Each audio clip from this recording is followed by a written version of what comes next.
Whoops, I'm supposed to do all the setup stuff when the pre-screen is going, but I didn't. So I'm professional.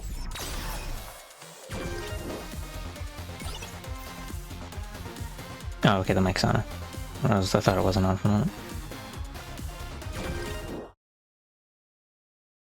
Thank you. I'll make an attempt at a pleasant stream.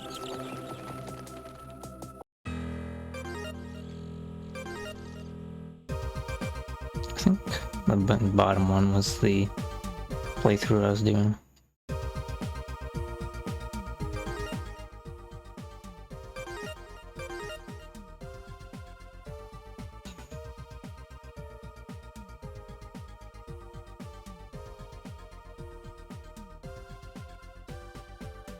Okay, I guess we'll do this one.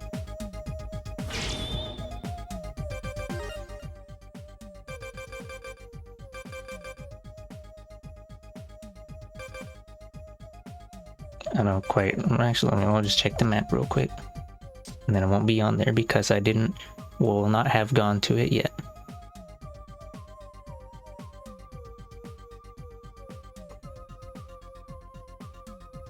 I'm going to assume Area J is the one connected to Area A. And then I'm going to be wrong, and we're going to have to do lots of backtracking. Oops, I forgot which game I was playing for a moment. It felt very strange to be doing dashes with the L button.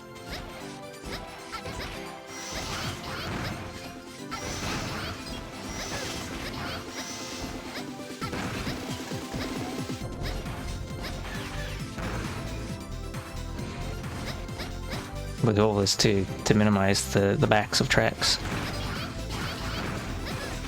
Or not the goal, it's a subcategory of existence.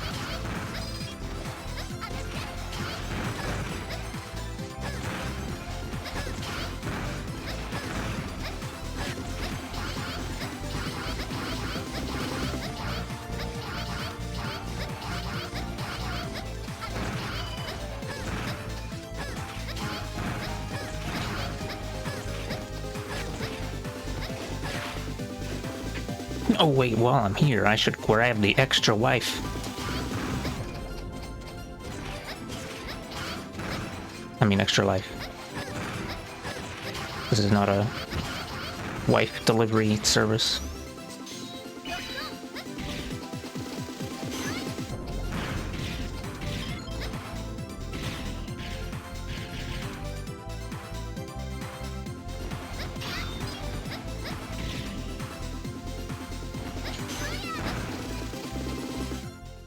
Oh, I only had the default amount of, oops.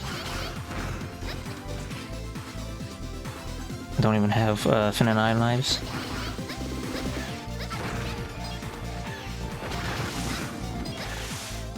Is this the, I think, yeah, this is the door, or the area, the thing. Oops, I should have sliced and diced that pickup.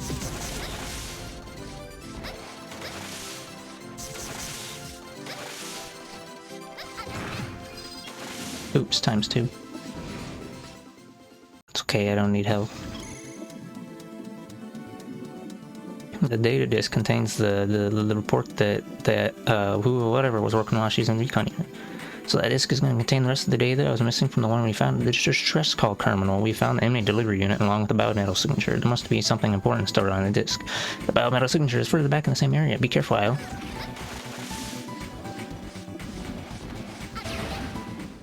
Oh yeah, let me turn this desktop audio back up a bit because this game is a little quiet for some reason.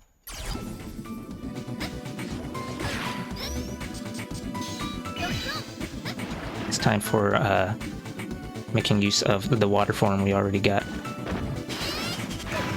Well, I got hit anyway, cannot believe. Oh hey, convenient save point, let's save right here. And then if I die, I won't have to backtrack the whole thing over again.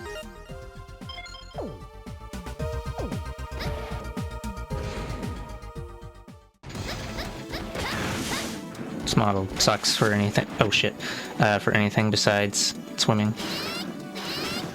It actually still sucks even when swimming, because the attack that you use in the water is pretty weak. Oh yeah, this is supposed to be a life up, but instead it's just a big health because of hard mode.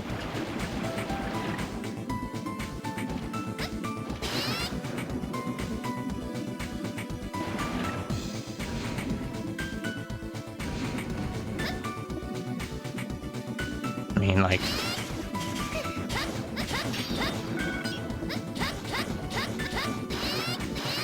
it is strictly worse than just using Model ZX, because you only have the melee and you don't have any buster, and when you use the melee attack it locks you on the ground and it doesn't have any combo hits or anything, it's just one hit.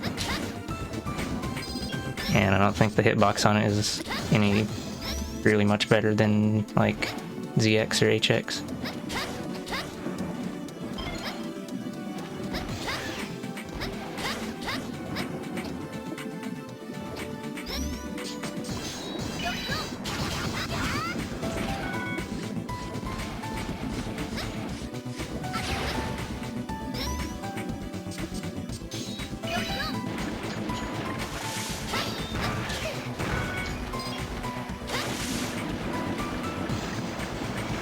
Oop.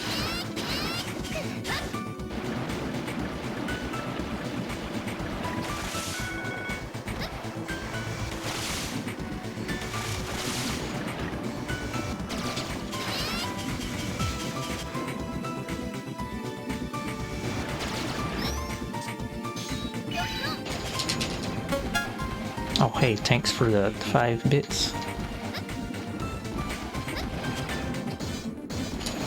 Oops.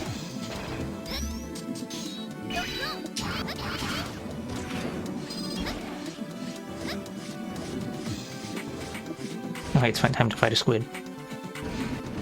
A giant enemy squid.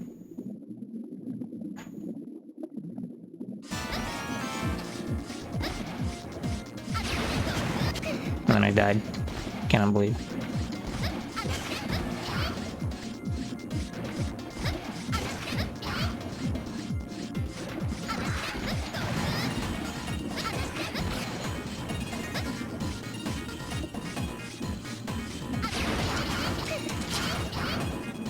I'll have to stay on the left side or something.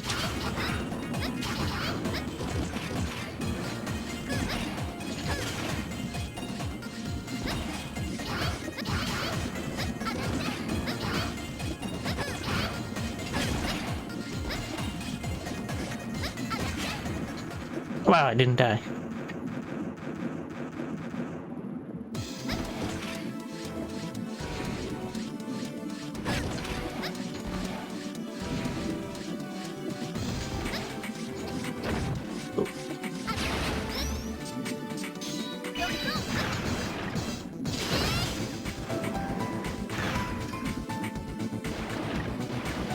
Didn't drop health estimation in my head.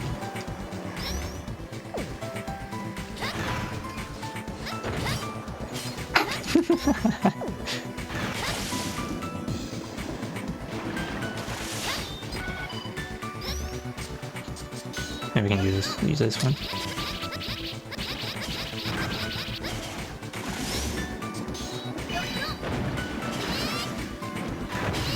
Oh, I dropped it off. Cannot believe the audacity of this existence.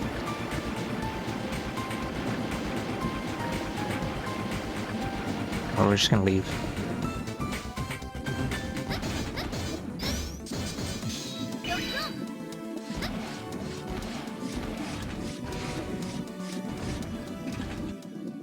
Oh, it's time for the guy.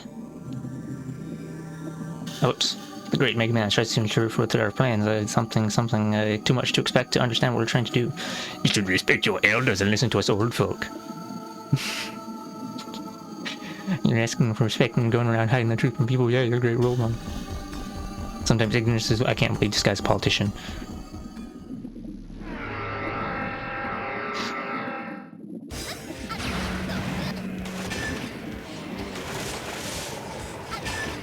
It's time for the thing where the water splashed. Oh, never mind. Okay, I'm fine. we're just gonna mash the weakness spot because I don't care about getting level 3 or 4.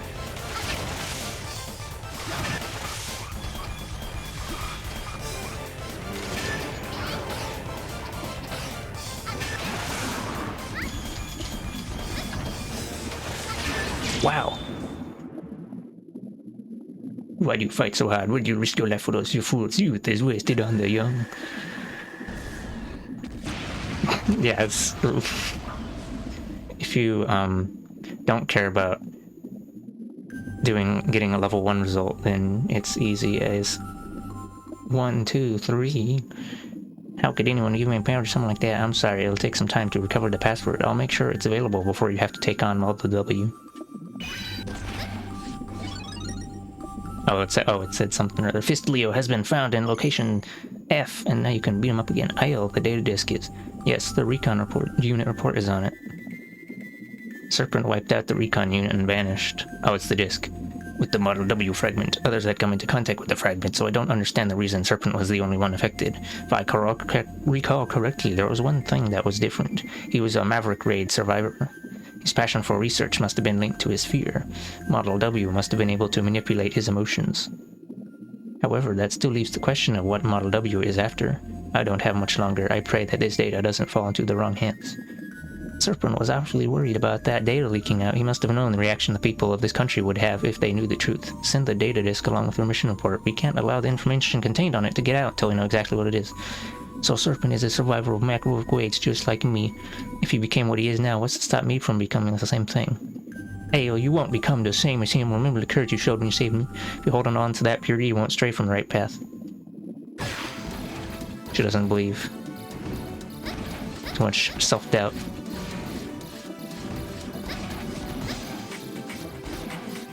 It's time for me to get killed by fishies. Oops. I got killed by fishy. Oh, as long as I was in the fish, I got killed by the sea anemone.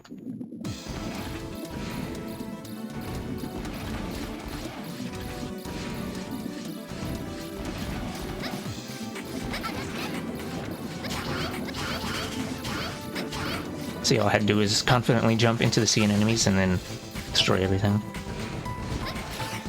Oh, fucking stupid ass. I'm not gonna bother grabbing that disc. Fuck those purple things. Oh, we get to ride the thing. Oh wait. There you go.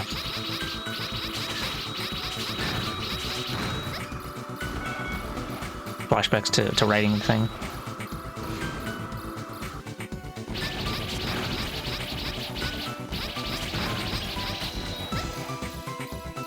Oh, it's over here.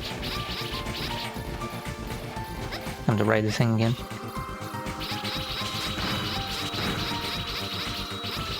Oh, another thing. Ride all the things. Oh wait, it was a... Oh, okay, whatever. It's fine.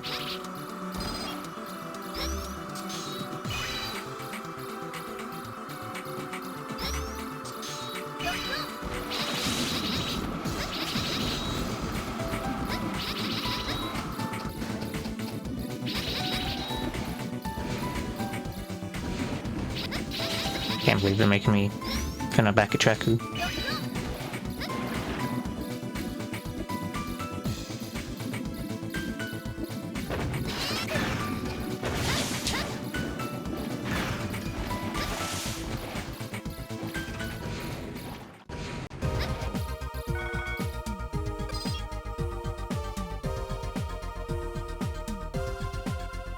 Oh yeah, since I got the other half of Model L, now I can shoot the ice dragon. It homes in on enemies. It doesn't normally just leave. I think I also have the tornado now. This is the boss destroying ability. I should have used that in the... Actually, I don't know if you'd be able to use it in... Let me see if you can use it midair. Yeah. Okay. I guess you can.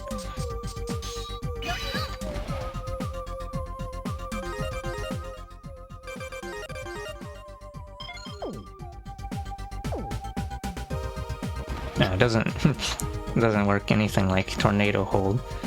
Kind because it spawns midair, potentially, and its only purpose is to deal damage.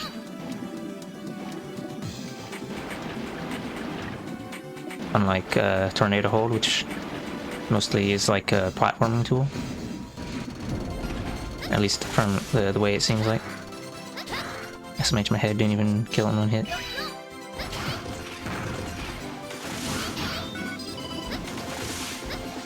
Well, like, it does a ton of damage because what you do is you activate overdrive first, and then you, or I mean, I guess you don't have to activate overdrive, but you can. It does multiple. It keeps doing hits until it disappears, and all those hits count as boss damage, or damage against the boss.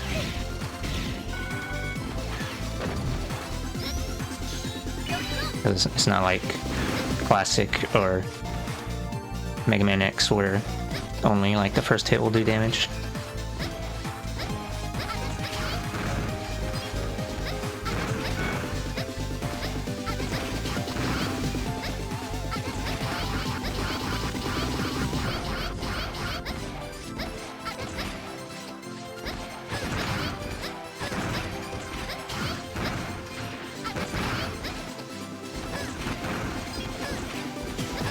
Oops.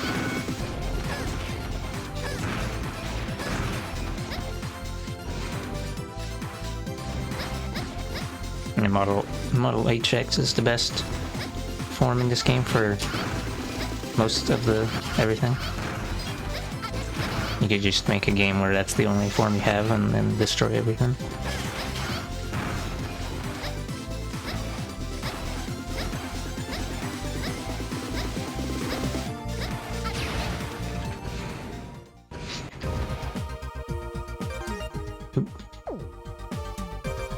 Let me save first.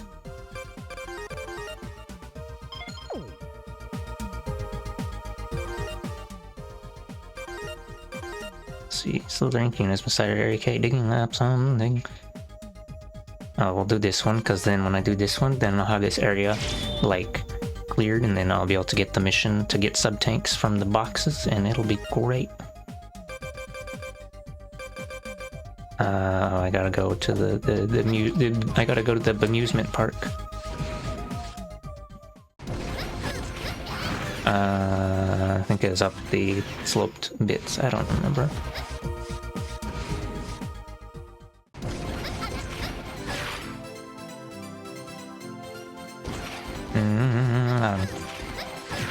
I hate having to think. Let's take a look at the map. Area H connected to A3, A1, okay. Yeah. For some reason the place full of shipping boxes is connected to the amusement park. The military operations just go through the penguin door.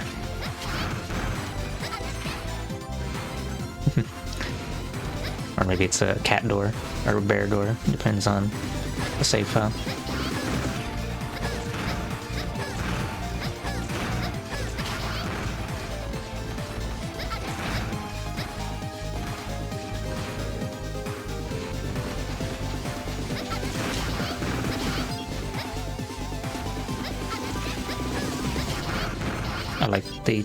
I like the swiggity on the level 2 charge shot.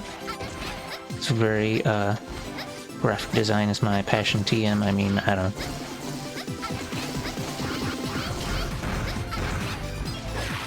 You should always have swiggity corkscrews on your projectiles.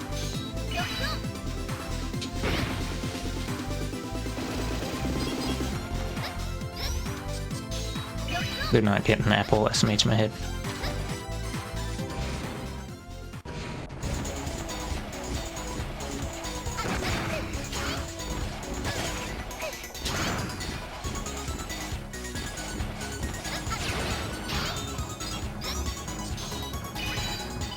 You know, how is a human able to make a use of a life energy? Has anyone ever considered this?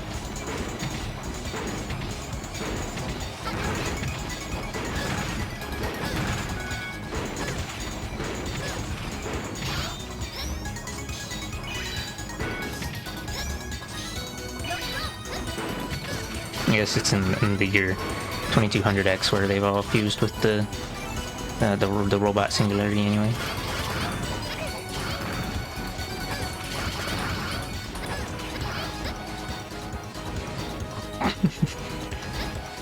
Oh, hold on. We gotta fight the mini boss again because of reasons.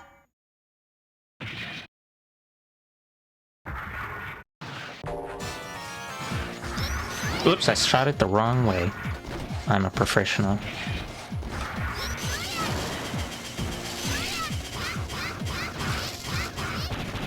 See, he's dead already.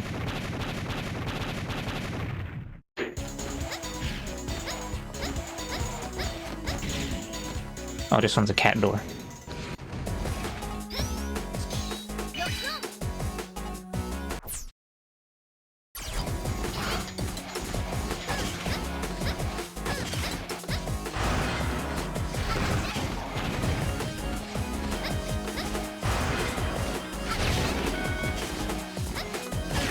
How did I? I thought I changed that tag.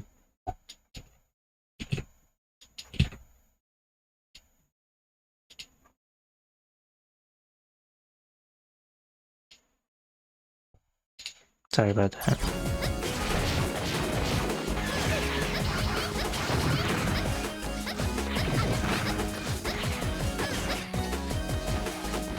Whoop. I almost did a thing. Because you can't wall jump on the barrels.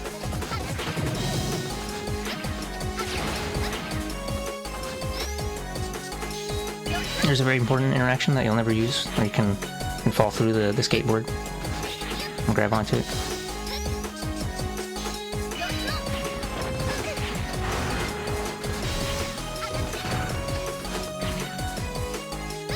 Whoop.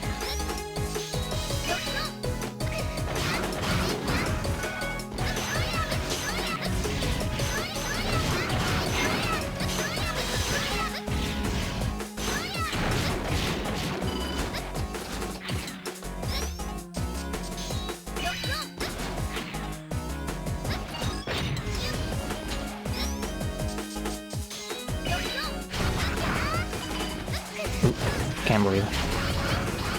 Can't believe I'm gonna die.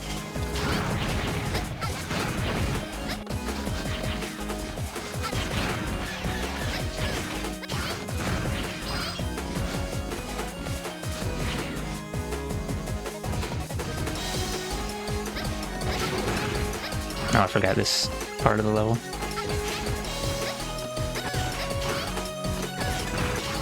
You gotta shoot the satellite dishes to turn off DirecTV so they don't broadcast into your face and turn you into a Netflix TV series.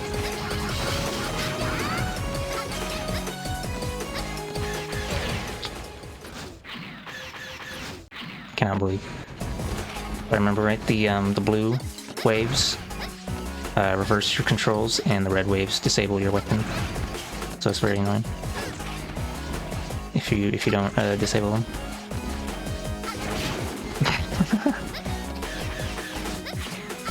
Well, I don't know. Maybe a Mega Man Netflix series would be. I don't know. I guess it would depend on who made it, because the Castlevania series was acceptable, I guess.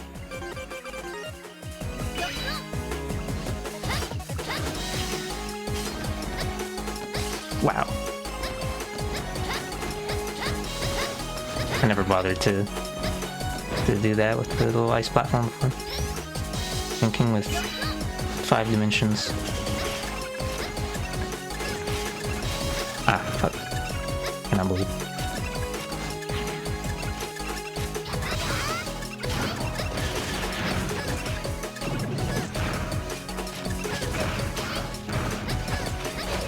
Cannot believe times 2.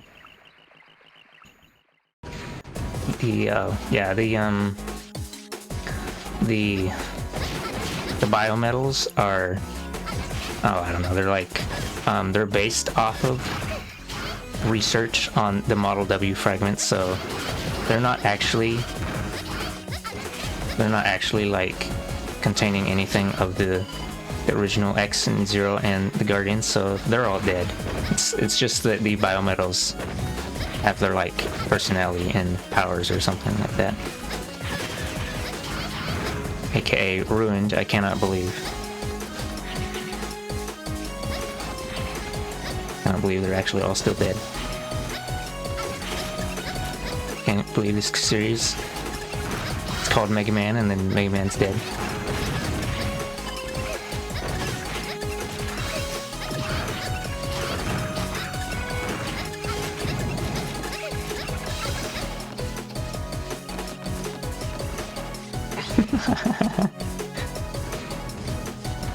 Yeah, I guess he died for real finally.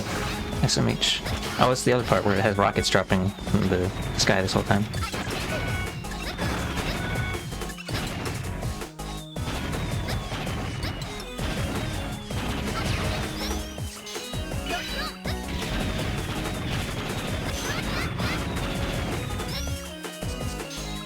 I think there's like a little thingy over here or something. Oh, there's nothing. Oh wait, no, there's something behind the wall here. It's just a little log disc.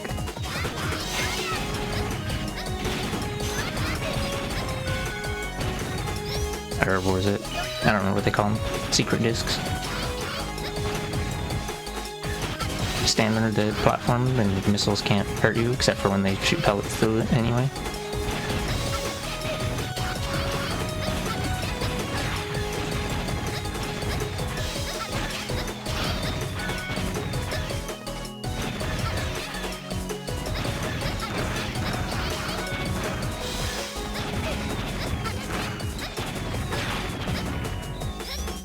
I don't think there's anything up there. Let's... Whoop! Fuck me. Gonna have to use brain. Can't believe.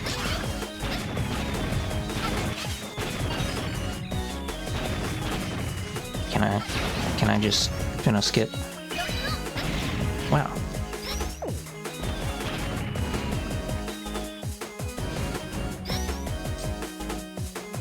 Yeah, the the lore for who can transform or not, and the whatever, some, oh fuck, some anime shit. Maybe I should be using HX, then I can not die.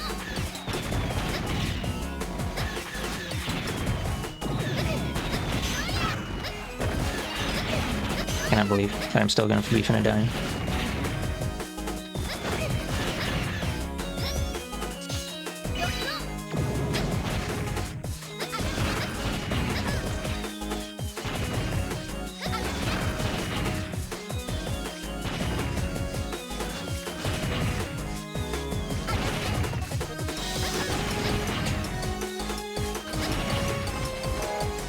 Oh, what?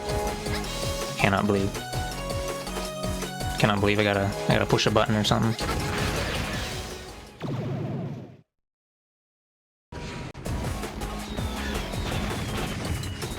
Pretty sure I accepted the...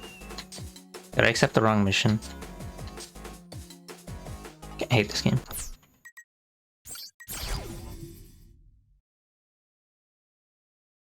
Just kidding.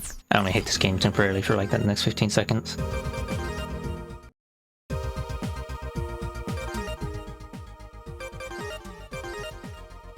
Old research lab in area L. It's similar to where they've discovered... Ah, fuck. Where the first commander discovered Model X. They discovered Model X? What the fuck? I thought they were like... Whatever. Some bullshit. Some bullshit.org TM. I guess I'll have to reread the lore, because I thought that it was just Model W and then the other ones are based on that.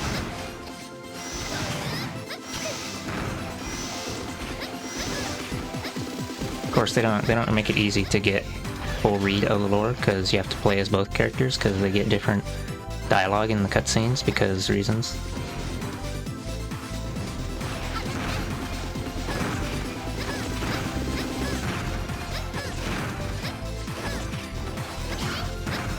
He's just a little guy. Oh my god.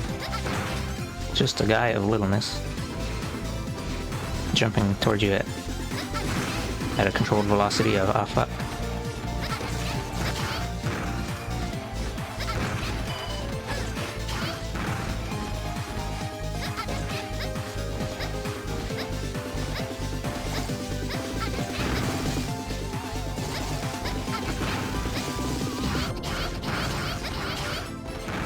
Gonna punch the tree again.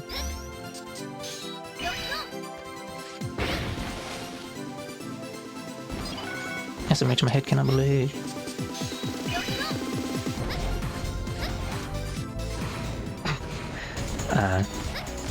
I like it enough to play through it multiple times until I get to the part where I'm like backtracking and then I don't feel like playing it anymore.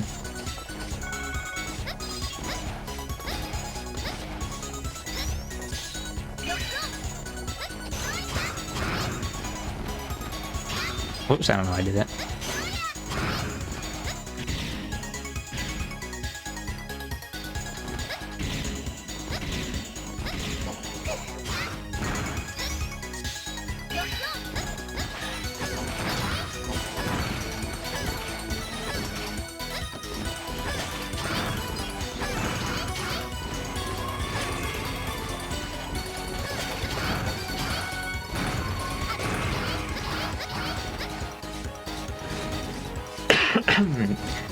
The moment gameplay is mostly fine with that.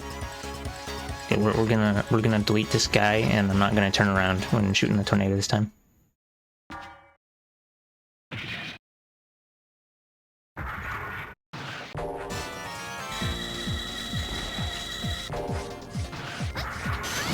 Oops.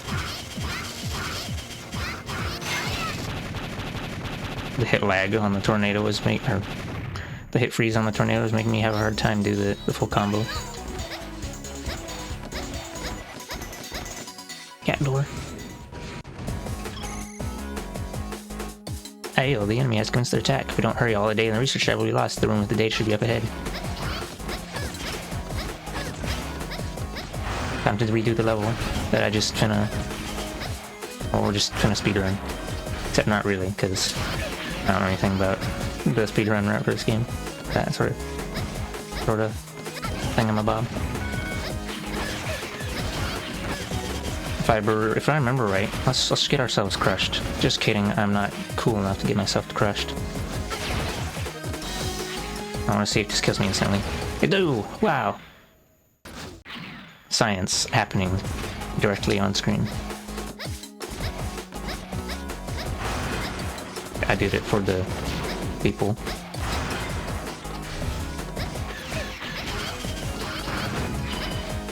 It's strange that they decided to make that be an instant crush kill, because if I remember right, in some previous Mega Man X or such games, or the destroyable blocks oftentimes wouldn't actually kill you instantly, as contrasted to like moving platforms that are solid and undestroyable, or not solid, whatever, you know.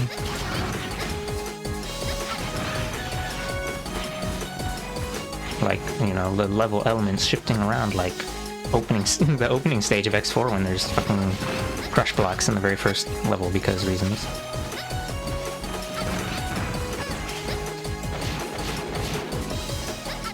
Oops.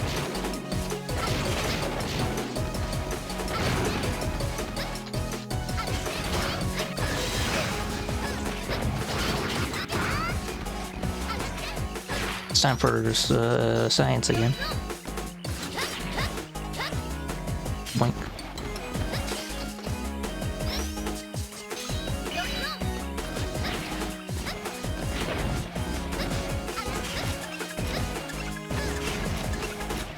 Oh, I ran into the Netflix original TV series.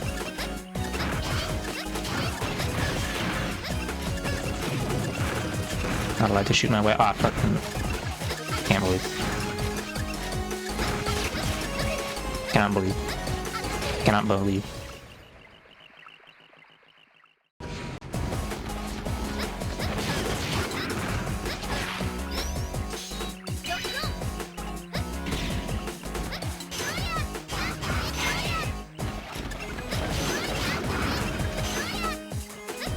Oh, that wasn't high enough. It's fine.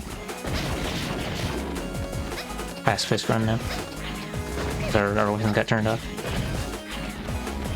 For only 5 seconds, but you know, we're just gonna zoom. Just kidding, the zooming is over. Oops, reverse controls. Oh, I forgot you can't dash when it reverses your controls. How nice is that? really gets the fuck and the shit going. And the shit and the fuck. I didn't kill that enemy because my weapons were disabled.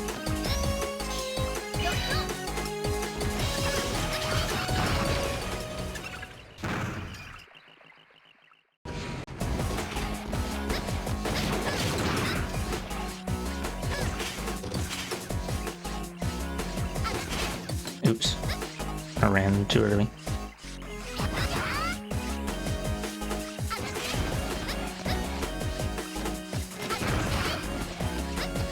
Or we're gonna take the low road this time.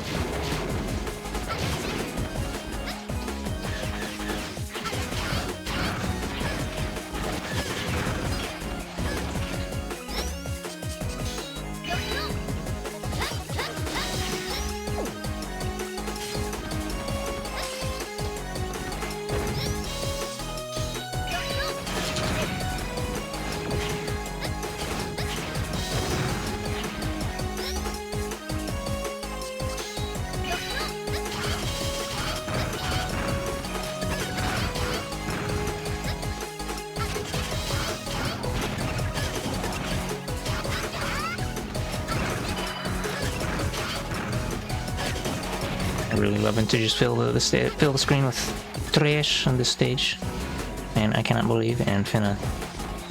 Oh right, it's time for the other part, the other cool gaming.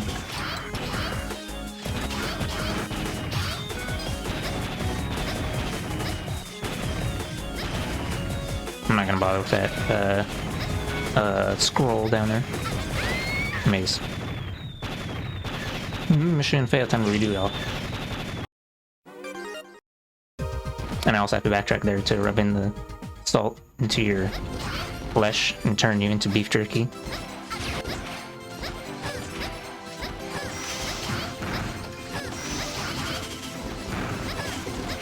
You are now going to be sold at Costco for $15, which is too much for a bag of beef jerky. Oh, alright.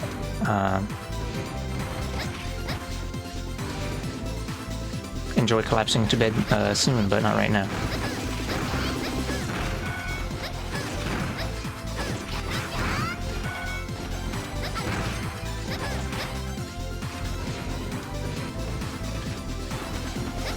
Beef jerky, it tastes like, I don't know. It's what you imagined eating a leather jacket would taste like, but what it did not actually taste like.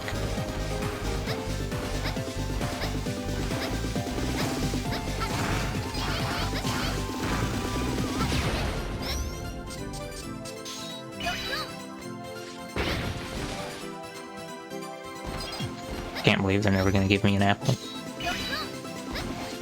No Apple iPad. Free birthday. You only get to have the $90 knockoff Android tablet. We have iPad at home.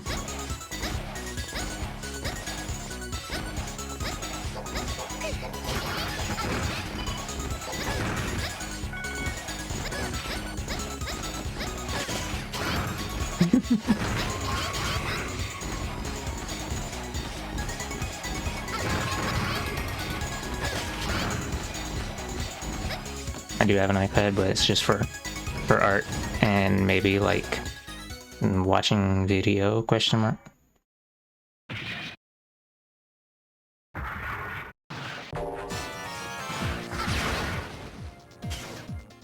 Strangely, the little sweetie sweetie on the thunder thing is, oh, get back here. Forgot what I was, is a hot dog.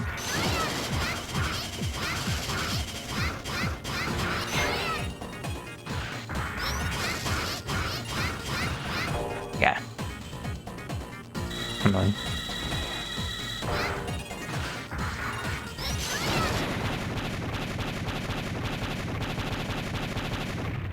Alright, for watching, like, I used it to sit in bed and watch a stream until I was dead.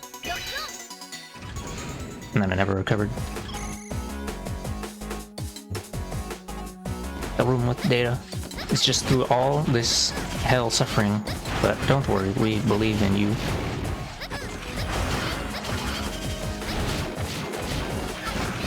I'll be coming back to this area and then destroying all the boxes to search for sub-tank suit for a very important mission. Also, this guy can't turn around, and I can't believe he doesn't have the legs for turning around. Ah, fuck.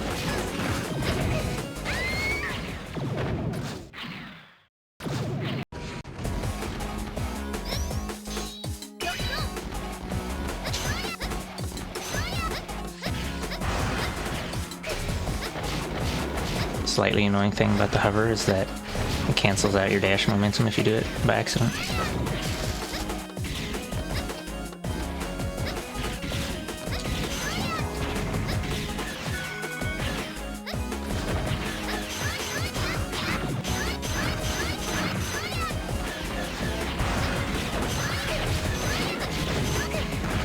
Oh, that doesn't even do enough damage to kill the fucking... That's stupid. Stinky. For some reason, those galleons just have more HP, even though the other ones die in like one green charge shot.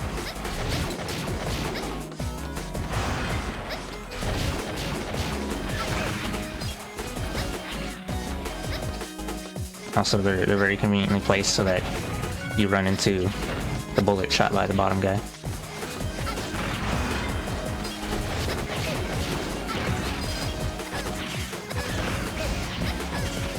And then if you don't try to, we're gonna analyze Freudian psychoanalysis of these enemies.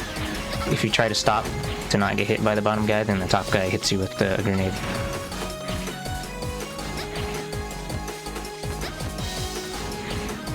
It's a perfect enemy design, you see. It always can find a way to frustrate you.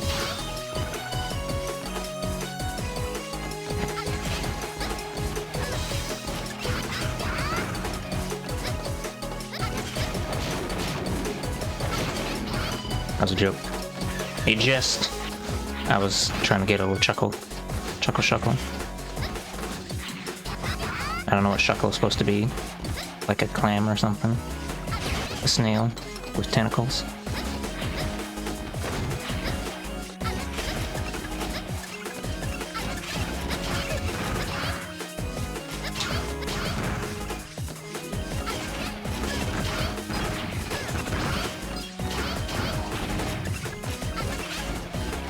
Oh yeah, there's an item you can get for this stage called Smelling Salts.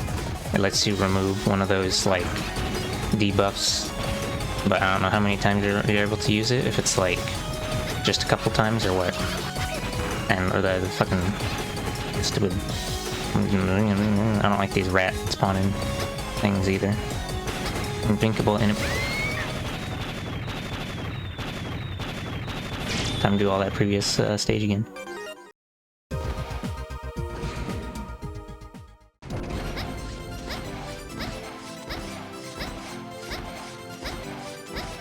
Thought you could go fast because we gave you a dash button? No, fuck you.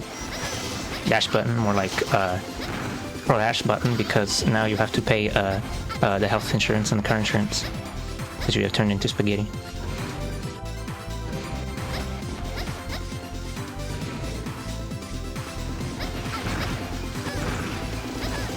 Pasta, more like you turned into some paste wolf. And I'm gonna bottle you and sell you as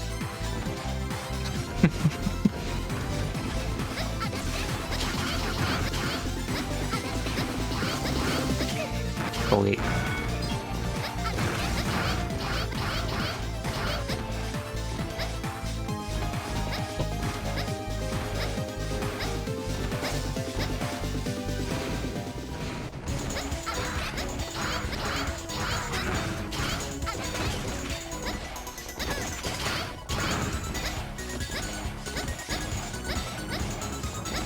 There's this meat thing my father keeps buying and cooking called neck bones. Like, I can't come on to Google. I was like, we don't meat.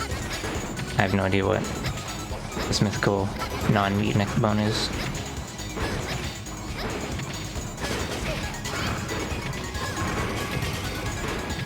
Let me see that again. I just noticed they made the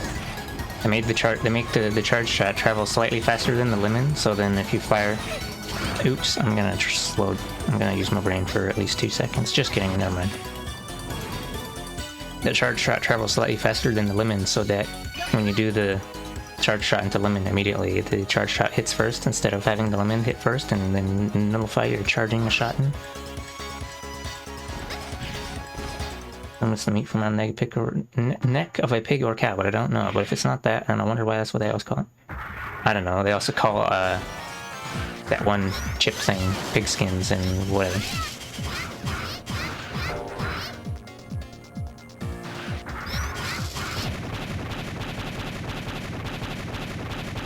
And I don't know, there's gonna name things whatever, even, and then the name will still stick even if it is not made with whatever that thing is anymore.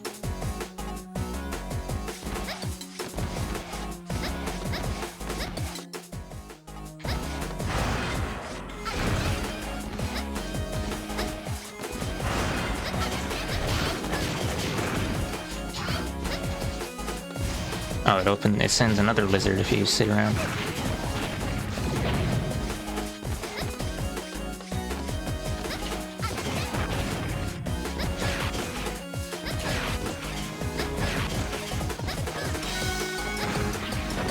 Level design moment, I mean, what?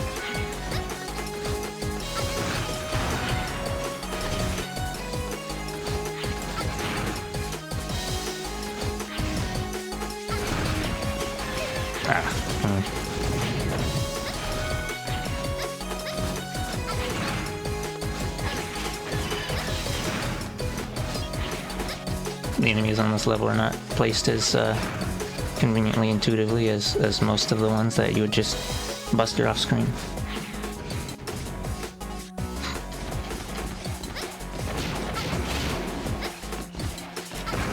Blatant Mega Man. I mean, his sci-fi future setting is convenient for if you want to copy Mega Man gameplay, because then you can give everyone a lightsaber and buster without having to change anything. Instead of being like, oh, we wanted to do a fantasy setting, then we realized we don't have the technology to give people laser swords and buster guns anymore. So then we grafted a dragon onto your arm, and then you shoot magic from your wrists or whatever, which is definitely not laser shots. Right, no, it's because we grafted a dragon onto your wrist. That's where the shots and the sword come from.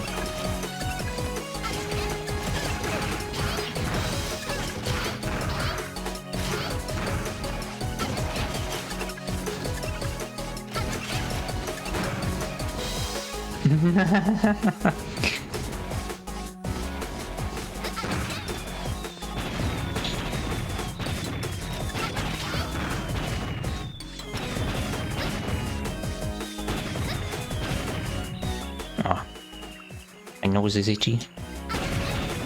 Oh, I was too busy itching my nose.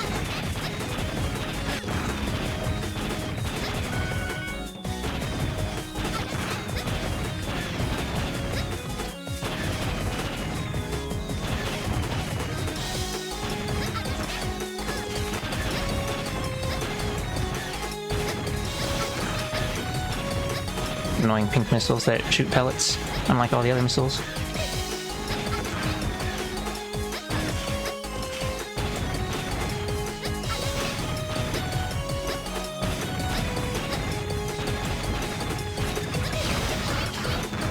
What a gentleman rat deploying device.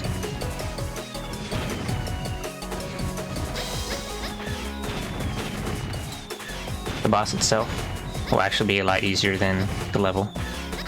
Oh, why do those things home in on you? I thought they just go straight down. Oh, and then just...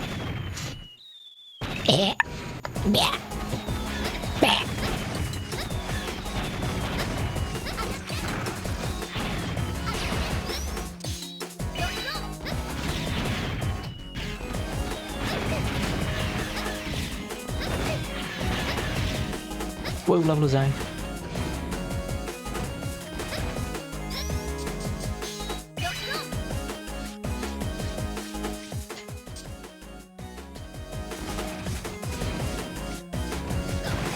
Oh wait, that's right. Switch to HX.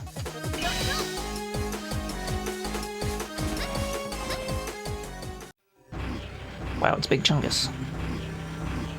A guy. You've come at last, the foolish Mega Man who sided with the Guardians. All the data that was found here is now in my internal data disk. I just need to destroy this room with you in it, and all of the loose ends will be tied up. Can't believe that I'm gonna explode. Model P Pseudoroid Protectors. I will crush anyone that stands in our way.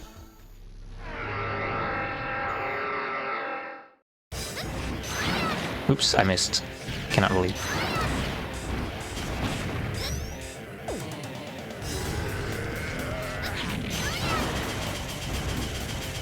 Can only hit his face because he's because he's a little human here. Oh, wrong spot. And then I died. You gotta stand behind him. I forgot which side you're supposed to stand on.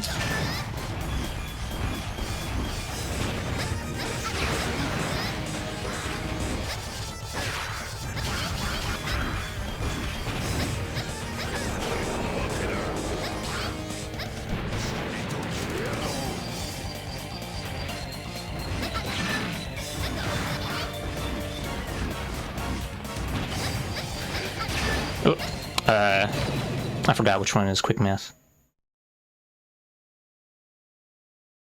And that's some bullshit attack that can sniff my farts. Because I don't like it.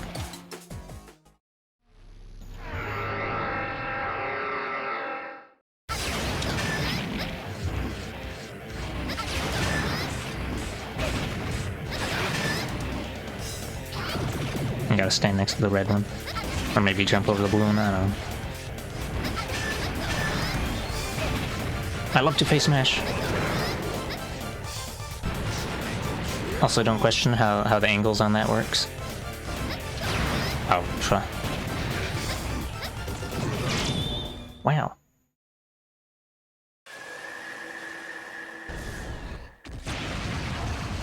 As always, face smashing was the solution.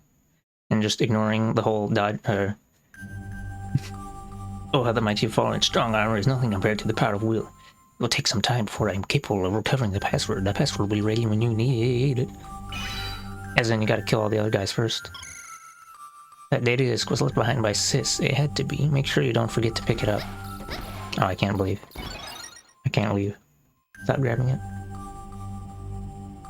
Biometal report classification 555913. Chosen one. This message is intended for the chosen one, who will someday find the biometal I've created in order fight Model W, causing the merit. No good, it looks like the data is corrupt. We might still have something that can cover the data at HQ. Please send it to us along with your mission report. Forgot what I was saying something before the dialogue happened, and then my brain was sent through a narrow tube.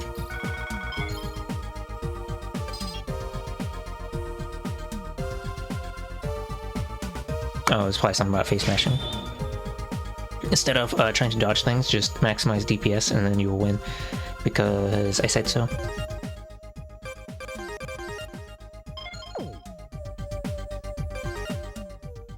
Time for the last mission. That is definitely yes. So this is the fire. Let's see. Yeah, the fire one. We're gonna go over to fireplace. Place of fire, not a fireplace. And then it's not actually going to be connected to this area, so I don't remember where I'm supposed to go. Let's take a look at the very useful map. Oh, I've already been to the first spot of K1. See, oh right, okay, it's connected to the town.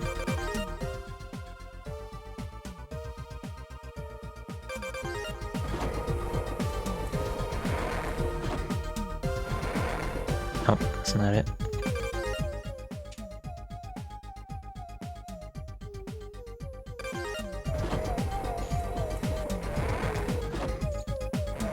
Right.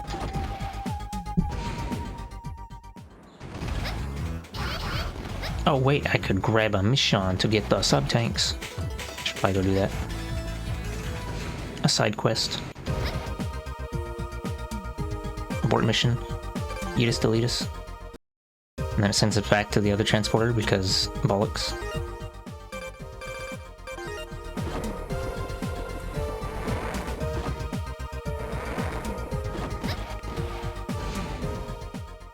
kind of surprised that they didn't remove the side quest to get them sub-tanks. Oh hey, it's a different sub-quest that I'm not gonna do. Nothing beats a letter for capturing a human heart. As for the girl, I'm not sure because I never even talked to her because I have severe anxieties. He wants you to deliver a letter to just some girl. So, wait, no, it's the girl next to the fountain that... So they... So we're taking medical supplies here, transport are perfect. Points and medical supplies. Bring back anything that might work as a first aid kit. Area L is infamous for being a maverick stockpile. You might find something there.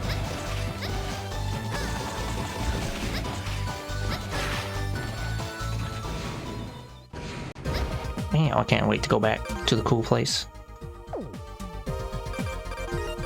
This game has side quests. Side quests in my Mega Man, it's more likely than you think. It highlights the side quests in orange so that you know that you don't have to do them. Bring back an aid kit from an enemy supply container. There's only one sentence.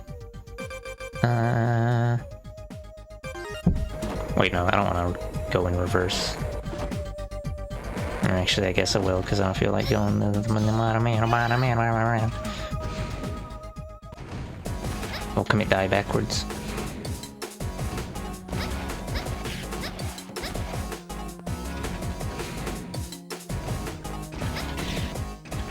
Oh, you know what? I just realized a thing. An obvious sort of thing that was missing, but I didn't think too hard about, is that there is no exit level thing in these games, because obviously we're too busy fucking backtracking. Also, I can't believe I'm gonna die.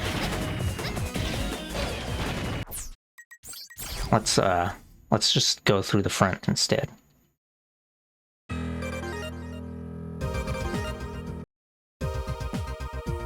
Oh, hold on.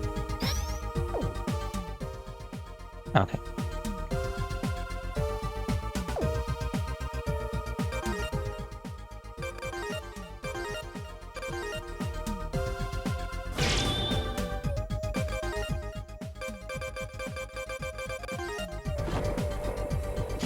Yeah, they could've... I mean, if anything, why not just, in ZX Advent, they added those little checkpoint teleporters, so you could teleport to, like, any part of the map, as long as you went from a trans server. But it still doesn't have a finna zoop to home base, or exit level, or whatever. Forget which way. This way. Oh, then ZX Advent also has the thing where, gonna exist. No, I don't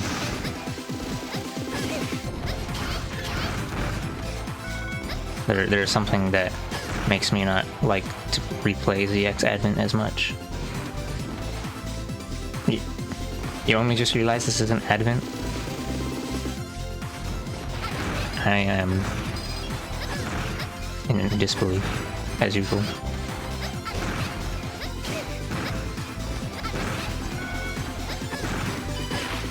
The only form I'm using here that's available in the Advent is ZX form. All the other ones, none of them are like... No, actually, I guess they are technically, but they all look different. And also, you don't get biometals in ZX Advent. And also, there's voice acting in ZX Advent, unlike in this game. In ZX Advent, you'd be like, "Well, how's that lot coming? This is one tough nut to crack, but I'm almost there. Got it. We're in." And you don't get that in this game. Instead, it's all just silent, because they didn't want to have you listen to Japanese voice acting with English text. Except for in the cutscenes, because I guess it's hard baked into those.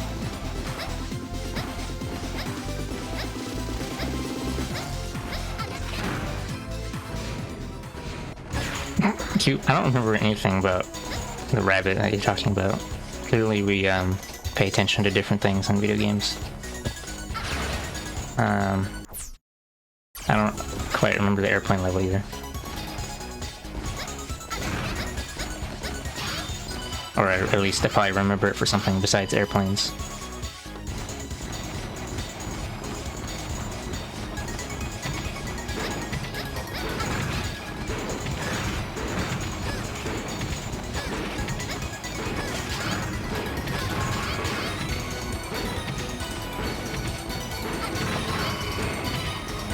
ZX Advent is the one where you gotta beat up Albert Wesker because he's been doing the fuckaroo again.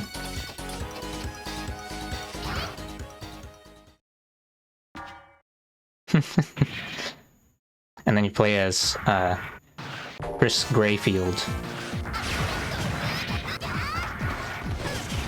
who has a gun.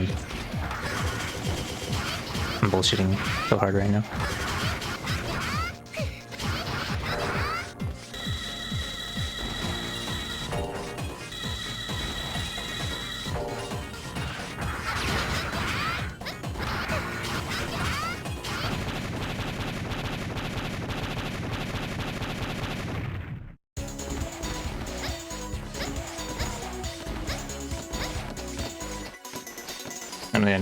And then Gray be like, when you do the intro stage as Gray, he'd be like, where am I? Who am I? I don't remember anything. And then Ash, and her intro cutscene, she'd be like, something. The chip in the front is where the booty. Oh, Ash is going for the booty again. Booty. Oh, Headshock is not a rabbit. Headshock is a hedge. Also, I can't believe I'm gonna fucking die. Oh wait, that's right, I'm supposed to blow up crates. Hey look! We found the thing, now I can leave. Can I just delete myself? I'm gonna delete myself. Let's check if it's still in my inventory. It's not! Can't believe this shit. Can't believe they'd do this to me. Disallow such Speedy Gonzalez acquisitions.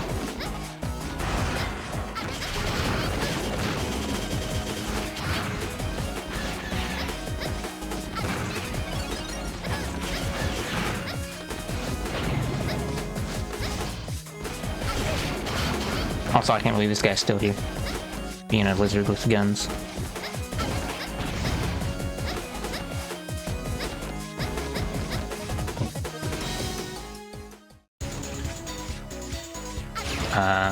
CH. Oh, I guess that means clone here.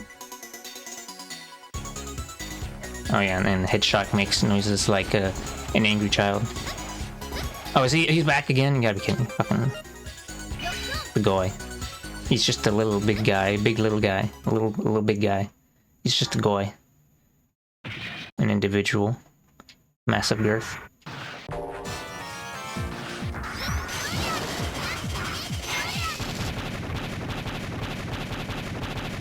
It's only a little bit annoying that the mini-boss keeps respawning. The rabbit you're thinking of is probably from...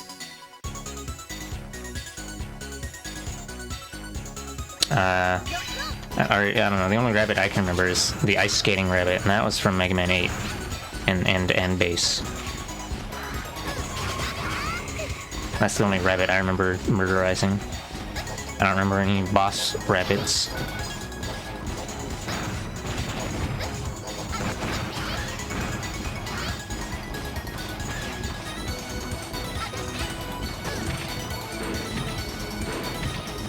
If you're thinking of that blue thing from Mega Man 03, I'm pretty sure that's not a rabbit.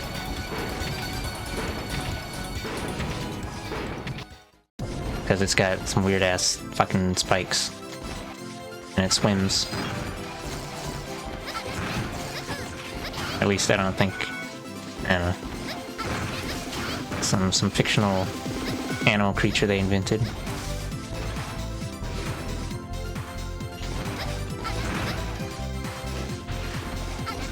The boss forms in ZX Advent are like, there's the I don't know, Native American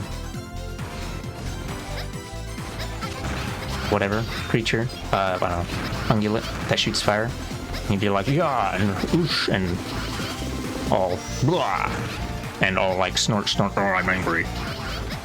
And then, see, after that there was the fish. He's all like, I'm a cool guy, and I'm going to slow down time because low DO time stop. Oops, support mission. Oh, I gotta transport back. Let's see, and then the third one was Rose Spark, which is the onion. Okay, I guess it is a rabbit technically, even though it doesn't really look anything like a rabbit. my TBH opinion. Yeah, and the roast spark guy is the vein onion. And he's like, oh, I'm so sexy, and then you blow him up, and he's like, oh no, I'm too sexy to die. And then after that, I don't know, you beat up those fuckers who are like running around with the biometals, because Vince/Ale did a poor job of like keeping track of that shit. Oh, I gotta do like 3 or 4 of these quests. I don't get to have sub-tank right away. I can't believe it. Maybe I should just not bother.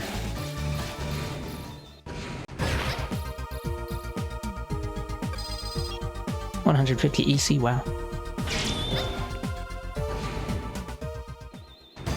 Yeah, let's see, what was the there's the Mega Man L guy who's like an environmental whatever. He's an eco-terrorist, and he's all like, wow, we look at all this nature. Too bad humans are destroying it all, so now I'm gonna commit genocide. Or something like that, and he says it in the most happy voice. Because he's just such a pure child that wants to murder everyone. And then there's the gal with Model F, and she's like, I'm a beat everyone up because I hate everyone. And then there's the guy with Model P, and he's like, commence a mission, I am a robot anime ninja. I don't like to talk to people. And when you run around with him, with like his boss form, he just let his arms flop because he's a robot boy. I'm Astro Boy, except I'm also going to commit genocide. And then who's the last guy? Model H. He's like, I'm so fucking anime. And then you beat him up. He's like, no anime. And then you get to play as anime.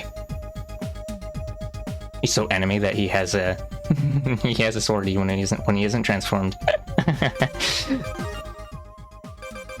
And what was his name? Aeolus. That's how fucking anime he is. And then let's see. After that, that's when you get the other animal bosses. You get Bifrost, who's a big dinosaur, and he's also like, I'm gonna crunch you. I don't remember what his voice sounds like. And then there's Argoyle and Ugoyle, and they're just little guys, little dog brothers. And they'd be like, we're gonna throw soccer balls at you, and then the other guy's like, yeah, we're gonna throw soccer balls, and then they throw soccer balls at you. And then there's the Hedgehog, who's like, yeah, and just makes squeaky little child noises. Dr. Albert said we gotta beat you up. And then you delete with your Buster-only human form, and then it's like, wow, you get a gold medal for wrecking that little hedgehog, the little yellow Sonic. Supersonic, can't believe Supersonic is such a letdown. Whatever. It looks like I can't actually do the other... Wait, hold on. Maybe if I talk to the purple hair. Let's see, what else was there? There's the Vulture Pseudoroid that plays guitar. Old Muguet is looking real tired lately. Please help an old woman out. Muguet is treating all the wounded by herself. Give her a boost. We're gonna get some drugs for Muguet so she can get high in between her shift.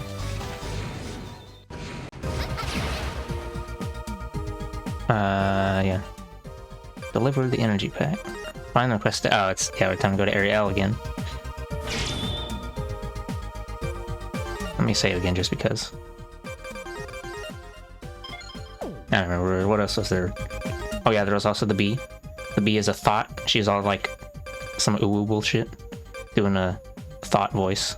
I don't feel like doing a thought voice. A bitch ass hoe voice. Let's see. You know what? Maybe I shouldn't bother doing this because I got her backtracking so much. Yeah, I'm gonna do it anyway. But yeah. Most of the animal boss forms in ZX Advent aren't really that useful. TBH. Also, HX form is not as OP in that game because they deleted the cool tornado and replaced it with a lame tornado.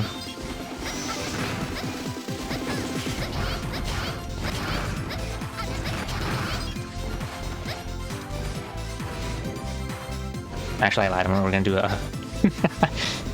Let's see, what is... I don't remember what the Vulture sounds like too much. But he's like, yeah, I'm a rocker and I'm gonna fucking play Guitar Hero on your ass. And then you blow him up and the Guitar Hero is not gonna happen. And then the bee is like... I don't fucking know. Cat, get out of here. Actually, I guess the bee's just like Rose Park, except female. So she's like, oh, I'm too sexy to die, and then you blow her up. and then she fucking explodes, and then you get to turn into a bee with a massive ass. And then you use the bee's massive ass to pick up massive ass-shaped platforms. This is very important.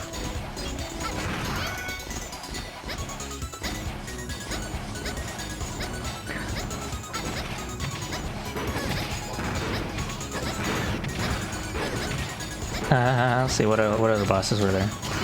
Did I miss any? I don't remember.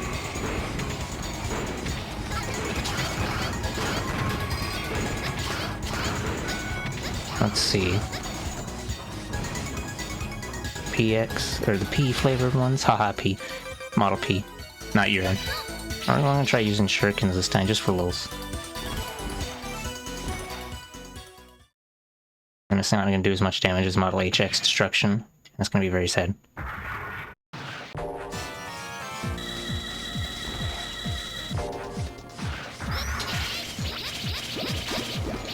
Balloons? What the fuck? I don't remember seeing that attack before.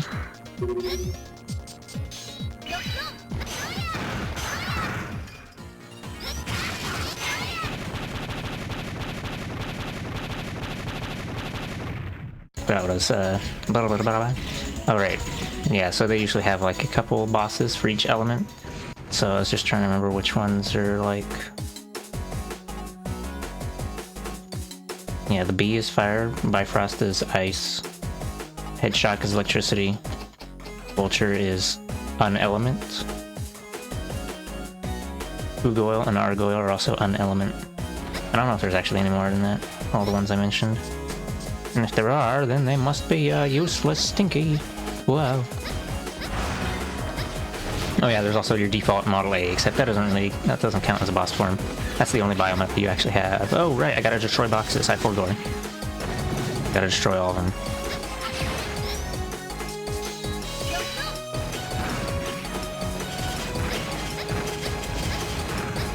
Even though the item is going to be in like one specific box, it's not random, it's predetermined. I just don't remember which one.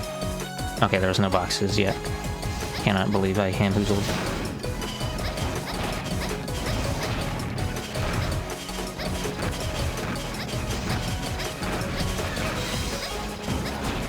Preemptive tangerine launching was not a success.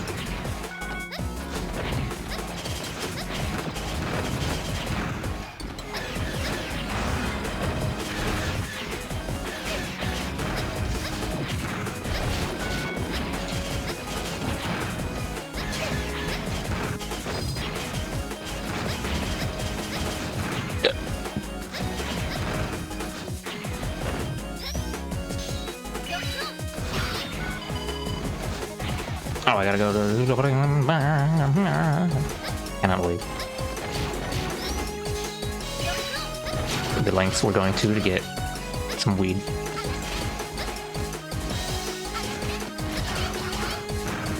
Going behind enemy lines just so Muguet can get her fix.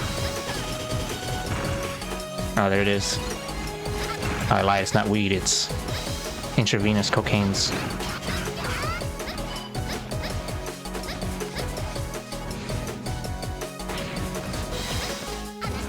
Weed is not enough for her pain management.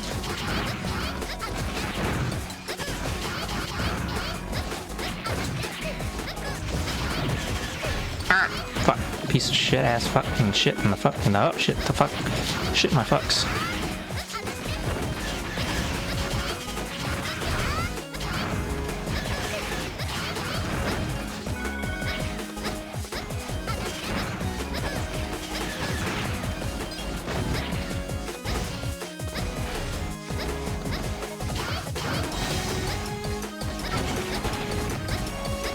Yeah, it's just Pepsi Cola. There's nothing big deal about what we're doing. Especially since they legalized Pepsi Cola in the year 2100.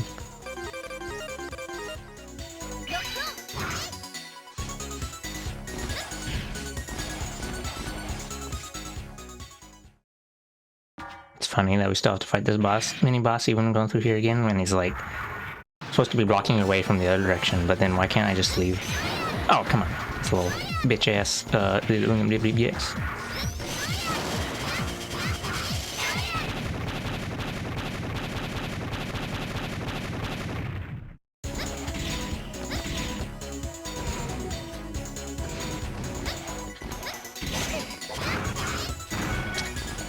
it's only called ZX because of the anime cutscene where you mega fuse the homies together, thus fulfilling the ship fix that existed since the dawn of time. They're inside each other now.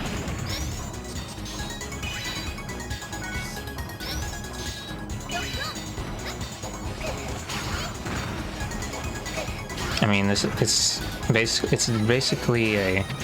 Oh, I'm gonna fucking die. I'm gonna leave this train because I don't like the pain train station.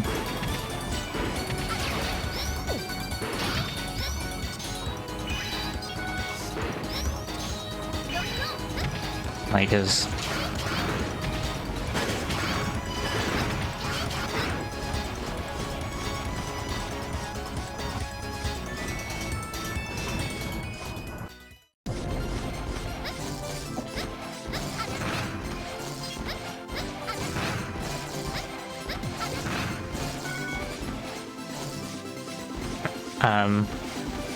How do they look like Z?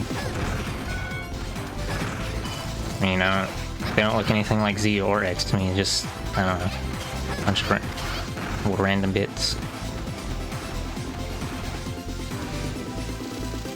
And also, TBH, that doesn't really matter too much to me. I just wondered why it even... Or actually, I guess I might know a theory as to why it's like, oh, you're not allowed to use the other ones because only Bao Model X for the chosen one, and then you're just using a sick hack, a life hack to use the other biometals, which are supposed to be for other chosen ones or whatever. But I was always wondering why you didn't just use Model H, Model F, Model L, Model P by themselves instead of putting those X-shaped jimmies on them. And we'll switch the other forms anyway. I mean, I guess it's just the forehead gem, but the reason... I mean, probably the reason they all look similar is because, I mean, like, was it Model ZX is also not the original thing, that's why they all look like Model ZX, because... Yeah. If you used Model Z just by itself, then you'd have that weird visor thing, like what Giro does before you murder him. So it's, I don't know. Like Model Z by itself doesn't have these design things either.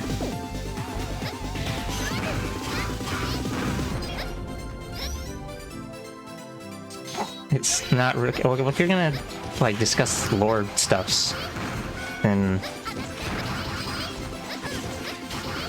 what does it matter which, like, what? I don't know, this is dumb.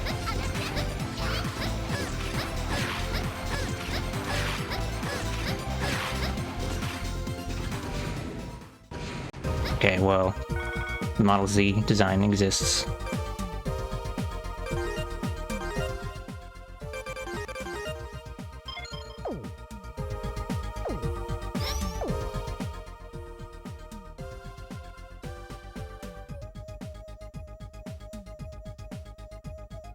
Yeah, it's because the Z is capital letter and the X is the lowercase letter.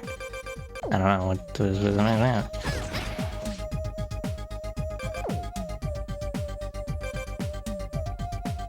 That's the point.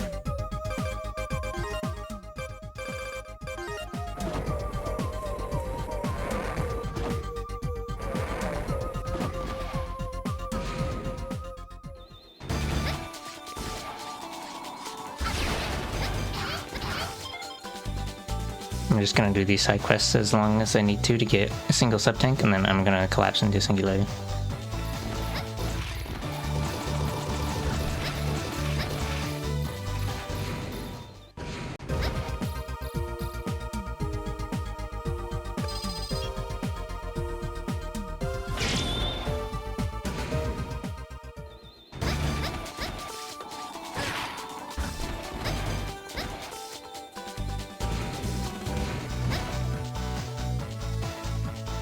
I'm running out of aid kits again.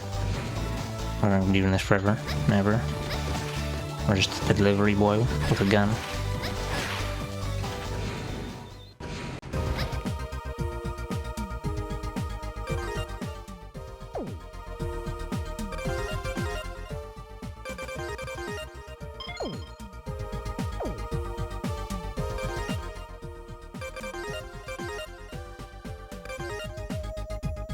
time to kill some more boxes. Cannot believe. And then they didn't put a transporter at the start of any of the backtracking. ZX Advent fixed that, but then you gotta play ZX Advent.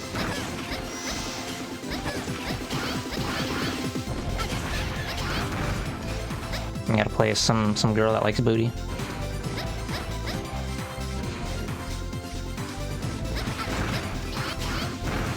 You gotta take out Albert Wesker, and can't believe they reuse villains like this.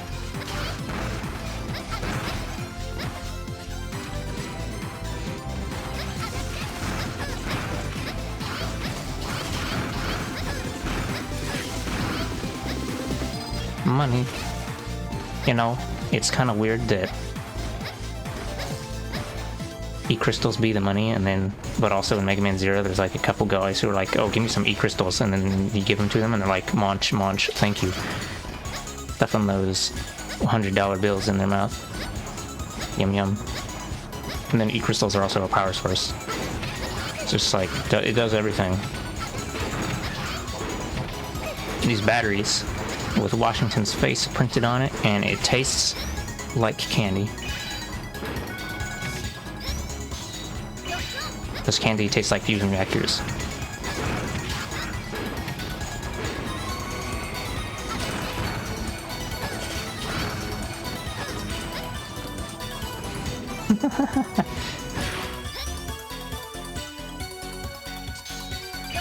Yeah, I don't know.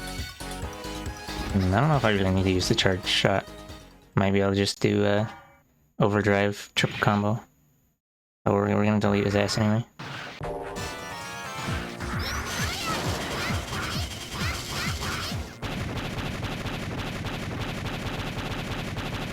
Doing triple combo. Annoying. Okay, I guess you can just hold down the buttons. I shouldn't be trying to manually time it.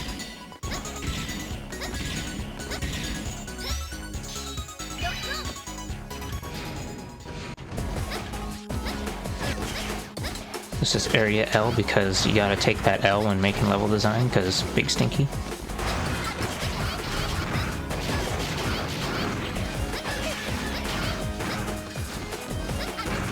This time we're going behind enemy lines to get opioids instead of weedoids.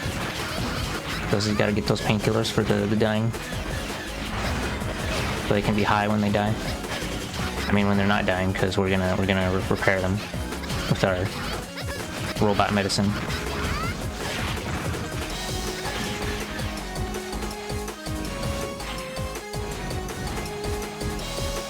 Yeah, I just made that.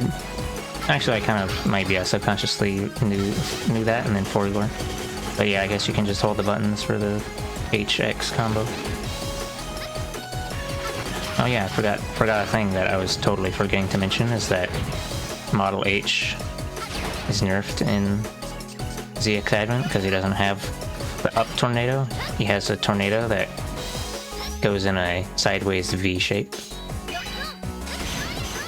So then you can't murder bosses anymore because there isn't a thing that does like 15 hits. And you also don't have overdrive anymore, as far as I remember. So you can't just give yourself free bonus damage.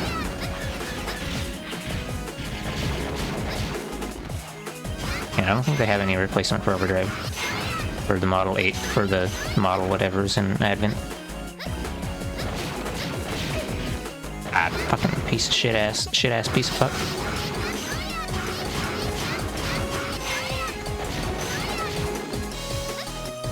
This guy thinks he's funny, so we're gonna delete him. Delete the dinosaur.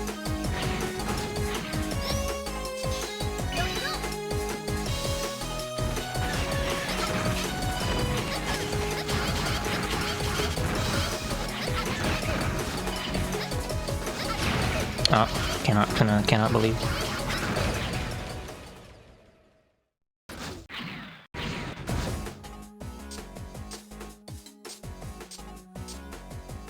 Okay, I still have the stoplight in my inventory.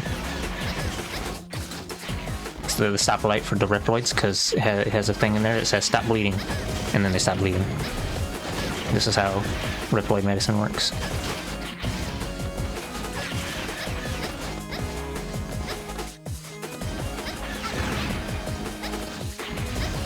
That's what it looks like, a stoplight.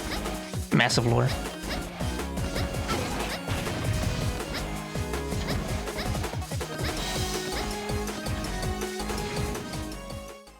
Surprised about everyone. Apparently everyone here except me has played these ZX games like them. Yeah, TBH.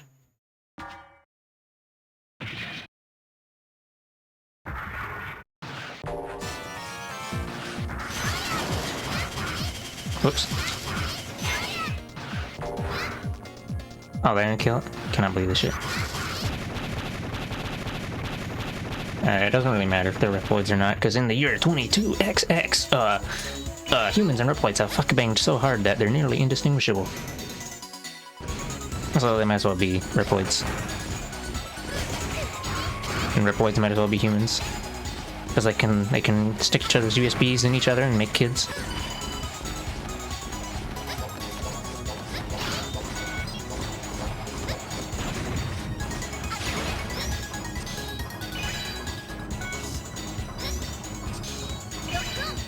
Also, when humans touch spikes, they explode just like Reploids, so there might as well be no difference at all.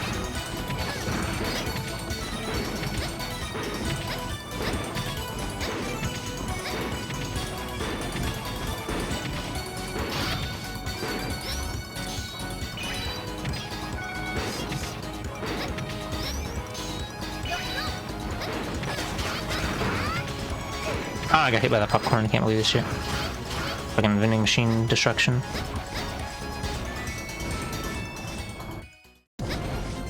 Oh yeah, let me punch the tree, this is very important. Have I punched it yet today? I don't know. Punch it for good luck. For bad luck, actually. Hey look, I got an apple. The Apple iPad. And stop using that Reploid OS now.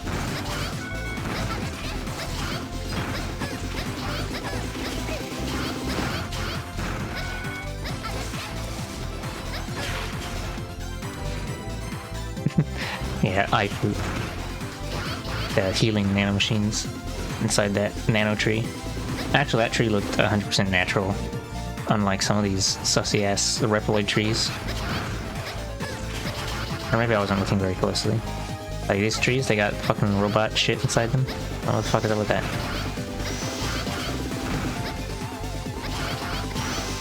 Everyone is just nanomachines, son.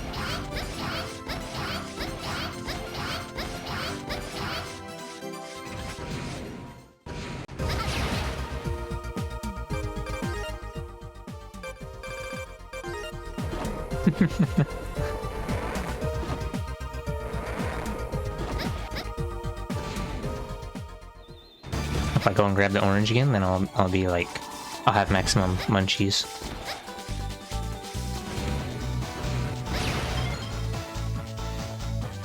Do I get a half sub-tank yet? Magnificent work, dear. You're such a little angel. No shmup tank for me.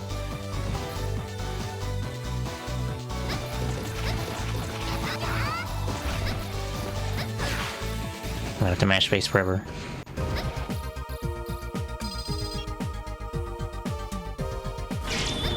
This next subquest doesn't apply a sub-tank directly to my face, I'm gonna stop doing them. Remember modified energy pack, now everyone wants to get high.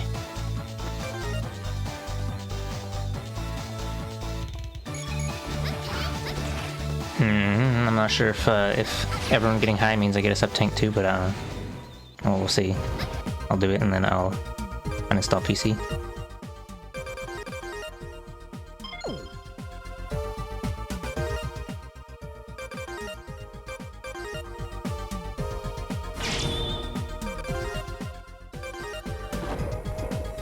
I wonder what percentage of this is like backtracking.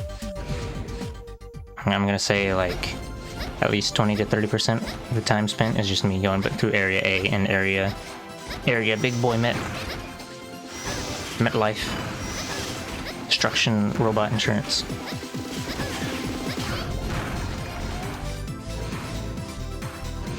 Oh, A apple, alpha apple.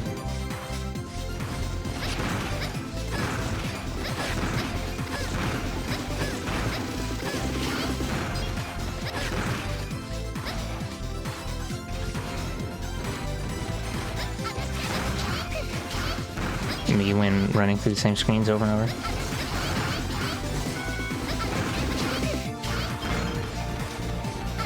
Oh, I think that Froggy just dropped an extra life. Oh yeah, and there's like a shortcut in the back, but that takes you to the second area, and you don't want to go that far because the door to the other spot is like not that far.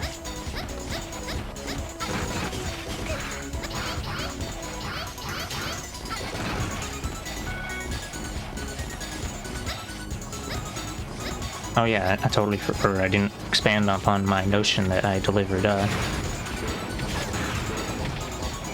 Find that I don't really like the classic playthrough. What is it? Playing through the first to the 8th one. I think the only one that I really kind of liked was Mega Man 7, but that's cheating because I already played that one before on an emulator. But also because it kind of feels a little bit more like an X game with its boss designs and I don't know. Until we get to the end, then it still sucks and stinky.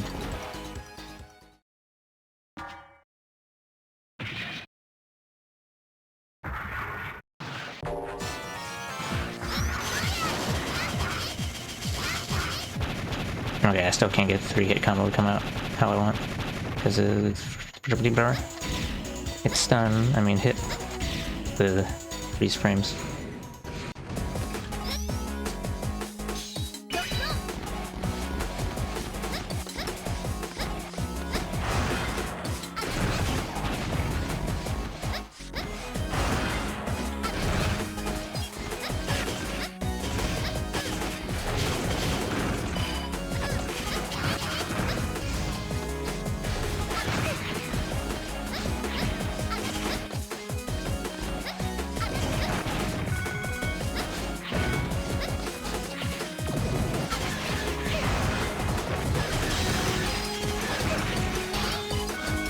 Oh right, I'm supposed to be destroying boxes, I forgot. I forlore. I don't like destroying boxes. That doesn't seem like a very gentlemanly thing to do.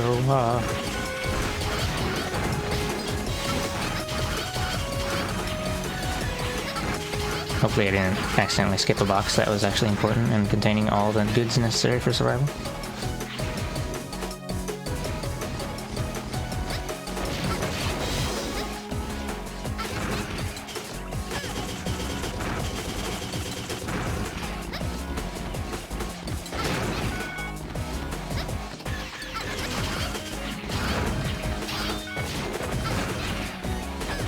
Oop.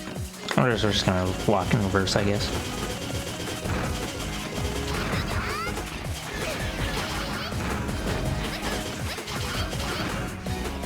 I probably missed previous box that I was supposed to blow up.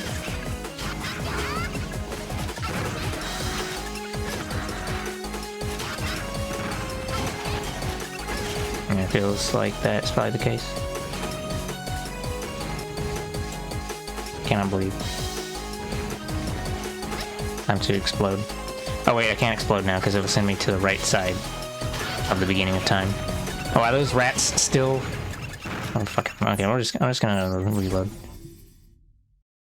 Those rats, when they pop out of their little poppy hole, they still fly up high enough to hit you even if you're standing on the above platform because their hitbox pokes out by like 2 pixels.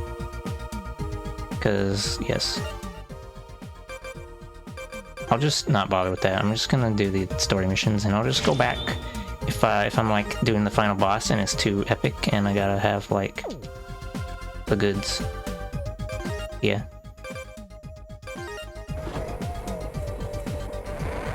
Zero estimate character designs. I don't hate it. This was a weird, mean game and also for some weird designs just similar to X3.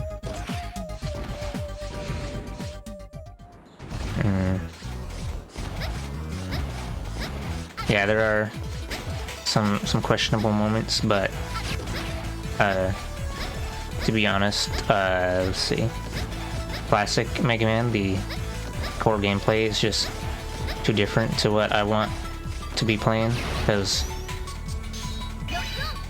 like there's weird design decision moments in X and the like, but then in classic Mega Man that's like all the time because there's no wall jumping or dashing to let you like get out of certain situations. So you do a bad jump and you hit an enemy, okay, I guess you died instantly because you got knocked into a pit, and then there's no way to recover from it at all. Like, because X is 0, you might be able to wall jump and stuff. Or, I don't know, I forgot where it's going. Oh, we're going over here.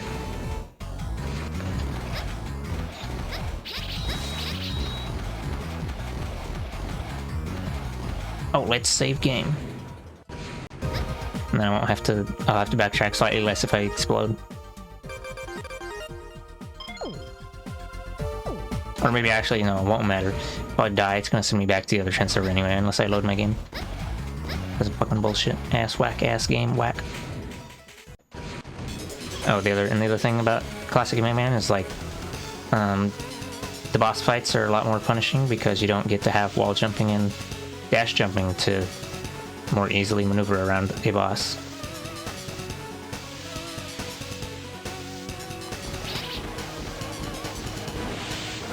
Oh hey, did you know this platform will crush me if I stand right there?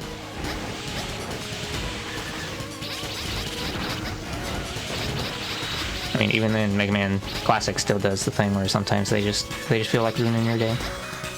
Oh, I can't jump over this guy.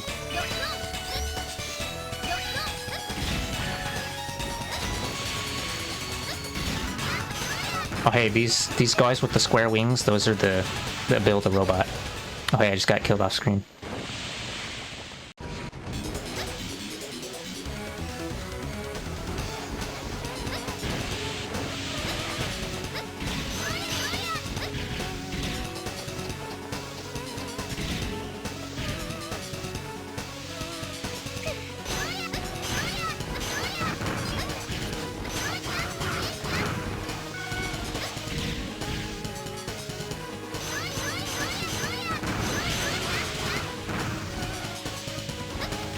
This water hurts you if you stay in it too long because it's super hot.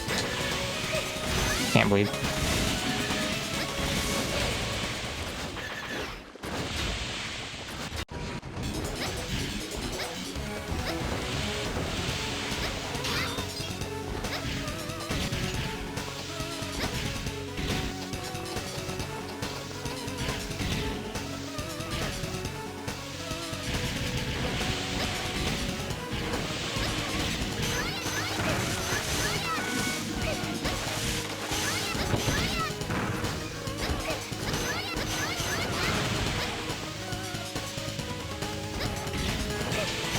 I'm gonna die again.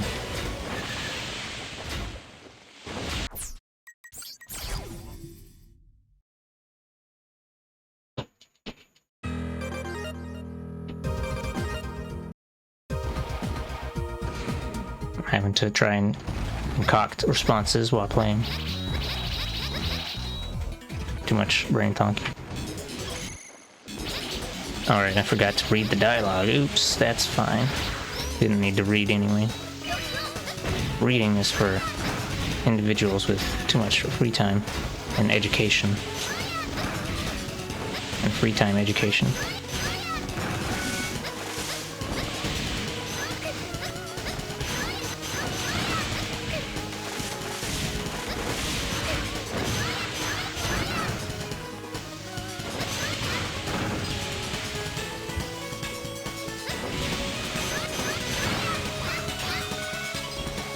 That was a hitbox. Is this gonna crush? Oh, okay, no. I'll bet you the next one will crush me. Against the ceiling. No, just kidding, it won't.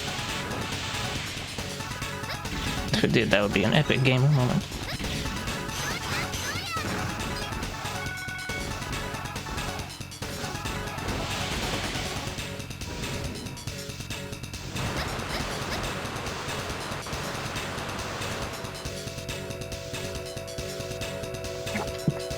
Oh, it automatically made me walk in there.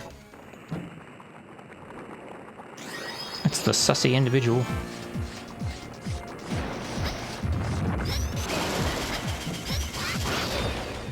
Amazing. I killed it at the exact same time I died.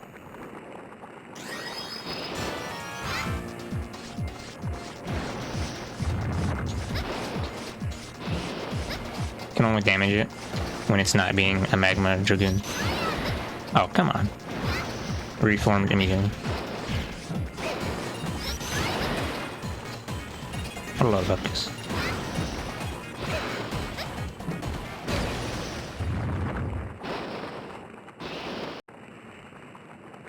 Am I not gonna get my energy back? It's gonna be, oh, of course not. I guess I have to fight it normally.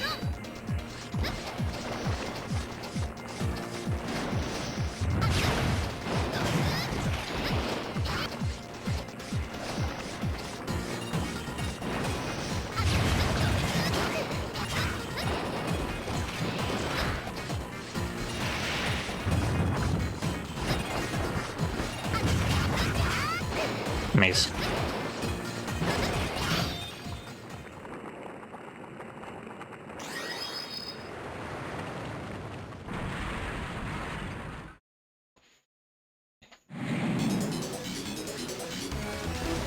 Oh, hey, it's a guy. We're sitting here to check out the chaplain area. Recording reports lava flows the next to sweeps and shooters away. It's time for an auto-scroller, where you commit die.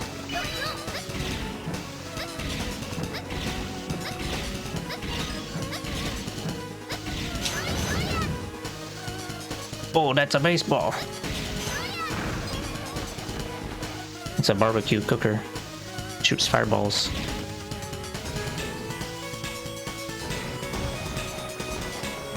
Oh, it's time for auto-scrolling.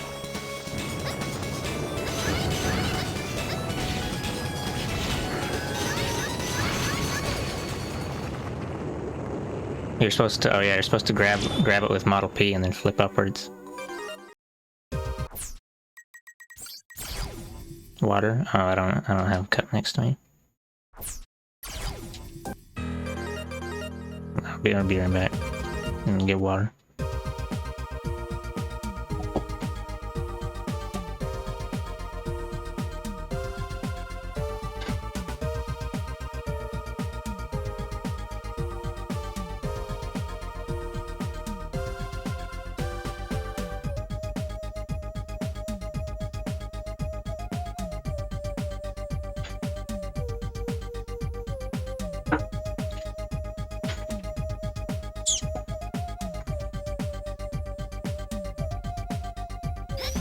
Oops. I just wasted some energy because I thought I was playing Mega Man X.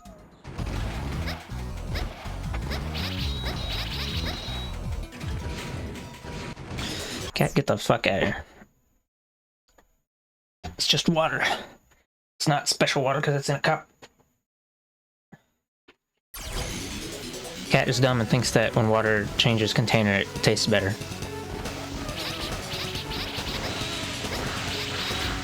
At least that's the running theory. So why cats exist.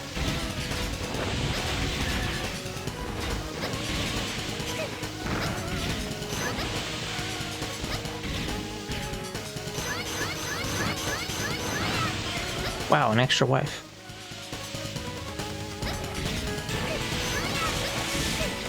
Can't believe. And then I'm gonna fucking die.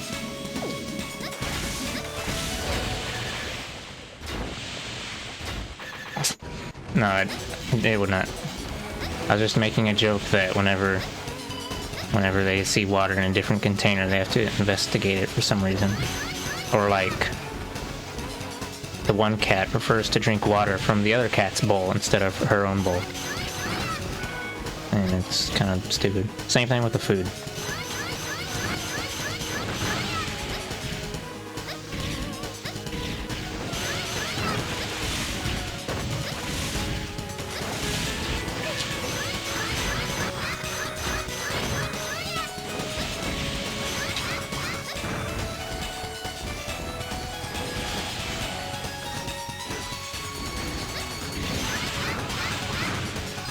Well, Wrapping sandwiches in paper would make more... That makes more sense because paper is porous, or what is it? Paper is porous, absorbent, whatever. Gonna absorb the sandwich flavors or whatever, but then plastic... This cup is like 20-year-old plastic thing that is gonna survive nuclear fallout. That is not porous at all. I don't think it's gonna be able to change the taste.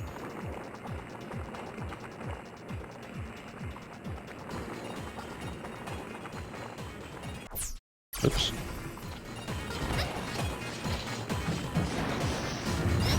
Oh, wrong. I did it the wrong fucking direction again.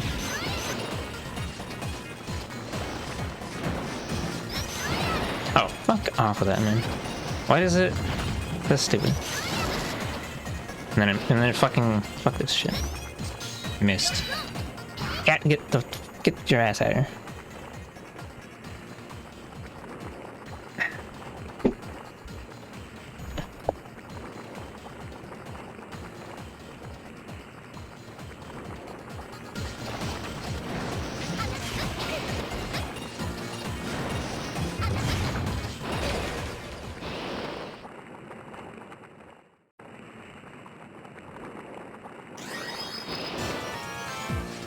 I've got a sick joke for you. You don't get anything from playing video games.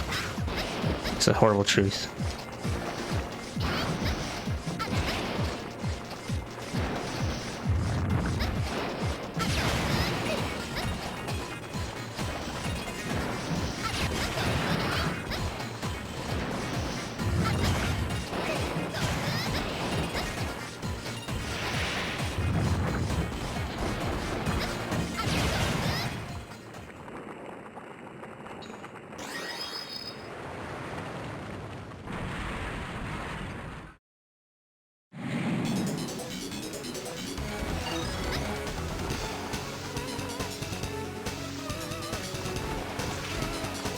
I don't know, I kind of got tired of games doing progression system stuff to make it feel like you're doing, what is it?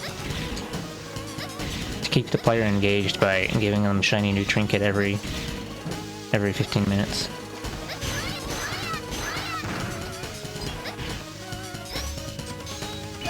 This is actually why I don't really like Metroidvanias anymore.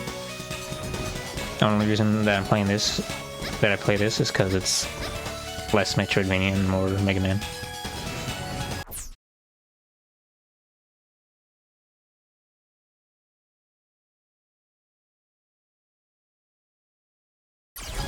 Why are you calling me, buddy?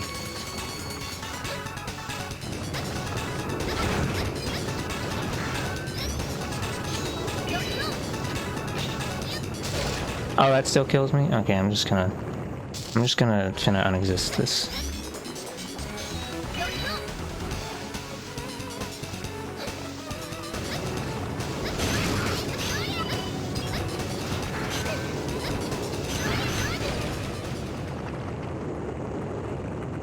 I regret to inform you that I actually do not care about this DLC for this game you're talking about.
Oh, I don't need to talk to this guy. I'm gonna take the lower path this time because the upper path is clearly meant for death enjoyers.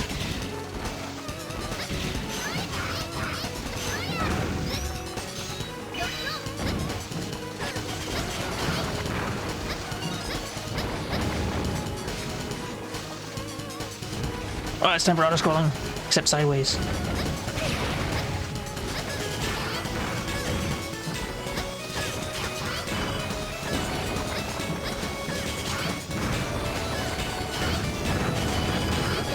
I can't fucking believe.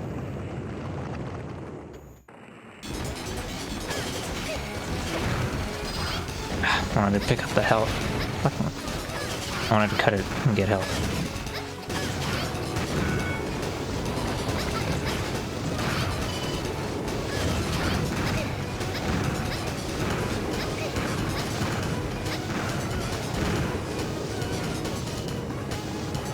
Cannot believe there's more.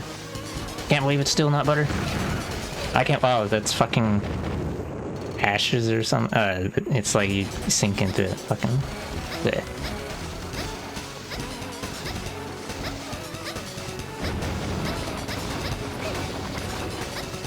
Oh. Oops. Mission failed. Time to redo. Maybe I should just play something else.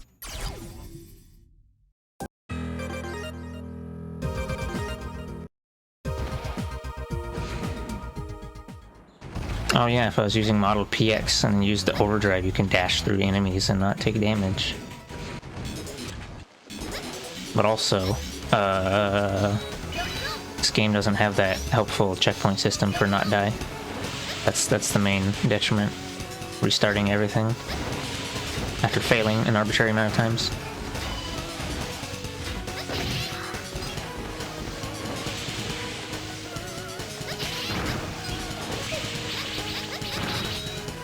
Yeah, the hard mode in this game was made for people like Relout Panda TM. And I'm just doing it for like some sort of arbitrary completionism. There's a reason I never bothered to finish it when I did actual game on my own on the DS.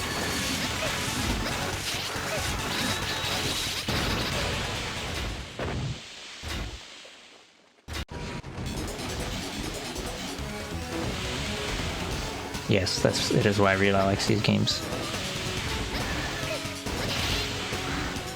Crack the code. Let's get crushed by the funny platform. Oh, the fucking robot killed us before it could do it. What a fucking bitch. So get crushed by the funny platform without interference from outside thinkies.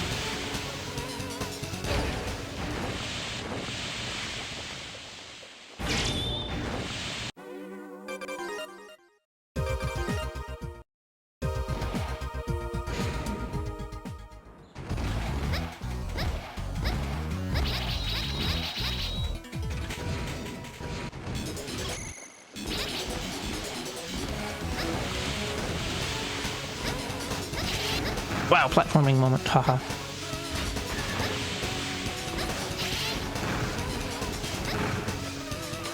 I like the shuriken in this game. It is a cool projectile for cool children. I don't like... meh. Weed. If I were to make a game copying this, I would not make it a game copying this. Actually, I would just throw out all the Metroidvania parts, and then all the abilities would be on one character slash form slash whatever.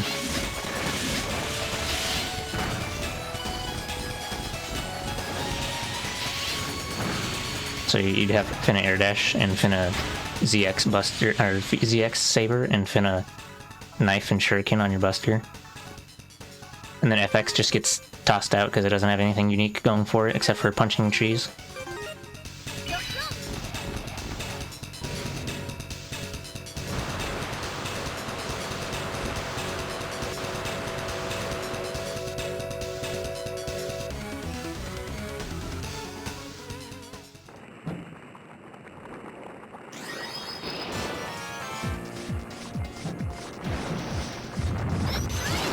Maze. I love video game.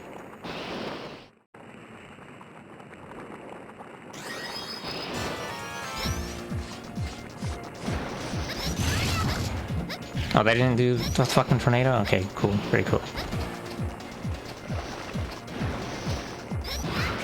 Maze. Times 2. 9 million. You zap the head and the fist still comes out, even though electricity is supposed to freeze enemies, because, fuck you, I guess.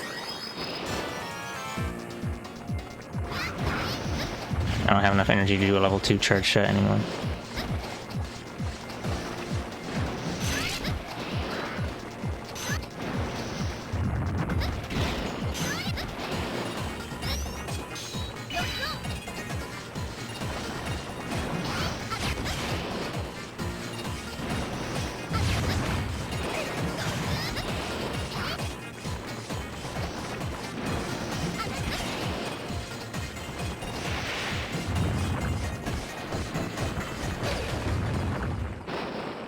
Maze. Yeah, let's play something else.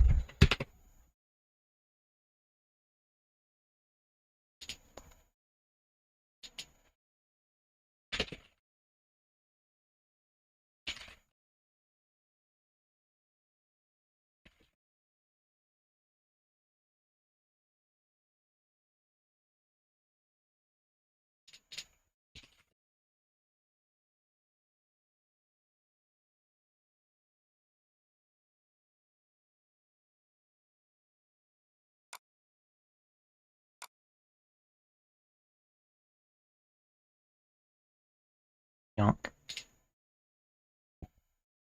Unplug the controller, I guess.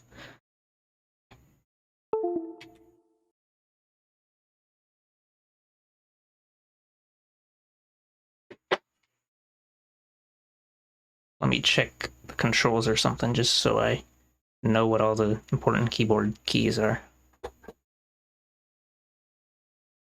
Did I hit save on those tags? Yeah, I guess I'm just gonna have that title. Oh, what's this? I accidentally hit credits. Or maybe I didn't hit it and it just does that by itself. Let's turn the volume down a bit.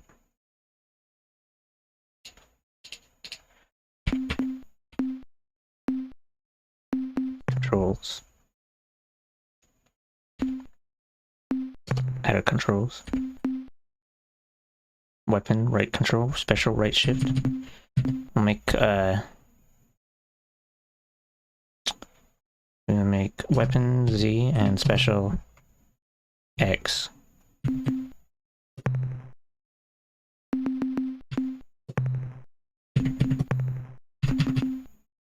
gonna actually sit through the intro this time. Oh wait, let me change the input to be the keyboard.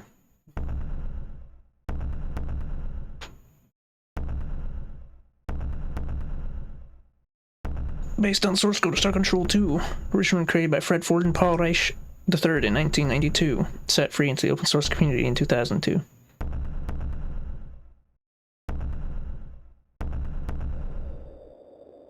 There were many great battles. Oh yeah, there's no voice acting for the intro. Earth and her partners in the Alliance of Free Stars against the evil Urquan and its hierarchy of battle thralls. And the Urquan were winning. Meanwhile, on the edge of the known frontier, an amazing discovery was made.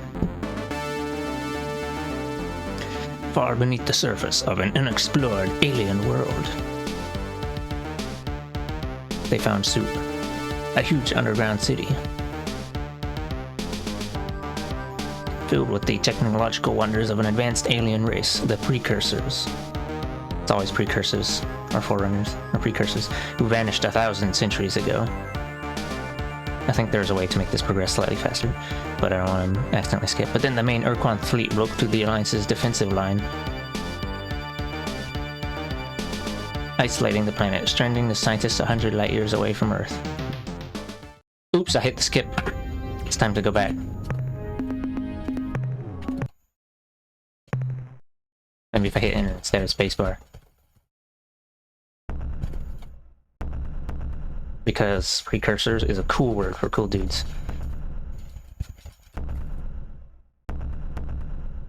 The precursor orbs. Give me 80 precursor orbs. Hold on, what's the voice this little statue do?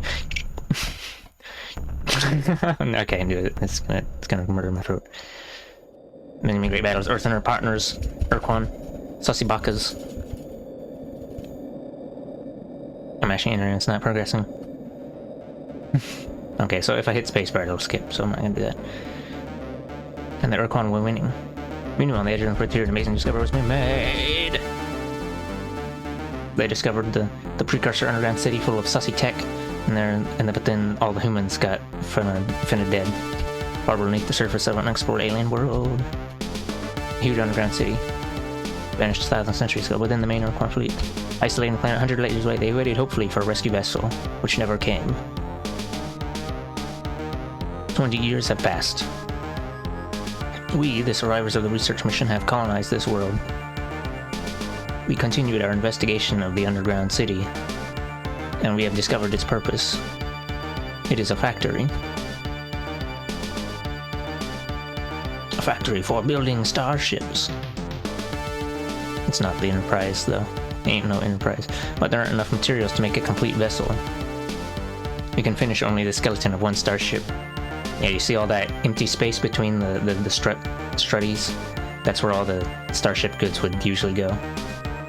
But that must be enough, because you must captain the vessel, and return to Earth. Look at him do the wiggle. To travel the greatest distance, you must push through into hyperspace. Find out what has happened over these many years. Tell Earth of our plight. And if the war with the Urquan still rages, fight for Earth and the Alliance as well as you can. You don't get to see hyperspace in that first, though. Because reasons. Okay, you hit space to pause. Space is not rebindable. And enter is the confirmation button.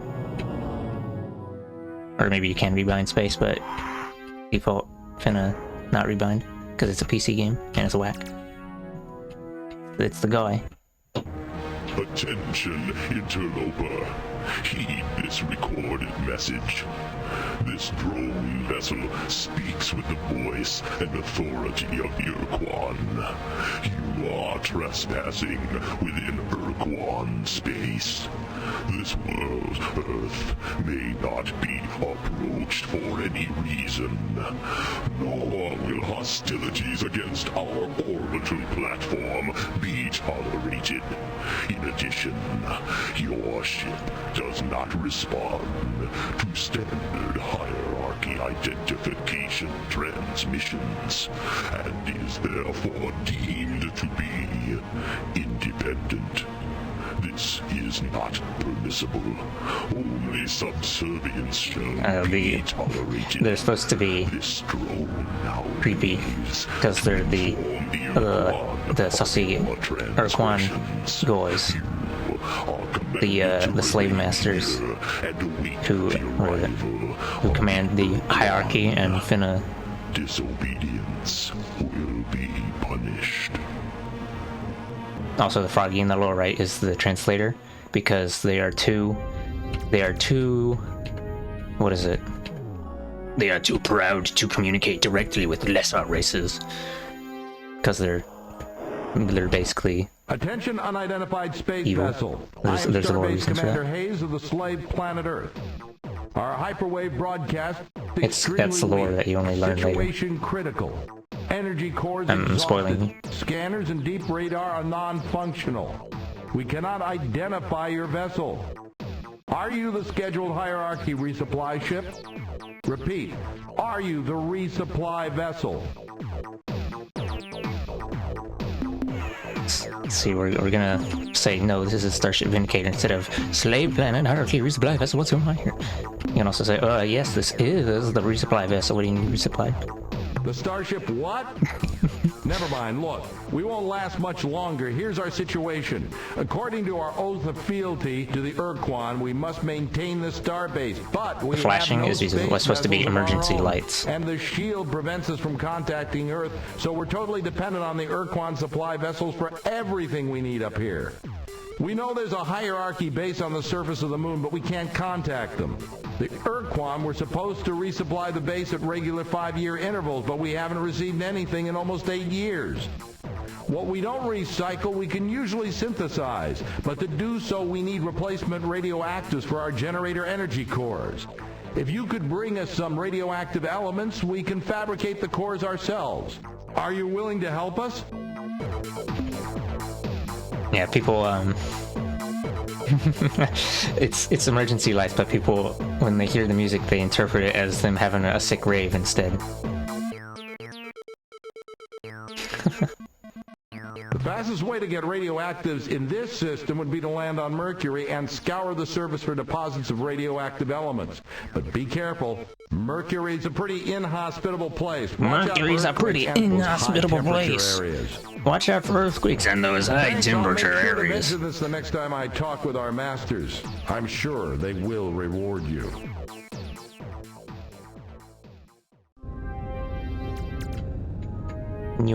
Time to go to Mercury. Also, oh yeah, when you start out, your ship is real slow because you don't have any cool bits on it. Oh wait, whoops, that's not Mercury. That's Venus. Oh hey, there's a little cat with a scuffed ear looking. Oh, he looked at me for half a second, then he saw me make eye contact and he left. He absconded. Whoops, I don't want to open that. I'm gonna save just because.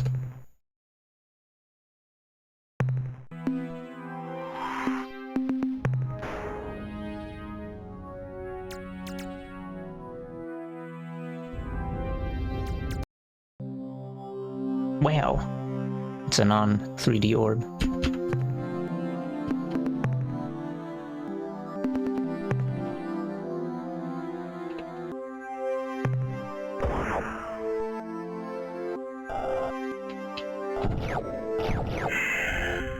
We're gonna grab just the minimum and then we're gonna leave. Instead of staying around to grab some sulfur and some iron and some whatever. That's how you harvest mineral resources, by dropping a lander and then you run around and scoop it up and then you leave. Because you don't want to get hit by the earthquakes and the lightning and the fire, and oh boy, I'm gonna go whoops and miss.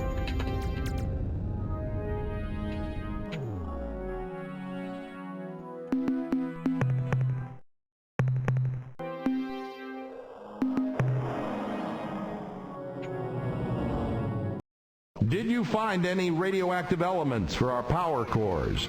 I'm gonna turn this down very slightly more. Because he's loud. We're ready to transfer. Transfer of radioactives, Captain. Now, as soon as our engineers can refit the energy cores, that's much better. Power ratings are climbing. Life support is coming back into the green.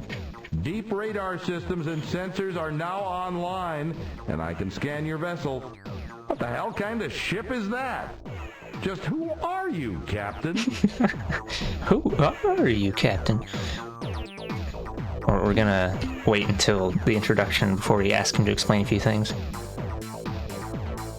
I'm Captain Zelnick of the Starship Vindicator. We are the survivors of a Star Control science research team to the Vela star system. Star Control science mission, huh?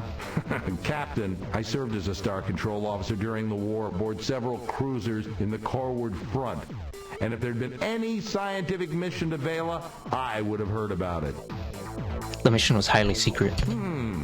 You know, come to think of it, there were some rumors that Corridor 9, the Special Operations Division of Star Control, was directing some hush-hush operation near Androsynth Space.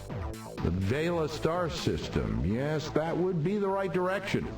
So, Captain, if you say it's true, how do you explain that huge alien starship you're flying? Huge. Why are you here? Huge alien starship. We're gonna ask him to explain some new things first. Urquan slave law requires that we maintain an orbital space platform to assist hierarchy vessels which are in need of repairs or fuel. Since the shield around the Earth cuts us off completely from the planet, we're dependent on the Urquan resupply ships for our non-renewable resources. The resupply vessels are supposed to arrive every 5 years, at which time the Urquan somehow penetrate the shield and exchange those of us up here with replacement personnel from the surface. What is that?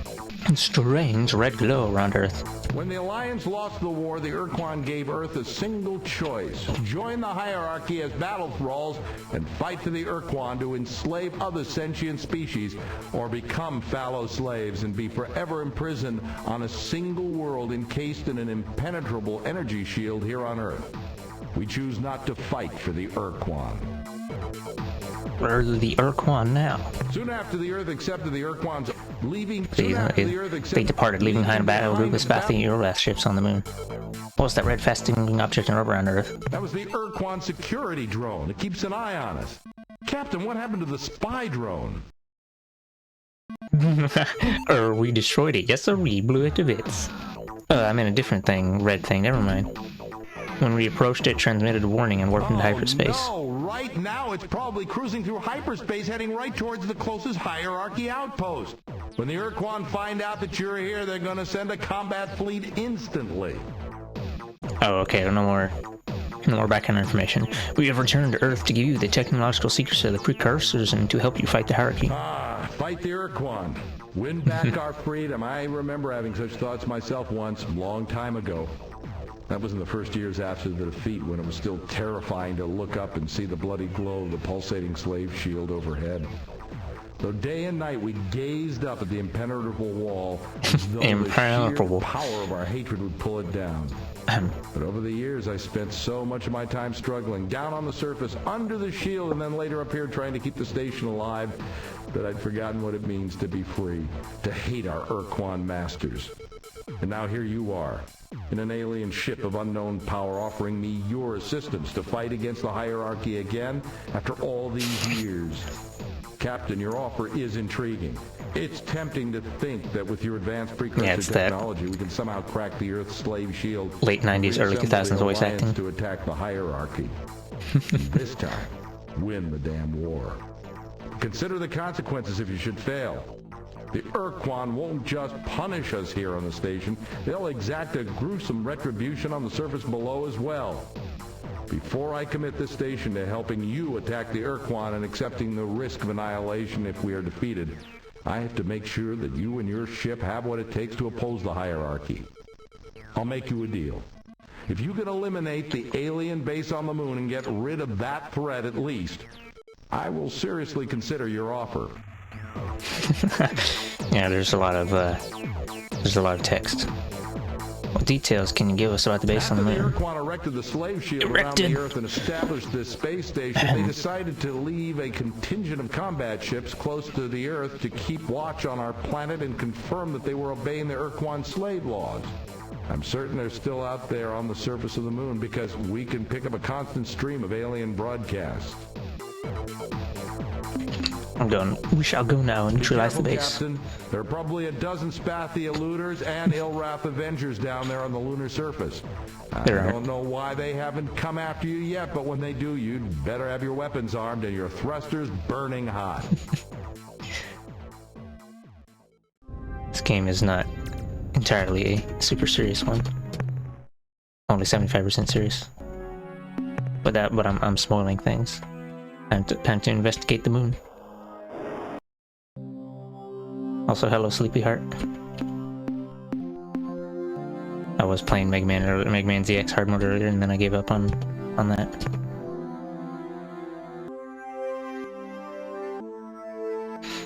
Oh, right. When you're on the planet screen, you have 3 different scans you can do, or usually it's best to just do auto scan, which does all of them. The mineral is the iron and the sulfur that you can harvest, and the energy is like buildings and special items, and then biological is well, in this case it's not actually biological, it's well, we'll see. I'm gonna pick up some rocks first.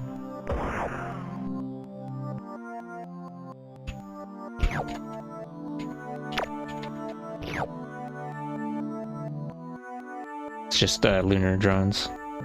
Zapping. Oof. Normally, if you zap biological, it'll drop data that you can also harvest. Oh, hey, calcium. Egads.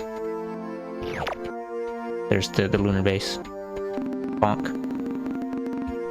Report from surface. We have discovered an alien base and have explored its interior. The installation must have been abandoned many years ago, but great care has been taken to make it appear active.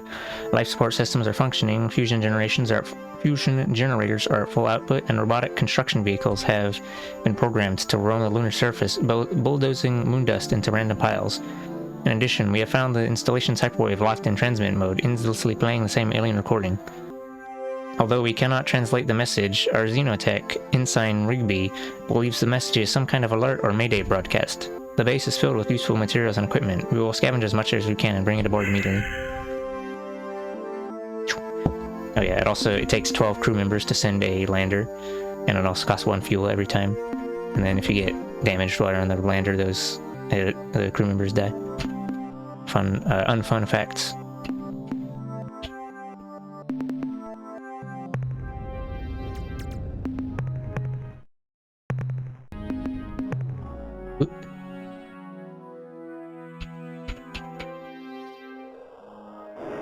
Also, I'm gonna spoil you again, and it's not a Mayday progress. Have you dealt with the base yet? It's not a Mayday broadcast. What they're broadcasting is like some they're broadcasting some entertainment channel of something I don't remember. It's alien singing. Finna radio music. We found the base, but it was abandoned years ago. Alternatively, we can say we attacked the moon base and completely destroyed the enemy. Technically, sort of, for sure. I'll be darned. All these years we've been listening to their incoherent broadcast, and we never even guessed. Captain, listen closely. Long-range sensors show a ship closing on this station fast. Our computer identifies it as Ilrath, Avenger class. I think you've got a fight on your hands, Captain. Your best bet is to wait until you have point-blank range. Captain, it's jamming our signal. Jamming our signal. By the fetid breath of the Dark Twin Kazon, a human in an alien starship. How fascinating. When I intercepted that Urquan drone and learned that an unidentified starship had approached Earth, I never expected to find such a remarkable vehicle in the hands of a human. Humans are prey animals, weak and helpless. But here is a human in an armored starship. And therefore in direct violation of the oath of fealty. I am sure our masters, the Urquan, will punish Earth most severely for this treachery when I present them with the twisted wreckage of your ship and your many charred corpses. Sounds like evil SpongeBob. Where the hell did you come from? It'll be a pleasure blasting your ugly face out of the stars. Surrender, foul alien creature, you'll be annihilated. Look, let's be reasonable. We can coexist peacefully. We'll say it's gonna be pleasure blasting his ugly face. I have no fear of you, feeble mammal. Though my ship lacks a functioning cloaking device, and many of our crew are dead, my gods Dogar the Black and Kazon the Unseen have personally confided to me that they despise you humans, and that they will help us to kill you all. Oh yeah, you might have noticed that all the words in their text are capitalized. They speak like Captain Capital on YouTube. Also, each race has a different font for maximum flavor. Wow, that was easy. He ran right into those missiles. What a beautiful sight, Captain. I haven't seen an Avenger blown away like that since the battle in Draco. I guess you've shown that you can handle yourself in battle, Captain. So my last reservation about helping you has been dissolved. I will commit this station to helping free Earth and defeat the Urquan. We may get our atoms rearranged in the process, but by God, Captain, we're going to try. So the obvious first step is to get the precursor equipment and software over here so that we can make it work with our ship repair fabricators. But then what, Captain? Then Commander will proceed to kick some major alien butt. I don't know. You can decide whether you're super serious or whether you're a fucking a dank memer. Or, trust me, Captain, I have a plan. A really good plan, but for now it must remain a secret. And the super serious answer: we will slowly build our strength, unify an allied starship, and bring the Urquan to their knee equivalents. Oh, wait, lies. 80% serious. Because I guess Urquan don't have knees. A sensible plan, Captain. Let's get to work. I'm gonna do the super serious replies. By the way, Captain, I think we need a name for this new alliance we're going to forge. And since it was your idea, it's only fair that you get the honor of naming it. So, what will it be? The Empire of Zelnik. United Federation of Worlds, the concordance of alien nations, the new alliance of free stars. We're gonna go with United Federation of Worlds. Nonetheless, we'll make it so. The United Federation of Worlds. Now, Captain, I expect the configuration process for the starbase to take at least 2 weeks, so let's get to work. Oh, and then 2 weeks are magically gonna pass. It's gonna be March 2155. I have good news to report, Captain. We have successfully integrated the precursor technology from your ship into our fabricator system, and as you can see, we've already begun minor repairs on your ship, patching up some of the micrometeorite holes. Oh, you can see the ship in the background now. now. Does not have an emergency warp escape unit, so our engineers rigged up some for you and each of your escorts. Now, you should be able to escape from a bad situation with the touch of a button.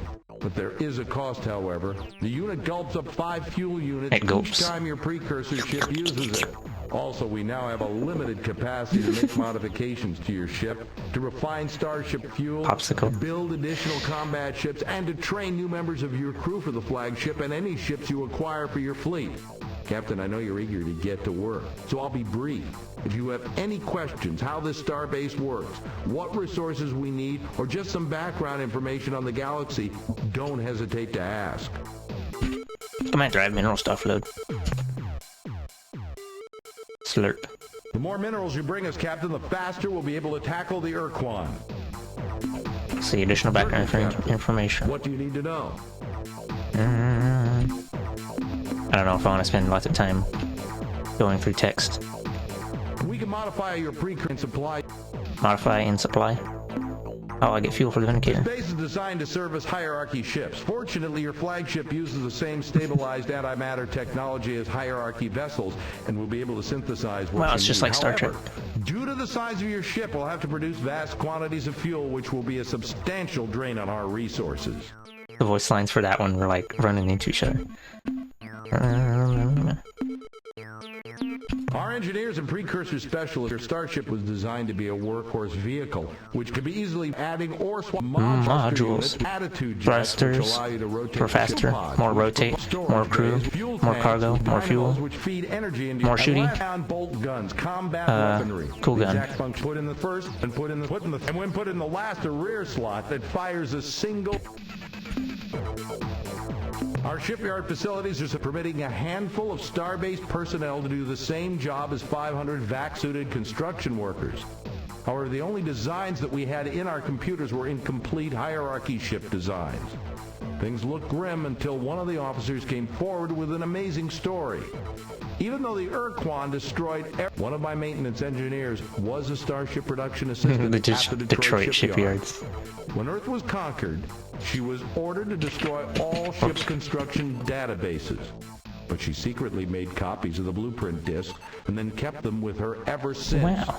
These discs contain all the provided you, Captain, in theory, Captain, can build as many Earthling cruisers you want. It's a well-known fact that alien vessels just can't be flown in combat without native starship captains at the helm. As you know, Captain, your flagship, however how we aid you in making these, we provide a cost. It's up to you to decide to acquire more RU. You get resource units from bringing in mineral stuff, and then it gets converted into funny money. So you don't have to think about it too hard.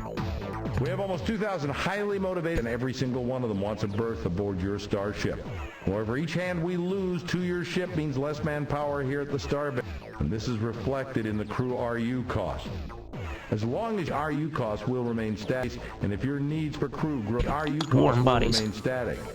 But we have only so many warm bodies on this starbase, and if your needs for crew grow beyond a certain point, the cost could increase dramatically. And my kind of most resources that are most useful is basically What else the can I radioactive stuff. And nuclear fission. Can you be more specific? I'm gonna get input on how to defeat the Urquan. How should I deal with the aliens I meet in It space? all depends on whom you meet, doesn't it, Captain? Well, in all seriousness, if you encounter the Ilrath, Vux, Androsynth, or other hierarchy battle thralls, I wouldn't hold out much hope for a peaceful encounter. So if you feel you have the advantage, attack. The resources you will scavenge from the enemy's wreckage are well worth the effort. If you can find Alliance races who are in a position to help us, then you must convince them to join with us. Their assistance may be crucial to our success. There's certain Alliance, or the Alliance doesn't exist anymore, but previously Alliance races that are optional, and then there's some of them that are like mandatory to recruit. But no spoilers. It's not really spoiler though, I guess. What else can I tell you? Fine. Goodbye. Farewell, Captain.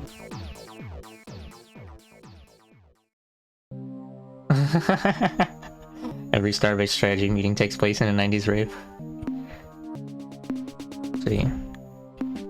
We'll outfit Starship. Mayhaps.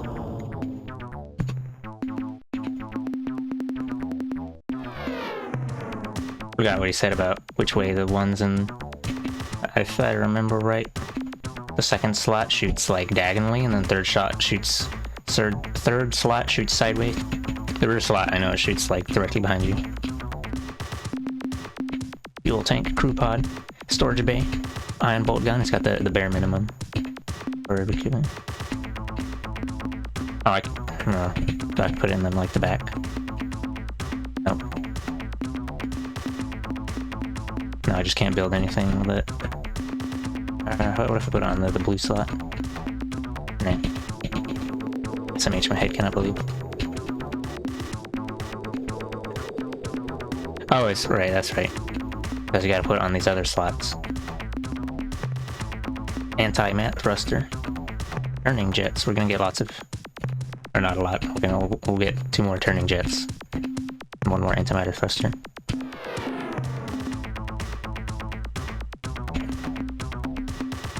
And... storage. Oh, actually, let me buy some fuel first.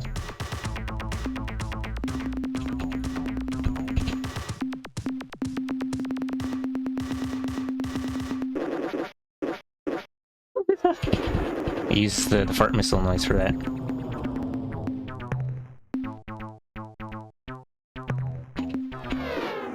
Actually, let me undo some of that fuel because I wanna get another storage thing.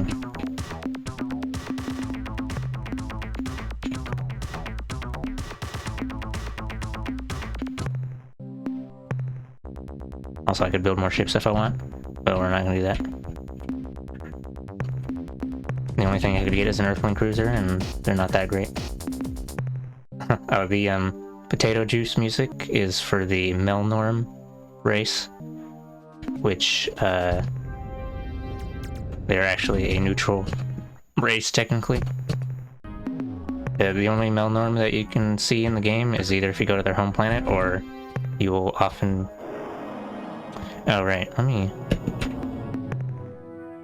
I'm gonna go forward and then go back. Forgot what I was saying. Yeah, the only other Melnorm you can see is like... Hello, Hello, Captain! Certainly. You're in my shoes, what would you do now? let's see. But yeah, You need to potato build juice up and is... balance The strength of your Melnorm is a flagship. hyperspace I would add trader. thrusters up to say, you need to build up and balance the strength of your flagship. I would add thrusters up to say 5 or 6. Speed is essential in combat, but it would also pay off over the long haul in hyperspace. And if you prefer to avoid confrontation, nothing beats a great pair of legs.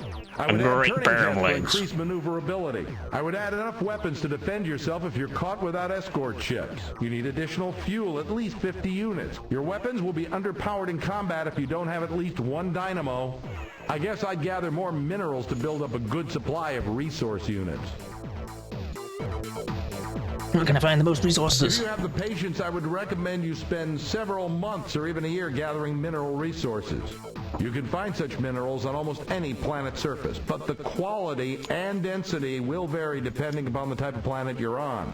Base metals are probably the most common basically wants you to buy materials everything. find, but they aren't particularly valuable.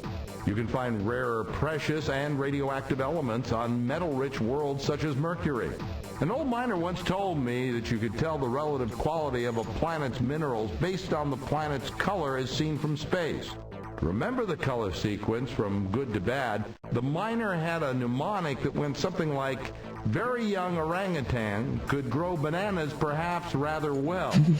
It is also the case that mineral yields will be better at hotter stars. Temperature is related to the size and color of a star.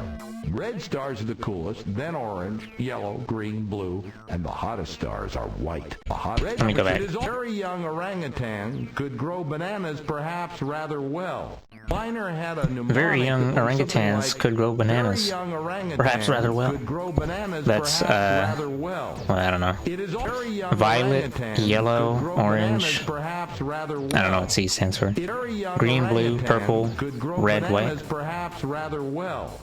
It is also the case that mineral yields will be better at temperature. Red stars are the coolest, the hottest stars. I mean, yeah, I don't think you need to remember that. It's basically just, the more dangerous a planet is, the better resources it'll have. Usually. Except for when you see a rainbow planet, then you're like, oh my god, rainbow planet, and then you land on it and you get $1 million. What else can I tell you? Fine. Blow up. Blow up an Urquan for me, Space Commander. Or Space Captain.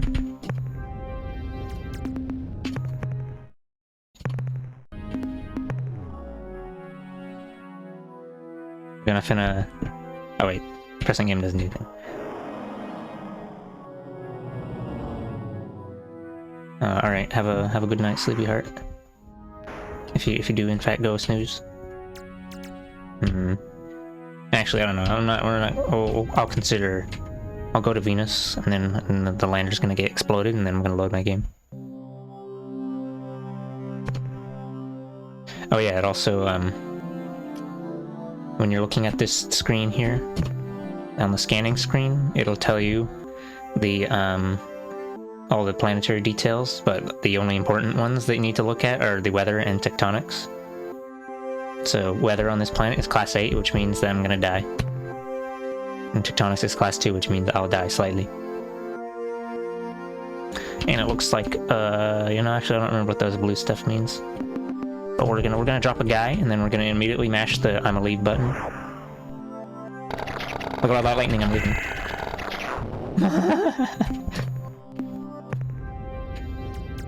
I wasted some fuel for that, but that's fine.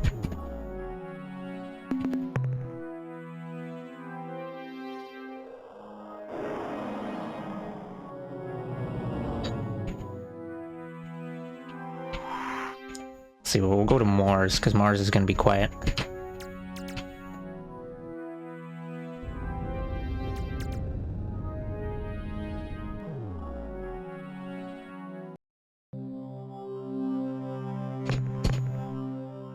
But then it's only going to have stinky shitty rocks. Because it's not on fire.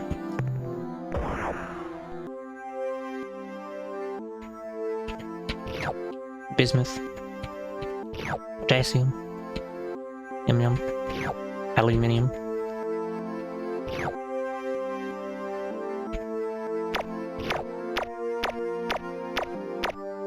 Oops. Did I? Oh, I did. I think I just zapped that mineral. Oops. Also, it appears you cannot wrap around on the top, but only the left and right. Let me not zap this mineral in a fervor.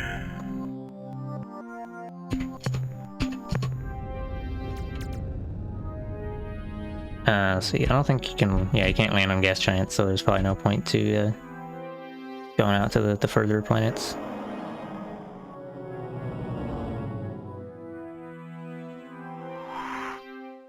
Also, I might actually try to finna yeet onto Venus, but we'll see.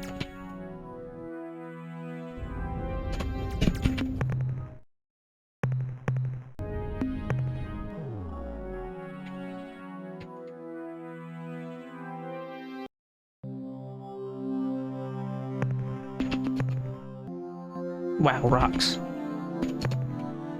Whoa, let's see. Drop over here.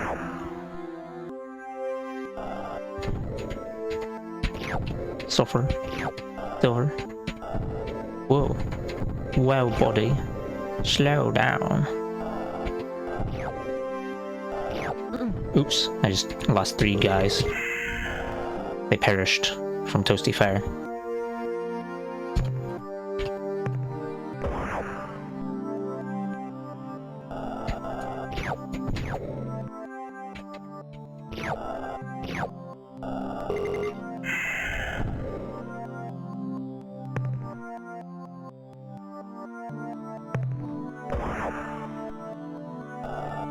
Yonk. Land right next to the fire. Oh shit. Sick dodges. Okay, I think that's all I'm gonna grab from that planet. Now we're gonna save right next to Venus and try Venus again. Then I'm gonna get zapped by so much lightning and explode instantly.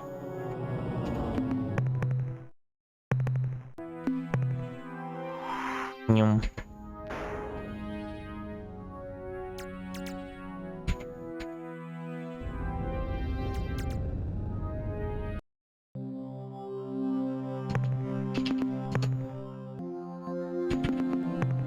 Funny blue rocks.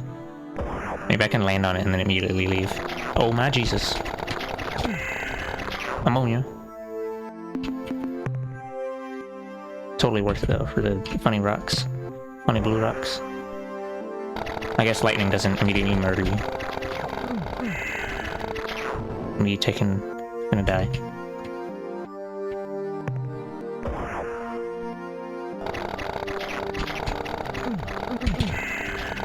I don't know if that was worth it. Well, no, it was totally worth it to lose 13 individuals with unique lives and personalities. Oh my god. It's okay, they're just a number on the screen. I am not full capitalism.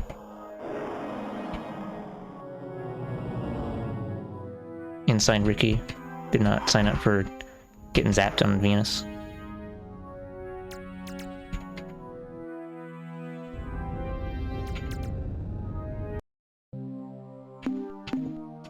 Captain, I'm glad you made it back in one piece. I have minerals to offload.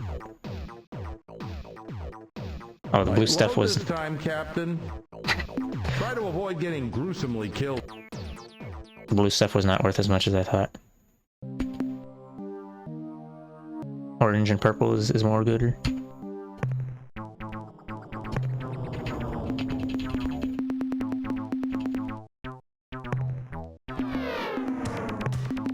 I'm actually gonna reduce the fuel a bit. I want to get one more thruster because I don't want to be slow. That noise it makes there is the sound of a certain starship's button missile. It's a tracking missile that is fired out of the rear of a Spaathy warship. This is very important. Reusing those assets.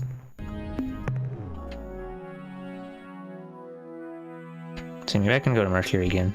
Just farm Mercury forever.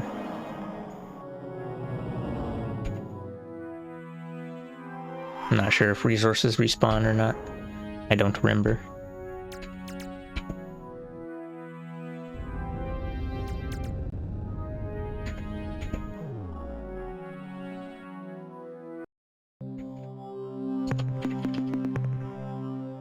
Nah, it looks like they didn't respawn.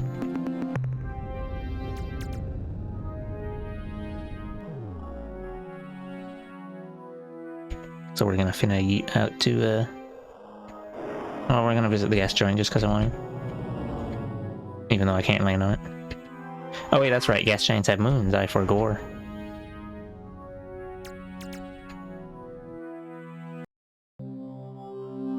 Wow, it's the guy.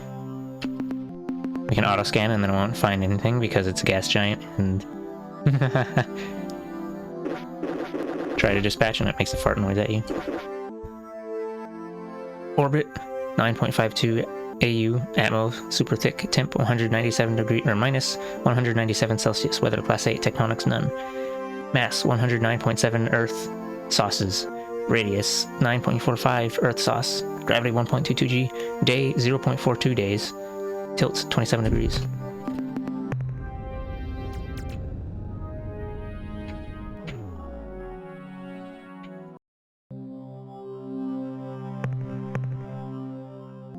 Get some rocks. Oh, weather class 3, tectonics class 2. Might be a little... No, I guess there's not gonna be any. Oh, just kidding, weather 3 means light. Only rare lightning. And I guess class 2 tectonics means nothing. Oh, I can't believe they do this. Lightning striking twice in the same place. That's illegal.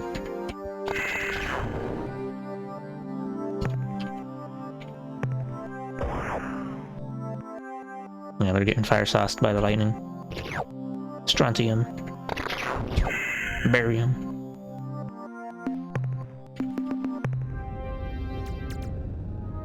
Funnily enough, Commander Hayes will even say light load if you have a bunch of low quality materials, because I think when he says, or actually I'm thinking that what he says is based on total value of things you harvest rather than how much you actually have. Or maybe I misremember. Only stinky space rocks.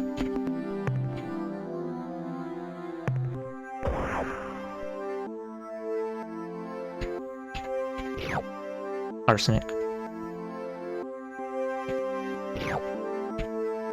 Titanium. I'm not sure if I remember exactly how it do be, but I think the size of the ball doesn't actually reflect... I don't remember if it reflects how much of the resources there or what. We're just gonna harvest all the dead space rocks.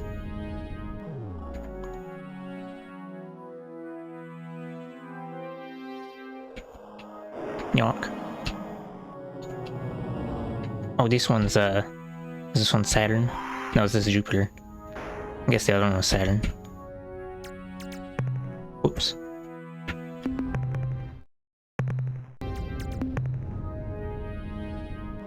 Says it on the top bar.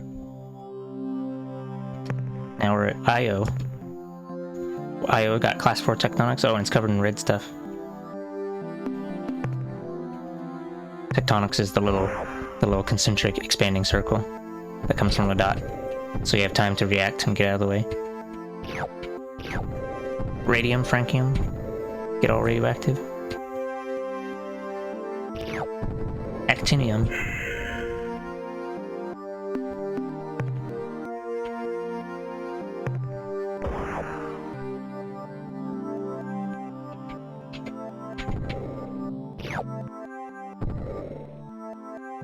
You have tank controls for both the lander and the in-flight movie.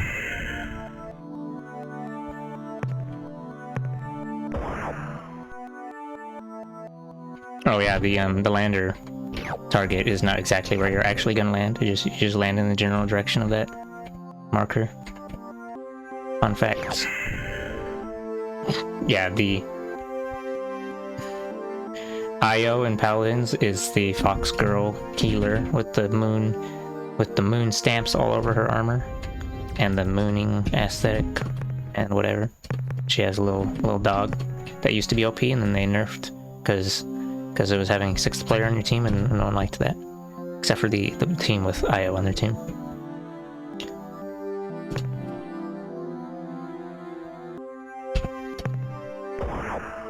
Oh, I didn't check how much weather is on this planet. I guess it's fine. It appears there is no weather on this planet to write home about. There's no deaths on this planet. How boring. I wanted to have some action where I get crushed into a small tin can.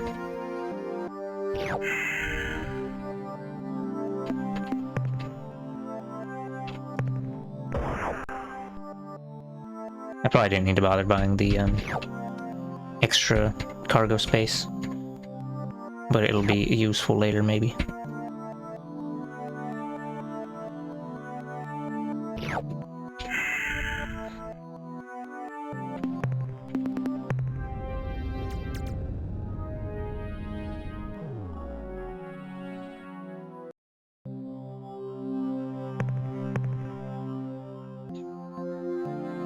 Oh, if I remember right, that blue stuff, maybe there's a way to, like... Oh, I guess not. Oh yeah, okay, you can check. You can check your cargo menu to see how much the worth of these thingies is. Common, corrosive, base metal, noble gas, rare earth, precious, radioactive, exotic. We have 179 radioactives, 102 base metals, 37 corrosives, and 4 common. And common is that light blue, so this only has light blue and a little teeny dot on the lower right, which looks like gray. So we're gonna forget about it because that is not worth much. Oh, it's got nothing. Ugh.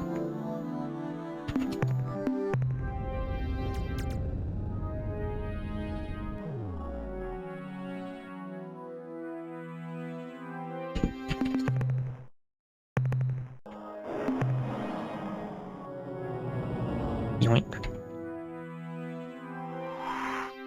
I'm gonna hit hyperspace.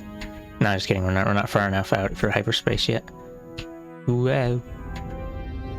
To go to hyperspace, you just travel to the edge of the solar system, and then you go splat into the hyperspace boundary, and then whoops, and then everything turns red because of redshift, I guess. Oh, there's nothing here on Uranus. Uranus is barren.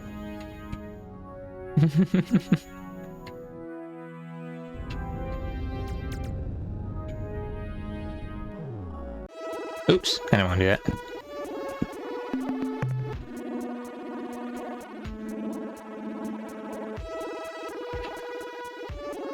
Yeah, let's just load.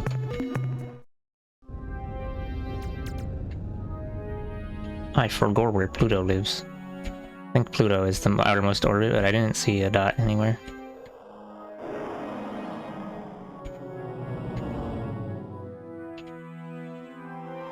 Oh, is it this little purple spot that is barely visible? Yep. It's like 3 pixels tall and wide. Yonk. Auto scan. No, oh, there's a single mineral. Oh, and there's also a single energy dot.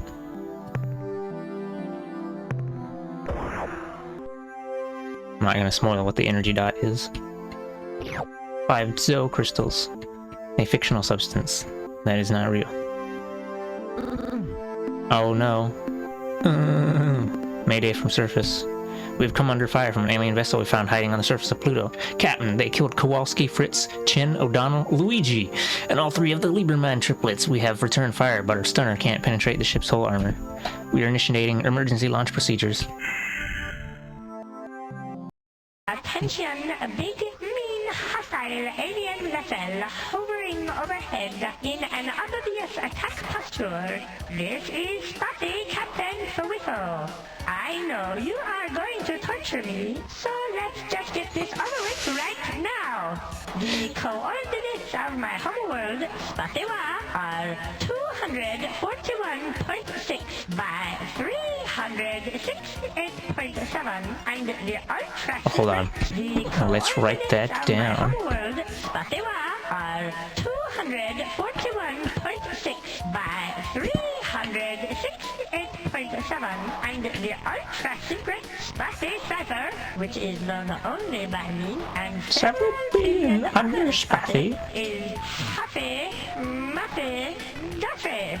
Sorry about that little mistake with your landing vehicle. I was so startled when it approached my vessel in a threatening manner that my automated defense systems fired on it when it got too close. I hope nobody got hurt.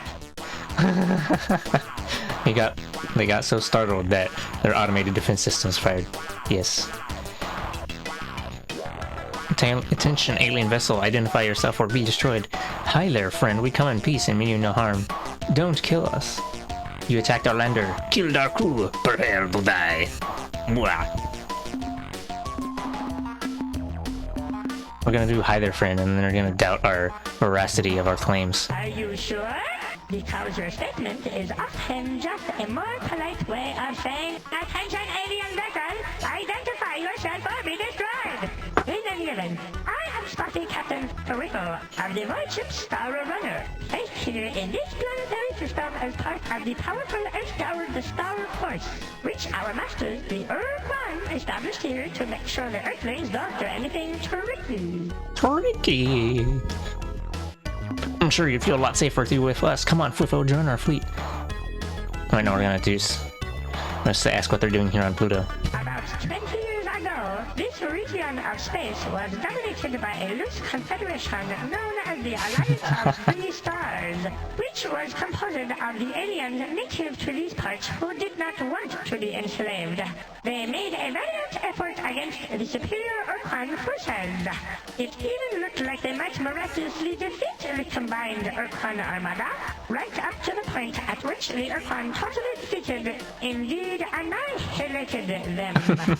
Annihilated them. So what are you doing here on Pluto? When the Ur-Quan armada entered the system to subjugate formerly the Earthlings, the Ur-Quan presented the humans with the standard slave options. Join the hierarchy as combat roles and retain some autonomy, including the right to travel through space, or become a fellow species and return to free atomic savagery on the surface of their homeworld, encased for all time beneath an impenetrable force shield. The humans chose the latter option, and so were swiftly imprisoned on the surface of Earth. But the Ur-Quan didn't trust them to obey the restrictions, so they chose a small group of hierarchy combat starships from the Illite and Spartan fleets to create the so-called Earth Guard and station them at a base on Earth's moon. They've still not answered the question of what they're doing on Pluto. Originally, we were stationed on Earth's moon, which made us Spotty a bit uneasy because with each passing day we grew more and more worried about the sneaky Earthlings making a surprise attack. Though the Illyrad kept telling us that it was impossible since the Earthlings had no ships or weapons whatsoever. That made us feel a bit better, but when the Illyrad left, again we grew fearful and decided to make a strategic redeployment to Mars. Later on we decided it would be prudent to relocate to Jupiter's moon, Ganymede, then later Saturn's moon, Titan, and finally here to Pluto. a strategic redeployment. And it would be prudent to relocate and finna run away from spooky humans. What happened to the Iraq station in this system? The Iraq contingent were supposed to be the toughest ridge crest, the most rigid flipper, yes, the backbone of the Earth Guard Force. But they departed the system en masse not long after the last Ur-Quan dreadnought vanished from this region of space. They claimed to have received a direct order from their gods of evil and darkness, who had grown dissatisfied with the Illyrats' passivity and wanted them to kill, or at least torture someone soon. Personally, I believe they just got bored and went off to have some fun.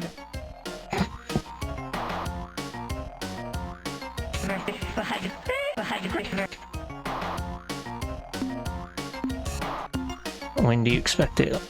Yeah, they just finna eat and they cannot believe. Well, when they were pushing up into hyperspace 18 years ago, we asked them that very question, and I think they said something to the effect of real soon. Oh yeah, another different font for Spathy.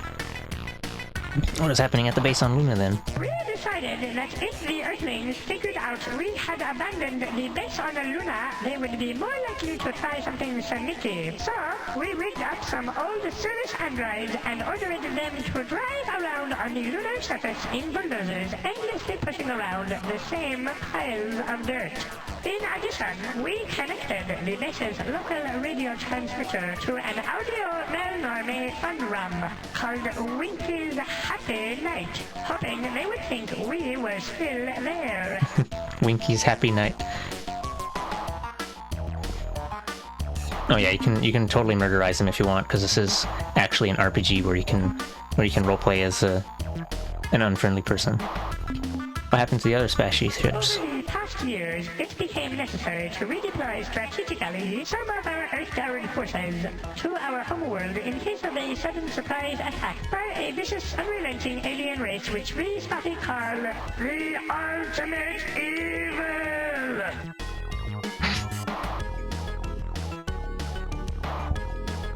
How many crew do you have aboard? Dozens, that is to say scores and perhaps even hundreds of my brethren stride through the corridors of this specially modified, super-efficient, mass destruction-oriented starship, which could lay siege to an entire planetary system should we choose to do so, which, fortunately for you, we have decided not to do today. I definitely believe this guy.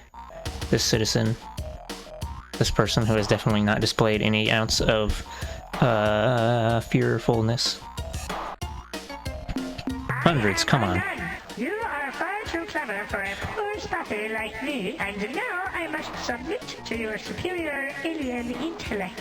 I guess I am not revealing any truly important secrets if I tell you that each of my species' Lunar-class void ships typically holds 30 Spotty crewmen, though at present my vessel, the Star Runner, is not up to full complement due to the needs of my homeworld in their resistance against the Ultimate Evil.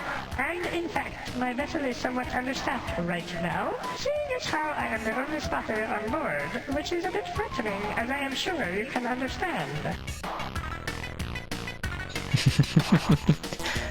He's all by himself, cannot believe my SMH. I already knew that, but I don't want to spoil. Spoilers. The galaxy teems of threatening monsters. Are you happy here, alone and vulnerable? How true, Captain, how true! In truth, just between us, during the past 7 years, I have been quite ill at ease, and yet now I find myself enjoying your company.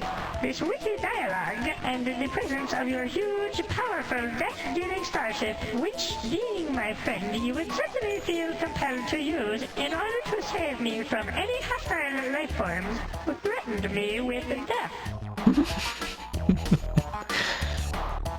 Who or what are this ultimate evil? As yet, the ultimate evil remains largely unmanifest, and its powers and exact intentions are still a bit obscure, since it lurks just outside the range of even the most sensitive long-range detectors, which we feel gives conclusive evidence as to the ultimate evil's nefarious intent. Can't believe they finna invented some bullshit ultimate evil that doesn't exist.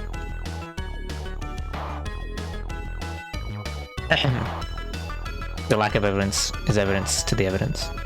Oh yeah, you might have noticed there's a little oscilloscope in the lower right that bops up and down when they're talking. Since it was our most powerful and unforgiving masters, the Orquan, who stationed us here, we knew I'm not sure what the purpose of it before, to disobey them completely. when there's no voice acting. But we decided it would be okay I think, to what send just one ship home. But Oh. I think what the oscilloscope did before was it bopped to the music, but they repurposed it. And unforgiving masters, the Orquan, who stationed us here, we knew it would be grossly stupid to disobey them completely, but we decided it would be okay to send just one ship home. We used one of our most ancient and solemn rituals, Poon Taffy, to pick the lucky ship. Then, some months later, we decided that it wouldn't really hurt if we sent one more ship home. And then later we sent another, and then another. Well, you get the idea. Alas, as fate would have it, when the final ritual was performed, I, Barroso, was left here alone.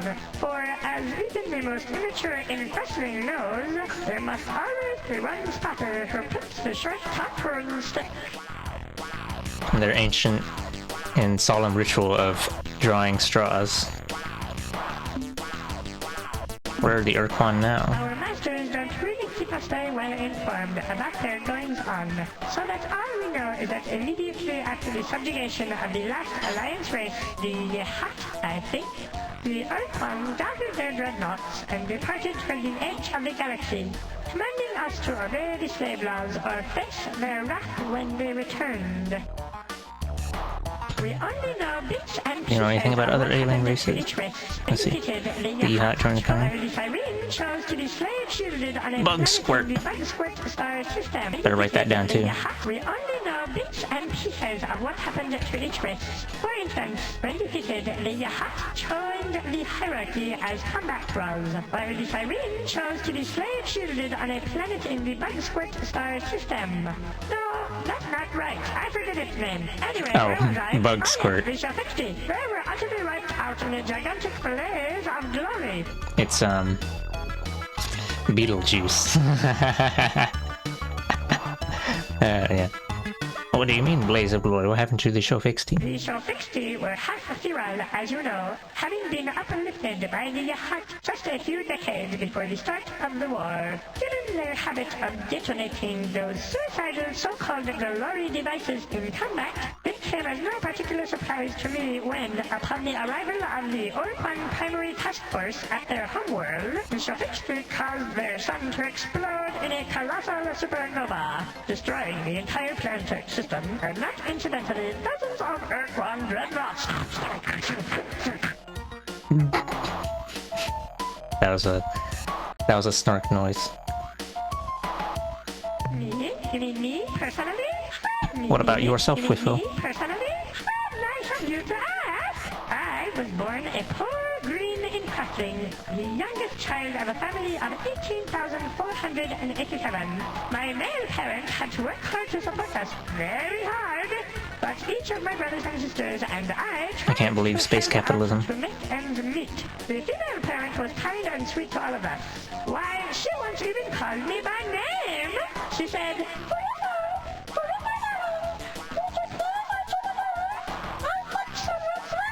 what a treat, a golden memory.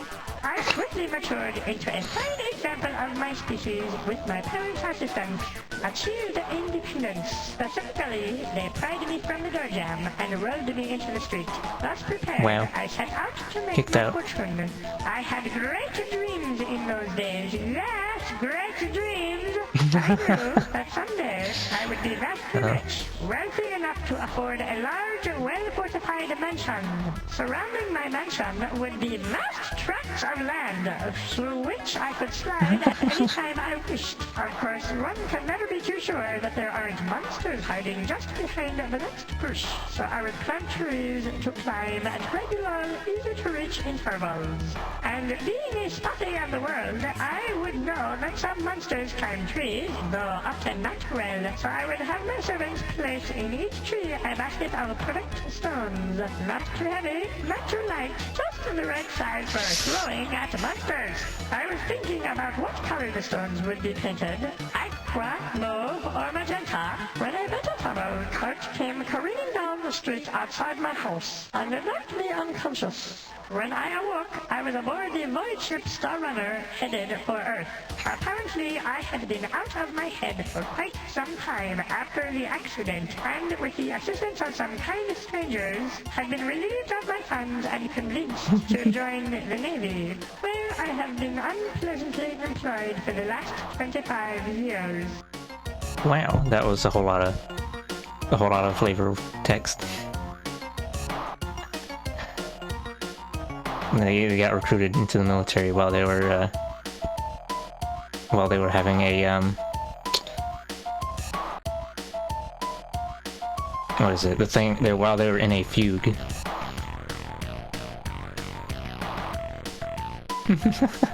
Yeah, you might have gathered that this entire species is all cowards. I'm sure you'd feel a lot safer if you were with us. Come on, Fwiffle, join our fleet. Happy days and jubilation!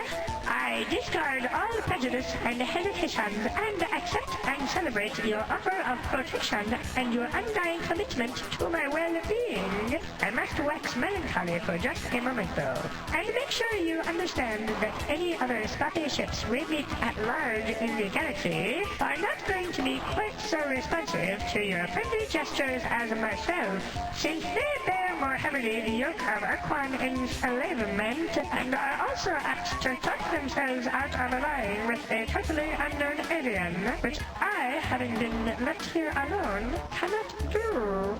Welcome me aboard, Captain. But if by grandma vibes you mean like, rambling, then yeah, I guess that's grandma vibes. Anyway, I think we're gonna have to leave the Sol system and go plunder some other locations.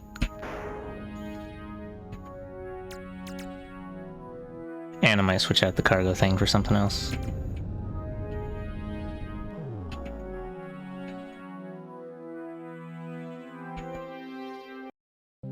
Oh yeah, we can Hello, tell Captain. we can tell the commander about the moon base being, or not the moon base, the existence Not a of bad sus job, individuals. Captain. Certainly, Captain. Actually, never mind that. Can't tell him that there was just one little noodle on Pluto. Let's see, we'll get rid of the cargo storage bay, or we're gonna obtain fasts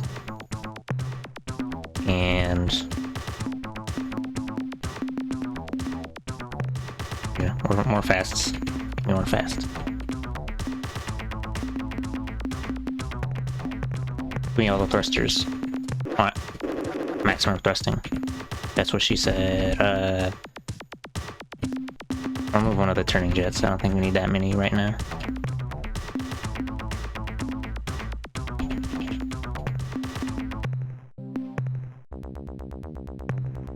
Oh, we could fill up the funny ship with some crew.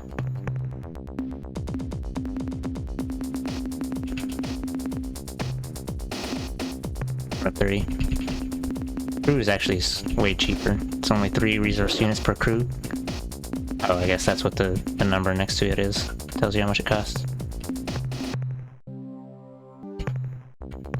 Oops. I'm gonna save here. No, I didn't spend all my money. Gotta burn all the goods. Yes, Captain. Blow up. Blow up an Urquan for me, Space Captain. I'm gonna add some more fuel. Just cause.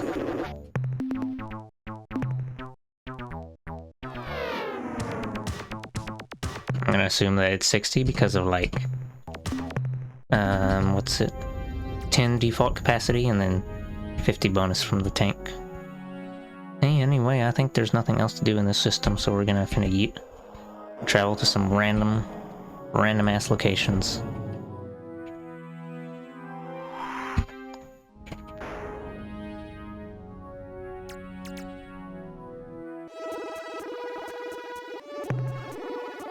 Oh.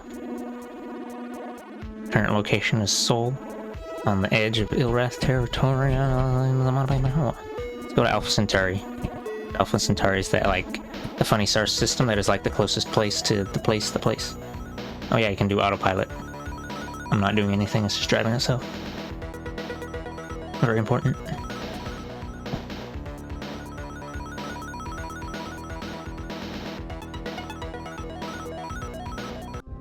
Alright. Oh, what's this sussy spaceship? Let's go and interact with it. I am Trade Master Greenish, in command of the Melnome starship, inevitably successful in all circumstances. I bid you a formal welcome, Captain.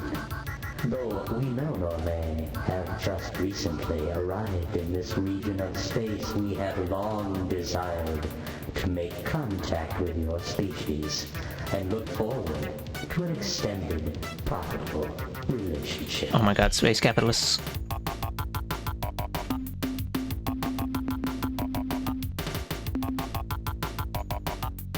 Also, he kind of looks like a very angry Kirby, but I think that's actually just supposed to be their head. And then you can't see the rest. Even before our first greeting, Come on, we peace. knew of you, Captain.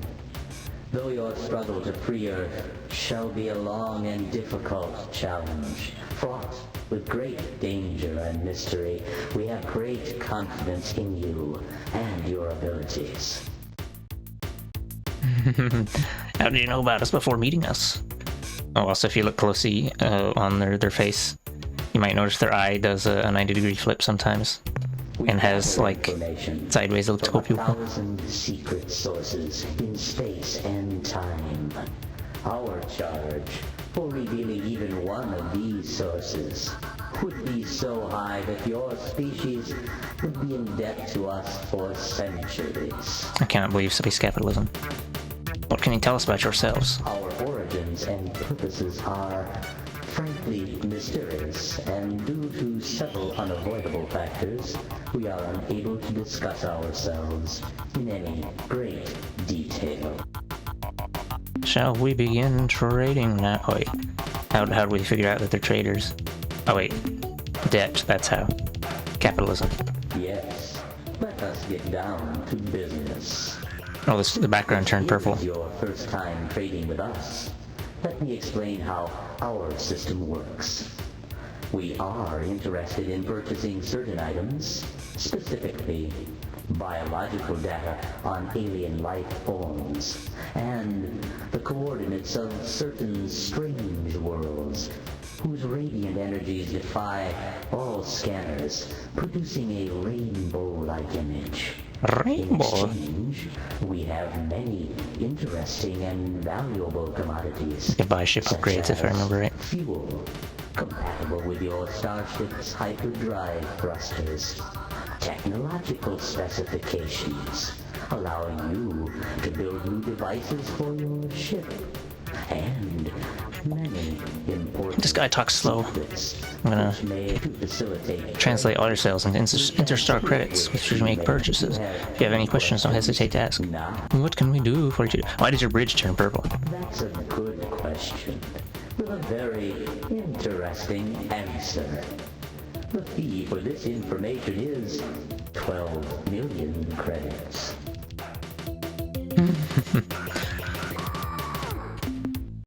It has been a pleasure dealing with you, Captain. We look forward to your next visit. I have no credit. Yonk.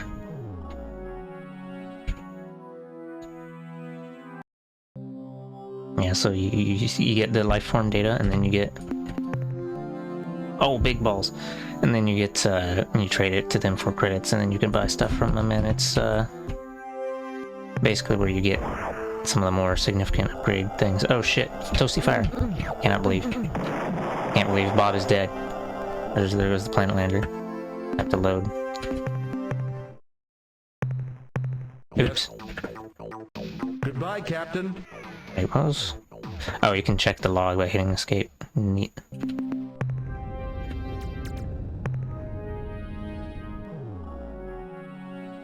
Autopilot.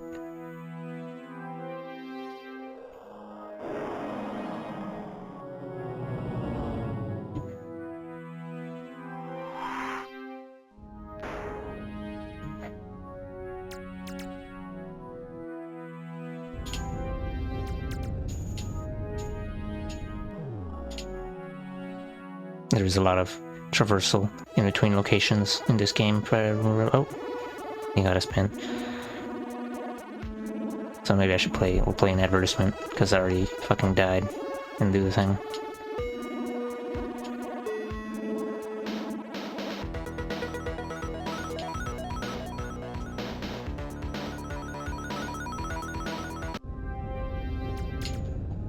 Oh, he's not there anymore. Damn.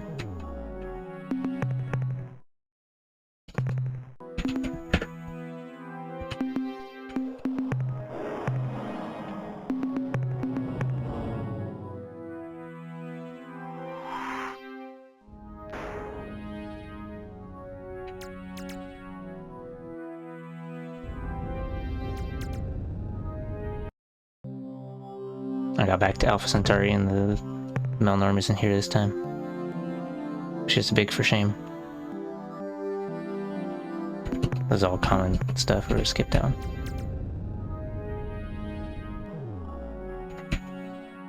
Just a bunch of shitty ammonia blue materials.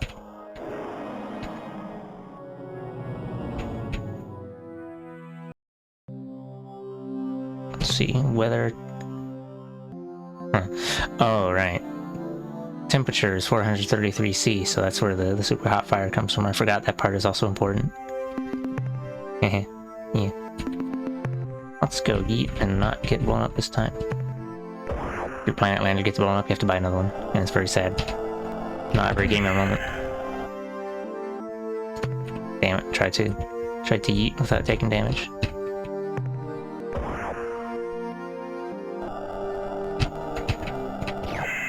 Neutronium.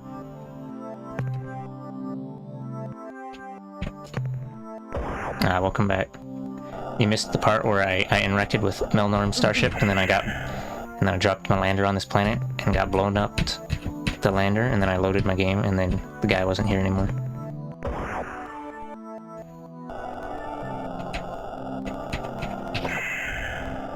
That was definitely worth losing 4 guys and a little bit of fuel. You know, actually, I should probably not be making all my saves on the exact same file, because there is the possibility of technically soft locking yourself if you, or not soft locking, but certain objectives cannot be completed after you do a fucky wucky. Or like you can also strand yourself in certain parts of space if you don't have enough fuel. Or that sort of thing.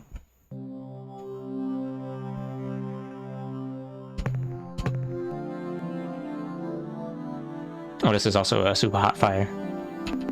But we're gonna land on it and try to grab some things while being super hot fire. Never mind. Let's try a different planet.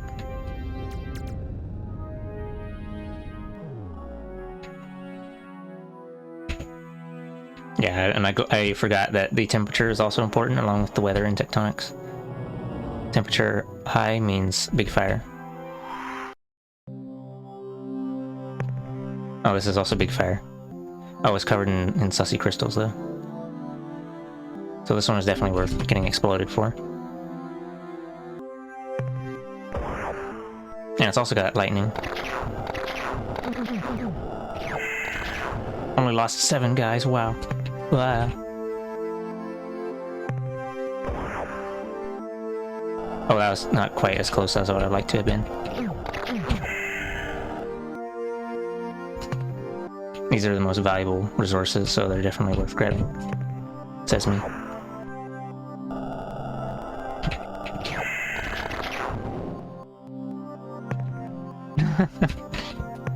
Yeah, and I guess the size of the ball is how much stuff it is.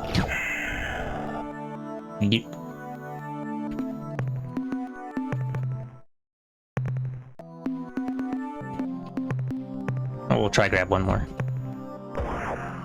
2 more, 3 more. A small amount more. Cannot believe.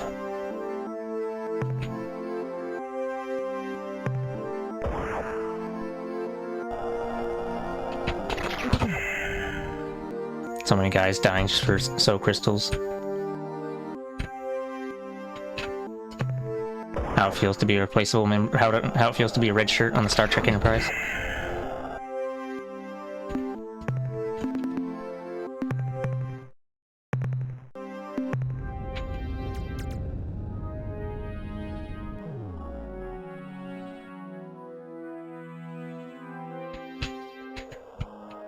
Oh, it's a gas giant.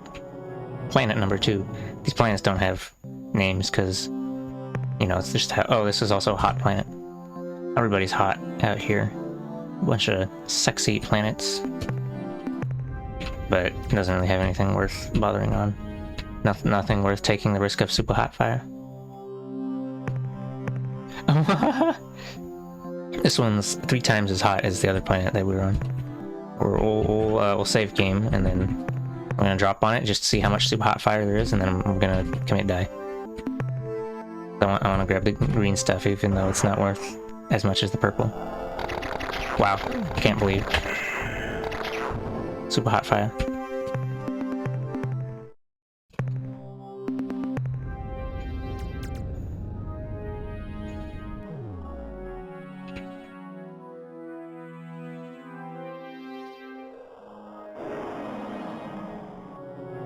All these planets are hot for some reason.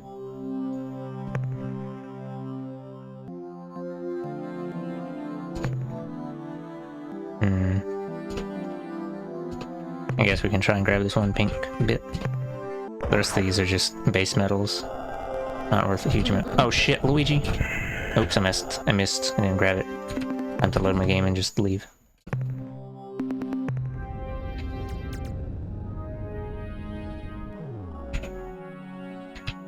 Let's see, we're gonna go to this blue ball on the right.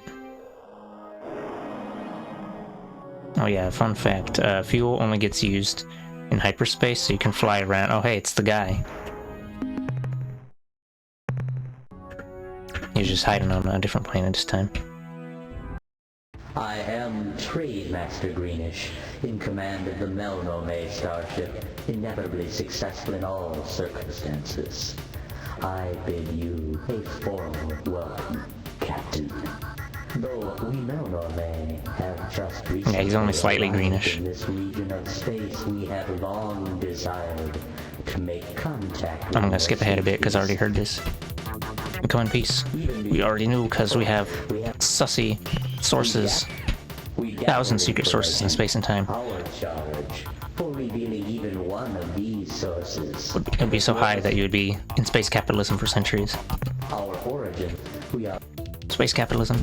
first and foremost among these factors is our unwillingness to give away information. They don't believe in charity because they're space About capitalists. Our history, psychology, and mental powers, our unique physiology, the exact locations of homeworlds, or our potentially ominous long-range plans. However, these important and relevant pieces of information are available for a nominal sum of credits. Do you have any information which might be useful to us? Absolutely. Our primary trade good is information. Oh, I didn't get to pick the other Right here dialogue on things. Display screen, we can discuss later. At which time, These surreal culture is far beyond such pettiness as money. you are of course correct.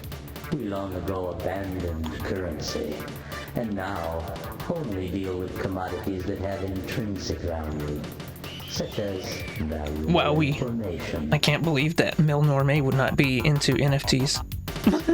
Oh, I didn't do this dialogue last time. What our cause is just. Isn't altruism the highest pinnacle of morality? No, it is not. In fact, in our culture, giving, with no fair exchange of goods or services, is considered vulgar and inappropriate. Please do not mention this subject again. Trade is for the weak. We take what we want. Or just... we'll say that too. We reel within. Oh, the bridge turned blue. And are thrown into a sudden panic. Being peaceful by nature, we would no doubt be unprepared for your sudden hostility were it not for the excellent weapon system we bought from Nikhil Varizi just last month. A weapon system which is fully locked on your command bridge, by the way. Why did your bridge just turn blue? To us, blue ambiance signifies a response to an unexpected threat. It shows that we are under emotional distress. And, not incidentally, it also lets us see our weapon consoles more clearly. Let's just test out that weapon system, shall we? In combat. Or just... You have an odd way of we're just testing your intentions. We're actually peaceful and friendly. You have an odd way of making friends, Captain. Are you certain that you aren't just tricking us? So that you can attack us the moment our back is turned? I promise we won't do anything sneaky like that. Wow. Yes, let us get down to business. The bridge turned purple. This is your first time trading with us. I already heard this, so I'm gonna zoom. We are interested in Purchasing specific biological data. Oh, and the coordinates of Rainbow Worlds. We can get fuel and blueprints and information. And then they turn your soup into credits. Why'd your bridge turn purple? That's a good question, with a very interesting answer. The fee for this information is 12 million credits.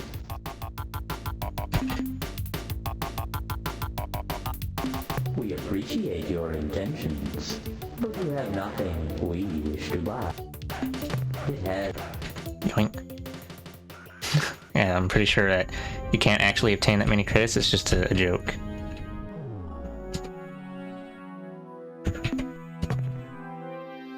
Let me save, so I don't have to worry about that again.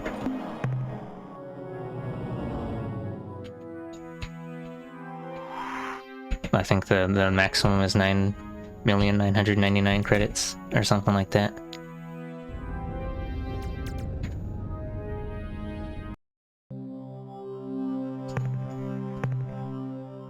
No, just stinky rocks. Well, hold on, we'll do full scan anyway, just for lulz.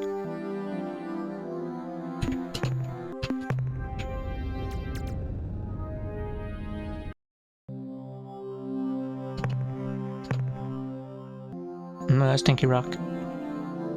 Stinky rock with super hot fire and lightning and earthquakes.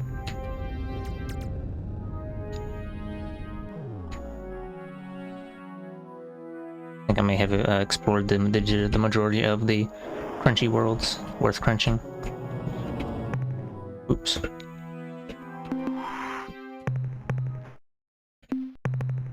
Oops, I didn't name that. Yeah, whatever. Fine.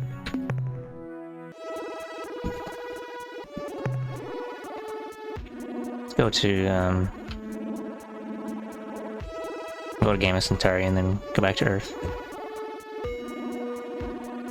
And then dump our goods, because they're almost full on cargo anyway. Yoink. Wow, look at that. Only 2 planets. SMH, I cannot believe my head.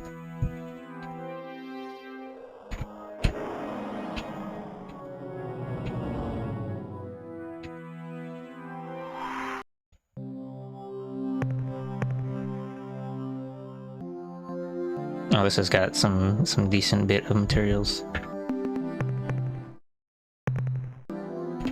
Oops, I don't want to do that.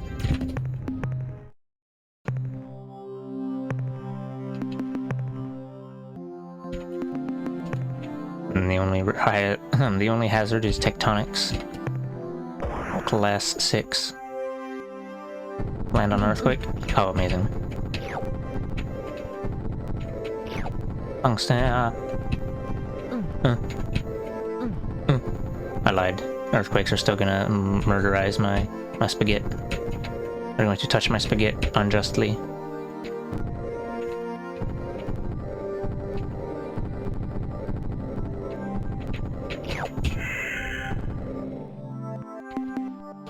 Also, this might actually not be the super worthwhile materials, because radioactives and some, like, let's see, the radioactives are orange, and then there's some other materials that are not so valuable that look kind of similar. Yeah, corrosive, which is not radioactive. So I'm gonna load because that wasn't worth bothering.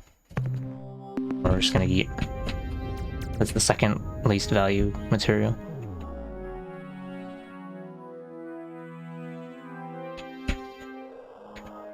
So that means all the gray stuff there would actually be worth more than those little red balls. Red Ball's my favorite energy drink, but I'm not sure if that's... I'm gonna assume that's also a planet instead of a gas giant. Or a rocky planet, I mean. A vacuum. No atmosphere. I'm not sure what the orbit colors mean, I don't really remember. Oh wow, look at that. Colors.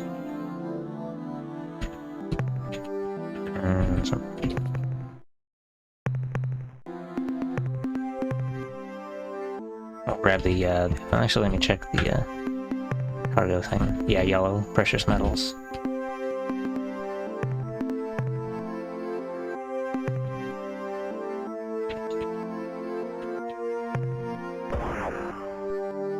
Earthquakes.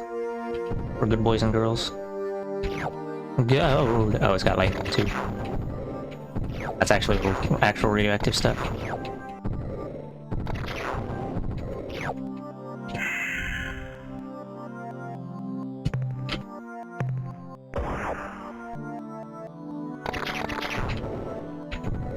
Oops, I missed.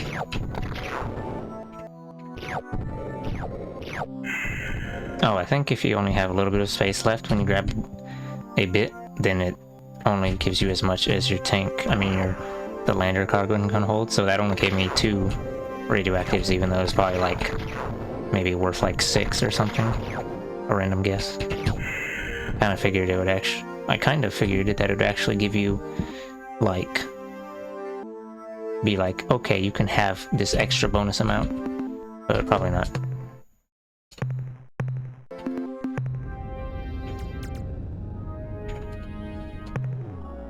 Okay, let's, yeah, we'll just head straight back to Seoul. Because I don't have any more cargo space. After removing the second cargo hold, you know. It's okay though, because I got all the crystals and only killed half my crew.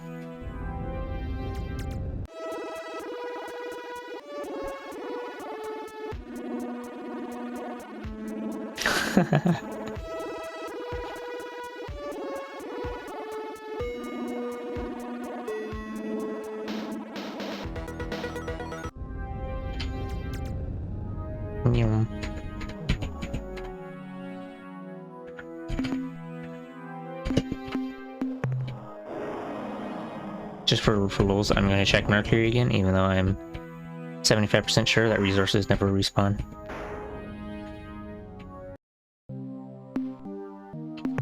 I hope the battle fares well, Captain. Yeah, I've been battling those rocks very hard. Wow. Excellent work, Captain. 8,000 resource units. Bring And back all lots those of so minerals, crystals. Captain. It was 100% definitely worth it. To rub face and get lots of people killed in the pursuit of capitalism in space.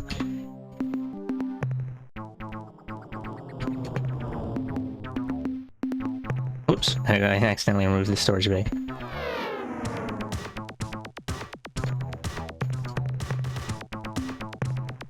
Oops, crew pod. No, I don't want that.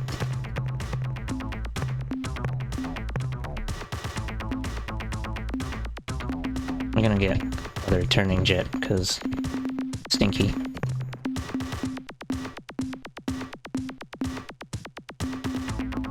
Put a dynamo unit for a second gun.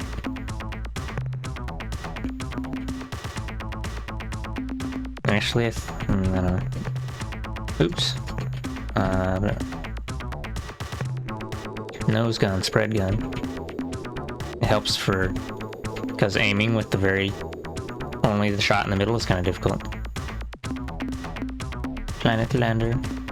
I don't know if there's really much point to buying another one unless you did a fucky wucky and then it gets exploded so hard and you're like, oh, I gotta get another one now. Fuel tank. Loot pod storage bay. Fuel tank. Oh, combat energy, I see. The dynamo changes the rate that your energy refills, I guess. I haven't actually seen much combat at all yet. Fuel tank, storage bay. Put another storage bay. And then put another fuel tank.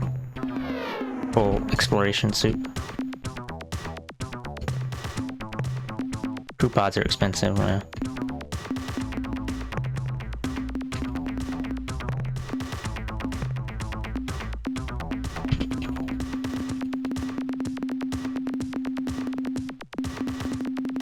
Okay, maybe I don't actually need that much fuel.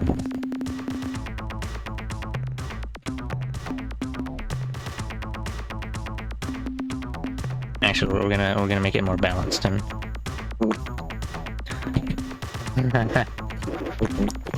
Doesn't let you remove it when there's something in it already. We'll put 2 fuel tanks and 2 storage bays.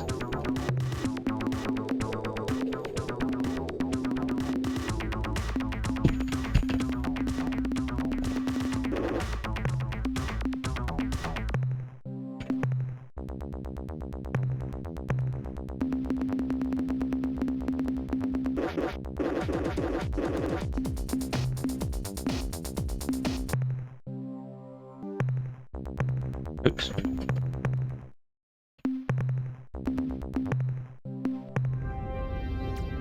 Wow, now I can turn fast.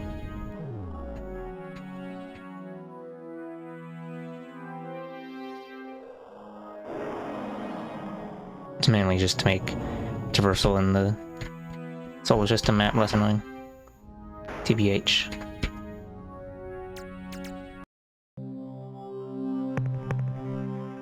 Okay, yeah, this doesn't come back. Let's just load. Infinite.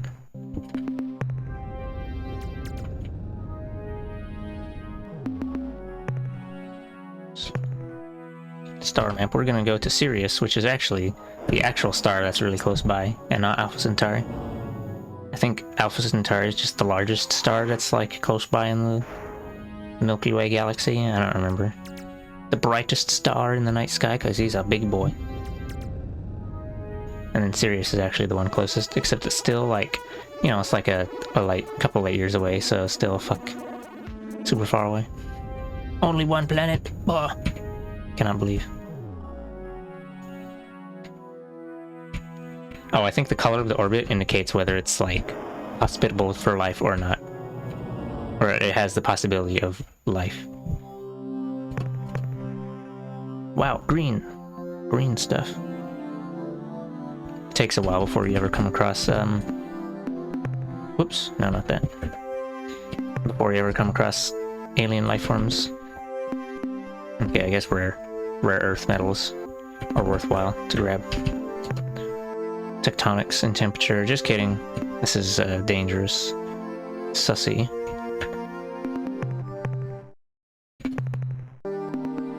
Just for lulz, we'll dispatch a Goy immediately also, and then, or for lulz, and then immediately yeet him. And then load, because wow, too much fire sauce.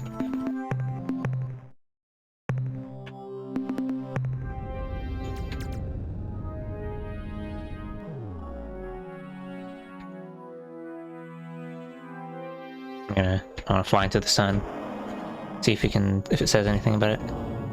Oh, we just passed through it. Can't actually scan it or anything. Okay, well I guess that was pointless. So let's load the first save file actually.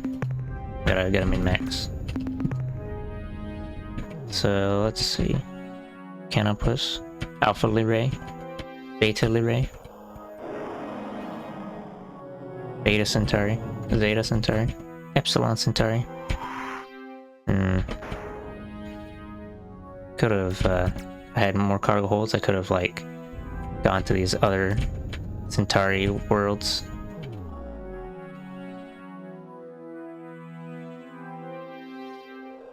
I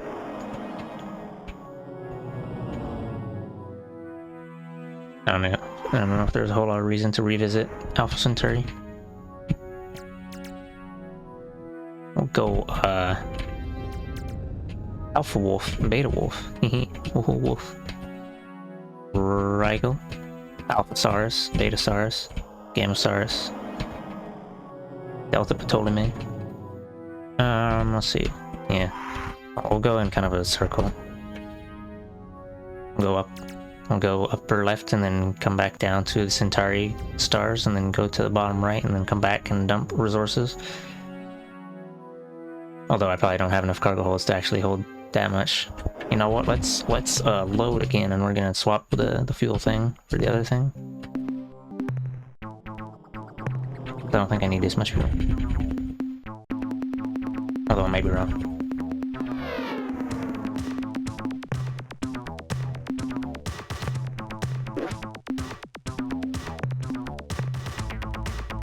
Oh yeah, I guess I could still put a fuel tank in here anyway.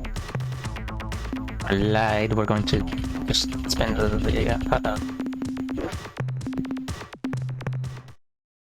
maximize currency exchange.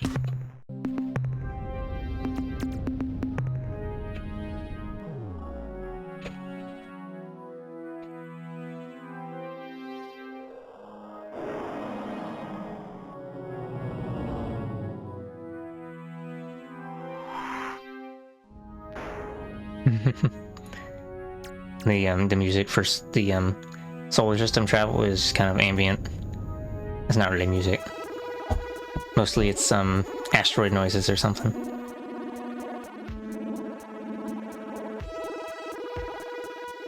Micrometeorite collisions with your face.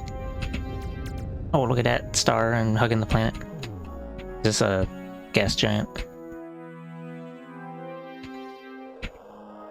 Yeah, the solar. Oh, it's a gas giant.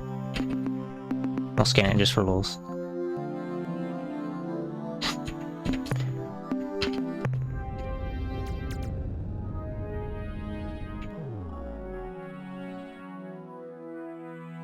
Let's see, was there? Oh, okay, that's in those planets on that orbit or over yonder.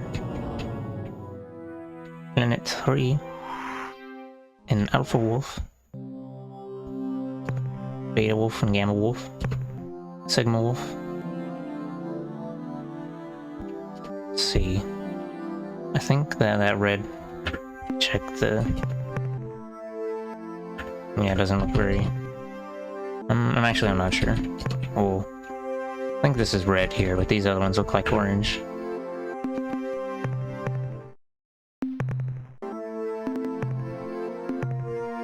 So we'll ignore that little spot there and just kind of wrap around. Yeah, that's radioactive material. Just kidding, I lied. I don't think iodine counts as a radioactive. But we'll grab it anyway because we have landed.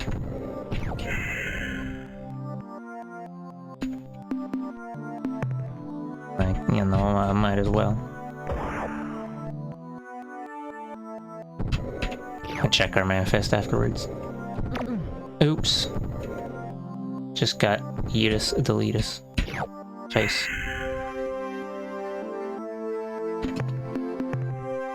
Cargo, yeah, that's corrosives. That's not really worth the bother. Wow, we safe's coming. Cannot believe you do such a thing. Let's go to the sussy gas giant over here. Very purple.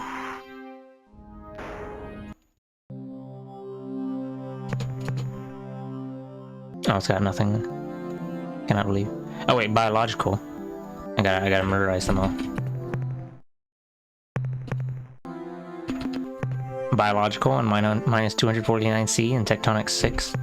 That's kind of sussy baka, if I do say so myself. Oh, it's blobs. You gotta turn it into a box. Destroy the bird. Destroy burbs.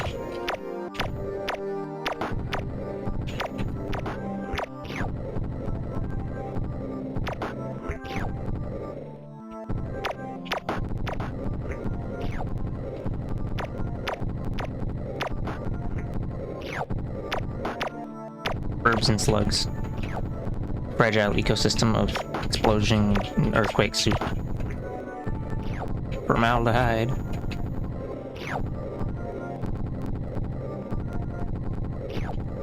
I'll be able to murderize all these creatures and fill up my tank of data, because they're base life forms, so they're not worth as much for the Milnorm sussy research. Ah. By golly.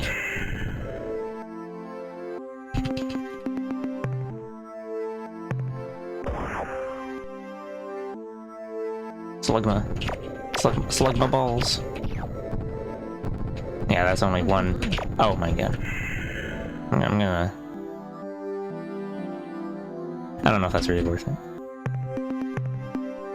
We're gonna save scum and load again. And we're gonna fuck around and find out on a different planet.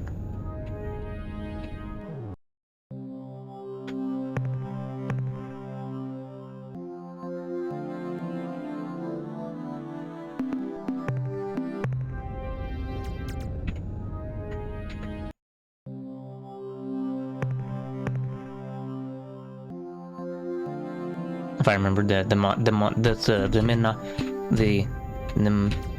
I remembered the mnemonic, I'd probably be able to more efficiently disregard planets and acquire resources, but things. But yeah, I'm not gonna remember the thing about orangutan bananas.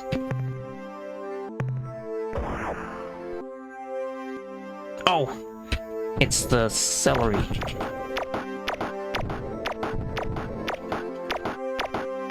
Damn. 13 shots. That was worth a lot more than the birds and slugs. Oh boy, it's a dinosaur. It's gonna jump on us. Don't jump on me. Godzilla took a bite out of Optimus Prime.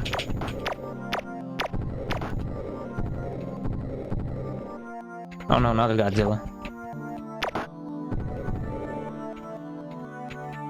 Don't ask how they survive in the 256 Celsius minus or whatever.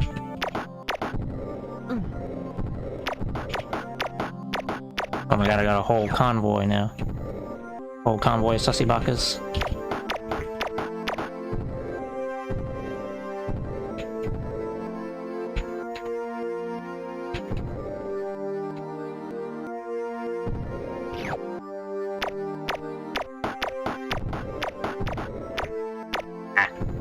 Just blocked the shot.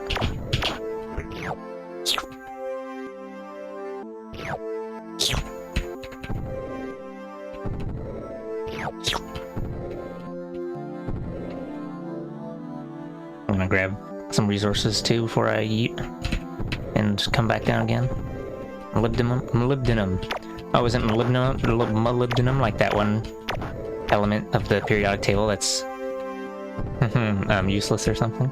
Or like doesn't have any notable properties? I don't know. I'm gonna save just because I want to save scum as hard as possible.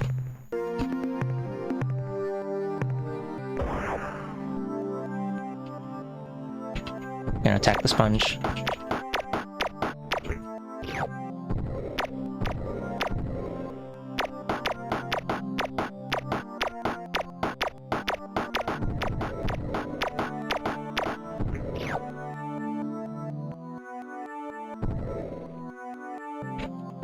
Destroy celery. Do not eat your vegetables. Or actually, eat your vegetables if they're threatening to eat you, then self-defense, and it'll be okay. In that case.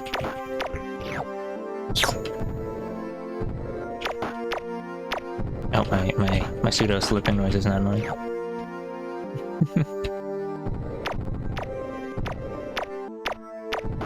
Oh snap, I almost got hit by the earthquakes, but then I didn't. Okay, we killed everything on this planet. No, it's actually, you're like hitting them with the stun gun and then capturing them and putting them in your cargo hold. So it's 100% pacifist run.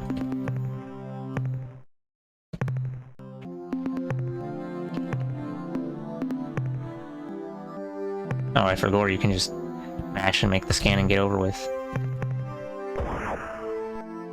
Anyway, I think the more hits they take, the more they're worth.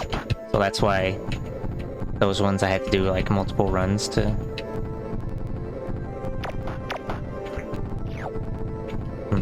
Actually, it says data, so you're like storing the data in your hold. Maybe it's more like knocking the bears out and then measuring the length of their wee-wee.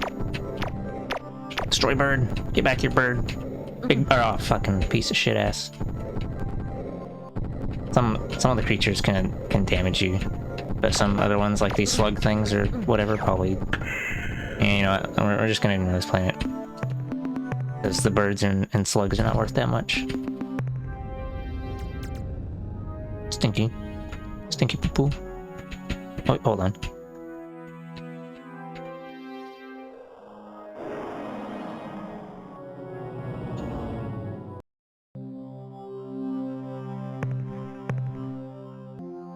One single mineral. A little rock over there. Okay, this has nothing.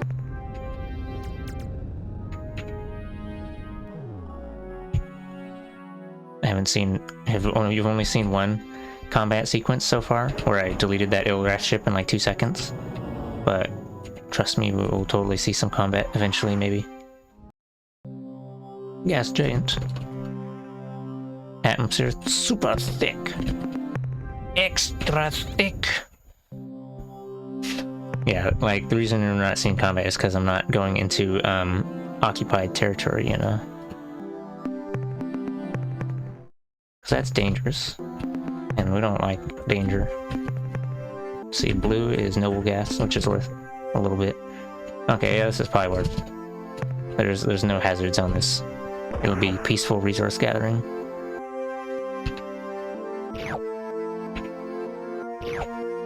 Krypton.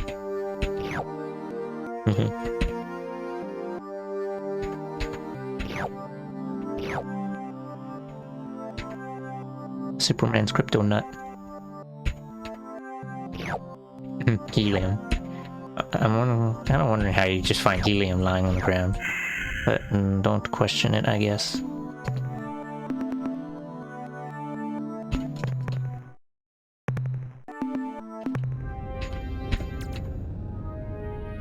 Maybe it's frozen helium, because the planet is so cold.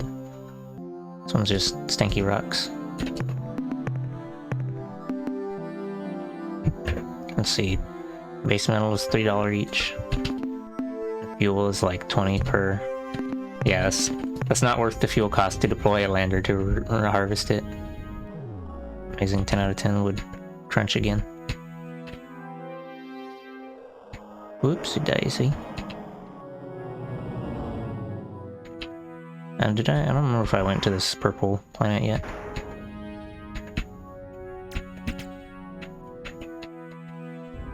Oh, I did already. Okay. Let's travel to Beta Wolf. Beta Wolf, because it'll have more goods. Beta Wolf and Worse Wolf. Or Beta. Beta Wolf. Oh wait, did I go to that? Okay, I probably did. I should not. Oh, oops. I turned off autopilot.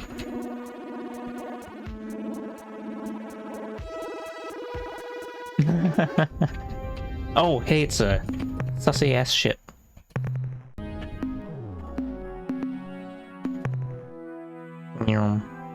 He's in orbit right now, and then he's gonna travel toward us once we get close. Or maybe not. Whoopsie. Whoa, buddy, slow down. Oh, I thought that blue spot was like a planet. This is just the star background. Oops.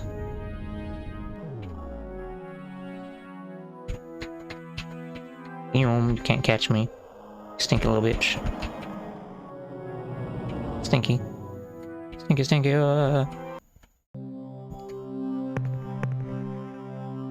Oh, there's nothing on here except Stinky.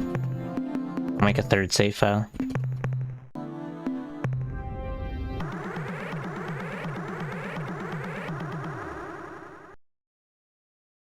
Converse. We come in peace.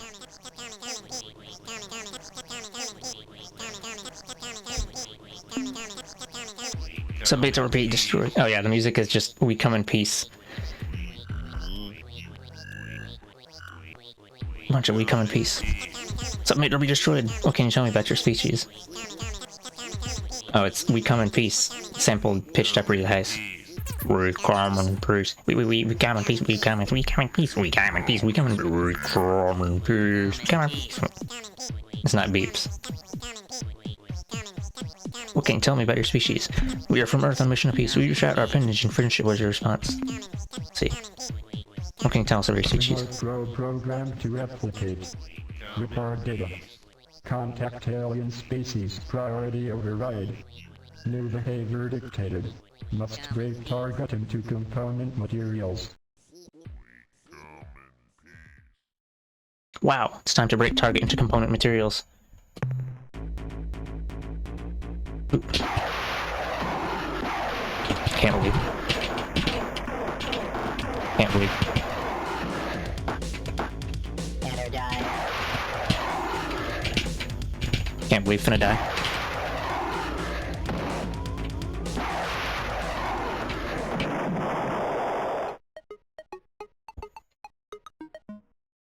Yeah, I shouldn't have used that shit. I'm gonna use the Spathy, shoot some butt missiles.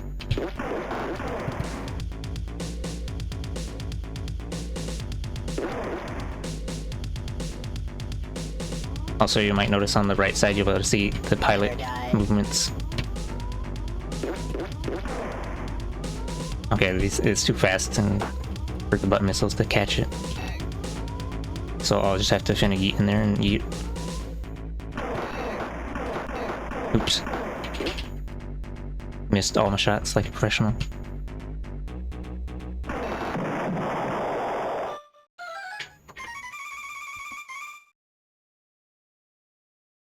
Smash my head. We're gonna load because they didn't like that. I'll get some different dialogue. Oh, the things going on the right is just it shows the crew number, which is the health of the ship, and then it shows battery, which is the amount of ammunition you have for main weapon or special, and which recharges. It either recharges over time, or certain ships do not recharge it, and they have to use their special to obtain energy, which is the case for the probes, and for this other ship for the Pekunk species, where we're gonna try conversing again. We are from Earth on a mission of peace. This is Probe 2418-B. We are on a peaceful mission of exploration. Priority override. New behavior dictated. Must break target into component materials.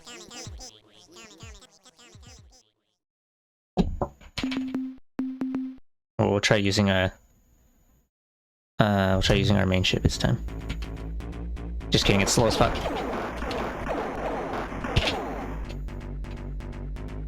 And the little portraits on the right, it just has a different sprite that flashes every time a certain action is done.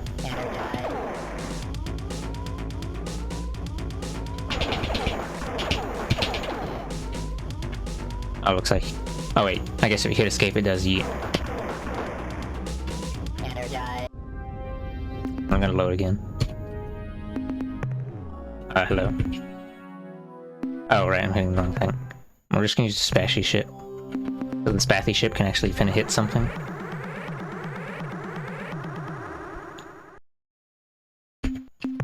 We come.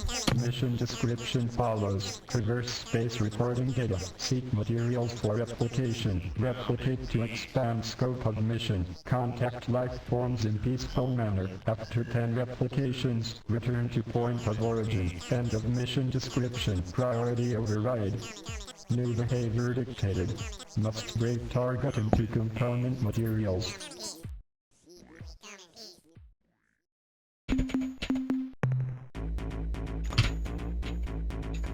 Spathy ship is actually fast enough to not get deleted, and also has better handling. Energize.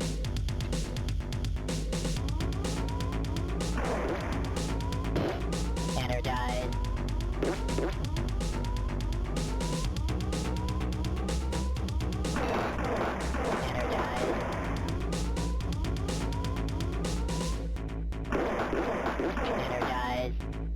None of those hit. SMH my head.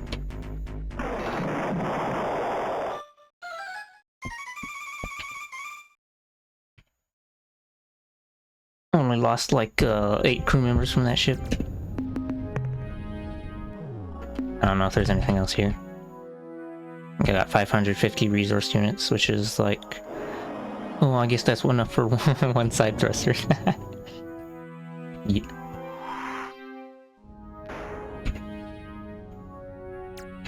Yeah, the flagship is not a good combat ship early on. Only later, when you deck it out with tons of goodies, does it become OP and worth using in combat most of the time. Let's see. I guess I could head back to Seoul, because we're gonna pass through it anyway. Or I could go to Canopus. Let's see if we go like down, then right, and then dead left, and then down. Is that the same as going Right. No, let's go. We'll go to Canopus first, so we don't have to do as many round trips. Doing that space geometry. The game that I would sometimes play for multiple days in a row, Star Sector, takes some inspiration from this game, as might be noticeable, because well, it's a space game. Little white dwarf, no, maybe it's a blue dwarf. I'm not sure. Little puny, stinky star. Probably nothing on this planet worth the worth. But we're finna explore. Oh, I guess there's a little bit of stuff. Oh, rabbit. Star Sector is way different from this game. Star Sector has no alien species, and the gameplay of it is more comparable to a game called Sid Meier's Pirates, which is another inspiration for that game. And the space combat in that game is not 1v1, it is, Star Sector is like fleet combat. And also there's like more economy stuff going on, because it's supposed to be... Yeah. Because it's based on, because, you know, Sid Meier's Pirates, we got the other Sid Meier soup.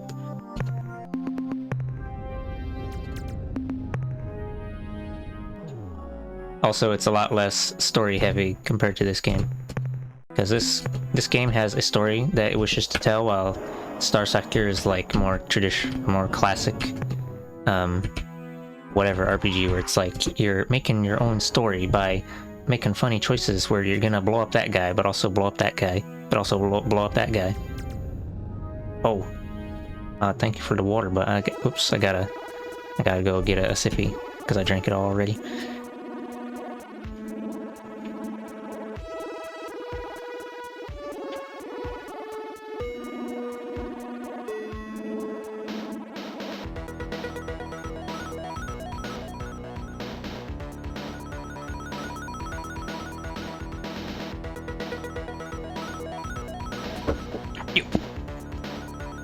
I reloaded Sippy.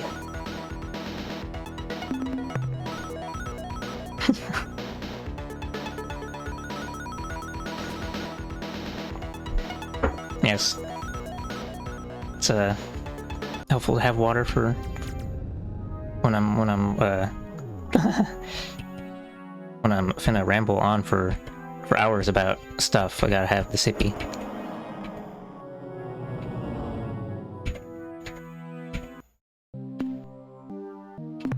I'm at your disposal, Captain. Oh, by the way, I thought you more should words than know. usual.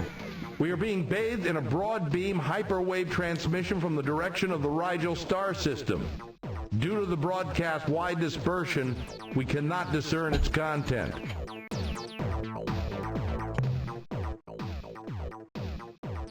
Another small load, Captain. Well, I suppose something is better than nothing. Can't believe he wanted me to blow a huge load on him, and is disappointed in the size of my flagship. Oh, it's not actually. Well, I mean, it's like it's like the. I don't know, I guess it's called Urquan Masters, but it's since this game was made open source in 2002, it's technically not 3DO version or DOS version or anything like that. It's just like I have the default music tracks, but I decided to install it with voice acting, so that I wouldn't have to narrate everything and get extra dry throat.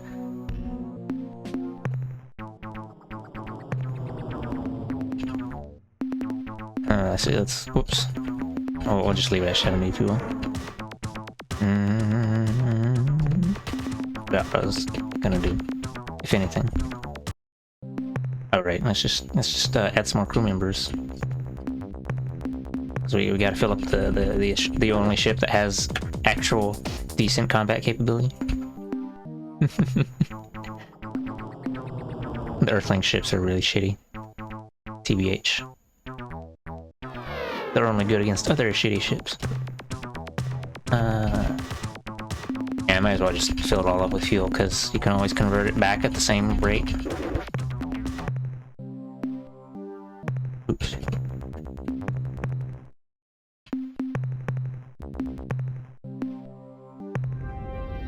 See, let's see if I can find Rigel. Oh, there it is. Up in the northeast. Beto Libre. I was originally planning to go and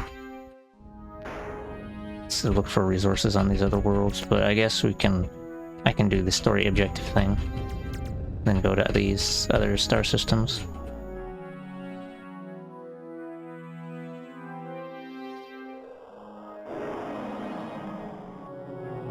Yeah, I decided to keep the original .mod tracks because I prefer how most of them sound. Because reasons, although there's a couple of them that I don't like the original, like the track for the ores, because it's very lacking in harmonics and full of burp noises. Oh yeah, it doesn't sound more full in the CD audio version, 3DO version, or there's actually like remastered remix tracks you can also put in if you want. Oh hey, it's a Zotfok pick ship. Well, we're gonna fuck around on this. Oh, never mind, that looks like a gas giant. We are not going to fuck around and find out with it.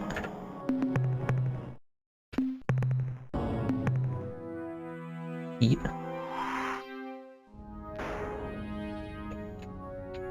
Oh, he's running away? No, he's not. Hello. That's the alert warble, which means they're potentially hostile.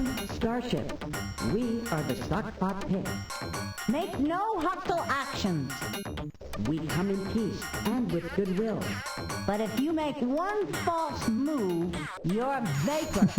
Don't worry, my companion is just a bit nervous. Empty threats, No, SMH. I'm not. And argumentative. No, I'm not.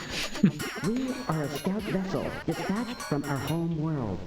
We have traveled far through hostile, uncharted space to find you. We hail from the green dwarf star at coordinates Zerfar Gurnut. Aha! Pahoy hoi! No. Pahoy hoi. Is their coordinate system.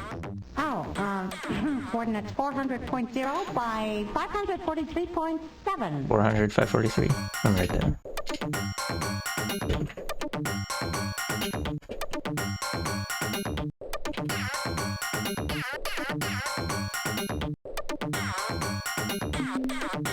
Oh, there you go. 400, 500%. Gotta write things down like old school PC gaming. Whoa. Which one of you creatures is the fought? He is. No, she is. He is. No, she is. No, I'm not. Yes, you are. Christ, we've been through this a million times. That doesn't change anything. You're the bot. Well, Captain, as you can see, this is a point of some contention. Bot. Be gone, fought. The one in the middle doesn't talk, he just looks at them. Silence, blathering toadies, we are your new masters. We're United Federation of World's flagship, vindicated from Earth. What are your intentions? Yes, that's all very interesting, but now we're going to tax me. You have been enough value administration, but no. Alright, by the way, hello Hound Milk and Kevin M. I forgot to use my words. Then we finally found our saviors. Maybe. At last, our search is over. It is just as the great crystal ones promised. They look sneaky. I think they're lying. Quiet, fool. Can't you see our nightmare is over? This ship is from the great crystal one's fabled alliance. The alliance of 3 stars.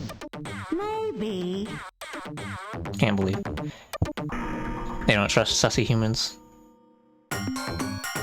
Orion, can you? What we're gonna hear Ancient past, the lore. 4 species evolved intelligence on our homeworld. Oh shit, I almost spilled my water. Simultaneously. They were the Zot, The Bot the Pit. and the Zabranki. We 3, the Zot, Bot, and Pit, evolved in such a way as to acquire sustenance from many sources. From airborne zooplankton From solar and ambient energies. and from rocky fungal clingers. Our favorite. The Zabranki also consumed a variety of foods, namely the Zot, the Bot, and the Pit. To survive the predations of the Zabranki, we banded together, Zabranki. annihilated the Zabranki. And formed the cooperative union you now encounter. What nightmare are you talking about? What's the matter? Our planets are under attack from an invading horde. Yeah, the music is kind of quirky for a lot of the alien species. We are being blown to bits. Fleets of alien ships appear out of nowhere, then unleash terrible destructive energy. Fortunately, they release these energies on each other. Unfortunately, they favor combat near strong gravity wells. Their stray shots regularly strike the surface of our planet, often with tragic results. Fortunately, they have never found our homeworld, only our colony planets. Unfortunately, all of our colonies have perished as a consequence. Wow, every single one. Can they believe? We are a relatively peaceful group of species. Unless we're angry. So we find ourselves in need of help. Peaceful unless they're angry. Because of our That sounds like situation. everyone ever. Desperate is too strong a word. I think troublesome is more like it. Hey, space is a tough place where wimps eat flaming plasma death. Who's attacking? What do they look like? Some of the vessels are huge green battleships which launch wave after wave of small fighters. The other ships are Oh, I know what ships they're talking about. and their hulls are carved with strange I'm not gonna spoil it though. In combat, the two ships seem evenly matched. One fires Unless you want me to spoil it. fusion energy, while the other launches spinning projectiles.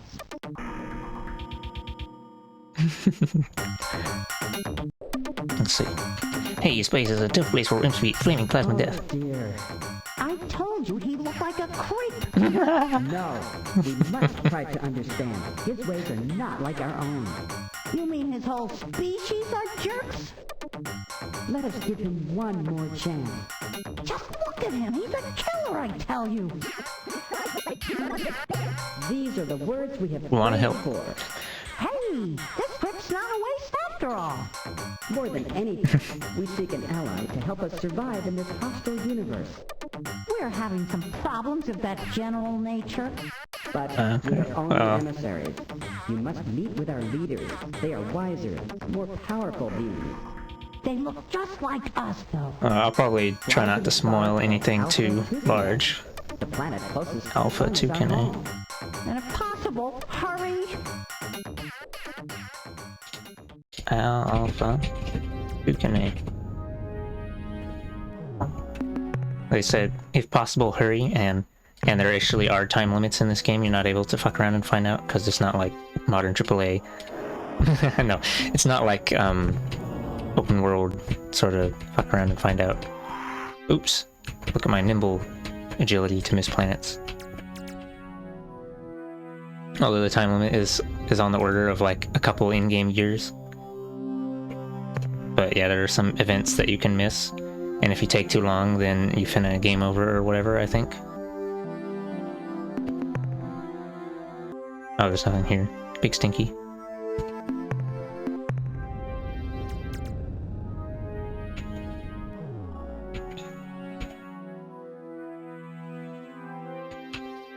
How about the white one?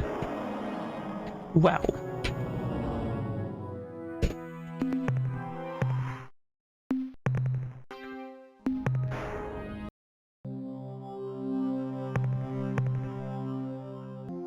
No, it is a single rock. Okay, check the next one. Wait, is there really nothing here? Wow, alright. Even worse than the last one. This gas giant? What? Yeah, it's a gas giant. Should have known from its giantness, but I wanted to check just because. Nothing here either.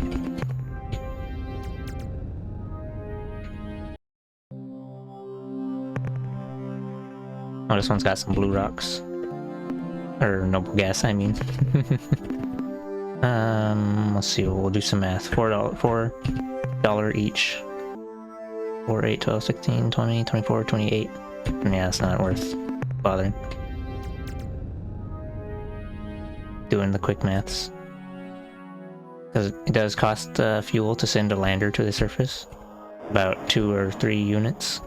Which is about 40 resource units worth. Alright, already looked at that planet. Eat.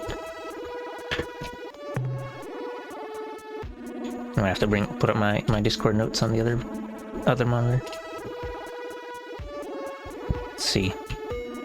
Oh, there you go. They conveniently tell you where the Zokfot territory is at. So I don't have to worry about writing things down. Alpha Tukane. You'll notice this gray border on the edge of the map. That's like the maximum travel distance. Although it doesn't tell you how far for like return trips. So like if I wanted to actually get back, right about here would be the farthest I could go, because that's about 50 fuel. I guess we'll do story stuff instead of fucking around and collecting resources.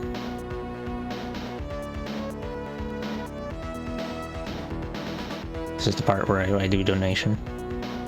Read a donation. Actually, I don't think we'll play an advertisement.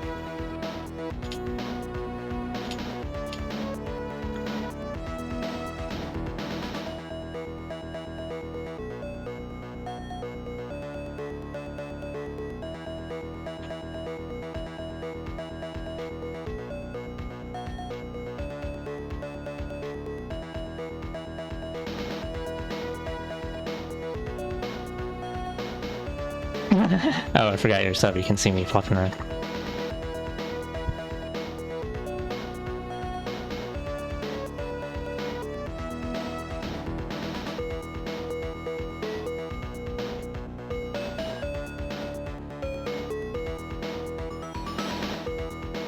We have a donation from Thought Slayer for 2016. Oh, hey, there's a black dot on the map radar. That means there's a ship following me.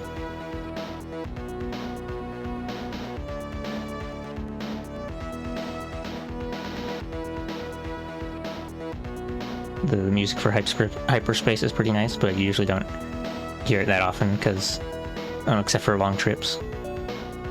Or, yeah. Oh, more ships. Oh, there's probably the Zokfot pig ships. Wow, 4 of them. 5 saucy little black dots. I think they said the closest is star. Yum. Oh. Oops, I missed.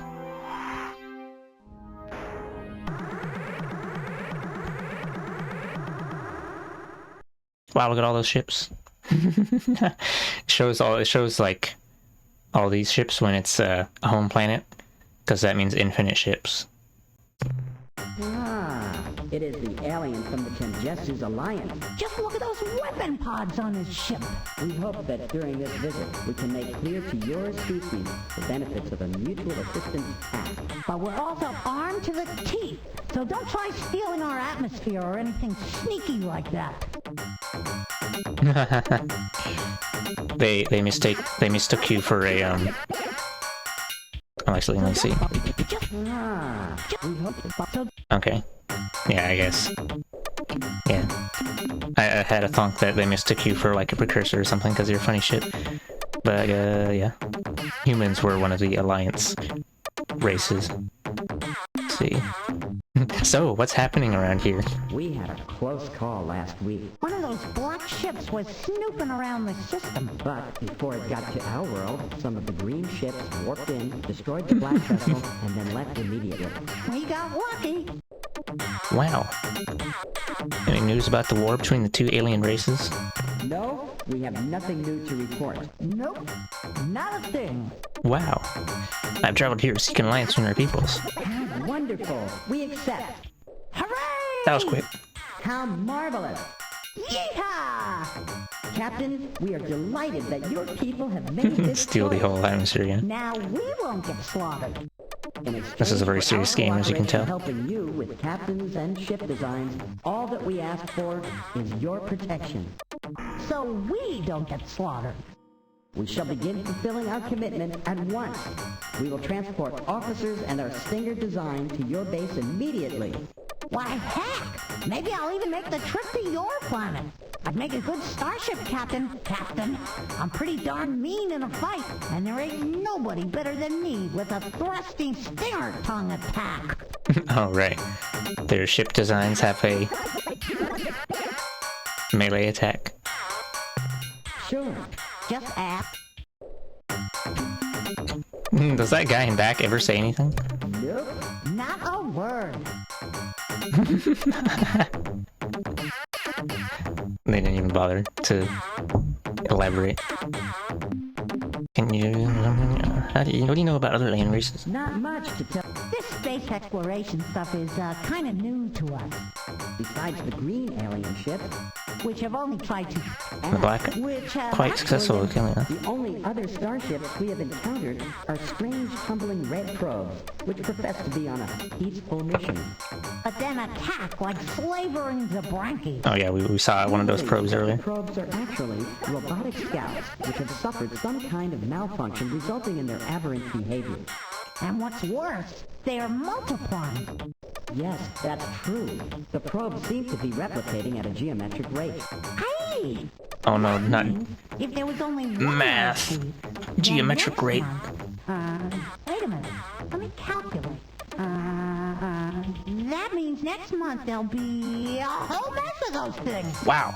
By backtracing Such math. the probe's course path, we have been able to calculate that the source of the probes is somewhere on a direct line that includes our star and Epsilon Muscae. Go Wait, get what is 'em, that? Captain. And that includes somewhere at the source. We have been at the source. Direct somewhere line. That includes our star and Epsilon. Epsilon Muskin. Go get 'em, Captain.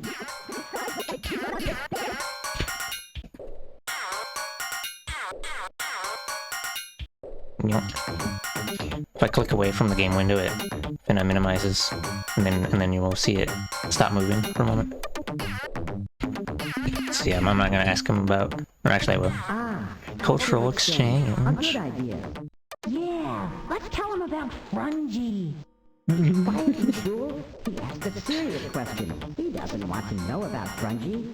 How do you know? What makes you so smart? You never even asked him if he wants to know about Frungy. Why, I'll bet right now he's wondering, what is this wonderful sport Frungy? How is it played? What kind of equipment do you need to play Frungy? And I wonder who's ahead in the Frungy Championships.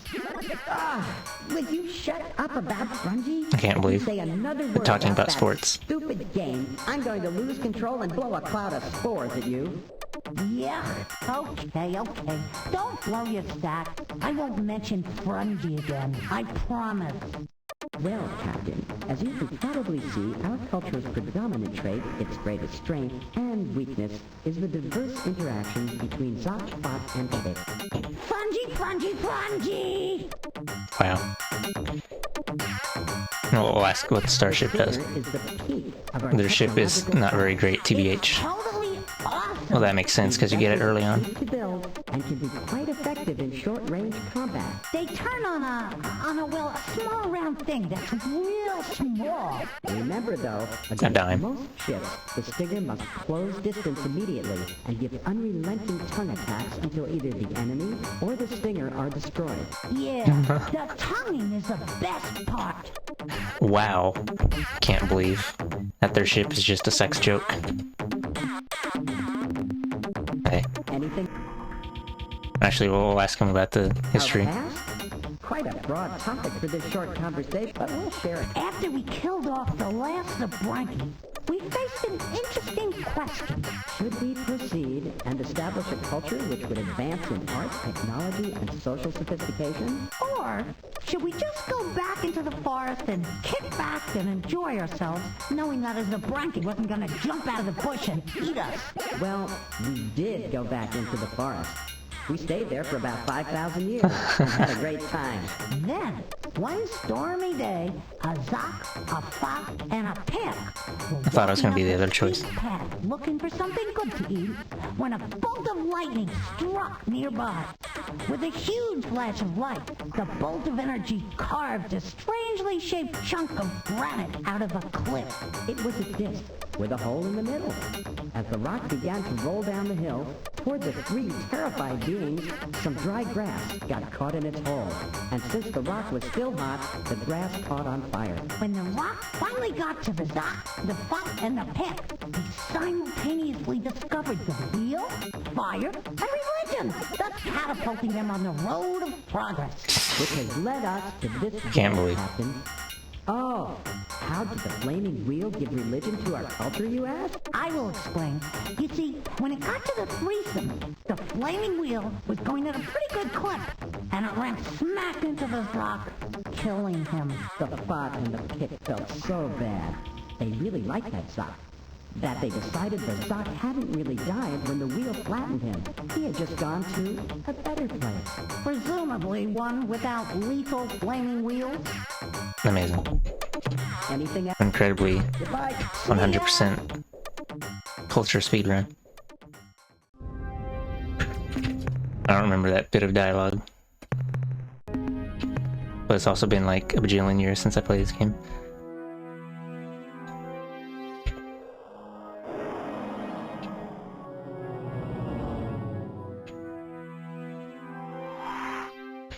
Oh, maybe I should bother to explore some of the other planets. I don't know.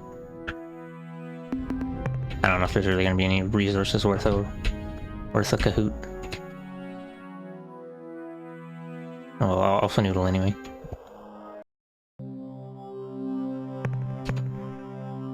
Oh, hey, yellow stuff. Yeah, I guess we can.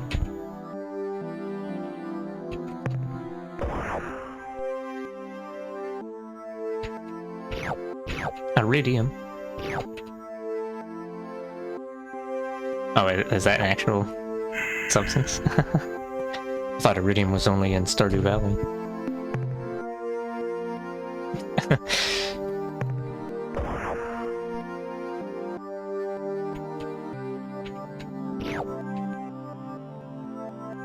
You know, the, I think yellow, the precious metals, is the third most valuable resource. So it's probably worth grabbing.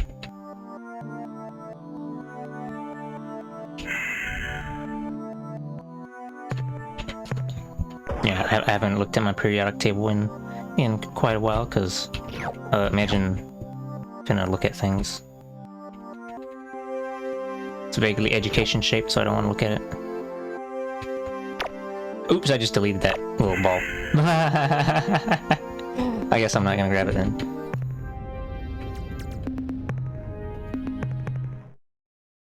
It's probably, I mean, it's fine already. If I did a third trip, it might not be worthwhile to spend the fuel to get it.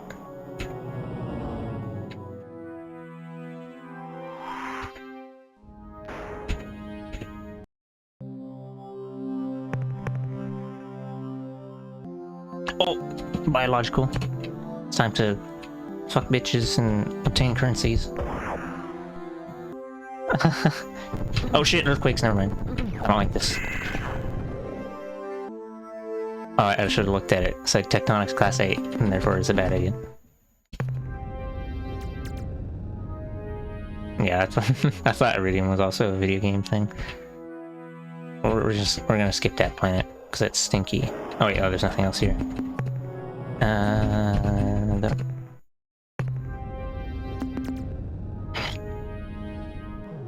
I mean, yeah, level 8. Level 8 of anything is too dangerous to really bother with. Those earthquakes all over the place and you can't dodge anything. Let's see. Side straight line between Alpha Tuscany and Epsilon Muskie. Delta Lentils. Inconveniently, you can only see the name of these when you hover over them with your cursor. So you gotta, like, jab some pixels.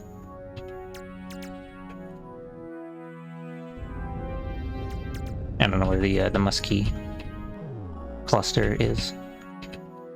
Muskie, not Muskie. Although, I guess if it's Epsilon, that probably means there's at least like 3 or 4 stars in a clump.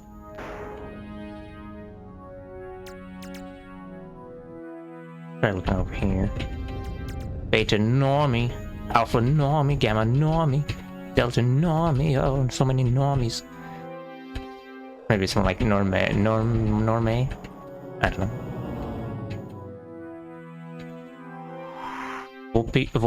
Volpicule, gamma lalande, alpha mense, Beetlejuice. Let's go to Beetlejuice.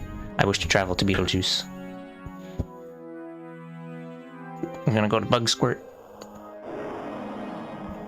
We're gonna meet the Cyrene with their dildo ships. Yeah.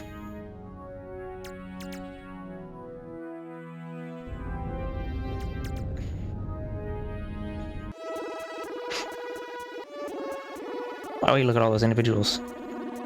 Let's stop for a moment and we're gonna see what the individual wants. Yoink.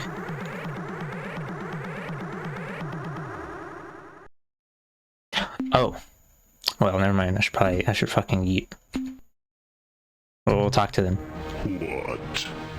A human in a precursor service vehicle? How did you escape the slave ship, human? Or are you a rogue? Surrender, foul creature. Why do you wish to enslave us? Okay, I guess I surrender. I will leave now. Your independence is too dangerous for us to tolerate. You shall be punished.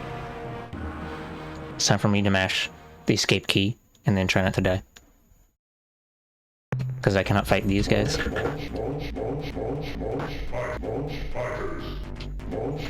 It's gonna turn me into lunch. Oh, another one. Oh my fucking god. I'm gonna set the load. Oh, 4 of them now? Yeah, let's just load game. Yeah. Those are the green ships they're talking about. They're the, Urquan.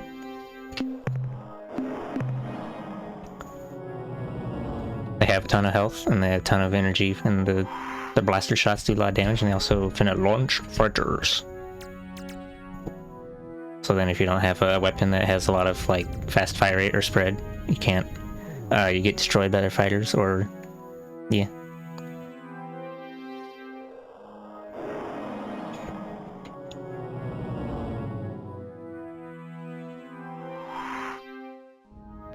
That was what all that lunch at the beginning of that encounter was.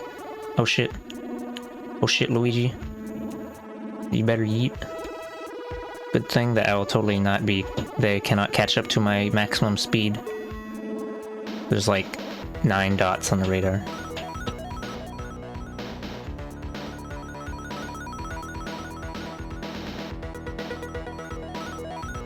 Yeah, usually there's a special soundbite for special sub-weapon activation. Oh, he's actually faster. I cannot believe this shit. Can't believe he would be a speedy guy. An individual of fast procession. Oh, it's one of the drones, that's why. We're gonna save. The drones are fast, but that doesn't matter because they're stinky little bitches. Greetings from a friendly species. Submit or be destroyed. Why do you attack us? We're not hostile to your life form. Behavior follows dictated priorities. Replication, data gathering, contacting alien life forms in peaceful manner. Priority override. Contact data get behavior follows dictated priorities. Replication, data gathering, contacting alien life form. Priority override. New behavior dictated. Must break target into... Oh, I'm gonna provide some spoilers for this also. Just because... the reason that these drones finna attack you is because... let's see, this one species that lives on gas giants bought them for $1 million from the potato individuals, and then they changed a setting so that the replication directive has a priority of 9,999 because they're stupid.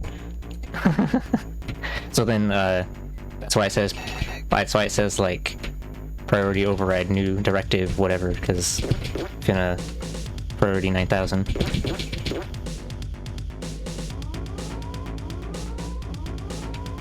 So it's not actually attacking you, it's trying to break you down into component materials. Oops, I just crashed into a planet at high speed and took damage.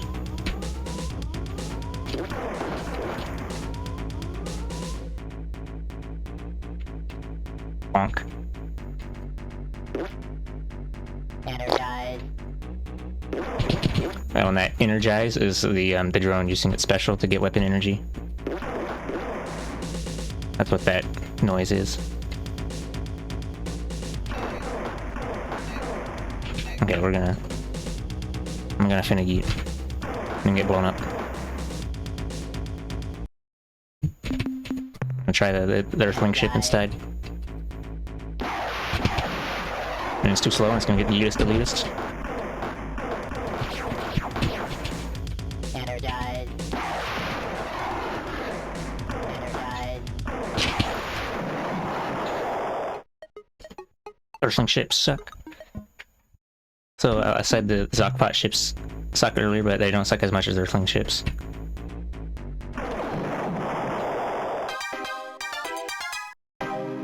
I'm gonna load game and use the Vindicator this time to start with.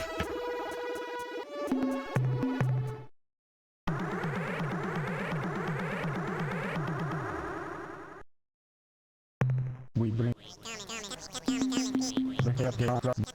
What a bit of what? Their actual defensive mechanism supposedly is firing missiles, but you never see this happen in game.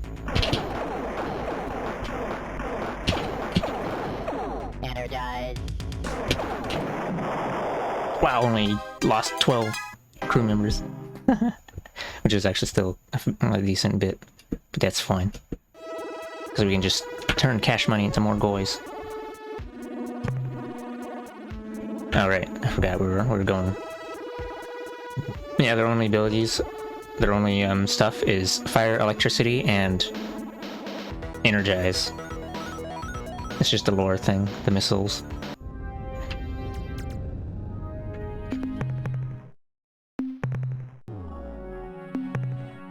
Their electric attack is their dematerializing beam or whatever.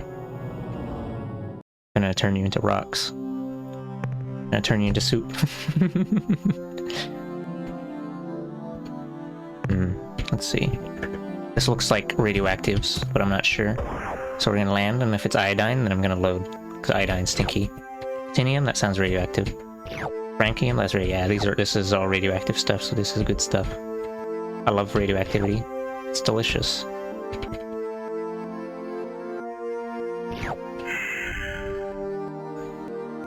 And on a completely 100% safe planet also.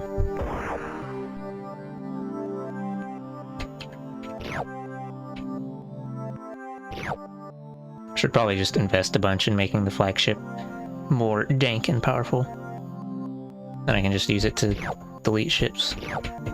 Although, the weapon that you start with, the ion blaster or whatever that shoots the blue projectiles, is not very strong. So it's there is a maximum to how early you can invest in your combat effectiveness.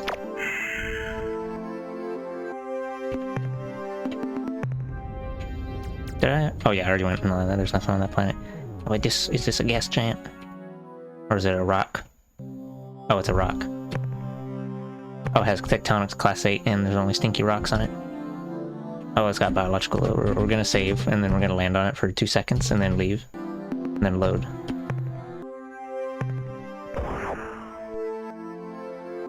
Oh, it's asparagus! Give me the asparagus. Okay, that's not worth it. It only 3 data for taking lots of damage and dying.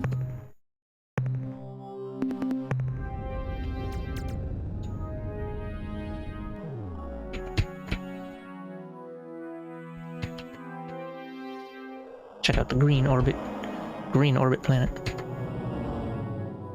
It's in the Goldilocks zone, where you can eat soup without punishment from the state.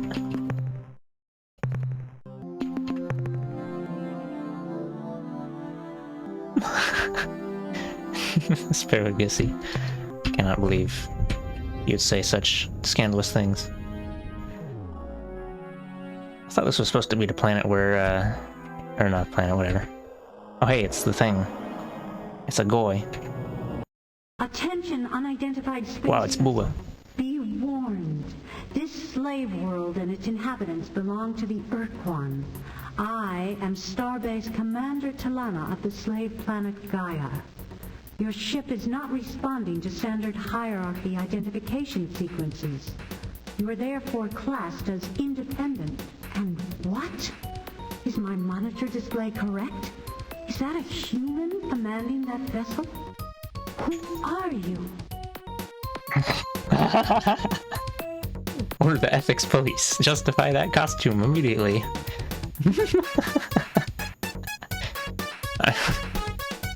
These dialogue options. I'm the right one for you, baby. We're greatly impressed. We're gonna say justify that costume immediately. Hello, hello, RA souls. Blurps. Huh? What are you talking about? This is the uniform of a Cyrene commander. The climate aboard this starbase is maintained at a constant 22 degrees centigrade. What are we supposed to wear in here? Parkas? But you haven't answered my question fully. Why are you here? Where are you from? Has the slave shield been lifted from Earth? Are the Urquan finally defeated? Simply put, Captain, what do you want from us? To be... Hey baby, what I need is you. What I need right now is a touch-o-vision. I'm not gonna pick the I'm not gonna pick the sussy options. To be honest, we need your help to destroy the Urquan. Look, Captain, I like you.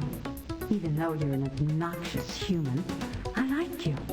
In another time, we might have become good friends. Perhaps more. But that's a fantasy, and my job is dealing with reality. We're not going to do anything to jeopardize what we've got here. We've come too far, lost too much, to ever risk losing Gaia, our new home. Don't get all judgmental on me, Captain. You don't know what we've been through.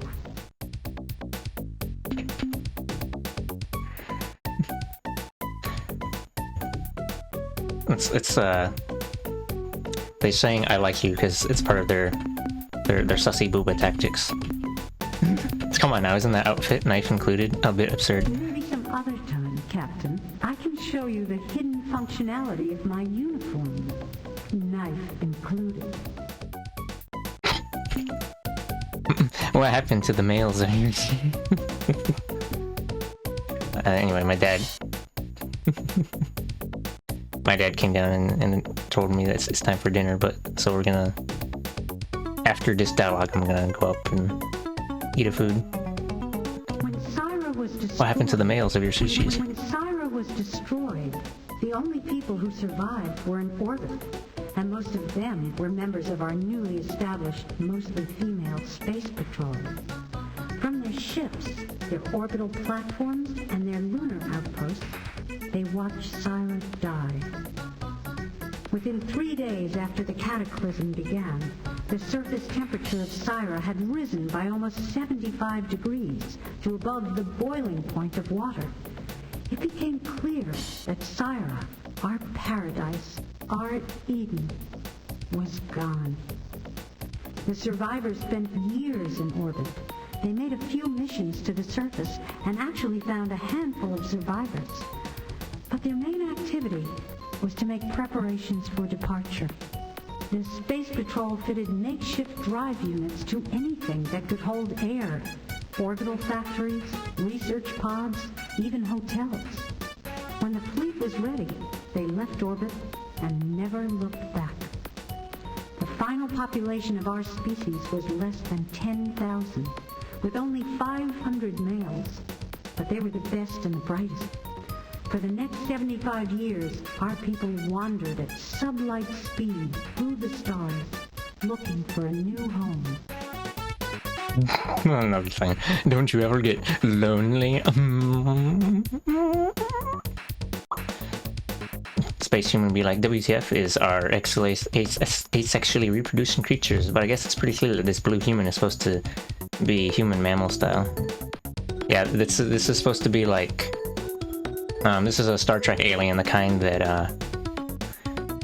Captain Kirk would find. When the Urquan conquered us over 20 Oh, right. So, Commander Talana, what are you doing here? Urquan conquered us over 20 years ago. I was only a young girl living in Habitat 31. My older sister Diani was a starship officer in the Space Patrol. She was part of the final defense at Raynet. She didn't make it back. When the Urquan caught us in open space, we all thought we were going to die. But then, instead of killing us, the Urquan offered us a choice. We could join the ranks of their combat thralls, or we could be slave-shielded in our homeworld. Like the people of Earth, we chose peace. We became fallow slaves. When the Urquan told us to return to our homeworld, we explained that we had none. Oh, yeah. Urquan Master The legs Nine are... explained that they had encountered Their this legs. situation before. Oh, Urquan oops. Master 9 explained that they had encountered this situation before. Wow, how generous. And if we would provide They them with provided them literal a world to be they would stuck use on their forever. extensive astronomical data stores to find a planet for us. So we told them about Syra. Yeah, she just lying down in a paint me like one of your French girls pose. The fertility of the soil and seas. Less than an hour later, we received a terse message from Master 9. We were to proceed to these coordinates and disembark. This was to be our new home. But our new world, Gaia, was everything we described. We'd been searching for a home planet for 75 years, and in the end, it was our enemies who gave one to us. I grew up on a small island off the main continent, and like all of my people, we lived each day under the sick, red glow of the slave shield. When the Urquan arrived 7 years ago to refurbish and recrew the starbase, I was selected as the new commander. She's got glowing green eyes. What happened to you at the end of the war? When we first met your people, we've been wandering through the stars for almost 75 She had a huge sound years, button nose. ever since the death of Syra, our home planet. We joined your alliance, and I Yeah, I use mean- the word joined loosely, because we had no other choice. The Vox were raiding our slow habitat columns, and we had nowhere else to go. We fought for survival, Captain, nothing more. When your people on Earth were defeated, the Alliance just plain fell apart. The Yehat and Shofixi retreated to their native stars and didn't want us to follow. The Ariru, those creepy little weasels, just plain bugged out. Vanished, leaving us alone, with nowhere to go, smack in the path of the oncoming Urquan Armada. I can't believe What were we supposed to do? the humans were the glue. Fight? 2/3 of our habitat fleet was unarmed. Many aren't even superluminal. I don't know what superluminal means. Annihilated if we resisted, and we knew it. When the Urquan surrounded us and started giving orders that all ended with "or die," we took them at face value. We obeyed. In exchange, they gave us Gaia, the planet below. It's a beautiful world, Captain. I wish I could show it to you. So don't misunderstand me. We love our freedom oaths, but we've got a good life here. Cannot believe. If you love freedom and hate the Urquan, why won't you help us? Because we're selfish little poopies. Like I said before, we are unless you can find a much more compelling reason for us to get involved. You're on your own. Or we're gonna finna eat. Until then. Yeah, she doesn't have a huge tail and button nose because it's supposed to be somewhat of a parody of the Star Trek Captain Kirk alien, which is just a funny colored human or whatever, which Captain Kirk is gonna backhand so many baddies just so he can fuck a green lady.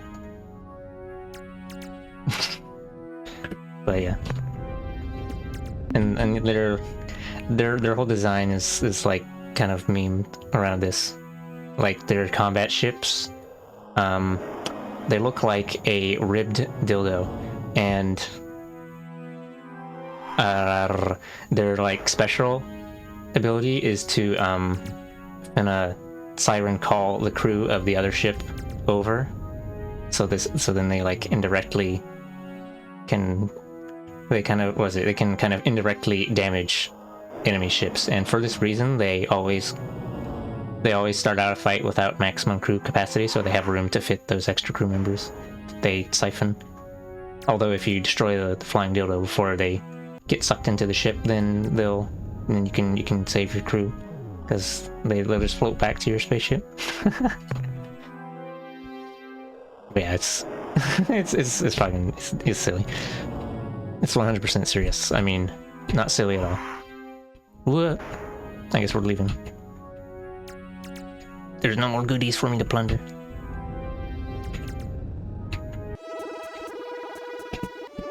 Oh, right. I'll just pause it here, and then you can hear hyperspace music. And I'm gonna go eat food.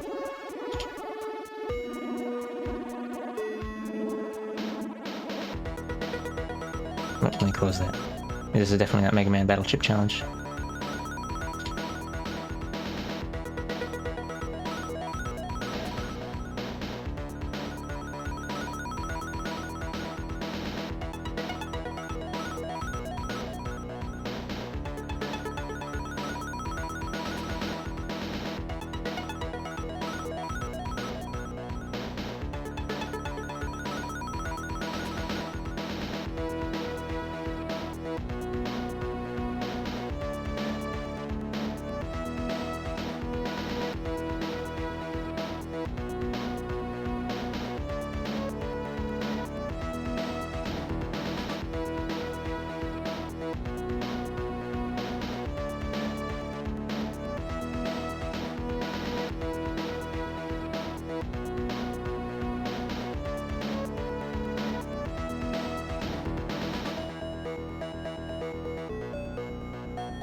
Alright, I'm back. Oh. I have...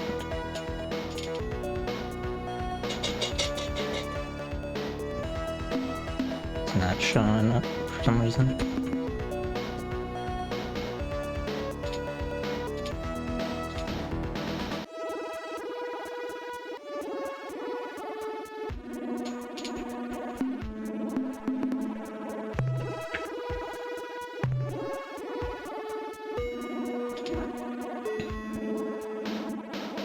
I'm gonna switch it to something else.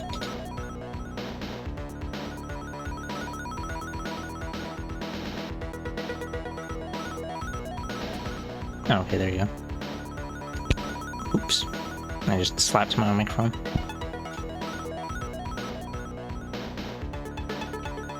I forgot what I was doing.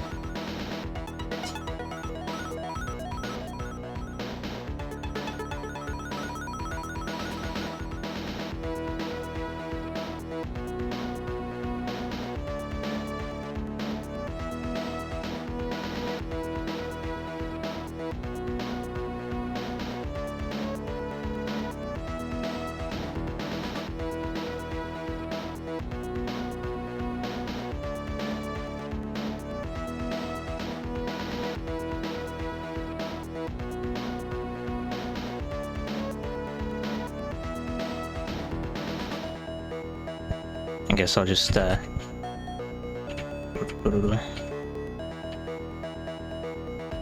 go through these stars and for resources to harvest and then head back to... Wait, Soul is all the way down here. Yeah, actually I won't be able to make it back if I'm doing resource harvesting. We'll just go to the big star right here.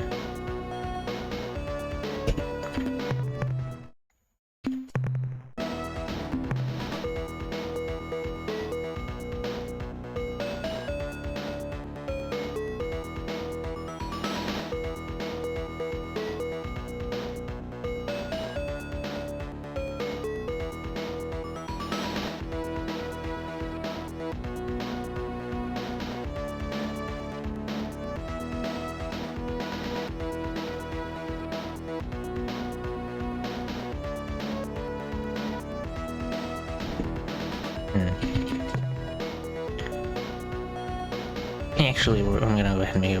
Oops. I'll make another save. Or we're gonna finagle. Potentially. Oh, hey, it's a goy.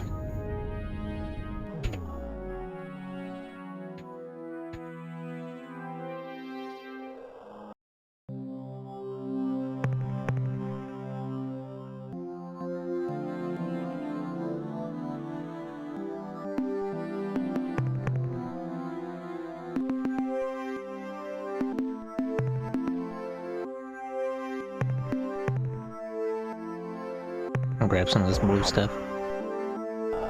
Oh shit, never mind. Time to load. Should really pay closer attention to the what it says on the planet thing.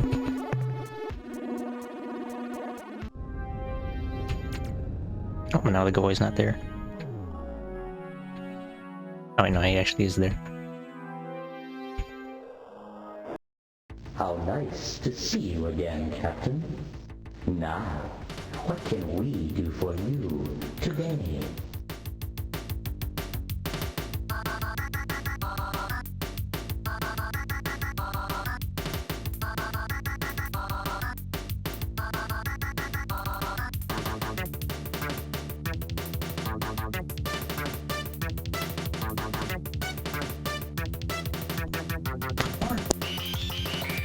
He gets it. My dad was in here feeding the cat. Foodie was... It was good, I guess. I had, some wontons. What would you like to sell? The 92 units of biological data. Oh, they have sound bites for each number. Earn you 184 credits. Wow. I don't think that's enough to buy anything. Investment. Ah, yes. You are so right. These technological breakthroughs don't cost you credit. They earn you credit. Of course, I can't believe there space is an capitalism. initial charge, but each technological system item is guaranteed to be useful for something important somewhere in the galaxy, some point in the future. All technologies cost. Oh, okay, it's actually a different scale than I thought. The technology we are now offering includes plans for building blaster weapons, twice as powerful as your ion bolt guns. I guess I could buy a gun. Please remember that these weapons consume energy from your combat batteries faster than your familiar ion bolt guns. You may wish to compensate for this. Additional dynamo. Technology modification. Planet landers that doubles their speed. Oh, I don't have enough cash money. As you know, in our many centuries of star trading, we Melnorme have come to learn much about what happens in our galaxy. Now, we have also kept we will share this 75. Oh, I don't have enough money. Buy some fuel. We carry a lot. We will be 1 credit for fuel. How much? Well, I'll just buy 10. Fuel trans- how- would you-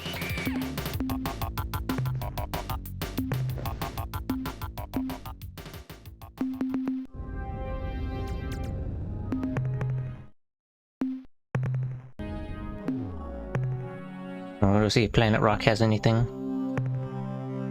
Oh, it has death. That's what it has. Temperature 2377 C, weather class 5, tectonics class 5. Oh hey, there is a red spot. Let's just grab the red spot and then immediately yeet.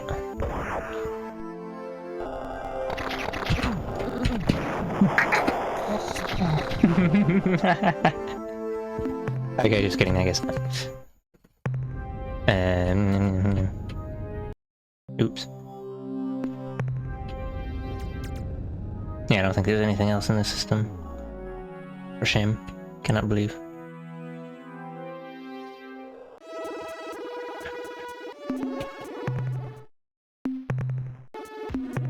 We'll check the nearby stars. My epic driving skills. Oh shit, it's the Goys. Let us speak with the... Actually, first I'm gonna crash into some planets real quick. And look for goodies. Oh shit, never mind. Ship came out of it. This is a system message from ship's computer translation subsystem.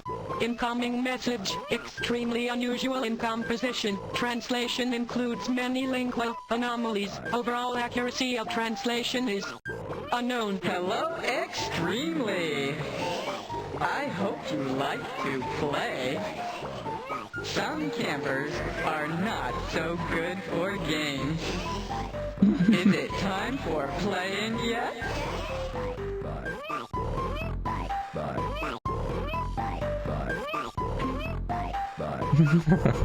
Oh, this is the music with the funny noises that I prefer, the not so crunchy version.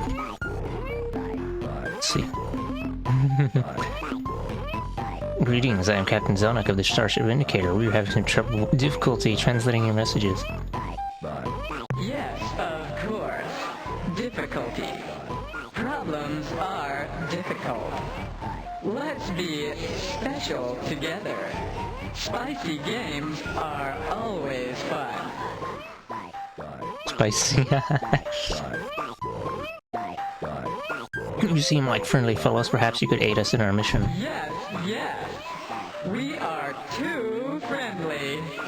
Extremely happy sisters should correct each other for celebration. So much enjoyment.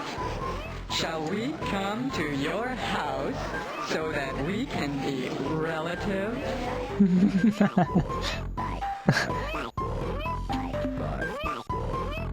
They want to be a relative. The words with asterisks around them means that that's the sussy translation. Your house so that we can be relatives. I'm not quite sure, but I think the answer is no. No point in rushing into anything. Let's think about it some more.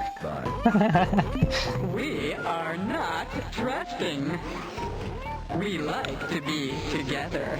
Do you want to be together with us? Always, the other sad animals go away. But first, we have lots of fun. Too many fun is not enough. Do you agree? I think you smell like you do. This is the story about trusting. It is sad and makes many ores dissolve or burst into several. Why is it that you are trusting? What a funny question. I am tired.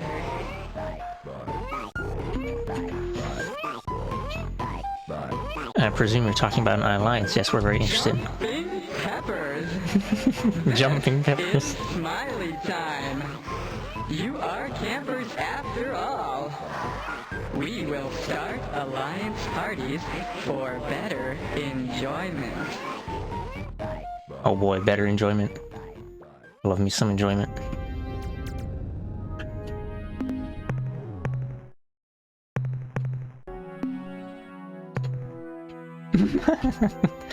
Oh wait, this must be like Homeworld. Bonk into it. Oh, never mind, they're just orbiting around it. Because reasons. There's nothing on this dead rock. Bonk. Campers like to say hello when they smell the ores. We have learned this. It is no function, but ores want to make campers happy every day. Okay. Hello. Now you are happy, I am sure. Oh, I didn't even talk to them about the Androsynth, but I can ask about it for some reason.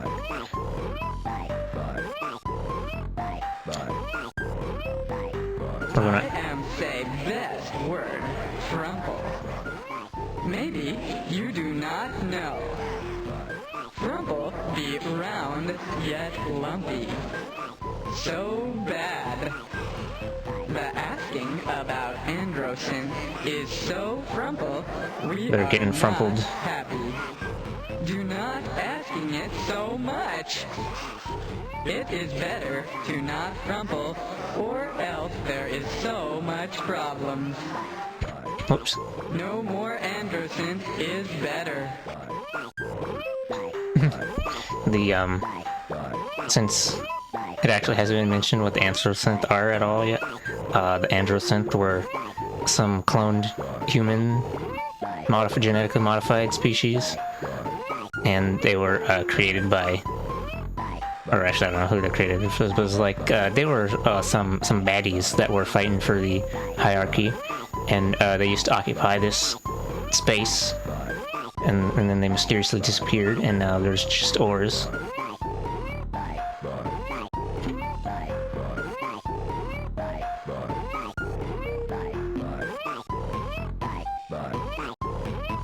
I'm afraid I'm still not exactly clear on who you are and where you're from. You are a silly camper. I am always ores. If I was not ores, then I would not be. But of course, I am ores. We are from the outside. Also, the Arilu Quick Babies are from Quick Babies. outside. It is the same, but not. Ores are from below. Arilu are from above. Ores does not like Arilu. Arilu are too much trouble. We cannot have parties when Arilu always jumping in front. It makes ores crumble so much. These are fat words. Fat Do words. you want to play this some more? We're doing some in-depth philosophical fat word discussion. Some more lore because we haven't seen the Araloo at all yet either. The Araloo they're the stereotypical gray-skinned, almond-eyed aliens. They fly UFOs. And I'm just gonna spoil everything for spoilers. Wait, no, I don't actually feel like spoiling. Never mind, I lied. It's funny. You think you see ores, but ores are not light reflections. Maybe you think ores are many bubbles too. It is such a joke. Ores are not many bubbles like campers. Ores are just ores. I am ores. I am one with many fingers. My fingers reach through into heavy space, and you see ores bubbles, but it is really fingers. Maybe you do not even smell. That is sad. Smelling pretty colors is the best game. I just realized that when Ors is talking, there's like a bass harmonic voice underneath to make it spooky. The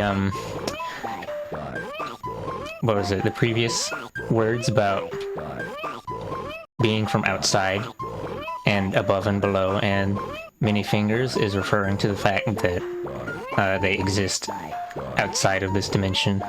So they're like some four-dimensional organism. Yes, we do. Goodbye. Hello, Vimzaz. is the game. Hello, I am only Joe. It is funny enough. Do not forget to enjoy the sauce. Do not forget to enjoy the sauce, or else you'll get fire sauced and Taco Belled. Maybe even Baja Blasted.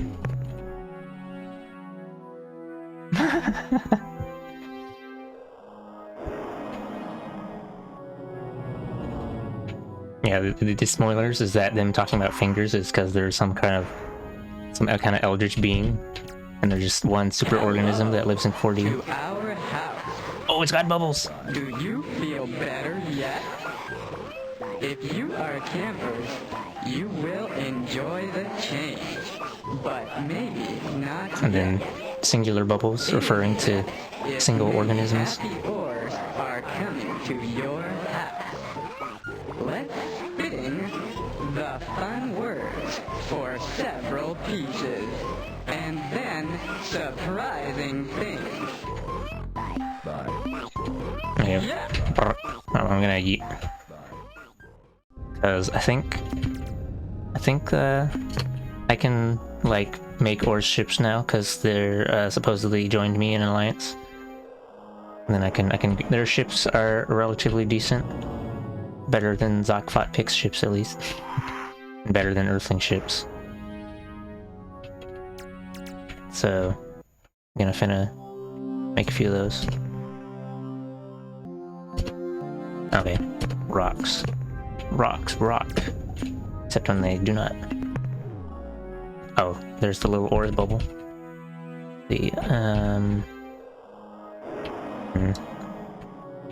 Could go to this other large star, Z-Man. I'll just fly into the edge of go into hyperspace and then I'll decide where I want to go.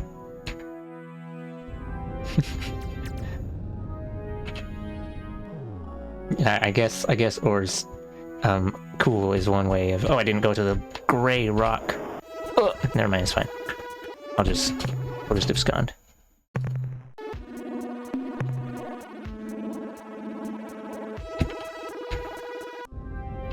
Oh, yellow. Yellow orbs. I don't remember if yellow means good. Banana flavor.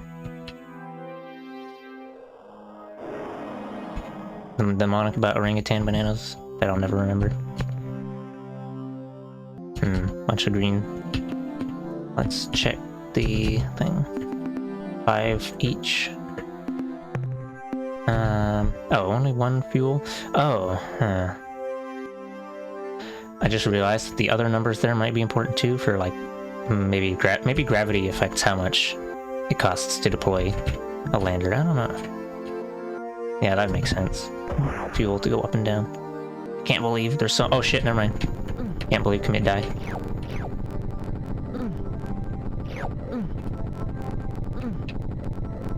Can't believe Bobson is gonna be dead. Dead as fuck. It's okay. The lives of the crew members are forfeit for get some rocks. Rocks rock.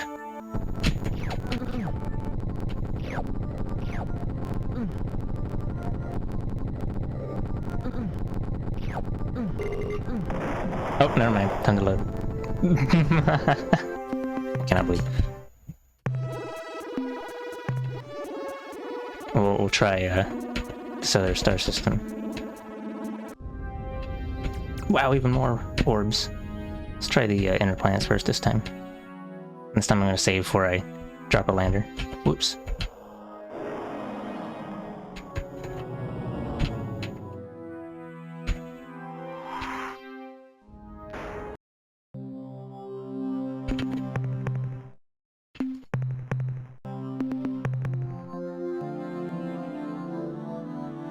Oh, this one's also Tectonics 7. Let's ignore that. TBH. Wow, this one's got water. Bet you that means there's gonna be life forms. Oh, 28C. Can't believe this world isn't fucking exploding. Oh shit, what's this? Is this important? Xenohistorian Kilgore here, sir. We've confirmed that these ruins are the remnants of the Amsar culture. From the mass destruction we have witnessed, we can only assume that there was some kind of huge land war here within the past 5 years. However, there's no signs of orbital bombardment or invasions from space. Just a whole mess of buildings shot to pieces. Probably the weirdest thing we've seen, or not seen, are corpses. There aren't any. It's as though something appeared out of nowhere, blasted everything with nuclear bazookas, then grabbed all the android synth and disappeared. An additional report, sir, from Science Officer Bukowski. We've located an android synth scientific research station. And I've been trying to make some sense out of what is left of their central computer. As far as I can tell, about 7 years ago, the android synth began experimenting with something they called dimensional fatigue phenomena. I can't figure out what this dimensional fatigue, or DF as they call it, is, but maybe if we explored another city, I would be able to find more information on this subject. It's funny it didn't show these on the map. Or the scan, I mean. Report from surface. Bukowski again, sir. We have found another research institute. Well, the ruins of one anyway. The computer here is in better shape, allowing me to learn a bit more about the Android investigation into DF, dimensional fatigue. It would appear that their studies actually began over 10 years ago after one of their blazer vessels discovered some precursor artifacts in Alpha Lalande. Oh, let me write that down. Alpha Laland. As far as their scientists here could tell, the devices generated DF waves which would allow the user to see into other dimensions. Realms of existence which share position with our own universe but have a different, what should I call it, reality phase. Anyway, the Androsynth had hoped that the dimensional fatigue technology contained in the devices would permit them to create new, faster forms of hyperdrive and hyperwave. Instead, when they began their experiments, they made contact with some kind of life form on the other side, a creature from an alien dimension. The record is fragmentary here. I see requests to the central computer for information, data on reality aberrations, the mosquito mange, and ghosts, poltergeists, and other malevolent supernatural creatures. The requests grow more urgent, almost frantic, and then the record ends. Time to bop another. Actually, hold on. Let me shoot the aliens first. The alien life forms. Harvest their DNA. Yup. Oh, that was not worth the harvesting. Oh, all these dots were actually, those were all, energy sources, not, like, resources. Oopsie doopsie. Gonna suck up the tentacle boys.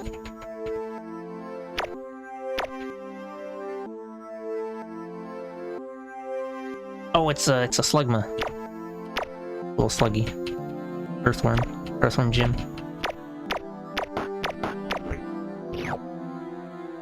Slugma balls.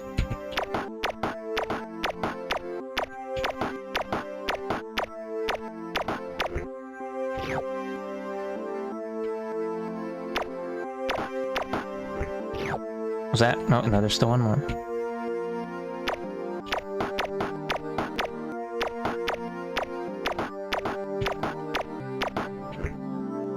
So enter one more city. Yonk. Report from surface. Captain, this is Ensign Hawthorne standing in for Bukowski. Sir, Bukowski has found something, but in the process he's gone kind of nuts. When we first got to the city, Bukowski went wild because the science center was pretty much intact. He locked himself in their computer control cabin and spent about 2 hours alone in there. We could hear him mumbling to himself, then his speech got louder until he was shouting. He was scared, sir, damn scared. We finally decided that we better check up on him, but Bukowski wouldn't let us into the room. He said that no one could ever know what he had learned, that just knowing was enough to alert them. Kept talking about them. Crazy stuff, sir, about how they could see him now and they were moving toward him. Then Bukowski started thrashing around the room, screaming that he had to destroy everything for they saw us too. He did a lot of damage to the Anderson's computer before we stopped him, and I guess he must have hurt himself in the process. He's cut up pretty badly. You know, it's strange. He must have hurt himself worse than I thought. Now when I look at him, it seems like he has even more cuts than just a few minutes ago. And boy, is he screaming. Based on the damage Bukowski wreaked on the central computer, I don't believe that we'll find anything more down here. I think if we learned all that we can from exploring the ruins, and frankly with all of Bukowski's ranting, I'm getting a bit nervous myself. Call us back to the ship soon, please. Let's go bop into one more city. Oh, okay, I can't. Oh, we got some thallium. Yum yum. This is Star Control 2. Hello, Naborb. You came in on the fat lore dump. I think there's one more resource spot up on the upper left there. Yeah, alright. Well, basically, Bukowski learned the forbidden knowledge of the existence of eldritch creatures, and then they came in through the shower and beat him up. I'm doing alright.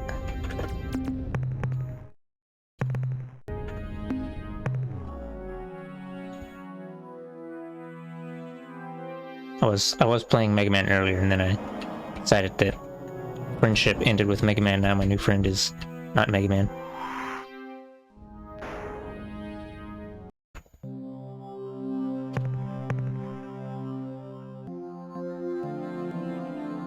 Oh, biological. Get all those scrunklies. Delete the scrunklies. Oh shit. He's a speedy boy. Oh shit. There are 3 speedy, 5 me.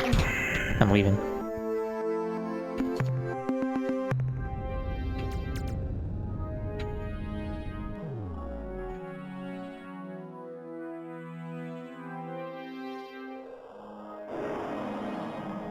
Yeah, I mean, it's partially because I was playing Mega Man ZX hard mode. But yeah, I didn't really feel like retreading the same levels over and over.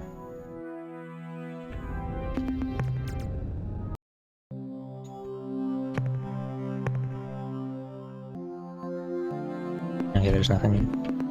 Thank you, planet. Oh, those were jellyfish. Spooky jellyfish with athletic runner legs. Oops. Oh, there's a little purple spot over here. It's a little teeny purple planet. You can barely tell it's there, but it's like 4 pixels.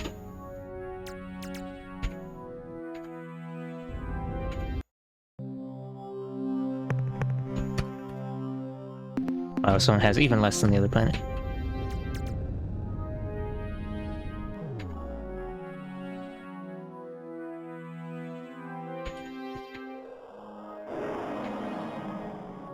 Alright, and since... Oh wait, this looks like a gas giant.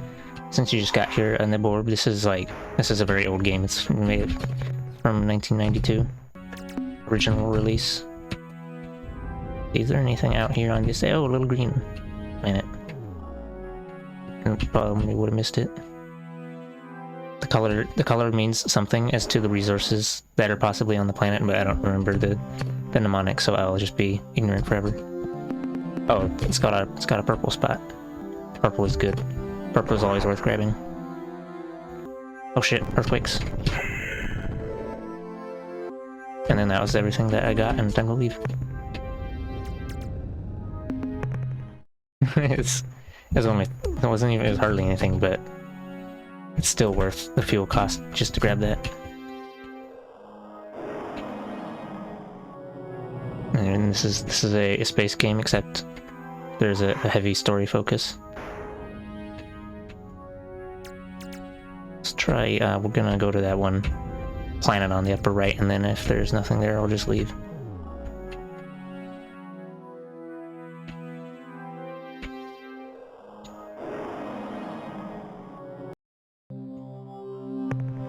Class 7. Okay.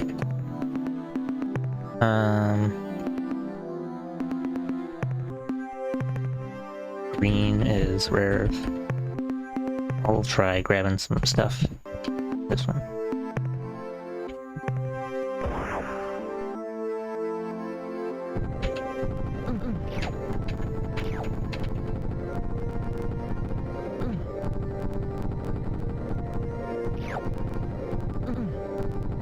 Can't believe that all the Johnsons are dead.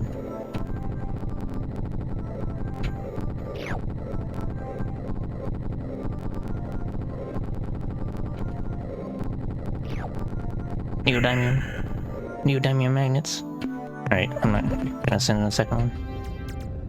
Gonna eat. Oops.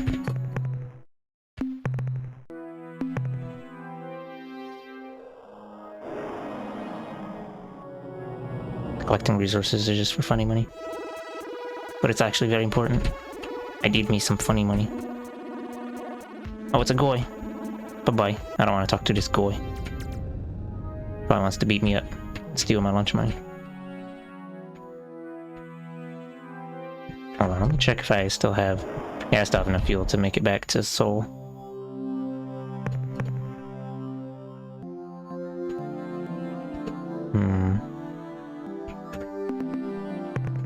I think that's radio... Really hard to tell the difference between the red and the orange materials.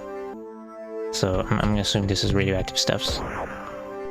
But it's still worth grabbing because there's no hazards on here. Oh, it's radioactives. Hooray.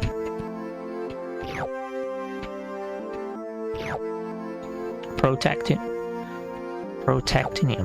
Francium. Or francium.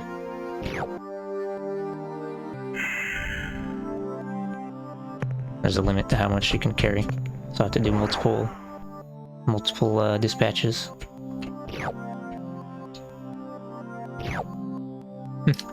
I mean, I guess it... I don't know. Stellaris has more in common with, like, 4X strategy games.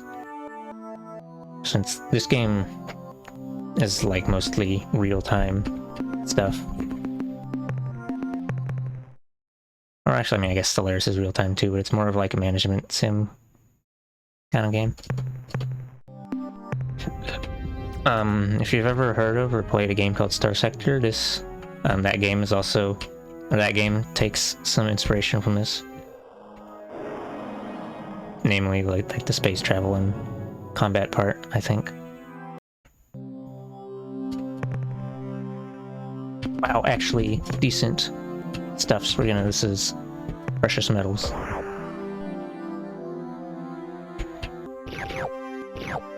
Iridium for my iridium pickaxe. I don't know if iridium's actually purple though, like in Stardew.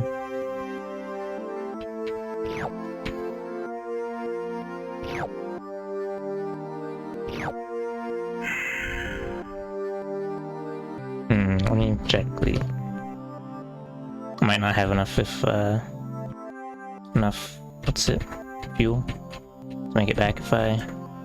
We're going to not send another lander, we're just gonna yeet. Check the inner planets real quick. Just because I want to. Green dwarf. Stanky little light bulb. Not very much power. I did play Stellaris for a short bit, but I decided it wasn't my kind of game. Although, to be honest, I'm not really super into like 4X strategy games. I do remember that I did enjoy playing some management sim games, like I used to play the SimCity games, from like SimCity 2000 to SimCity 3000 and SimCity 4. Oh hey, there is stuffs on this planet, but I think I'll save first, and then we'll send some guys to get blown up. Oh hello Hungamunga.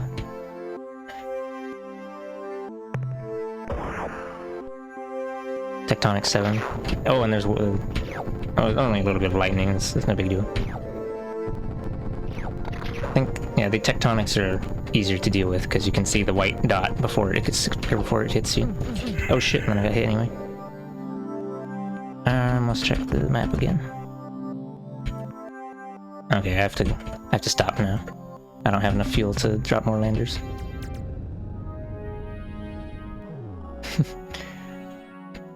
Yeah, I think part of the reason that I was able to enjoy SimCity more is that whoops, is that yeah, I was I don't need to mess with these.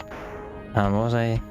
It's like I feel like the SimCity games were not quite as complicated as some of the management sims that I've kind of like dabbled with. Whoa, what's this? I am expanding. It is so much squishy to smell you.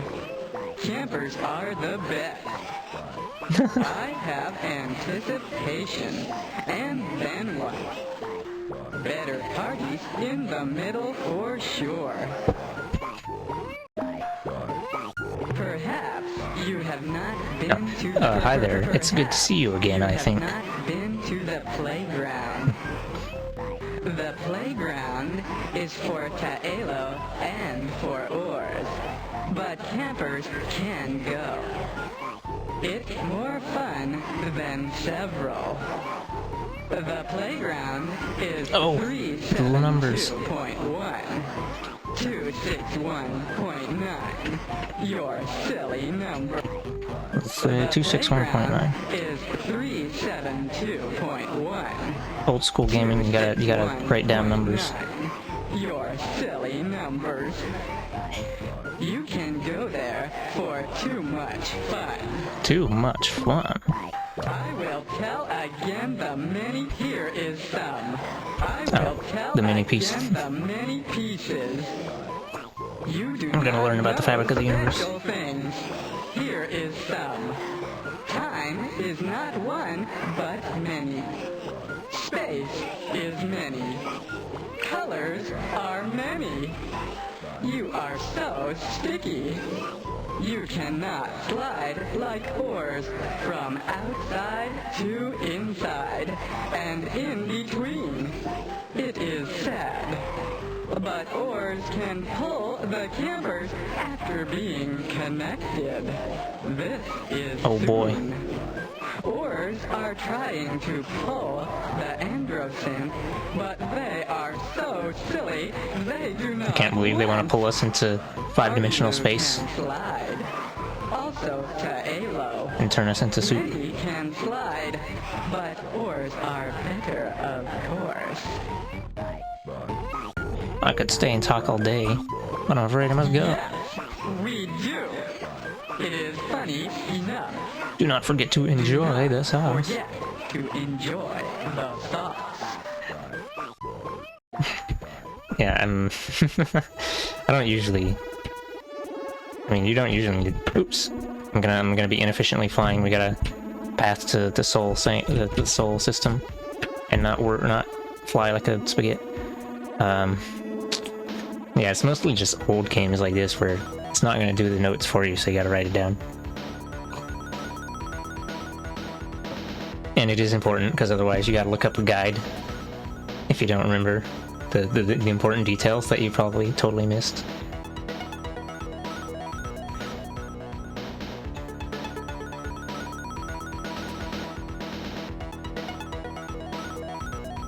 The coordinates are the thing in the upper right there.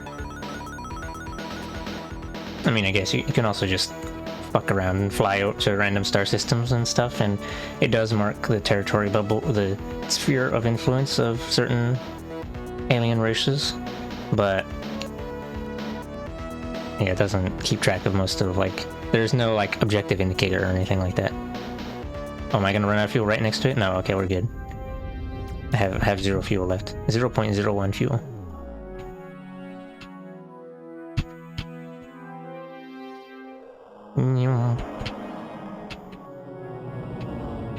Yeah, so I've got a couple of coordinates written down. I have 3 different coordinates written down right now.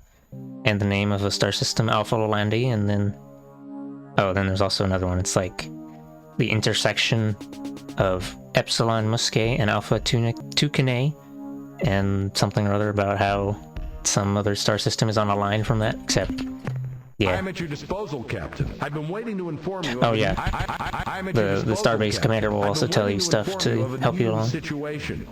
It would appear your diplomatic efforts have struck gold, Captain. We've been contacted by a race called the Zok-Fat-Pik, who wish to fulfill their part of the unification, something you have arranged with them, I gather. They have sent us specifications for the Stinger-class attack vessels, as well as a large number of Zok-Fat-Pik commanding officers. You're doing a fine job, Captain. Also, we've been invaded by an alien race. Also, the word "also" all by itself. Also, we have been invaded by an alien race calling oh, it's so they can like stick different so far, the invasion is a friendly groups of dialogue together. The fish-like creatures have been stomping around the base in their robotic walking exoskeletons, which look like combat vac suits, if you ask me. Based on the summary reports I've seen on their Nemesis ship design, I have but a single comment. I like it. I'd say we have quite a nasty little surprise in store for the Urquan the next time you tangle with them. Commander, I have minerals to offload. Wow, big money. This will really help, Captain. Return soon, Captain. Oh yeah, they also don't mark where Sol is, the Sol system, so you just have to remember that it's in the lower left somewhere. And then hover over, or like, I mean, if you hover over it with the cursor, it says Sol, but it doesn't, it's not marked with a big pointer. Old game things, SMH. I guess I can save on my main file, the main save now. Because we did thingies, important objectives. Let's replace these ion bolt guns with the fusion blaster. It costs twice as much. I don't know. Maybe I can. Oh, I actually haven't. I don't think I've been able to make use of the second storage base. I'll just remove that for now.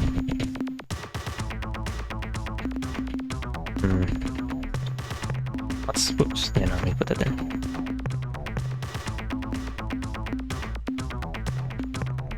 We'll have 2 fusion blaster, or maybe I'll be cheap out and put just the front, and then the ion bolt gun will be on the side, the spread. Even though that actually probably be better the other way around.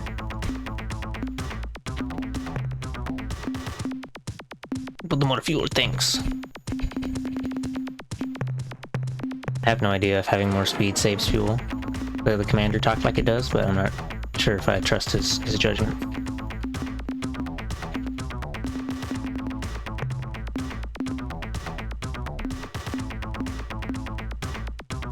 Okay, I lied. We'll just put double cannon of green fusion blasters. Oh, I might not have enough money to fill up on. I guess we will actually. I lied. We're gonna make this the ion bolt gun.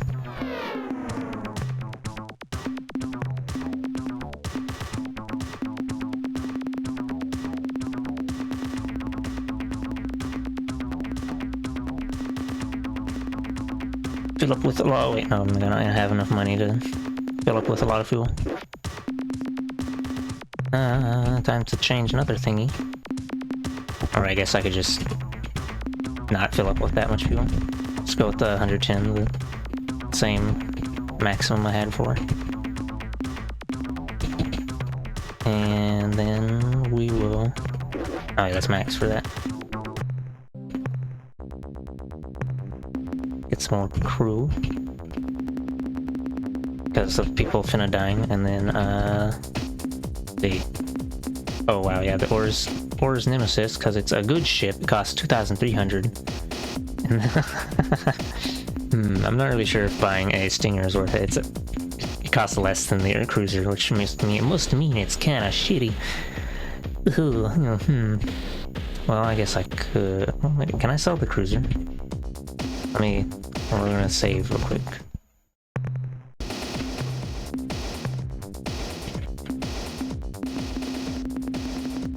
Scrap. Oh, it just gives it back for the full value? Okay, I guess. Yeah, it hasn't been very useful so far, but... Chill, hold on. I lied. And now it's got some funny red spot there. Actually, we're gonna make some other changes. Just do some short range travel. 60 fuel. Wait, actually I lied. Again, because I'm indecisive.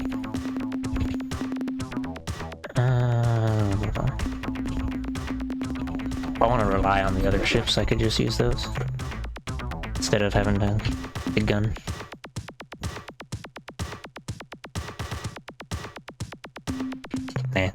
We're just gonna eat the Earthling cruiser.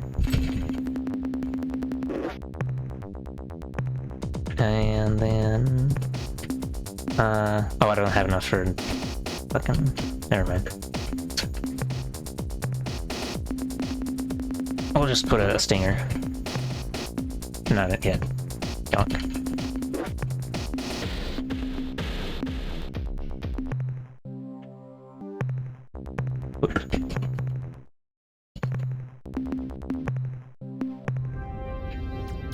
Wow, I can spin a Rooney real fast now.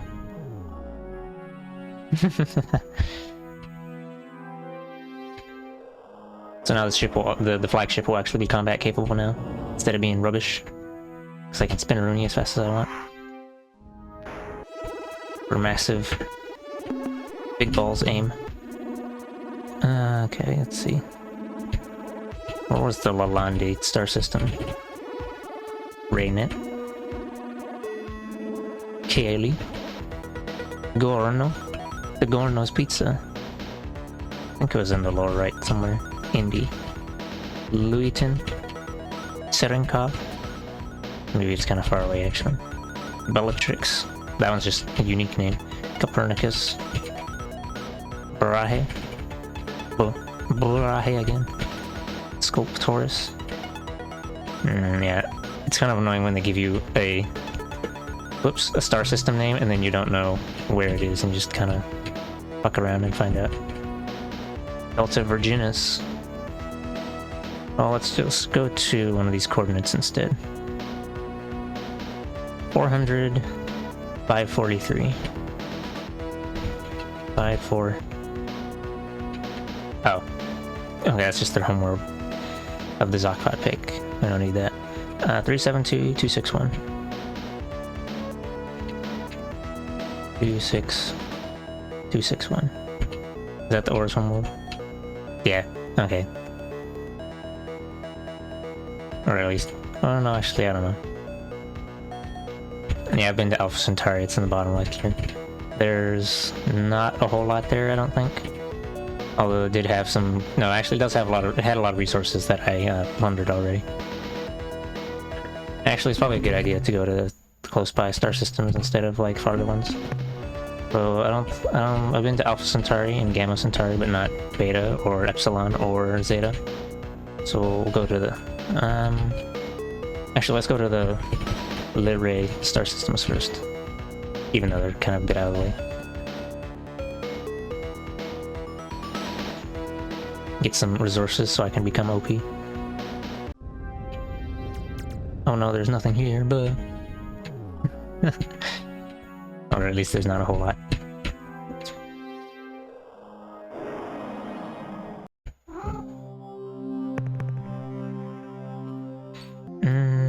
Oh, wait a minute.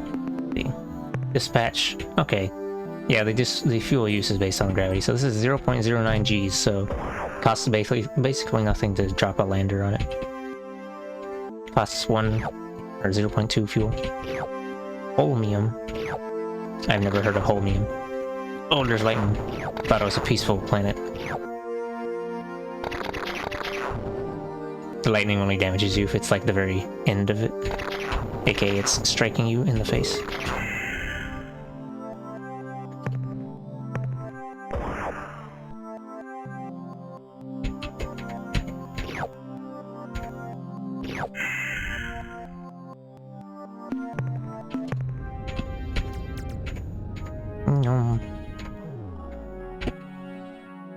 It's still kind of slow when you're like zoomed in, but yeah.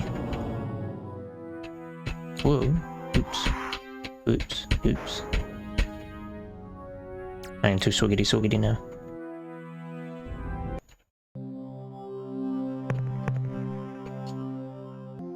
Yeah, this will be worth it also, I guess. Tectonics class 3. Probably don't need to worry about it. Class 2 and below is basically nothing. And then anything that's class 3 or higher means that there will be hazards. I don't know what the threshold for the temperature being hazardous is, though. Radon. Neon. Sometimes I forget that neon is actually an element and not just something that you do for making sparkle dogs.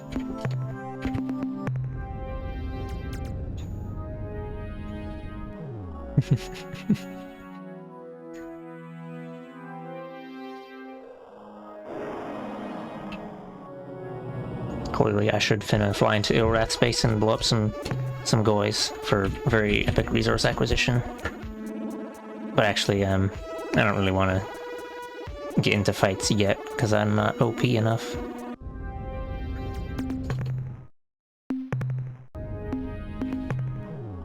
See, oh, red planet.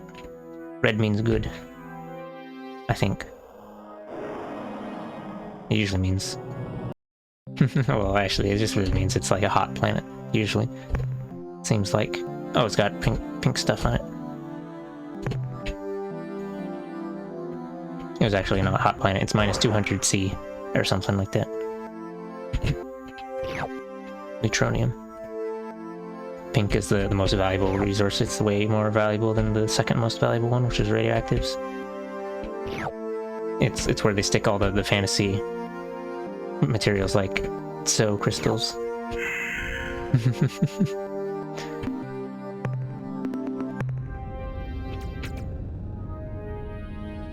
Wow, that's not what I meant by pink stuff. I can't believe you do this.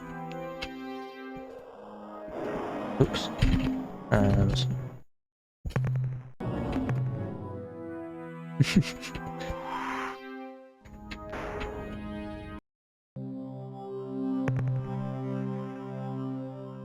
There's nothing. Well, okay, I might as well, because low gravity means that it won't really cost anything to get this. I didn't actually realize until, like, when I was playing it during this playthrough that gravity of the planet affects how much it costs to send a lander. Because, you know, it's those small details that I didn't pay attention to when I was like 11 years old.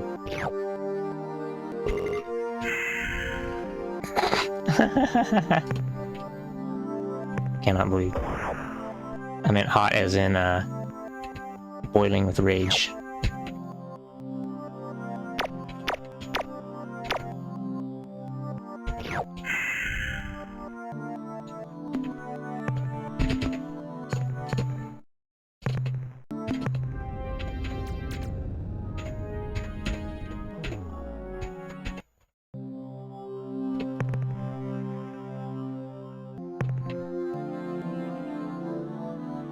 Actually, let me check how much the gray stuff is worth. I forgot. Gray stuff is worth $3 dues. And this will cost 0.3 to... yeah, it's worth it. 1 unit of fuel costs 20. So then that's 3, 6, 9, 12, 15, yeah. Numbers. Actually, in actuality, most of the stuff is probably... it's probably usually worthwhile to harvest resources on a planet. Because it's like, it's not like each dot is only worth 1 unit. It's usually some random amount. We'll grab the extra little teeny dot, just because. I guess the main downside is that if you're collecting a bunch of low value material... That wasn't worth it, that was only 2 iron. You collect a bunch of low value stuff, okay, good. Then you're gonna run out of cargo more quickly.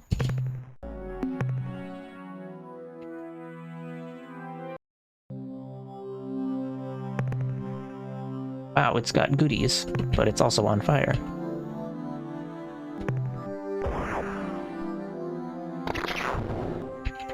Oh, not on fire, it's got weather.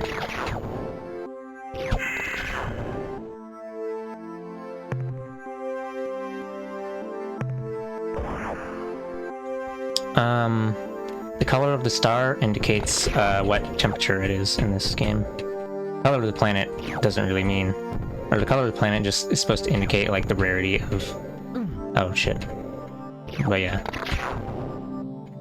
indicate the rarity of the stuff that might be on there.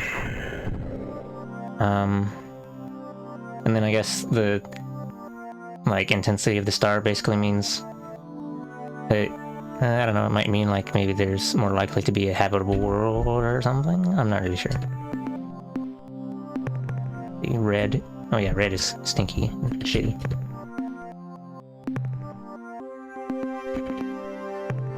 And yeah, it's gonna cost 1 fuel to send it. Probably not worth sending another lander. Oh, the whoopsie thingy is that these are gas giants, the larger planets. Which I'm not really sure if the color for those means anything, because you can't land on them anyway. So, and it's not like gas giants are hot.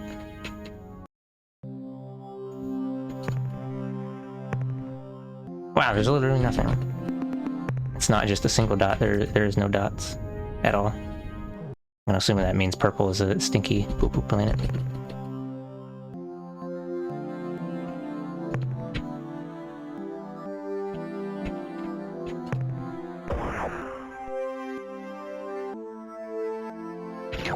Potassium.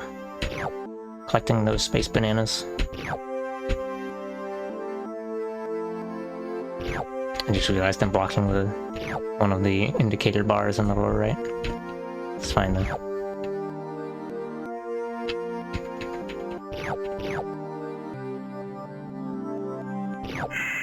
Oh, that wasn't very...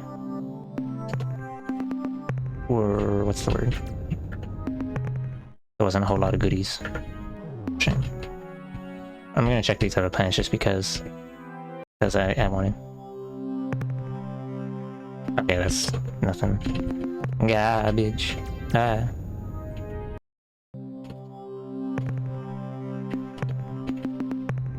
Okay, the lesson learned is that purple is stinky.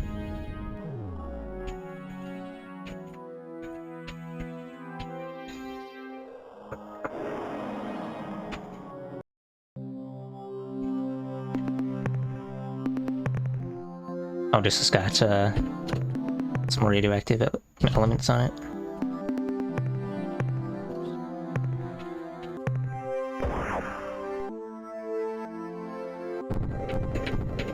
It's also got the earthquakes. Oh, and then that. Can't believe lightning would strike in the same place three times. They say it never strikes twice, and they're lying scumbags.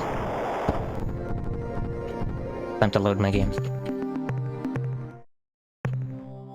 Also, that wasn't actually radioactive, it was the red-shaped stuff, which looks similar, but is actually not worth much. So we're gonna leave now.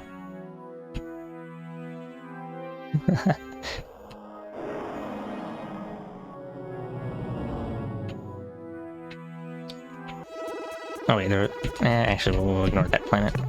Stinky planet. Gamma Centauri. Alpha Centauri. I'll go to, Beta. Yeah, the entire lander full of people died. Takes 12 crew to send a lander. Oops. Did it again. Gonna check out the piss planets first, the yellow ones. I don't know if yellow... Whatever. I guess I could have written down that mnemonic for... Oh, okay, there's nothing here. Yellow is piss. Piss for real. Guess we'll ignore the other one back there.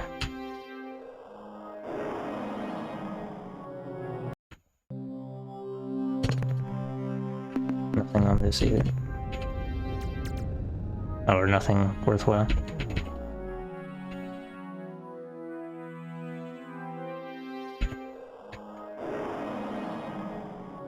Wow, red planet. I'm gonna ignore that white one over there.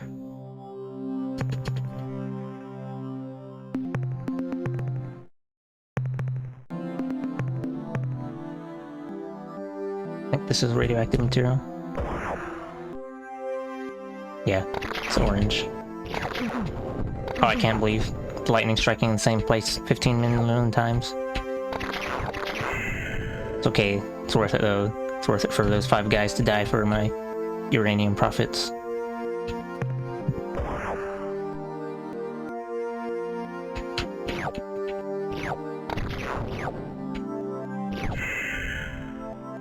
Let's see. Yeah, the gravity is low enough that it's probably worth dropping a few times.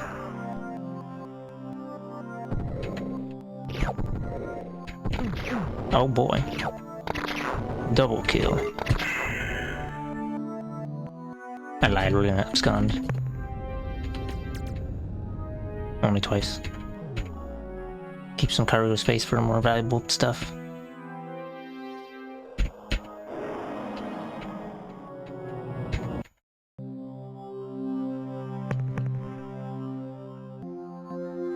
I'm not sure. It's kind of hard to tell with the background. We're going to drop, and then it's going to be some rubbish, and then I'm going to leave. It's going to be iodine. I lied, it's radioactive, so we're going to hoover it all up.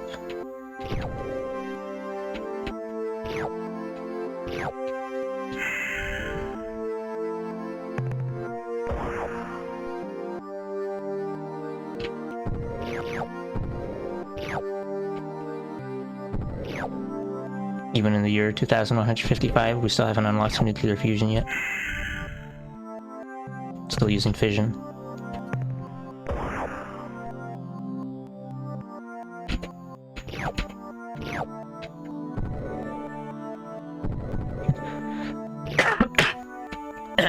Excuse me.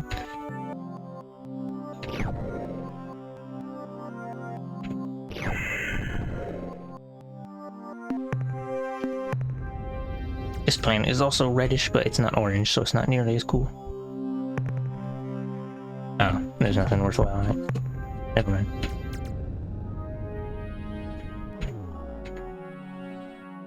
Let's go check out this other planet that is also purple. Oh wait, well if it's purple that probably means there's nothing worthwhile. But we'll investigate anyway.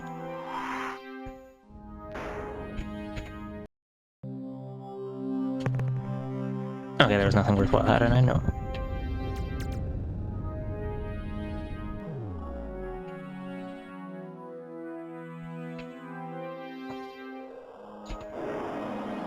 If you start flying in a direction, you can just let go of the directions because of inertia.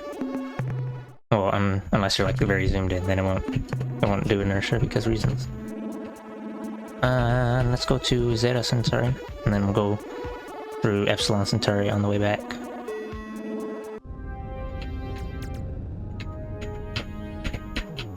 Oop. I missed.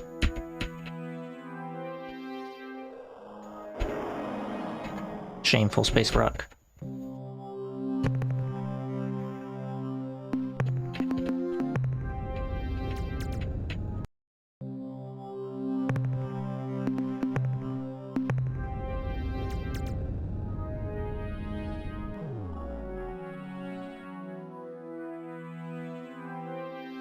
Investigate the red rock.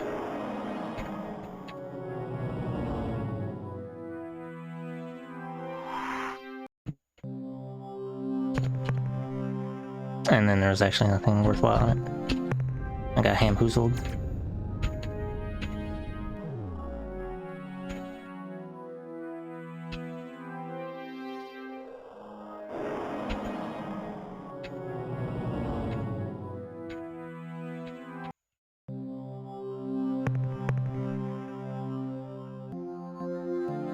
Oh, it's got biological. We'll proceed to shoot everything.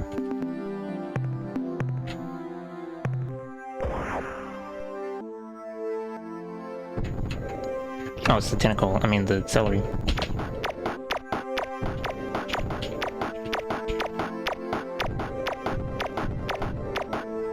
Takes 15 shots.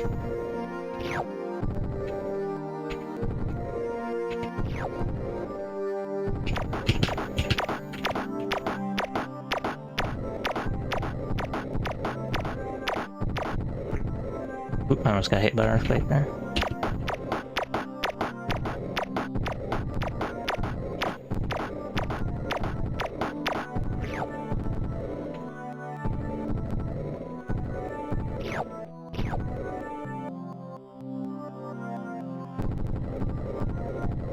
Oh hey, it's cauliflower. It's different from celery.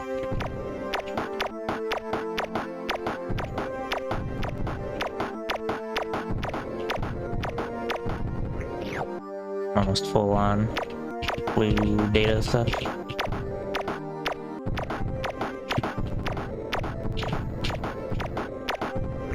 Okay, gonna eat. Those guys give you a lot of data.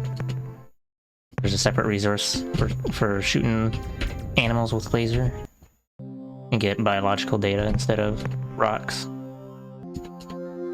No biological stuff on this one.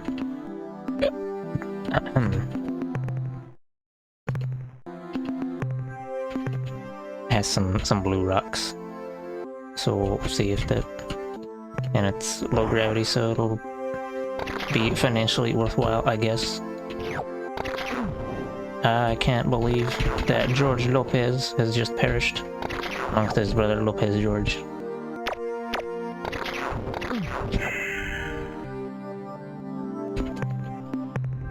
Oh, crew members are cheap though, so it's not really a big deal. Investigate this other red planet, and then Butte.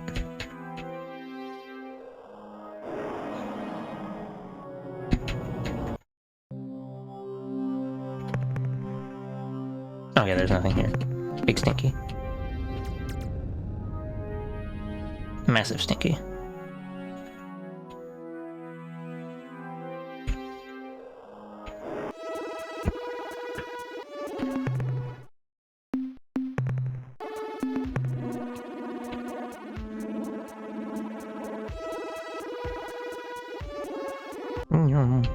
Oh, there's only one planet here?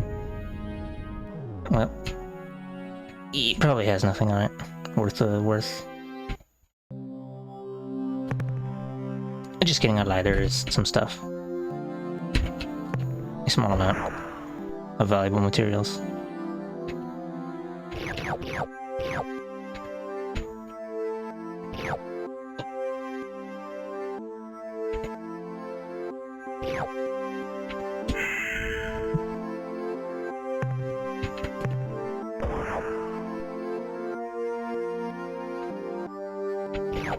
Astatine.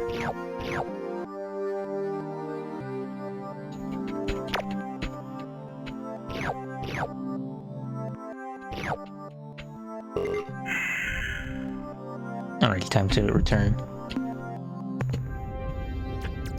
Actually, go to Alpha Centauri again. Maybe there'll be one of the Melnorm ships, and I can sell the biological data. And then buy another upgrade thing, or something.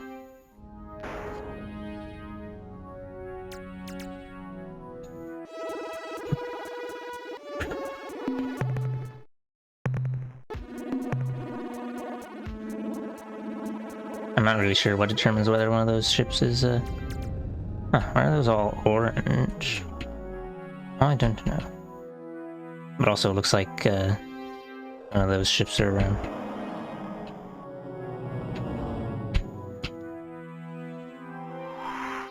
I've already been to the solar system, so I think I already got most of the resources. Yeah, we're just gonna load.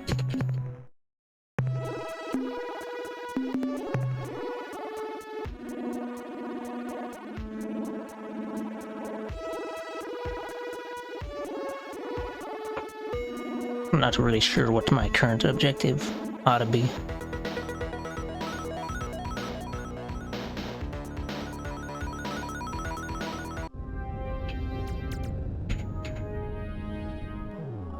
I guess I could go to the Spathy homeworld. Whoops. I went zoop.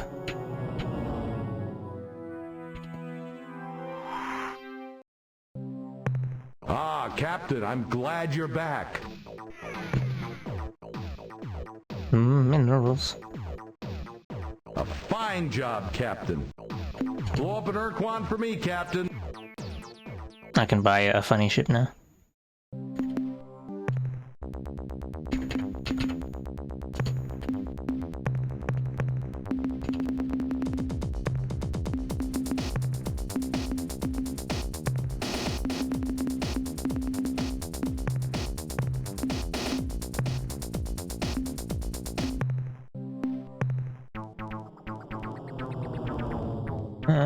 Let's see. Oh, you know what? We'll add another cargo bay thing. Storage bay. And then, hang on.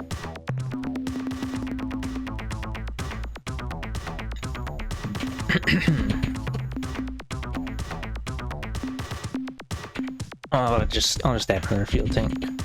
More logistics. Let's turn all the rest of this in fuel.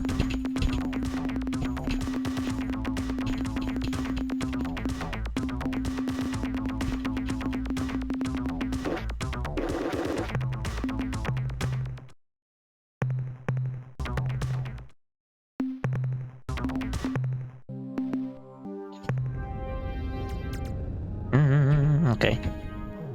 Let's see,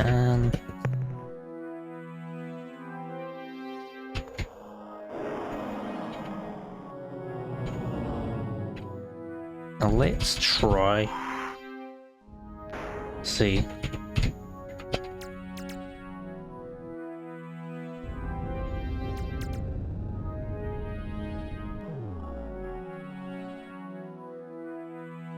I guess I could just kind of go wherever I want, actually, but gotta finna go to very important story locations, of which I do not actually know any of. Also, some of these star systems have unique names because it's just like one individual star instead of Alpha, Beta, Gamma. But I don't think that means anything particularly special as far as like if there's actually anything there. And I remember I hit cursor over Lalande at some point. I don't remember where it was though. Norme, Epsilon Norme. Maybe it was up here. Orionus. This big green one. Octantis.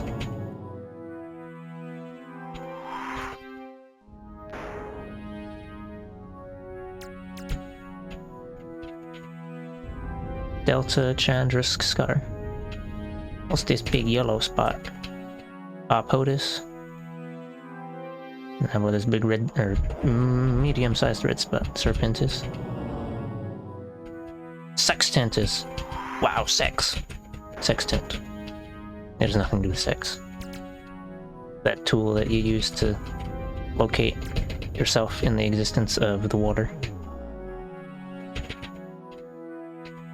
That's your space sextant on the space. Oh, Alpha Camelopardalis. That is a long name. I guess we'll just pick somewhere. Go to one of the big stores. Let's go to Z-Man, and then we'll go to Vela right next to it.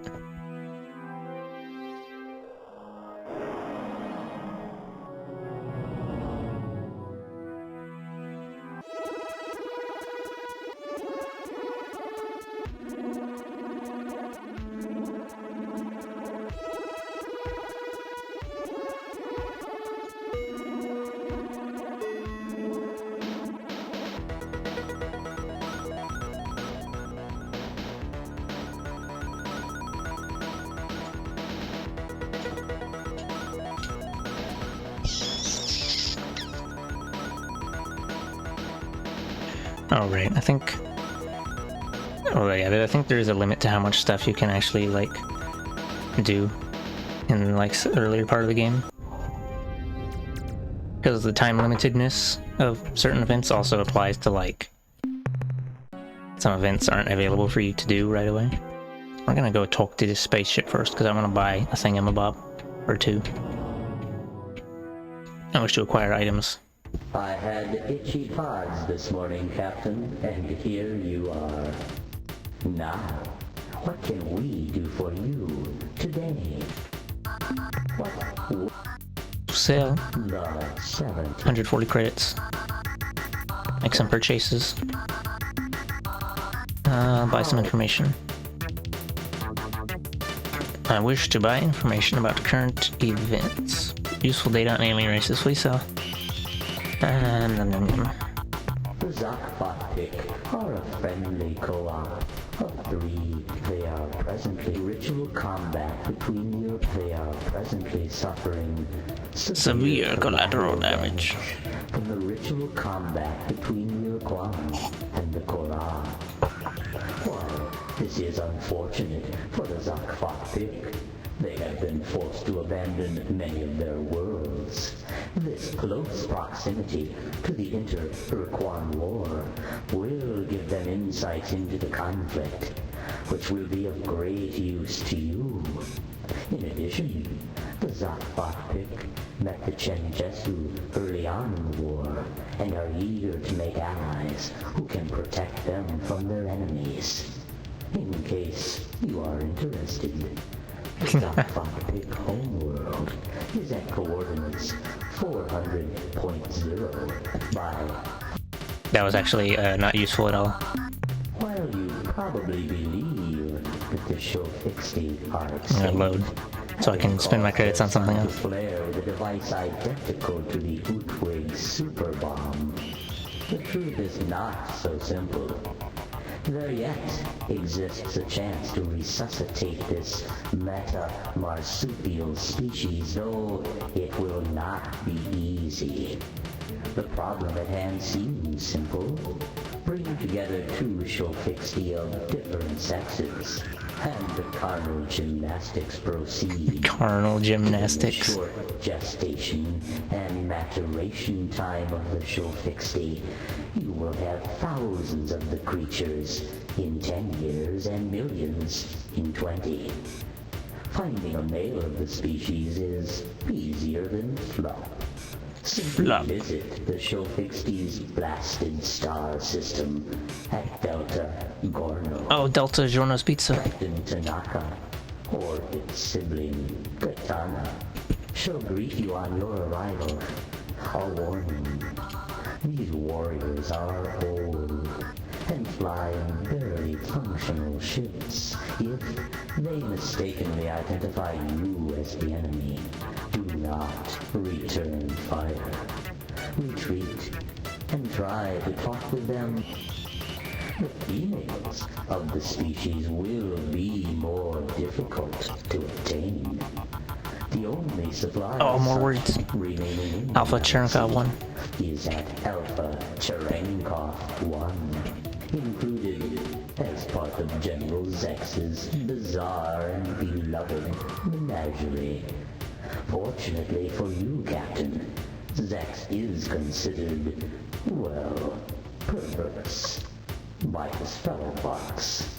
This is because Zex actually enjoys the presence of human beings. To acquire the Shofixi females, you will have to appease Zex.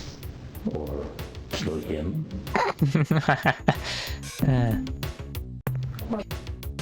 I'm gonna eat. And then I'm gonna save scum and not spend my money on the information. I'm a dirty cheater. But also because I actually just want to buy the upgrade stuff. Because I've not made of money. Oh, Pink Planet.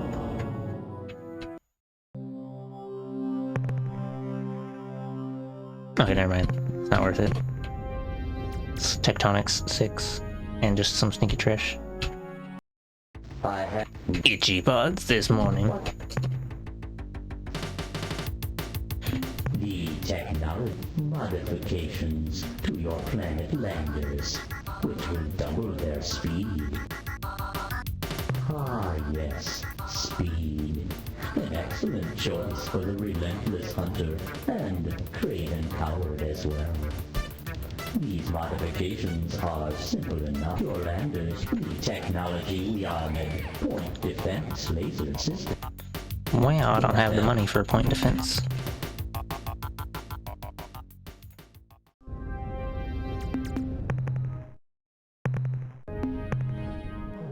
Gonna eat over to the piss planet. Oh, there's probably nothing here. For shame.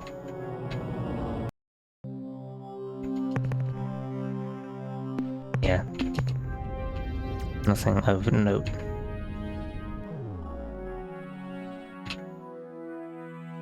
Oops.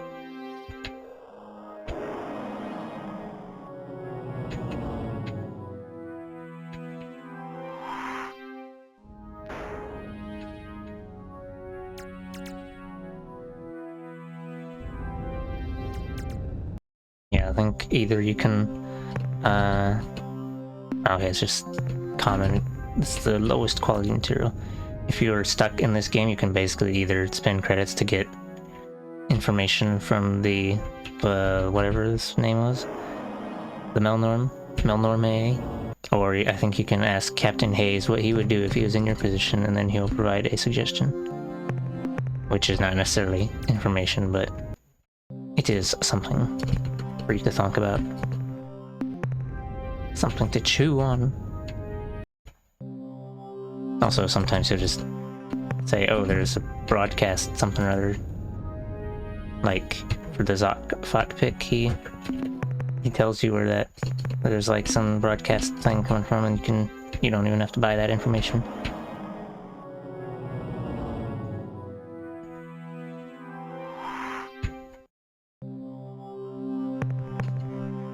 Wow, a single Zill crystal. And the temperature is 3,500 C. Therefore, I can't believe we're all gonna die. That was definitely worth it to commit die for some degenerate matter.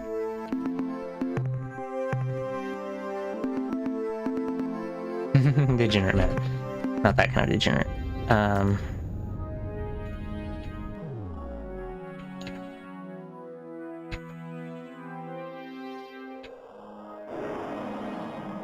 Oops.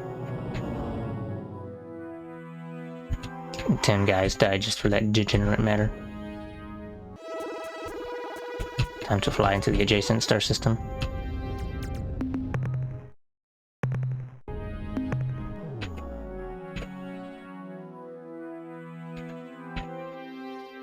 Oops. Oh, is there nothing that... Oh, well, what's this? Yoink. Is it time to fight? Do not. Can you tell me about your species? Program priority of Wow, that estimates my head. I wanted to learn something. Frumple. Rumpelstiltskin. Yeah, I don't... Apparently I misremembered there. Oh, I don't think I know Ice, because it's a robot. Can't believe this shit uninstall PC. Energized. Yeah. Gotta give it the lick. Oh, okay, that thing is way too short range to be useful. I'm gonna load save file.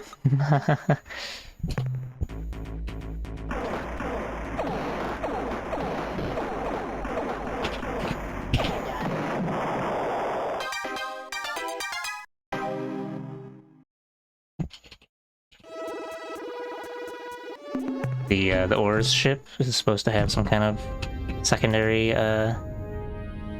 thingy that you can use, but it seemed like nothing was happening. Which I presume is because inorganic ship.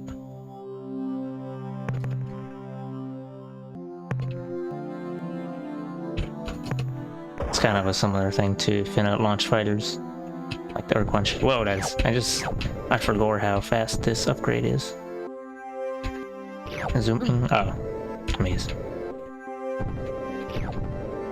Zoom in so.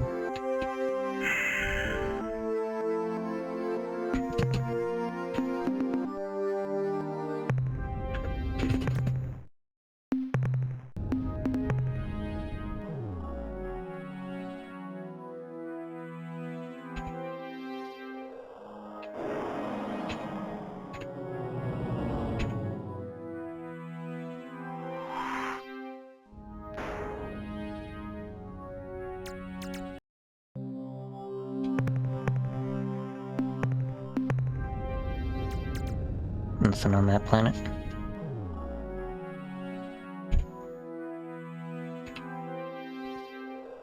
Big pink orb. Oh, it's nothing. For shame. Just a gas giant.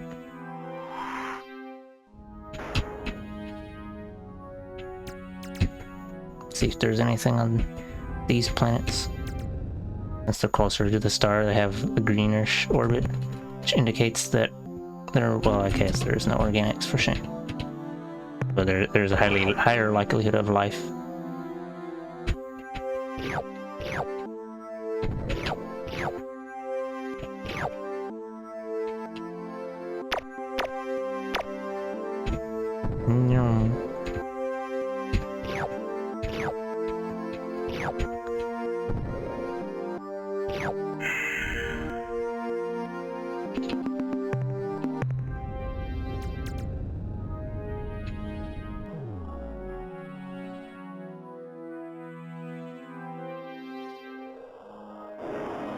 Oh, it's a... oh shit. Urquan shit. Prepare to be destroyed. It'll probably be them doing the destroying. So, the offspring has returned. Oh, this is the planet that it came from. When you left this system, our ship was near enough to detect your translation into hyperspace. Though we lost your hyperspace spore, we were able to backtrack your path here to this star system. And what did we find? An outlaw culture. Humans outside of a slave shield. You will note that this oversight has been rectified. Now, we shall finish the job. Wow. Finna SMH my head. We're gonna use, we're gonna use our other ships first to try and soften up the weed. Oh, I didn't reach. Amaze. Earthling's ship still sucks.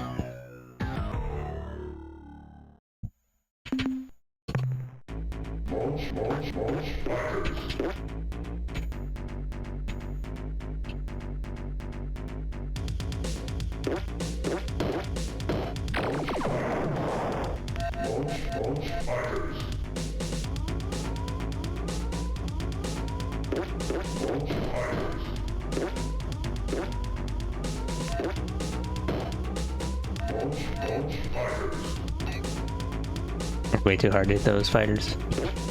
BH. Oh, I got. I hit one of them actually. Never mind. Wowie, and then I just took. It's okay. I only took 2 hits and totally didn't almost die or anything. Too far away.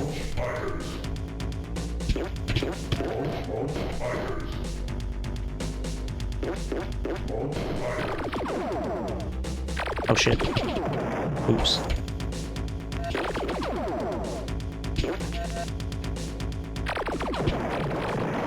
Cannot believe.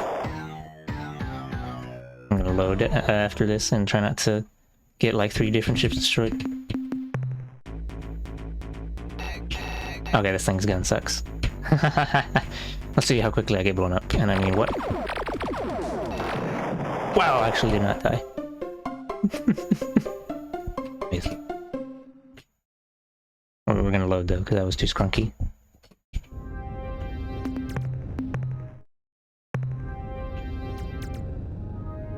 Too many casualties.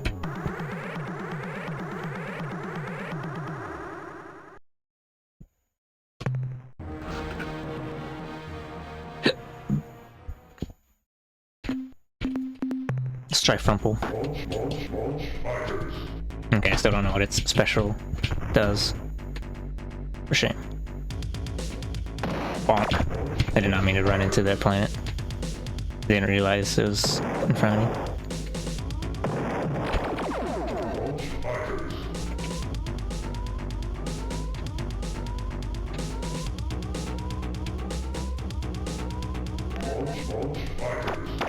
Oh, cannot believe it. Okay, well, we're not gonna try Frumple again. It's just too Frumple.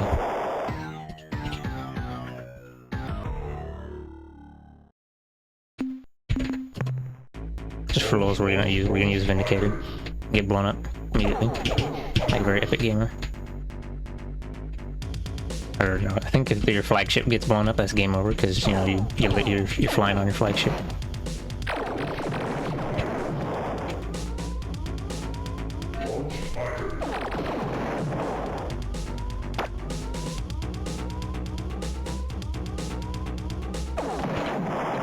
Yeah, I should probably just use the Vindicator.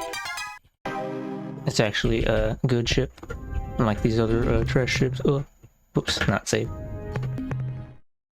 It has a lot more health too, just because of being able to fit 50 crew on it.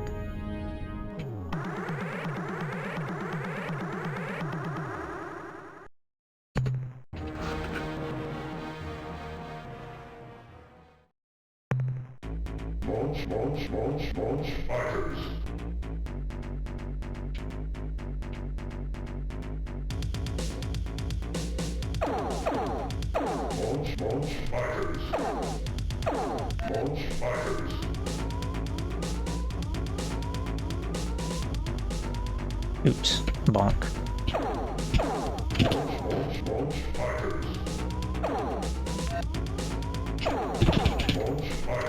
Oop, I ran out of shots. Oops, gonna crash into the planet and take totally non-massive damage.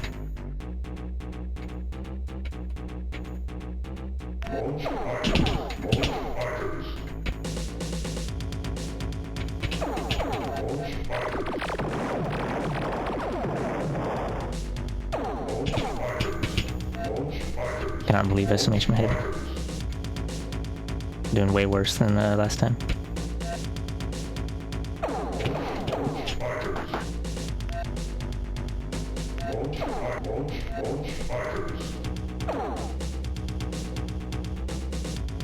There's an upgrade you can get later on that makes your shots home in, and it makes it way easier to do battles.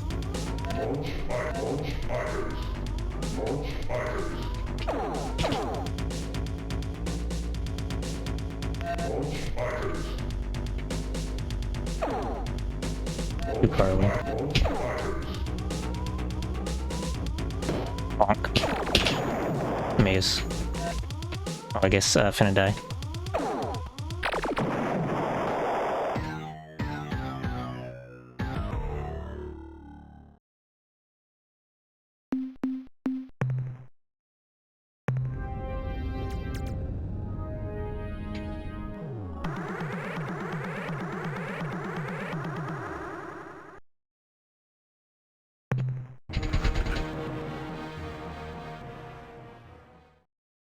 We're gonna do butt missiles again, because that works better, more consistent.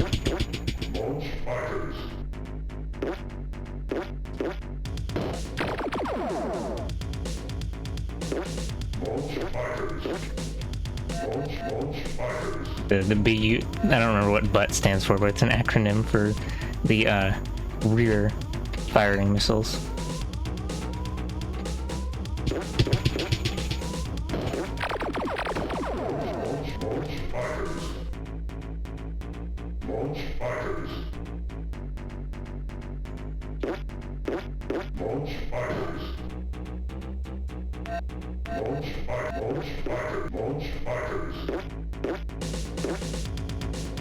most most of the early ships that you can recruit are not so great. Either because, oops. Either because they just don't have a lot of health, or they don't have good weapons, or they don't have good speed, or any of the above. This ship is acceptable though. Oop, and then I'm gonna die. Can't believe this shit. Let's finish him off. Except just kidding, can't aim. And then I died. Or no, Wufo died. I didn't die. Cannot believe.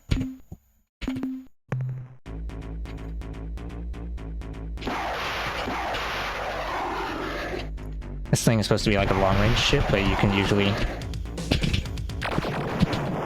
Amaze. It's too slow to outrun like half the ships in the game.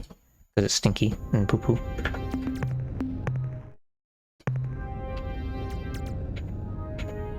Which means that its long-range capabilities are pointless. Also, it takes forever to recharge for like another missile, and you can only shoot 2 until your ammo has to recharge.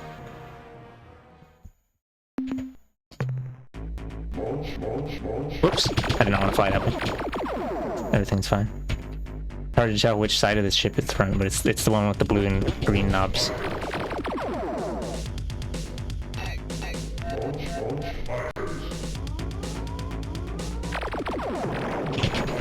I can't believe the AI's aim is better than mine.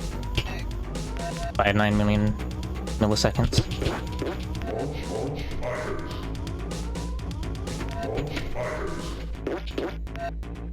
The butt missiles are homing, but they don't go very far. Or they're kind of slow.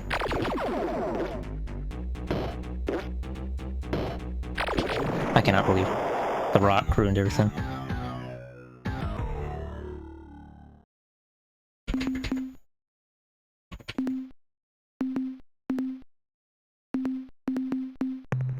Just for lulz, we're gonna try and tongue. This is very important.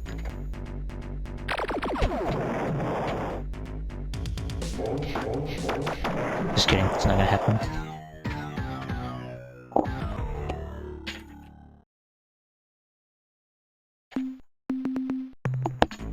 Oops.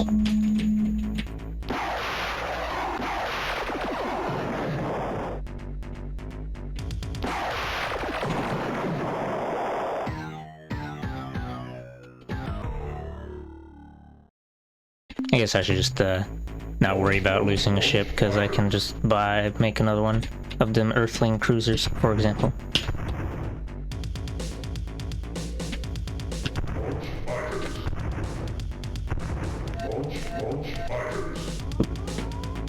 Planets have a gravity well, which makes it so you can't just sail past them cleanly.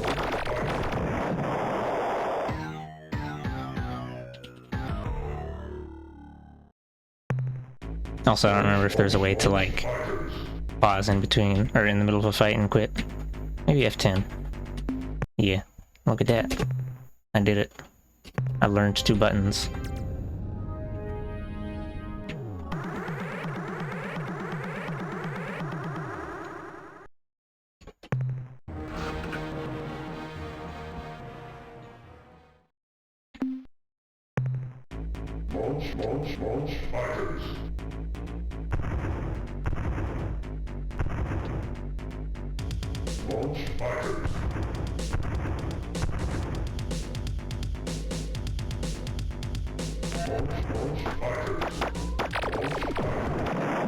Amaze.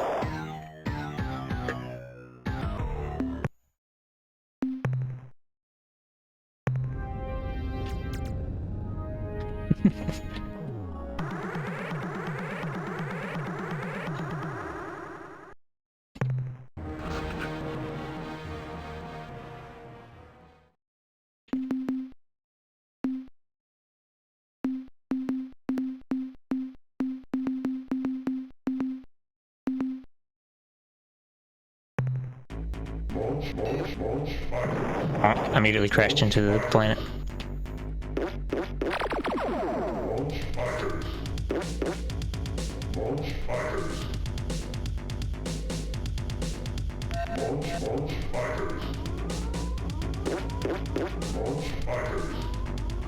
Technically, destroying the fighters counts as doing damage to the ship because it costs one of its crew members to launch a fighter.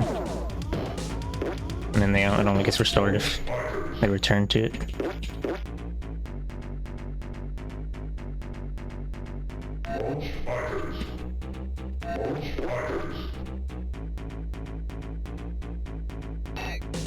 Oh, that's too far away. Can't believe. Shitty range on the weapon. The main weapon. The main weapon is just rapid fire little projectiles.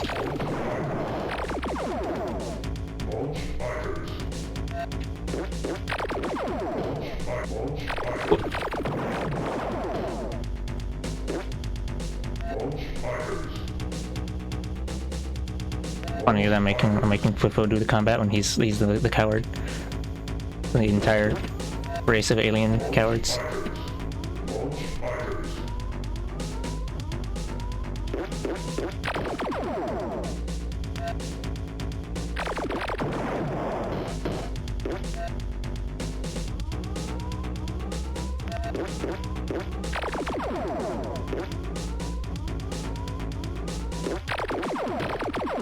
Whoa. Well, that was some spooky business there.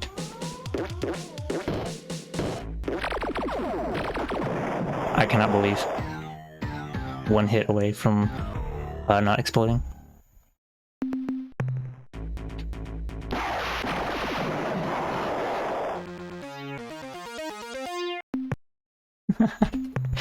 Let's try one more time, and then if I still don't do it without a ship blowing up, I'll just leave.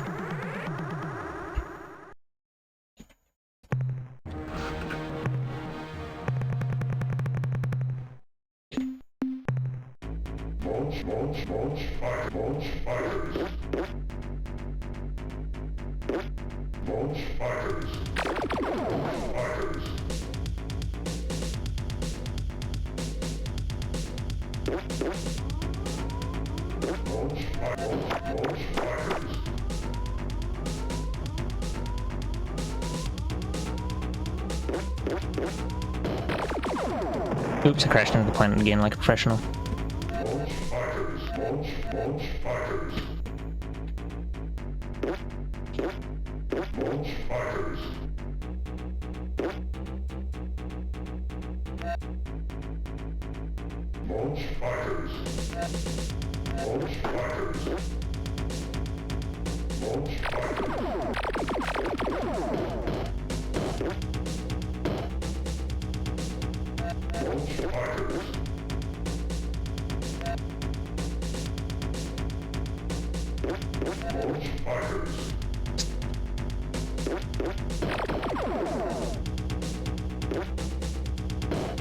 Get with the stinky poo-poo missiles.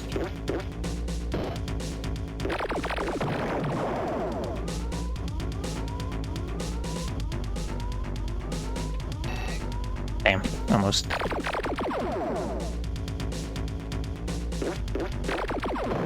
Okay. I did the thing. I was trying to get close and finish him off, the main gun. And then I got scared. Also, I can't scan it or dispatch it or whatever because it has a slave shield on it.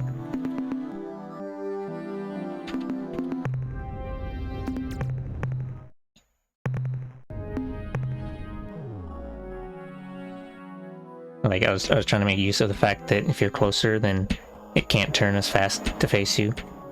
But I guess it didn't really matter that much.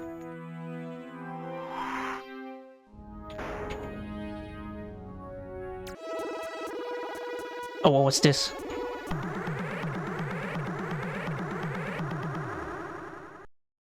Oh. Do not. This is Pro 2418-B. We are on a peaceful mission of exploration. Priority override. Must break target into component materials. I don't know if you can actually get any new dialogue from these.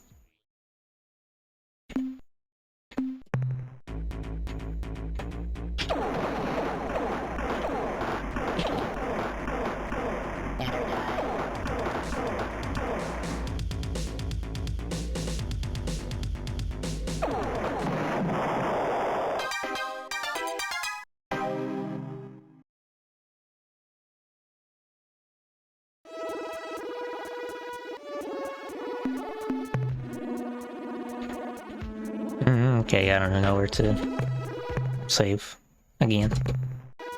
Even though I took like 10 crew members died.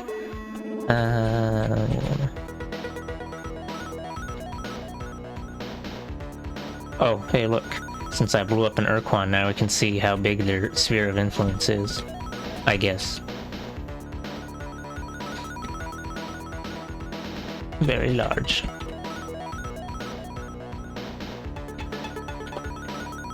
Gamma Horologi. Lambda Horologi. Wait, what was that one? Antares. Alpha Eridani. Beta Eridani. Chameleonus. Doradus. Let's see, what was the Delta Gorno and Alpha Serenkov 1.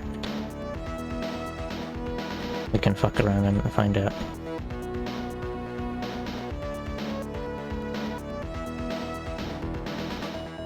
I think this is one reason why looking at a guide is probably recommended or convenient, is so that you don't have to look at every little star and see what it is. Go to Raynet, just because. Alpha Raynet, Gamma Raynet, Beta Raynet.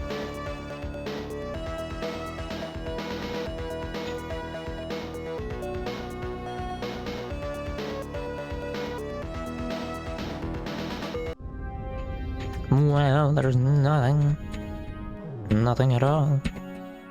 The solar system was wearing nothing at all.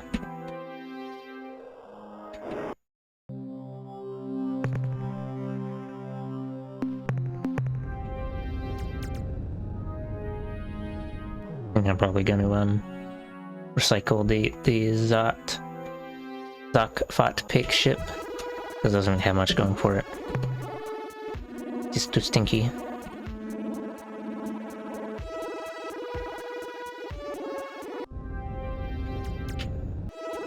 Yeah.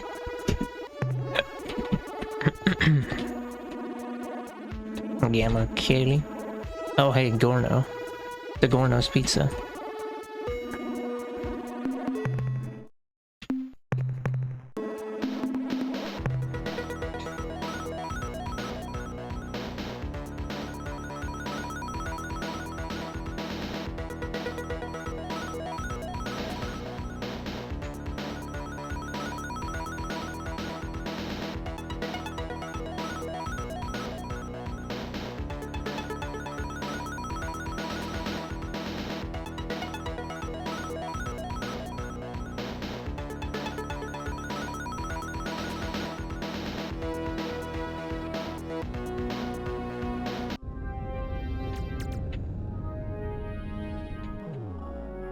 Oh wait, it's the guy.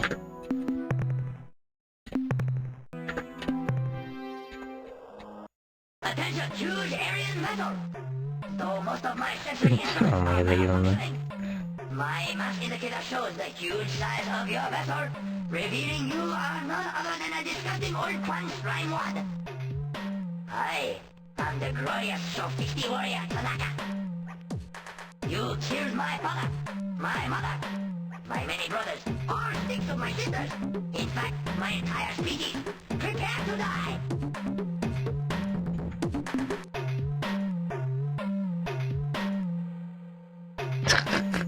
They gave him a very Japanese accent because they're supposed to be their culture is basically supposed to be the Japanese honor explode yourself thing.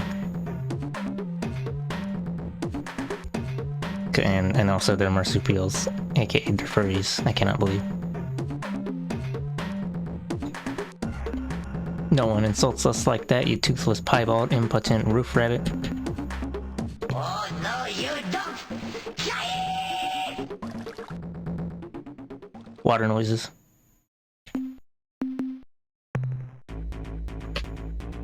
Get the escape key. Oh, he's literally just one single crew. You could kill him so easily. Oh, I have to use my main ship to yeet. You have to waste fuel on using the yeet device.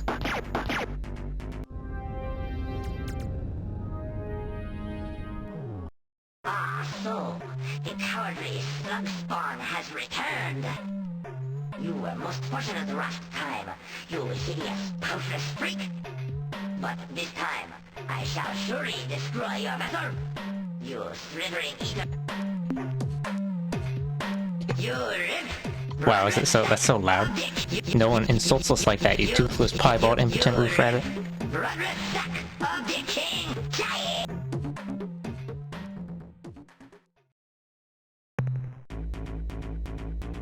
Oops. Not pause. Gonna yeet.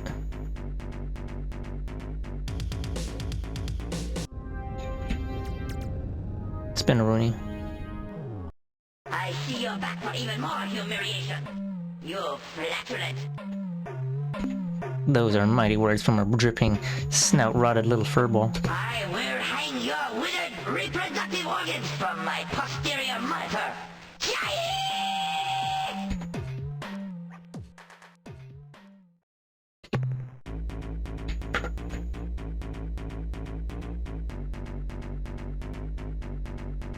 Yeet. This is a kind of annoying thing that you have to do this to get him to talk. For me, it will never be a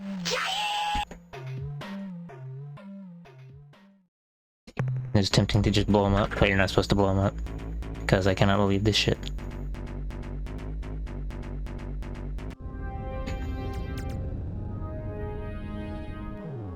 I'll kill you. Look, Donkey Breath, one more insult and it's Vapor City for you. Why, you wallowing, phlegm-filled, grunty belly licker, you... Hey, Orquan never insulted me before. Who did you say you were? I am the nice, friendly ally who you've been trying to kill, you idiot moron rat head. Yikes! What a fool I am! When you failed to launch fighter craft, I should have guessed. Just one of those mistakes you make in war. Suddenly, your words ring in my ears. Captain, is this true? Have the Orquan been destroyed? Has the ultimate sacrifice of my people resulted in freedom for the Alliance? I'm sorry to be the one to tell you, but the Alliance got its butt blasted. I am a defeated warrior! A worthless shell! I must die! Fine, go. Wow. Damn. Fine, go ahead, kill yourself, you violent little weasel. Can't believe. To fight again? She'll fix to you, I'm not your new commander. I order you not to kill yourself, instead join in a fleet fight with us. Again? Against the Orquan? Yes! But no. I cannot leave my homeworld unguarded. I will remain here and keep a solitary vigil. Goodbye. I cannot believe. Sussy little baka. Greetings, Captain. Where is your life-filled homeworld, Shalabetsu? So what were you doing here, Tanaka? I guard the homeworld. I seek revenge against its destroyers, the Orquan, and their vile battle thralls. I await the return of the hero Daikon, and the rebirth of my species. Daikon? On my way home, I encountered a Vox intruder. Before I destroyed it, the Vox was able to affix some of those vile lipid things to my ship, and I had to return home at a greatly diminished speed. I did find one thing interesting though, as I skimmed to the edge of Yehat space. I dropped into Zeta Sextantis to recharge Zeta some of my Sextantis. depleted energy cells, so I moved into the extreme inner system. There, right next to the sun, I found a very strange planet. It messed up my sensors somehow. That's why I could not recognize your ship at first. I'd never seen a planet like that. Oh, maybe that's the Radiant planet. When we were fighting, why didn't you use your glory device? During my battle with the Vox, I decided to employ the weapon. But I guess I used too much gusto, and the switch broke. Aha. He broke the switch on his device of great honor and explosion. Nothing new to report, sir. My people blew up the sun. Or at freak, they caused it to flare like a nova, destroying the many hundreds of hierarchy vessels that had invaded our system to enslave us Shokitsuki. If your son went Nova, how'd you I survive? wasn't here when they made the sun flare. I was assigned to a hot squadron as a forward scout performing deep recon in Micron space. We were sent to investigate reports of unusual Micron activity around Beta Brahe. I was the first ship to enter the system. My scanners showed a small fleet of Micron clustered around the Let me write down Beta Brahe also. attached to some device. The unit was small, not even half the size of my ship. When the Micron activated it, a glow began to radiate outward. I crept closer to get a better look. Suddenly, there was a flare, like a newborn sun, blinding me and overloading my sensors. When I recovered my vision, hours later, the Micron and their device were gone. I was able to effect repairs on my sensors and depart the system, but I had been cut off from my squadron and had to travel home alone. Good hunting!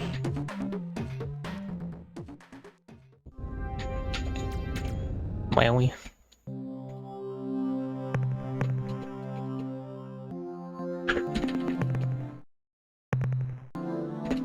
Oops, not muted that.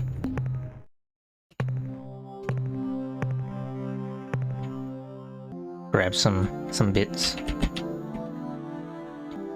of which there's only a small amount. Oh wow, immediately as soon as I land, lightning.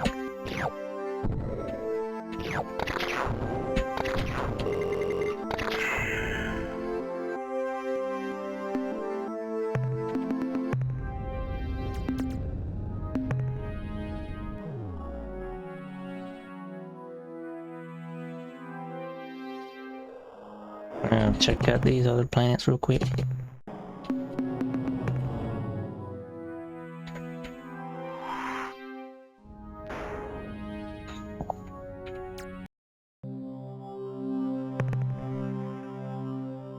Oh hey, stuff.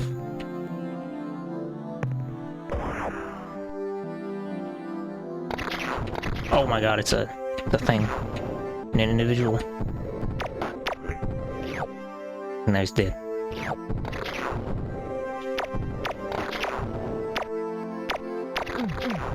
Ah, come.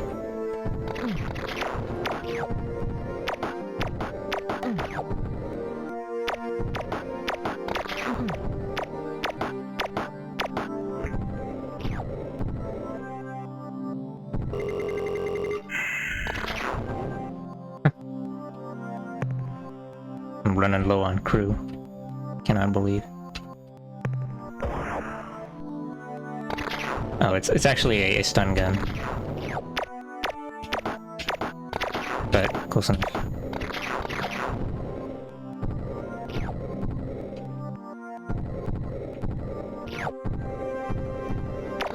Oh my god. Cannot believe.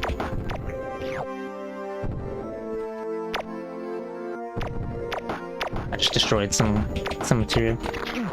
Oh shit. Only 3 guys left. I'm gonna have to mash the escape button real soon.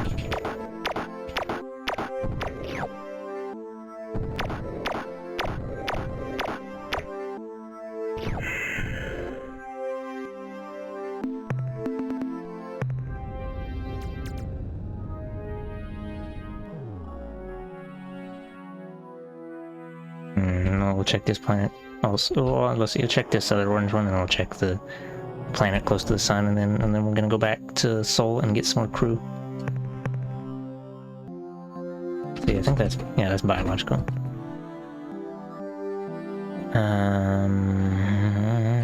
I'll save first.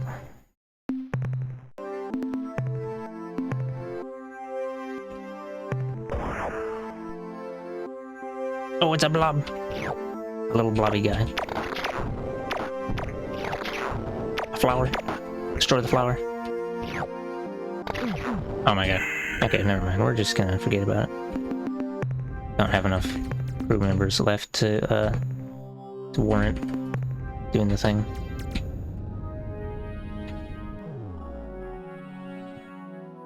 Big giant spaceship, and it's only got 3 people on it.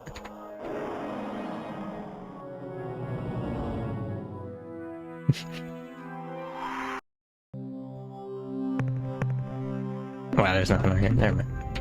And a yeet.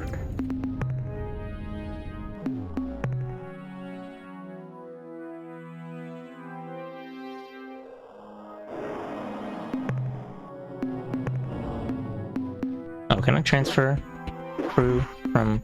Oh, you can. Neat. Maybe I should have done that.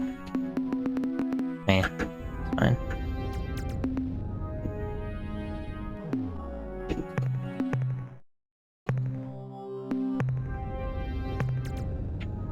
See, what was I? Oh, right. Yeah, I guess. Actually, I gotta use the bathroom real quick.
Alright, back from bathroom.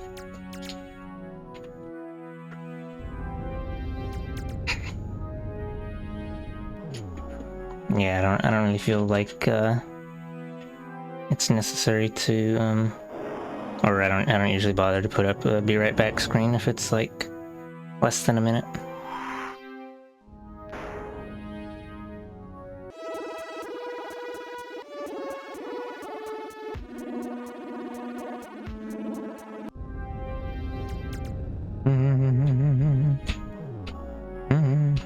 I don't know if there's anything gonna be anything worthwhile here.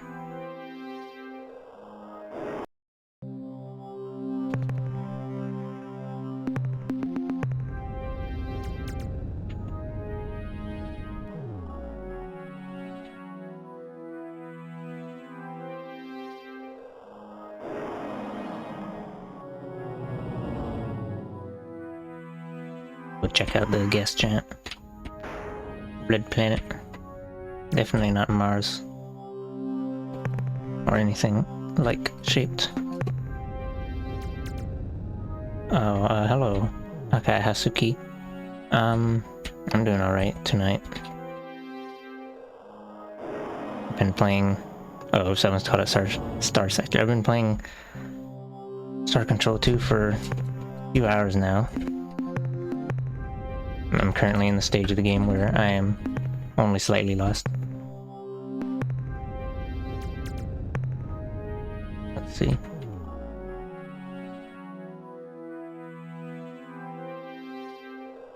Actually... Yeah, I guess I might as well check the adjacent star systems. Yeah, this, I guess it's a classic, or some people would consider it a classic, but, yeah, it is kind of a slower paced game, though. And we're gonna skip these piss planets. I'm not currently, I don't have ships that are good enough to actually do combat most of the time. Instead, it's just finna fly around and collect resources. And look for story events.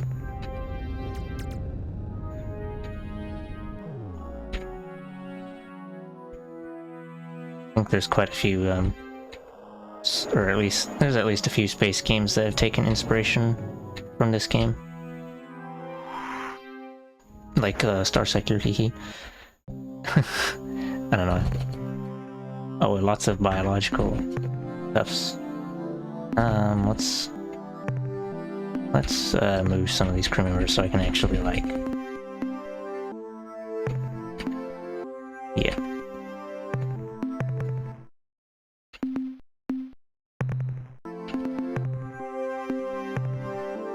Oh, level 6 tectonics, this might actually not be the greatest idea. Oh, burbs. Angry spore creatures.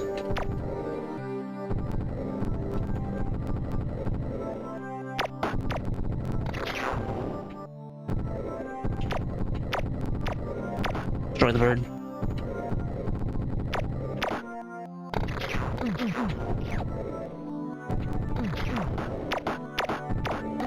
Can't believe Bob is dead. Oh, so, well, I guess forget that. Or we'll try one more time and see if I don't get exploded.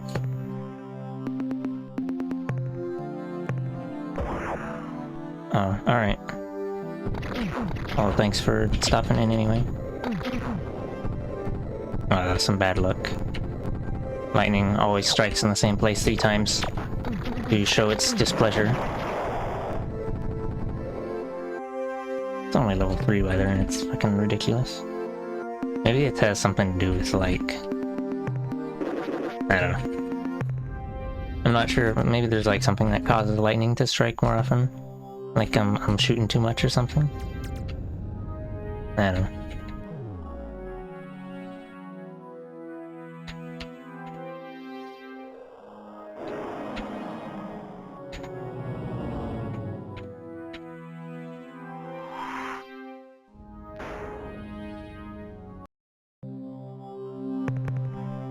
Wow, nothing at all.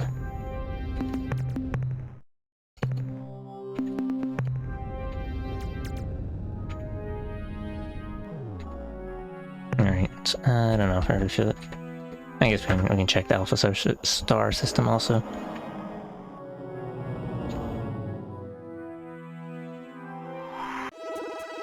Because it's literally right there. Oh hey, it's go. They go to probe there. Yeet. And there's also a lot more planets to check in this system.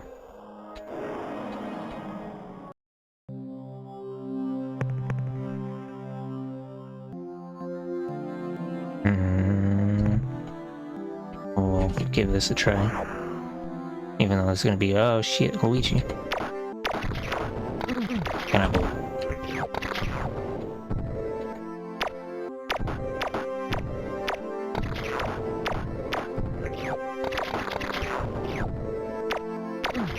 Alpha DiGiorno's Pizza is not very friendly.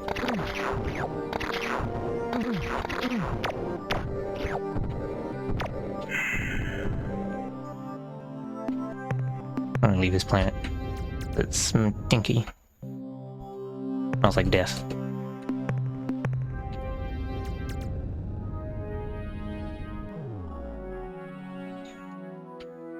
Oh shit, another one. Save on slot.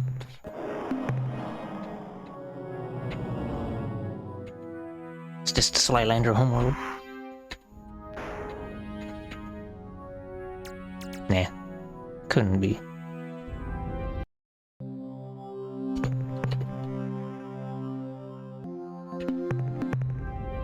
Slylander homeworld is a gas giant, which you usually don't expect gas giants to have anything on them, so we probably won't be checking gas giants that often.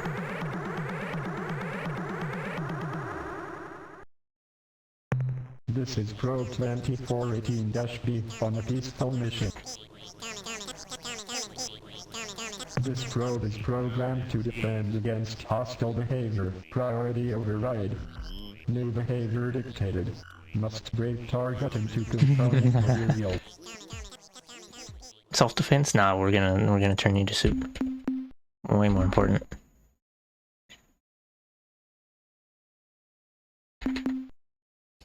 We'll try using Frumple. Oh no, Frumple's too slow. Stay out of the range.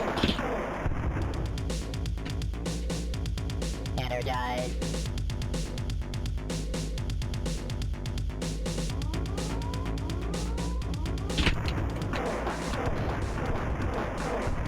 And I cannot believe.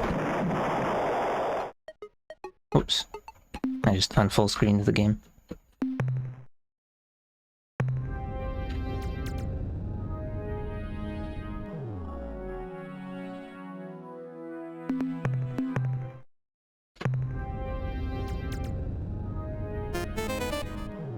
Oh, thank you for subscribing, Hot Milk. Cannot believe you do this.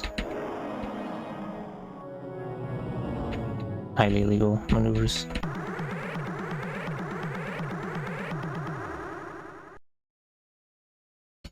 This is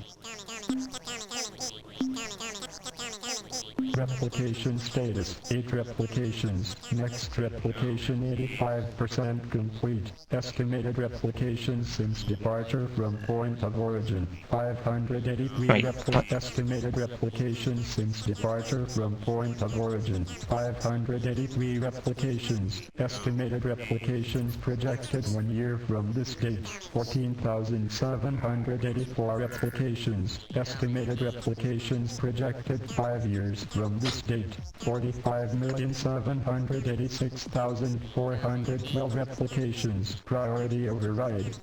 New behavior dictated. Must break target into component materials. Oh. Need to earn. Wow. Cannot believe you would do this. Does ship fast enough to outrun the thing? Does not. Or we're gonna give him the licky. Oh wait, never mind, he doesn't want the licky. For shame. Damn, as soon as I turn around, he doesn't want my licky anymore.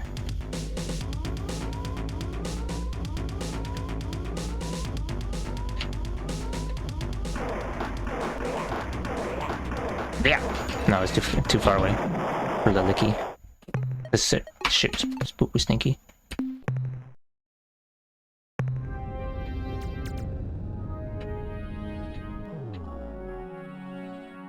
Go to this planet over here first.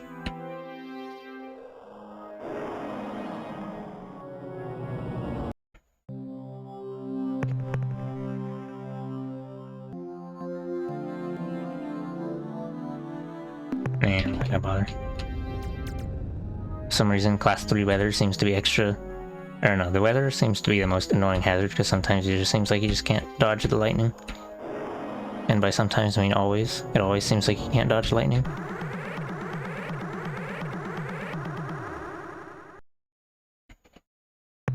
This S priority.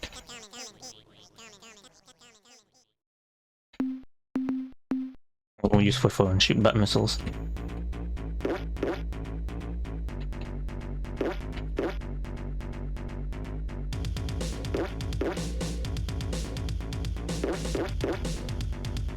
Cannot believe the drone refuses to engage in battle.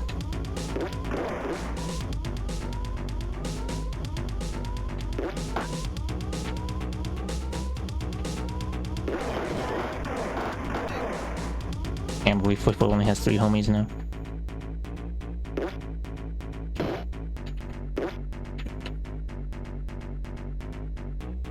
Energize.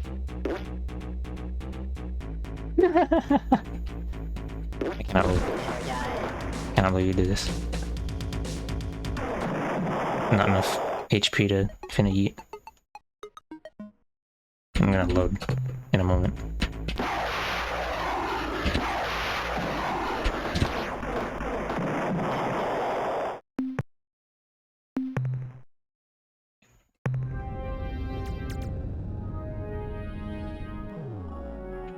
If I get blown up by the drone again, or if my ships get blown up by the drone again, I'm just gonna I'm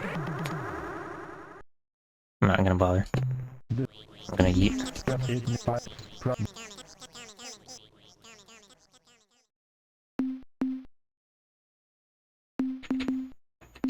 Maybe I can DPS it with... What the fuck? Kidding me. Why did it spawn them right next to each other? I can't believe this shit. Oops. Accidentally get a new game.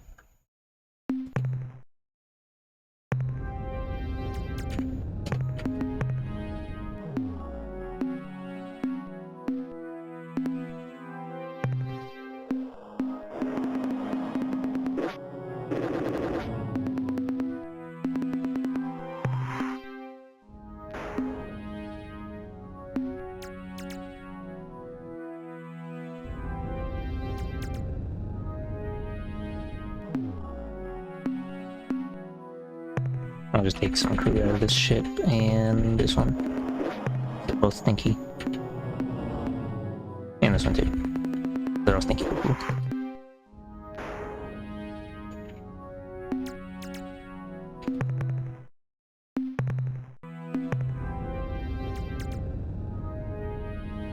Just gonna use the flagship. Ray bullets.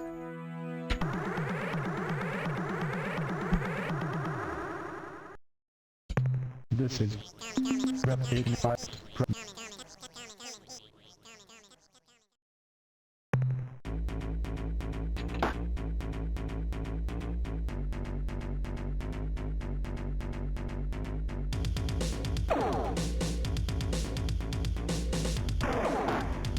Energize.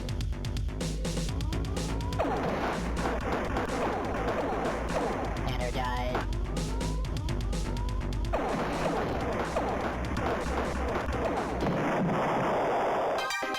I don't know if that was... Well, I lost like 15 crew members.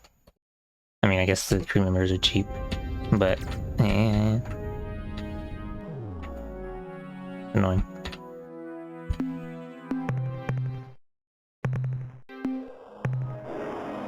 Time for more energizing.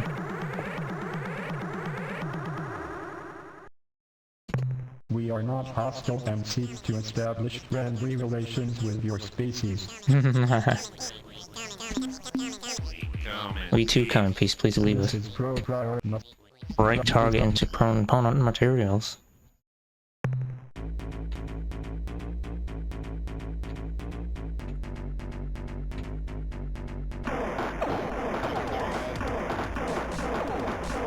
Cannot believe this wiggly biggly bullshit.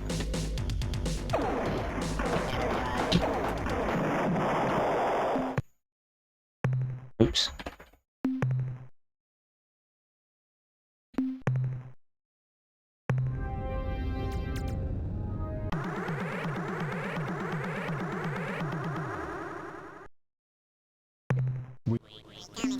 Submit or be destroyed.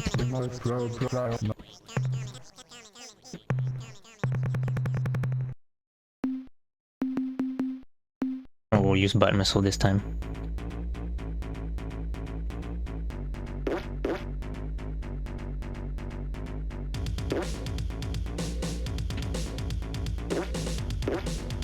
Doesn't have that much range, it's kind of annoying. Can't make very great use of it. And then the goalie just squiggles away. Too speedy.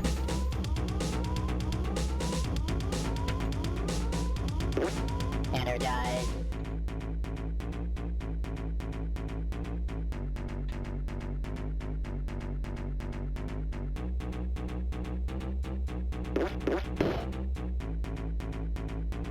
One singular hit, amazing. Far does that reach? Got decent range.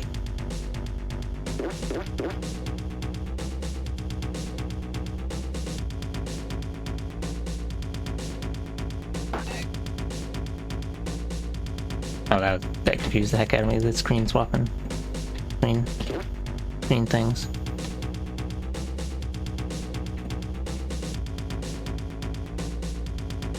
These things are really annoying to deal with because they don't have to worry about like thrusts. They're just always moving at maximum speed. Their only downside is they can't stop moving.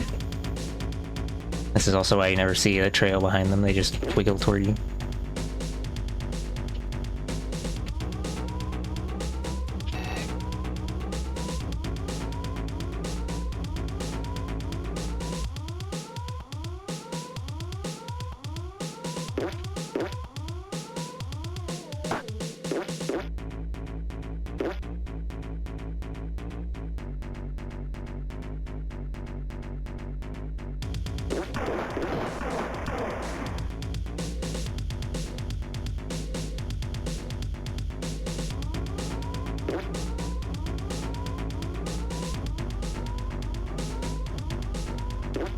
Energized. Yeah. Really annoying. Very annoying. Energized. To fart in a general direction so much, but the farts do not have long travel distance.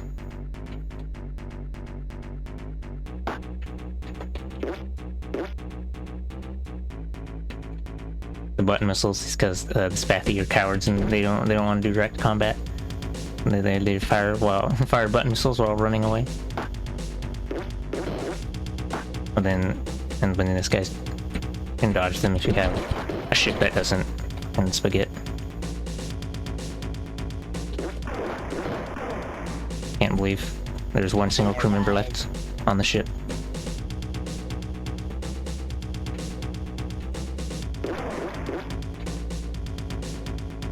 It's just Whiffo again.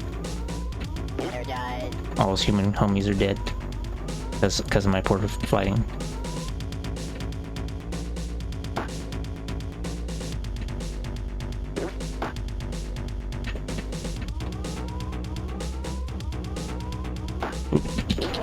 I cannot believe.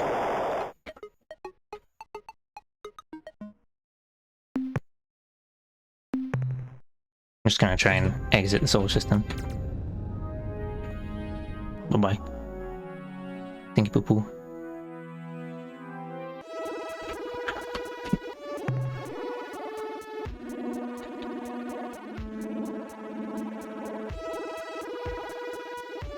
We're gonna go to Deneb because that's a funny sounding name.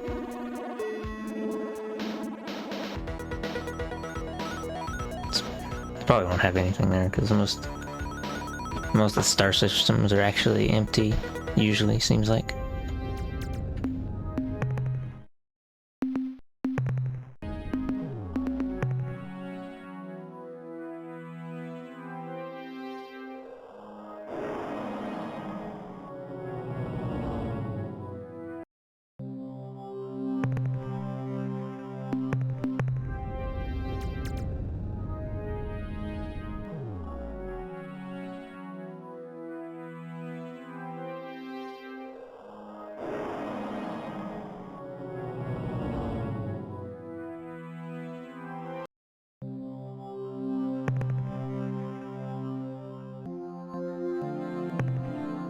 There's like nothing here.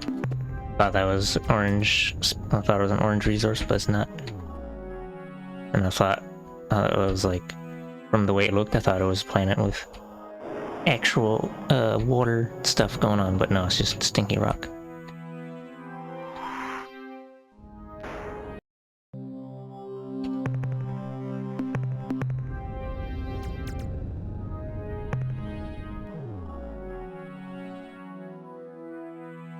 See, where was Sextantis at? Could head over there. Although first I'm gonna go back to Sol. Beta Brahe.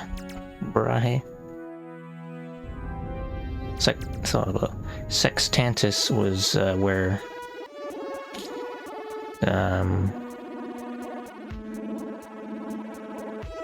the Vux commander is. Commander, what's his name? Commander Stinky. He's a sexual deviant, so wait, no, it's not, it's his... No, he's not a sexual deviant, no, it's just, I guess he takes an interest in alien species too much, and the other Vux don't like that, because they're all, xenophobes. No, I think he's just a sexual deviant.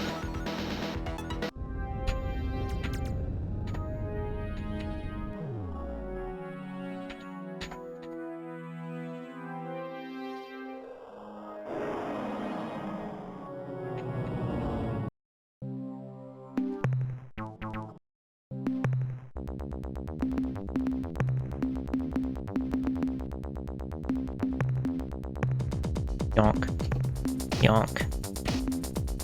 I'll scrap the cruiser too, because it's trash. Stinky.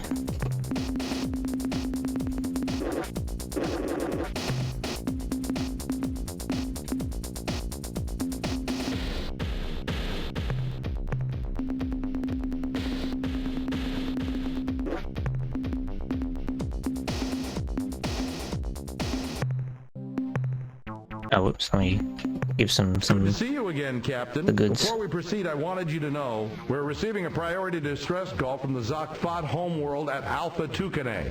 The signal was urgent but extremely weak. The only portions of the transmission that we can be sure of are help, Black Destroyer, planet under attack, I cannot believe. worse than Zabranki, whatever that means, and finally, help. Cannot believe. They're getting scrunched. Good work, Captain. Bring back lots of minerals, Captain.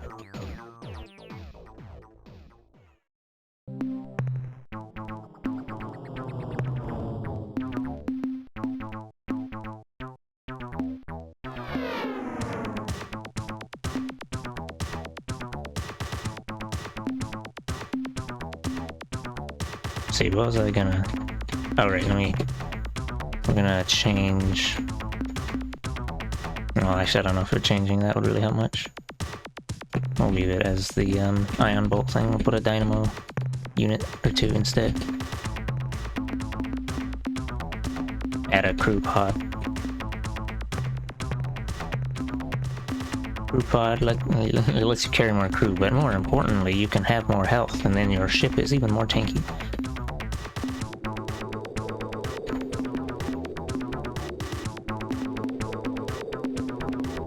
Oops, you're not gonna do that.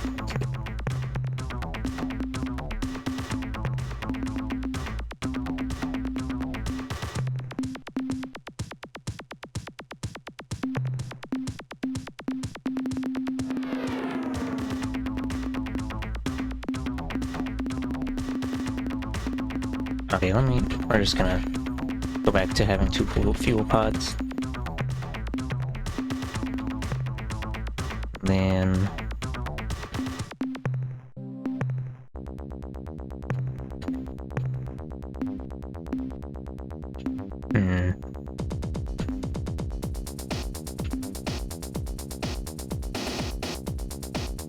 Oh, I forgot to fill up the box.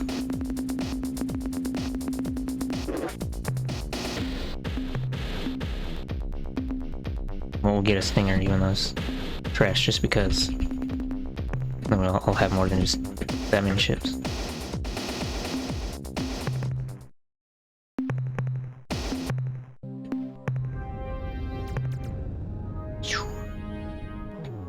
See, was it Alpha Tucanae? Yeah.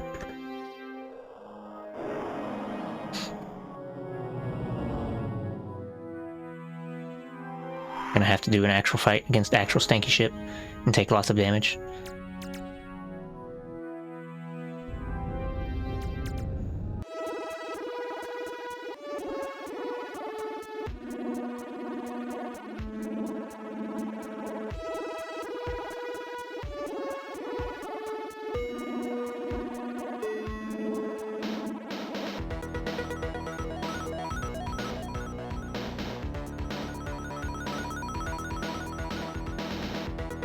I feel like a lot of the ships in this game are a lot, what is it? On paper, some of these ships are actually pretty decent, but then once it is piloted by me, a human, it requires aiming, and then that makes it really hard to do shit. Because I can't aim. Oh, hello. Surprise and terror! I am greeted by the smooth and hostile face of our old enemy, the Hootman. No, the huge clans? No, I remember. The Hoonams.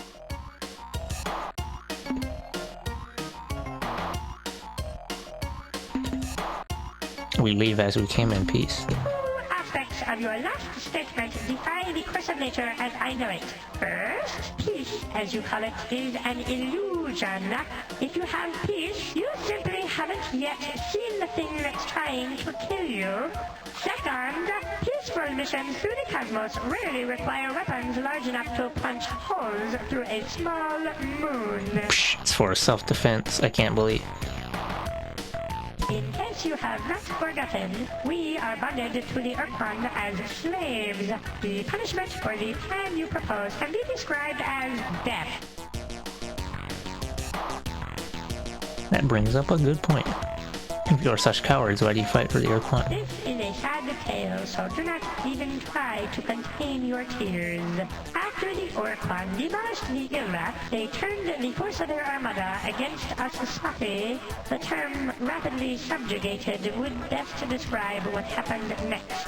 When the Urquan arrived at Satewa, there was a great ceremony. Part of that ceremony involved blasting portions of our planet's surface into radioactive dust, and this part we did not enjoy.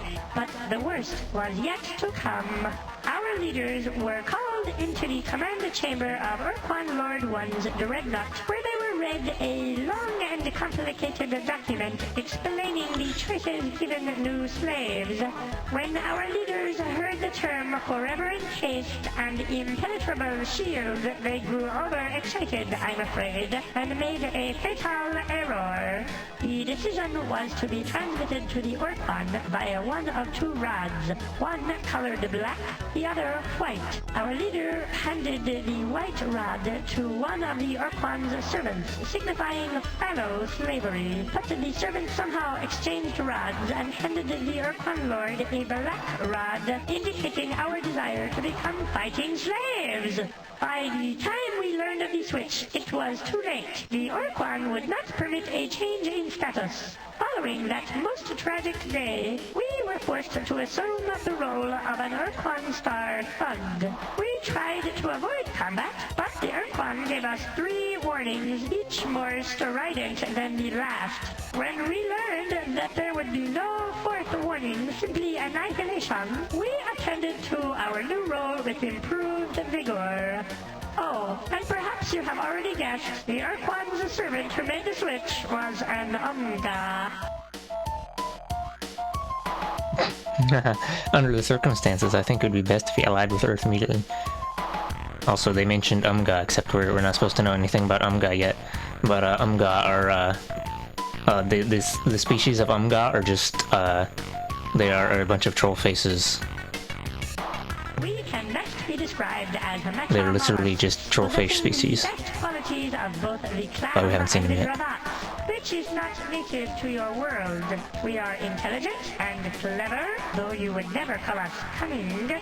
Each day when we awaken, we call forth the traditional Spati prayer. Oh God, please don't let me die today. Tomorrow would be so much better.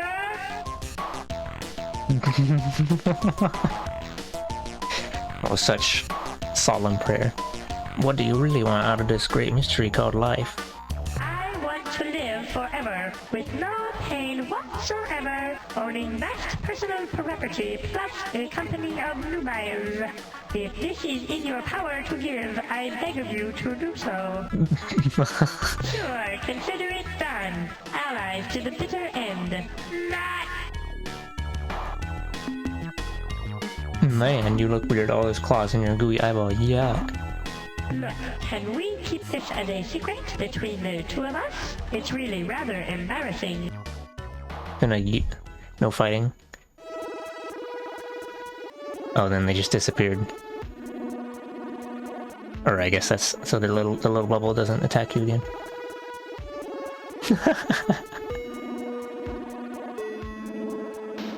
Yeah, the alien voices have a lot of personality put into them.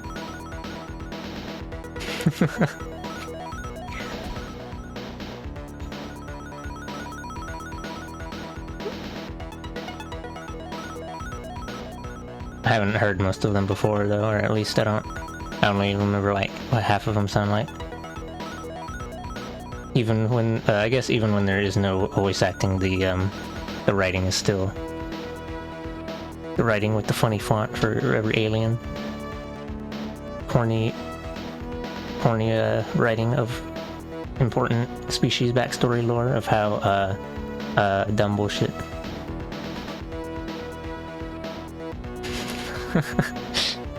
There's a lot of like optional dialogue, like I don't know.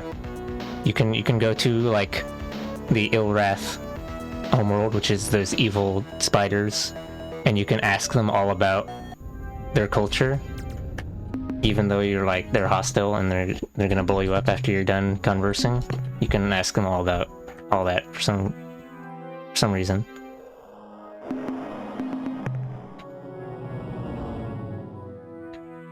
I mean, you can basically do that for every like. Oh, I don't see anything here. That's the relay threat happening. Oh, it's just floating there.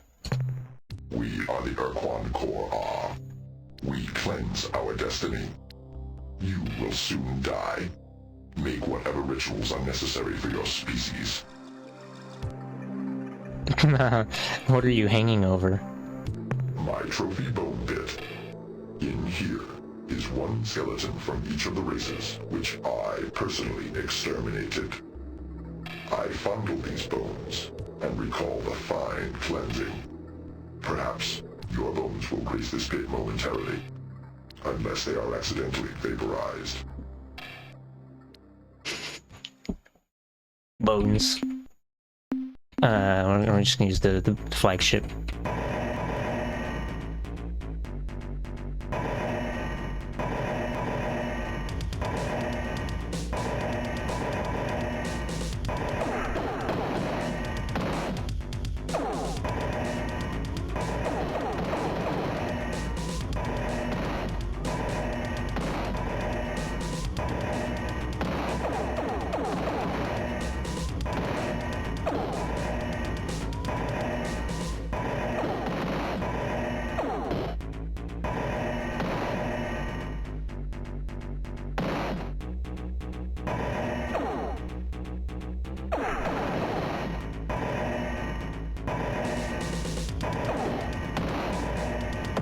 Oops. This is fine.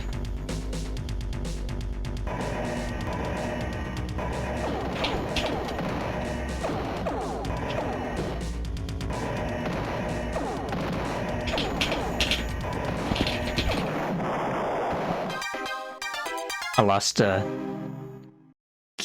79 crew members.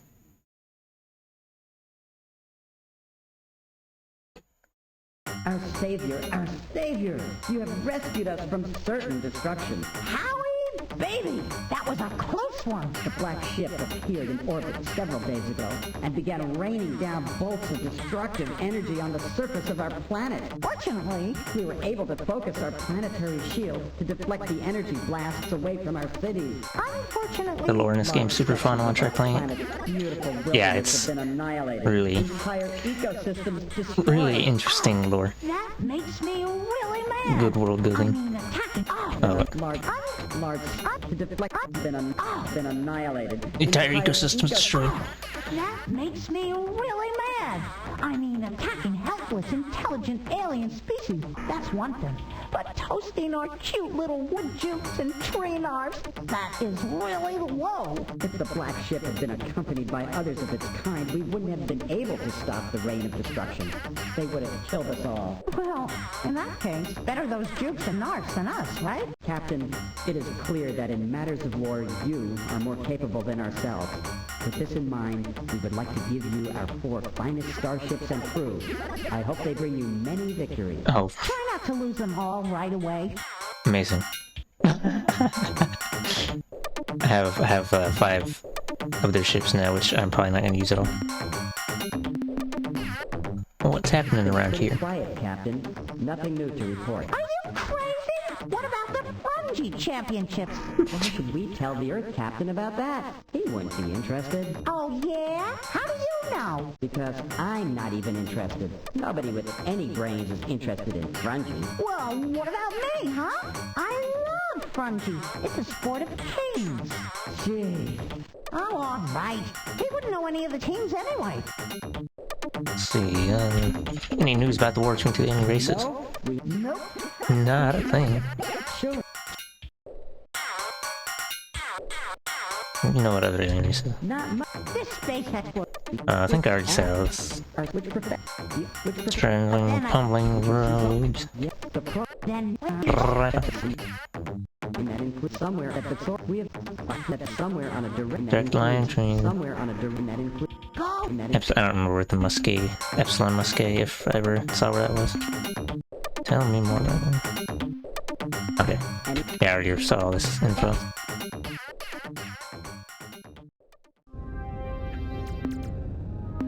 Star map. Oh, now you can see the Koros circle of influence.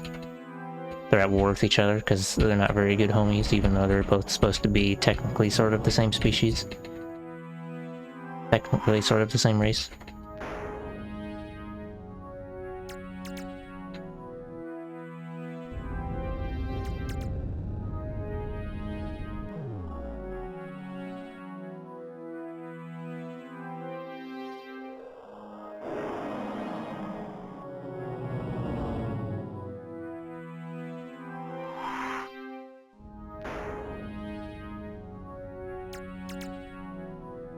We're gonna go to Normie and see what's up with these normies.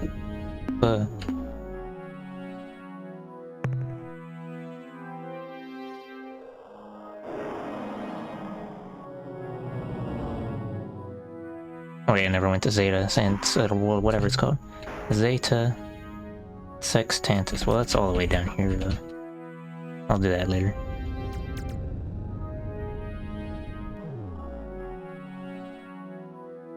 If you do plan on playing this game, oh, what the fuck? If you do plan on playing this game, don't be afraid to like look at a guide because it's easy to get stuck. I think those are all Urquan or Koros ships. Yeah, if you don't want to write down every single little bit of information you find and or yeah, because this game's really old in 1992, so I mean, I guess the intent is for you to just kind of stumble upon a lot of this stuff, but as I think oh right, I was just going over here because funny star system name. Like I think I mentioned it like hours earlier. There is a possibility that like if you miss some certain events earlier in the game and then they're not available anymore, you can like either you'll be unable to complete the game or you'll just have a harder time because like say for example you can't get such and such as ships anymore. Let's go to this big green star up here. Octantis. Always go to big stars, not puny little stars.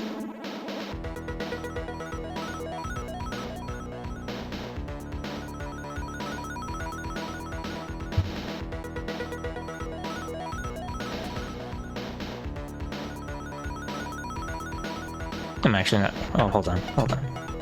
I'm not having enough fuel to... That's fine. Everything's fine. Let's wait for this blob to approach us. Or not. Yeah. Time to fight. Is it gonna be Thradash? No, it's Umga. Whoa, my belly. It's a human earthling. Yeah, well, I haven't seen a human earthling since what? I've never seen a human earthling. What coincidence. I can't believe that their voice is a hillbilly.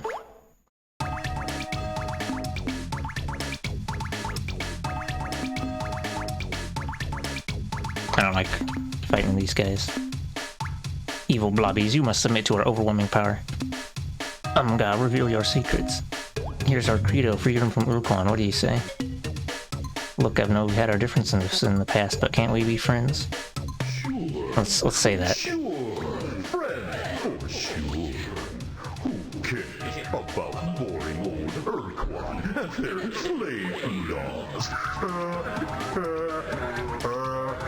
Here we come to say hello to you, friends. Oh, they're gonna say hello with guns.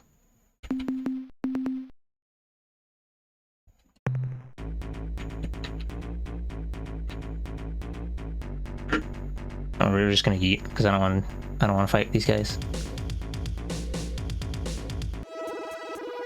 So let's load. Yeah, they're gross blobbies. Wait, did I? Oop, did I not save after that? Ah, fucking. Oh, well, it's fine. This is fine. Everything's fine. Thought I did save. I guess not. We'll just do the fight again. It's 100% a-okay. Those aliens. The thing is, I'm being unable to stop having a giggle, mate. Having a wee chuckle. My trophy bone bit.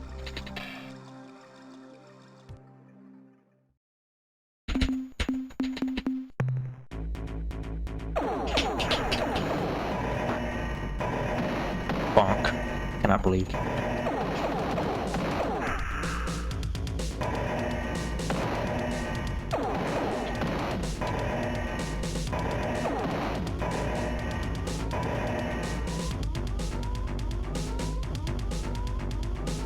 This ship's weapon is really annoying because, well, I guess first of all the long range and the high damage, but also just like, it just leaves a bunch of spinning blades everywhere.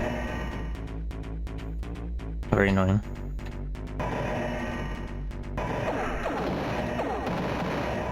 And then at close range you can just spam. And oh, large hitbox, that's the last thing. It's easier to hit them because they're wide.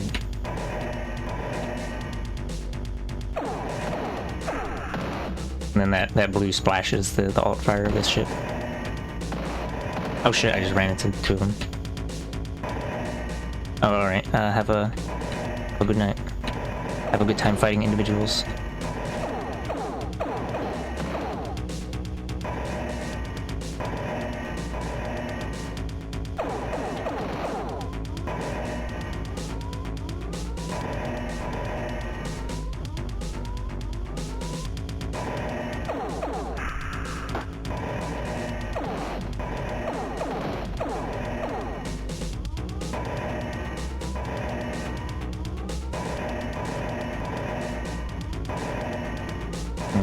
I think another thing that makes combat somewhat difficult in this game is you can't, you have to shoot in the same direction you're flying.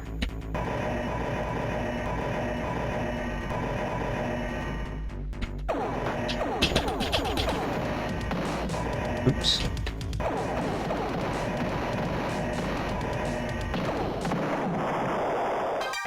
That went about as poorly as last time. Let's actually save this time.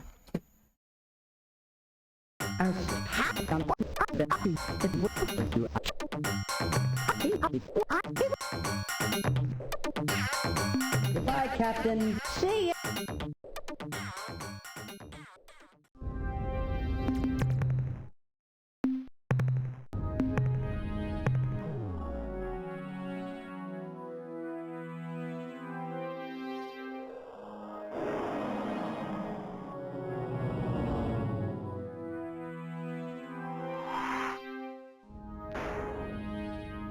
I'm just gonna go back to Soul because I hardly have any fuel to. I only have like slightly over the amount I need to get back there.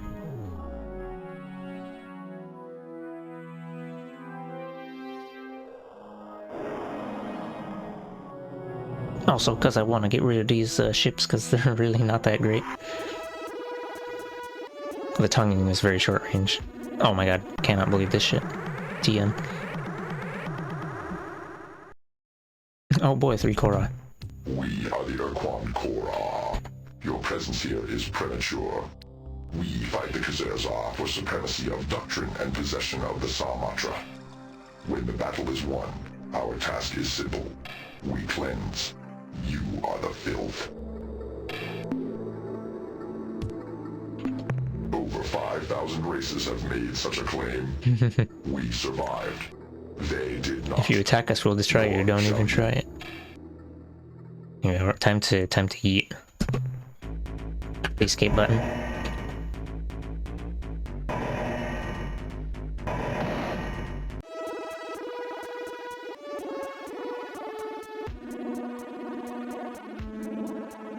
It only took 1 hit. Only lost another 5 crew members. It's all good. Trust me.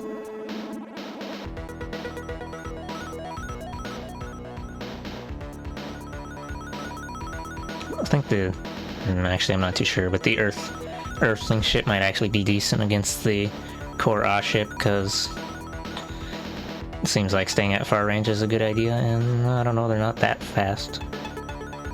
Alternatively, the Earthling ship will always suck ass and be useless. I don't know. Oh, I guess maybe the Earthling ship isn't as bad as the Zotfot Pix ship is for close range ships. Well, I don't know. I guess you just have to kill them before they kill you. That's the secret suit. Let's see. Alpha Illuminati. Let me save, and we're gonna fly over there, just because.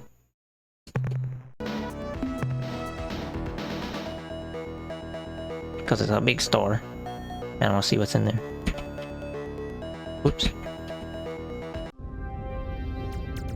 And then there was nothing. Nothing at all. I believe.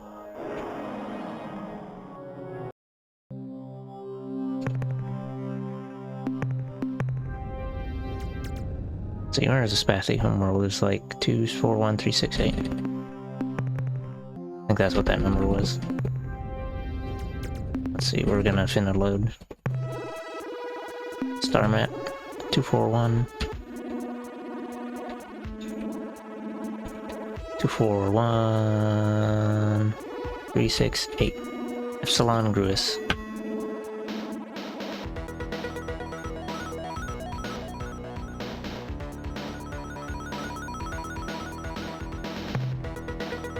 Oh, getting chased by Spathi. Yum.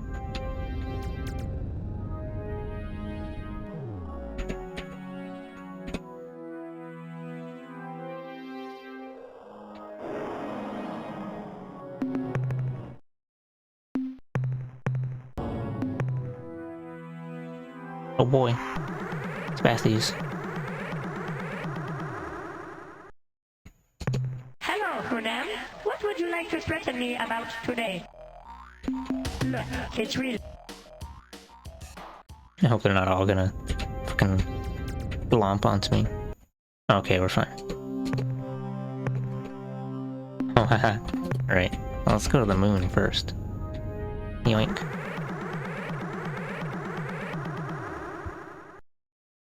Wow. Oh, it's... Well, it's not actually the Spathi homeworld, it's their moon. What is the secret cipher? What do I... Once I give you cipher, what do I get? You get to live a bit longer. We are the faith ones, the Spathi High Council. You have given us High the Council. correct cipher, They're very high will indeed. not be destroyed immediately. Now, if you please, tell us how you acquired our most secret Spathi cipher, which every Spathi swears never, never to reveal, even when threatened with considerable pain. We met a Spathi on Pluto. We became good friends. And just where is this Spathi friend now? Never mind. The answer is all too obvious in your tiny, dry eyes. If you held We have Whiffle on board. He can vouch for our good intentions. If you held a weapon to Whiffle's head, he would say anything you wanted him to say.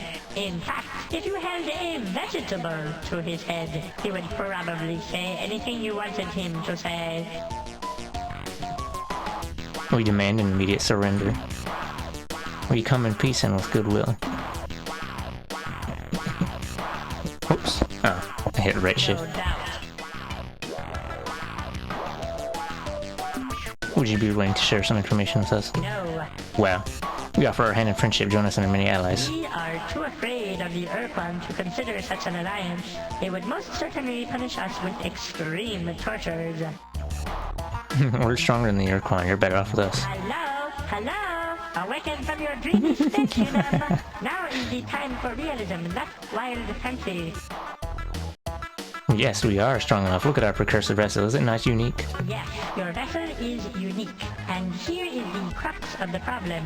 A unique, meaning singular, starship is not equal to the task of destroying the entire Urquan armada. If you had, say, 10,000 similar starships, we could take your boasts more seriously. Look, what do I have to do to prove this to you? Destroy your entire Starfleet? Well, that would probably work, but I have a better idea. A test. One of those questy kind of things. Okay, to prove our strength and bravery, we'll perform this test without even knowing what it is. What kind of test do you have in mind? You I'm gonna pick must that wipe the evil ones from the face of Spahiwa. Tell me more about these evil ones. Let us explain the sad history of our species. Once upon a time, many thousands of years ago, we inhabited the warm, safe surface of our home planet, Spahiwa. We were happy and content. During those golden centuries, we evolved from a primitive nomadic culture into a complex agrarian society. We learned to write on clay tablets, and we were well on to being able to read those tablets when the darkness fell upon us, when the evil ones came. Creatures from the darkest pits of hell they were. They hunted our people, devoured them like tasty nodules, and we had no defense against them. Suddenly, our culture became once more nomadic. We fled across the oceans from continent to continent, but the evil ones always followed. Spurred by our great need, we advanced from bronze to atomic technology in less than one of your centuries. But none of our innovations was a match for the evil one's natural cunning and ferocity. Finally, with no other option available, we fled our world and took up residence here on our own moon, where we have resided most uncomfortably for the last 300 years. Okay, I accept. Start packing your bags, eyeball dudes. You'll be home in no time. We will await your return with great anticipation. Simultaneously, we will prepare a short, poignant eulogy to mourn your demise.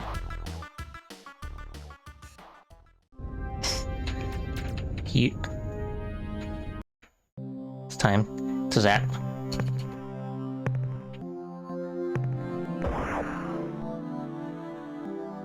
Zap all the teddy bears.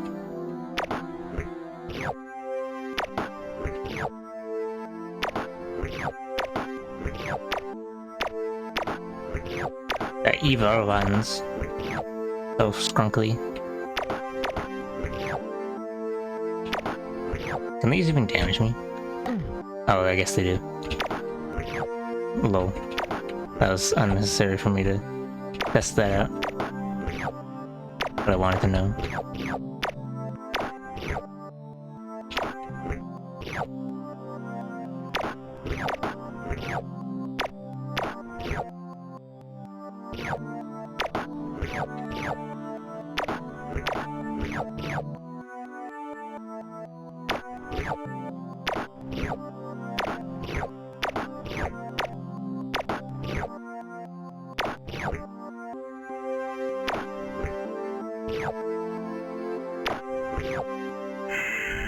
Wow, that was easy.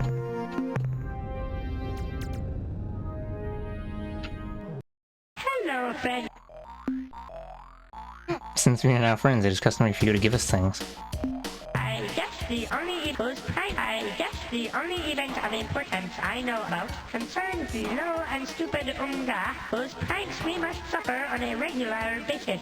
At least we have removed one source of their annoying jokes, an unusually strong hyperwave thruster, which they used on several occasions to impersonate such frightening characters as the Grandmaster Planet Eaters, Judd, the Ineffable Vug, and Killmaster 18. Killmaster 18. We did not fall for any of their hijinks. In fact, we succeeded in taking from the Unga their precious caster, thus ending their attempts at sick levity. Since we're not friends, it is customary for you to give us things. Certainly. Perhaps beginning with some advice. Don't presume we are stupid.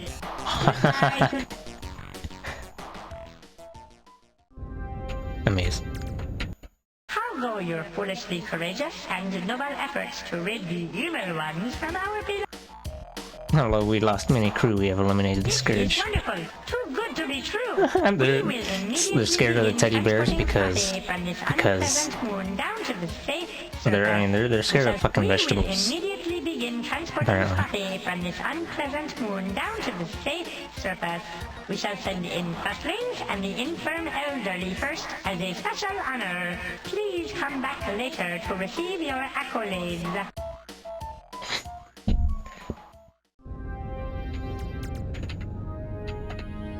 You know? Oh, joy! Oh, happiness! We rejoice and make merry in celebration of our imminent return to our home world. You are most heroic and helpful. Thank you, thank you, thank you! But now I must return to our festivities. Please. Hey, your deal's deal. What about our alliance? Why don't you just wait a while? We can... Oh. Goodbye. I have to wait a while. I cannot believe this shit. Yonk.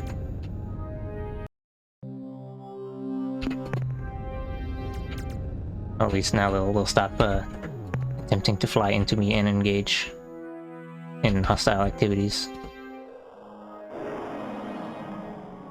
Yeah, the Spathi species are afraid of everything in large amounts.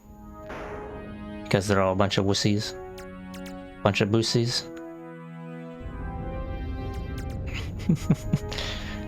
their entire... That's like their entire gimmick. And then also their ship designs with the button missiles. The missiles of cowardice.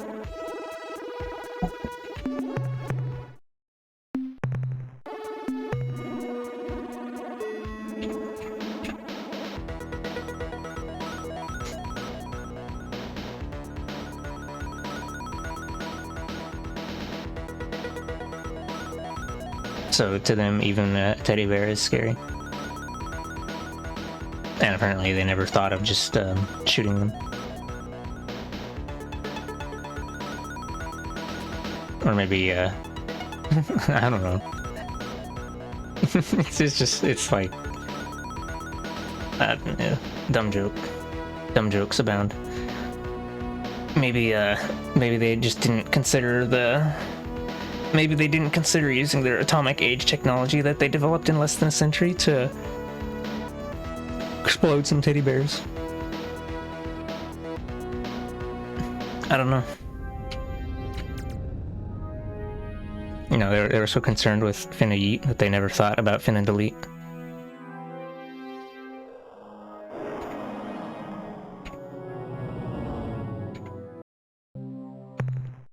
Captain, I'm glad you're back. I've been waiting to inform you of a new situation. In the log of your voyage from Unserwald, I read that you encountered a tumbling red probe that attacked the Tober moon, killing Captain Burton. Over the past few months, we have monitored an increasing number of these probes entering the system, and I'm afraid their population seems to be growing geometrically. If this continues, in a year, space will be crawling with these things. I recommend you treat this as a serious problem now before it becomes a disaster. Discover who's producing these probes and stop them from creating any more. Now I gotta do that. I don't mean to criticize, Captain. Oh, shut up, man. He's criticizing me for not dropping fat loads on his face.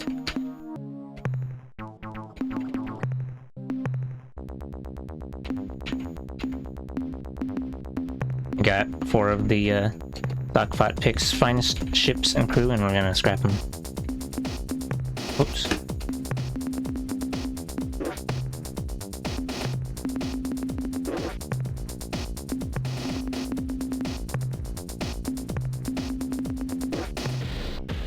Replace. I'm gonna put the Earthling ship back, even though it's stinky, just in case.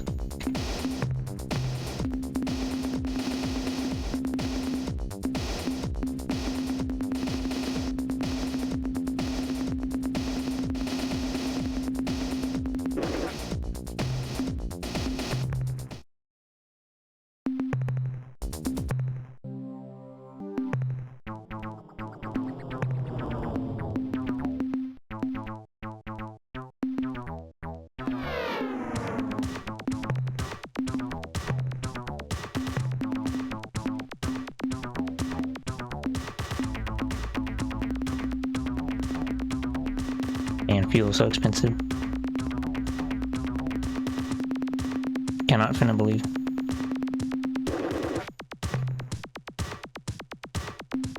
Might as well remove that one module. Can't really. Can actually hold enough fuel anyway.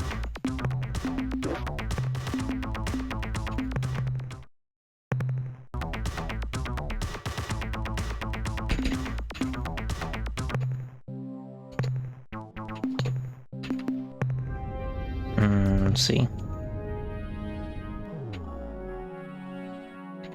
I'm gonna try once again to find where the Musquet lives.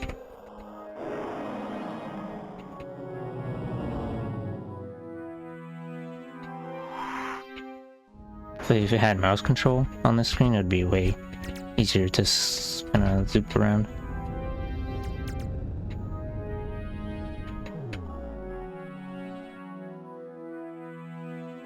Hyades, Libre, Query, Leonis again. Taurus, per se, blah blah. How did I say? Arele? Arietis? Okay, I should probably not be looking that far. Brahe? Oh, there's Beta Brahe. Sextantus is over here somewhere. Luetin. Ruis Vitalis. Capricorni. Camillionis. Eridani. Orianus. Norme Cersini. Musquet, oh there it is. Epsilon Musquet, that would be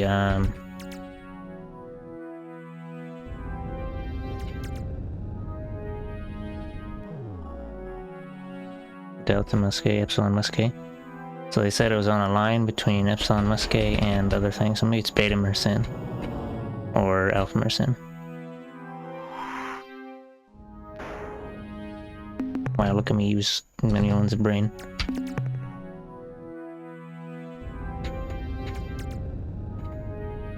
I'll try Alpha Mersenne first because it's closer.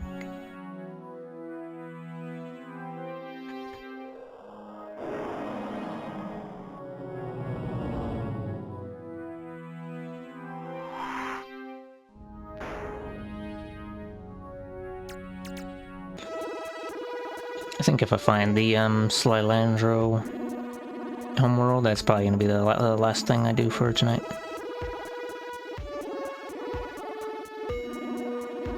I have been streaming for a while, which I guess makes sense because this is a long form Vigi game. No 3-hour Mega Man speedruns here.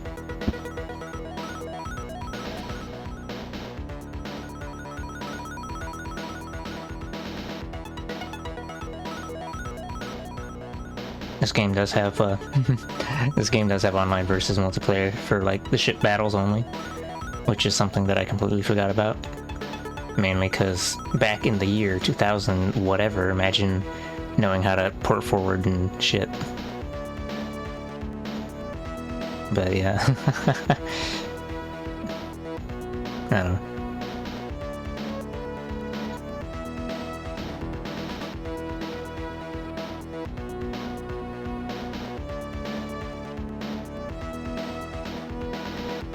I think if I were to judge this game from a modern standpoint, the space combat is actually not that great.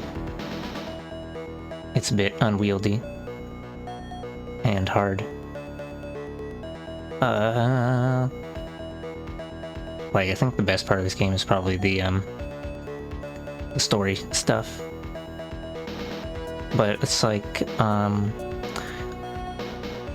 it's a good game to take inspiration from. That's the one.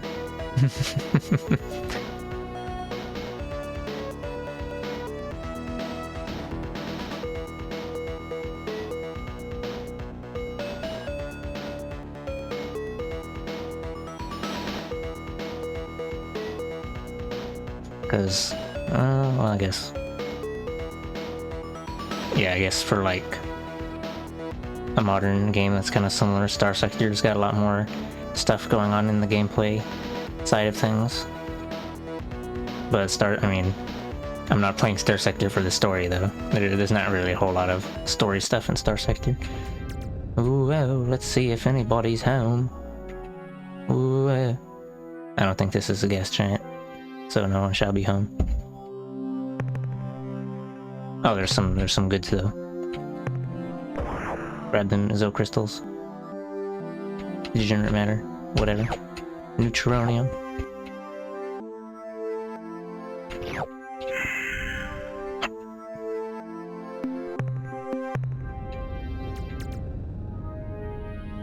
There's always time for some goodies.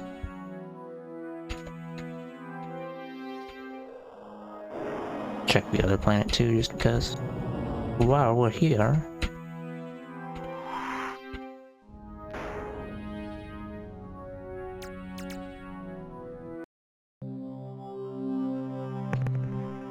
No, there's nothing. Oh, yeah, I guess we'll check. It's probably the other Mersenne. So let's see. Alpha Mersenne? No, Beta Mersenne.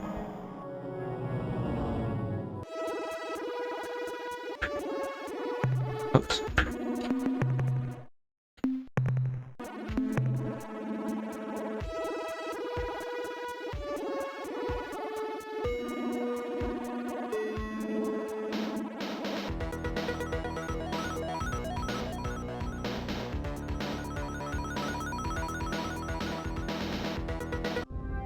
Wow, this one's got a lot more planets in it. Therefore, it is sussy AF.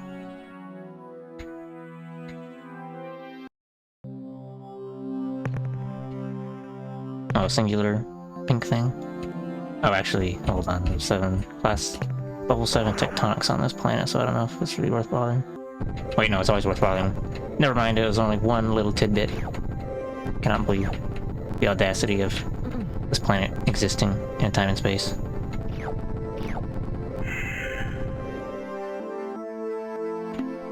Nah, it wasn't worth it. Probably.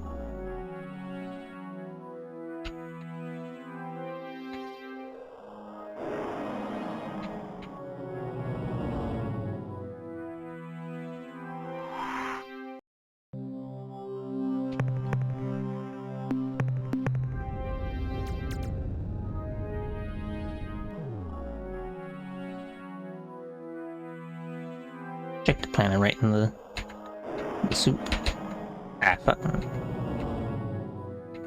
Okay.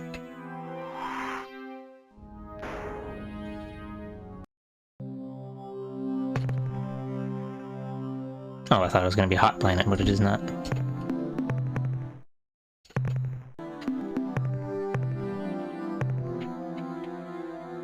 Not really any minerals on here, but there's some life forms. Wiggly trees. Oops, I did not mean to do that. Let me load so I can save like half a fuel.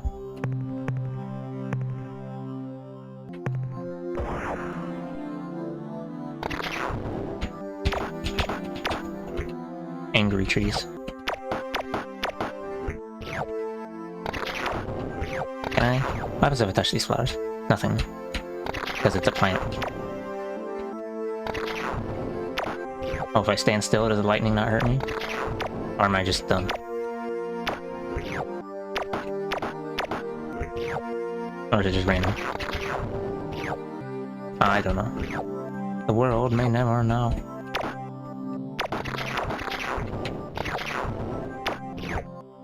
Lord.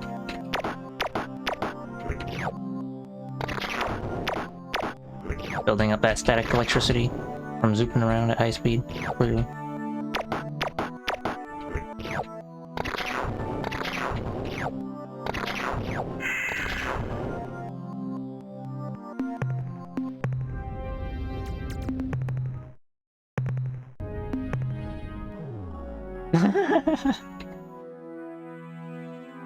That was actually a cold planet. It's just red for reasons. And I guess that's like a dwarf star or something, so no, barely any heat. But you gotta kill the local ecology so you can harvest their biological data and sell it for intergalactic credits because space capitalism.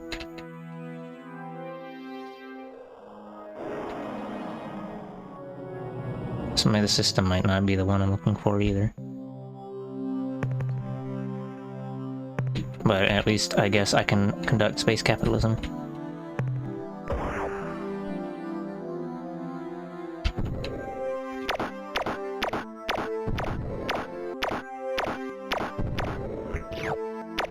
Well, that hardly gave anything. Feel like this is probably not worth it.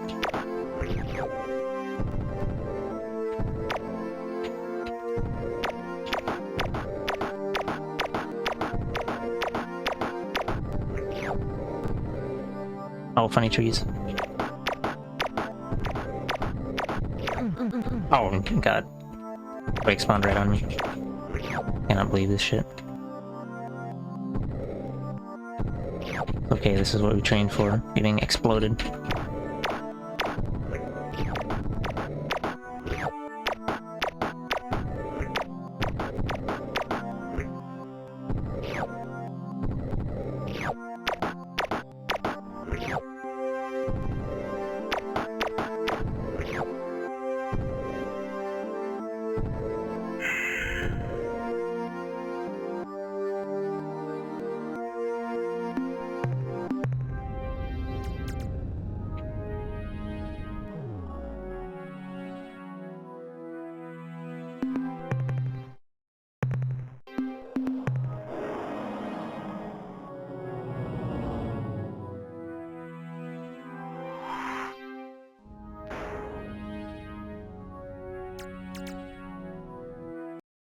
I guess I can also just travel to the, what is it? The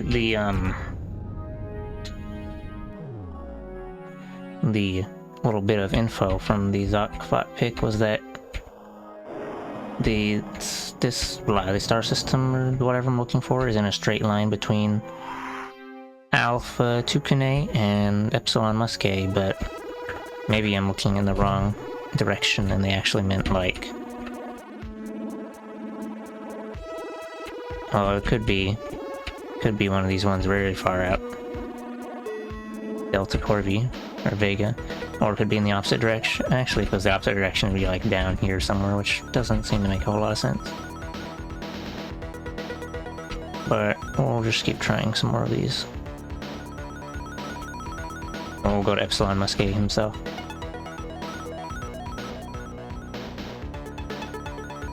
Am I gonna be out of fuel? Yeah, I don't have enough to go back to Sol. I guess I'll have to spend some intergalactic credits if I ever come across the Melnorman.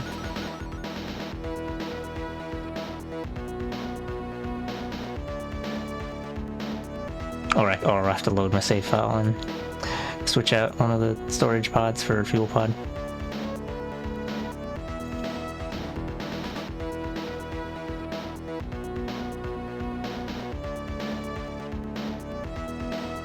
Oh yeah, Goy. Goy was approaching me at high speed and then I went eat.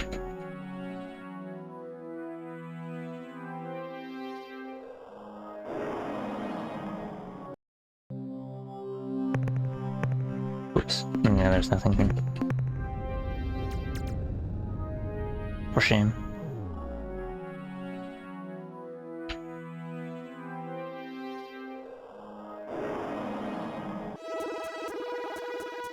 Cannot believe.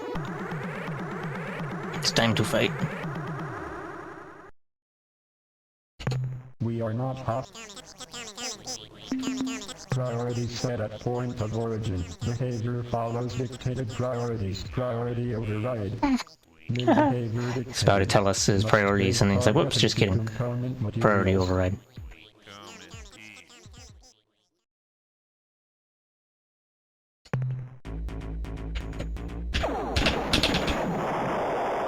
Wow.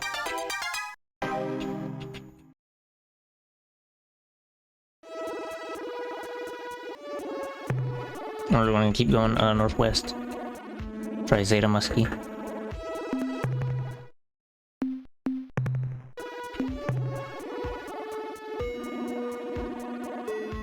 I guess northwest doesn't actually make sense in space. Whatever. Oh, hey, it's a Landra probe. Yum.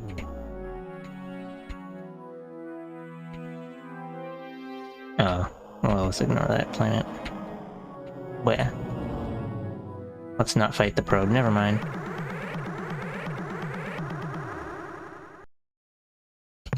We wish to learn more about you. Please transmit data. Come in peace. Priorities. Priority. Yeah, Earth is behind a slave shield. The story of this game is that there's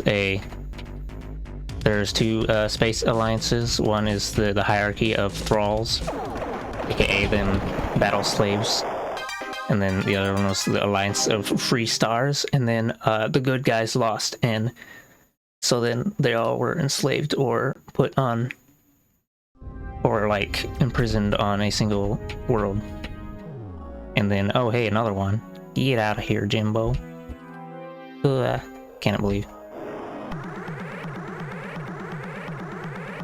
What was I thinking about?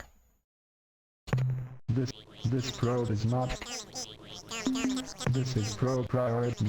Must break target component materials. So anyway, you were like somehow.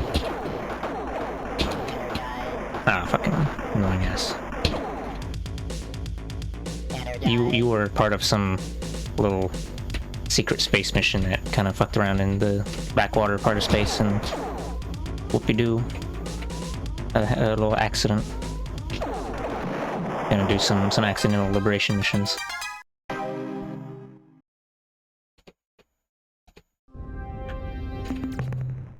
Let me say it again. Getting a little annoying.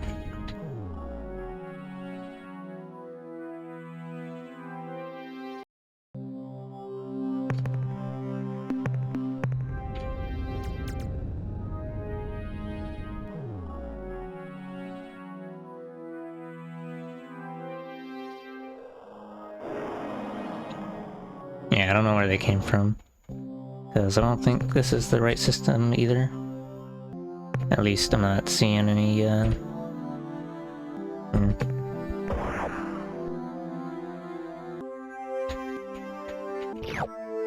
slugs. Me the goods.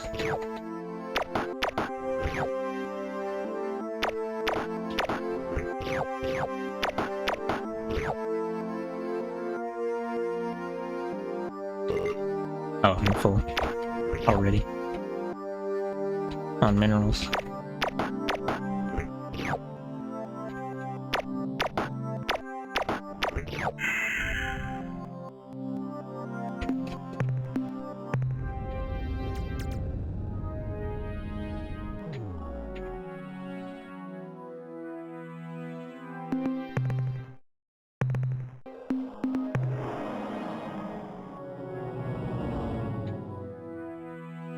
Oh, maybe it's that one there.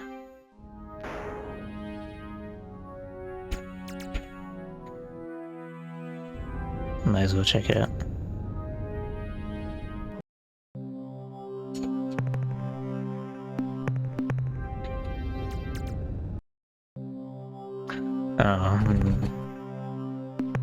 Hopefully there's not like an item that I need or anything like that to actually complete this. Like a hyperwave ground penetrating radar. Or no, what is it? It's like the hyperwave caster. Hopefully I don't need anything like that. Also, I'm gonna have to load it eventually, because I don't think, yeah. I don't have enough fuel to go back anywhere. I'm gonna load save file and replace the extra crew pod and the extra cargo pods with fuel pods. Replace everything.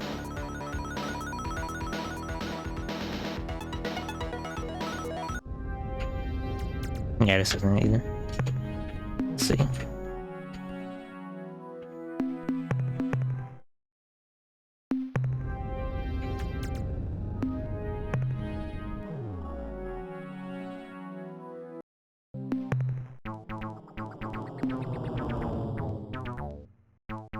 I'm gonna go. I'm gonna try and go in the other direction this time.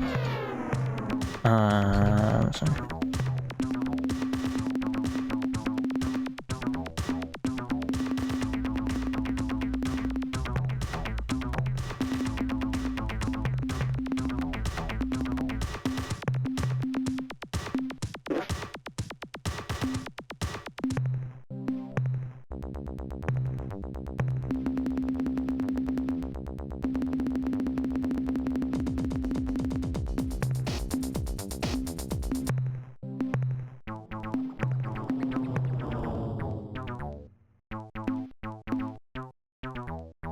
Oh right, I was gonna put more fuel pods for everybody.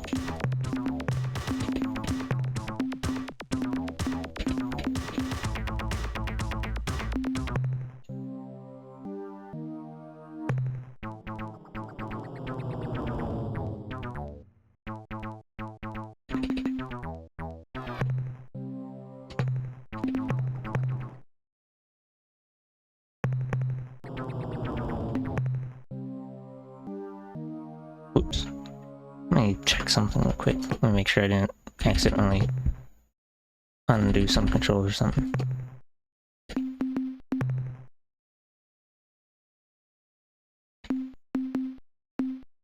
Okay, it still seems to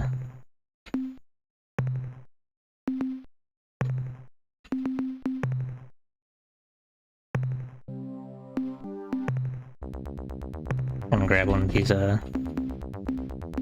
Nemesis ships again. I remembered what their ship subsystem thing is. Like it shoots little guys that board the enemy ship. But I don't remember how, or I'm not sure why I'm not able to use it. And just for rules, I'm gonna test it out in Super Melee.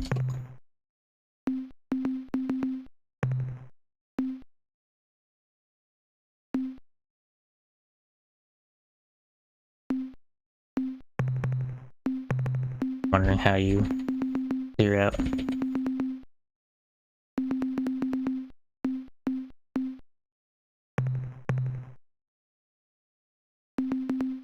See, we'll just try a battle real quick. Change it to weak cyborg. Oh, oops. Amazing. The one on the bottom is player 1.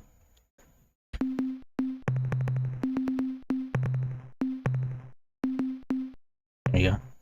Oh wait, that's not what I want. Gotta go to add a funny ship on here.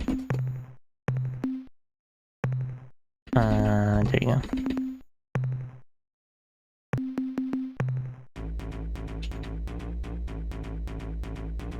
Go!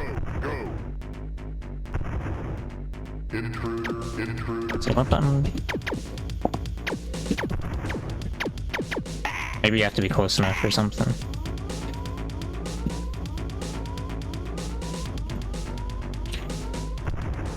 Yeah, let me get closer and see if it does anything. Oh. Go, intruder, go. Oh, you have to hold it down, the alt fire button, and then press. Okay then. That's very strange.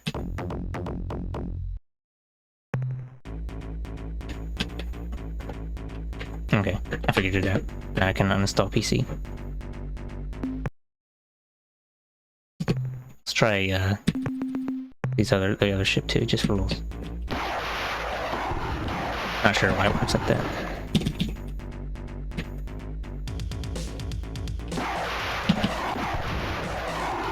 Wow, situation where the Earthlink ship doesn't suck. Alright. I don't know why they made it like that.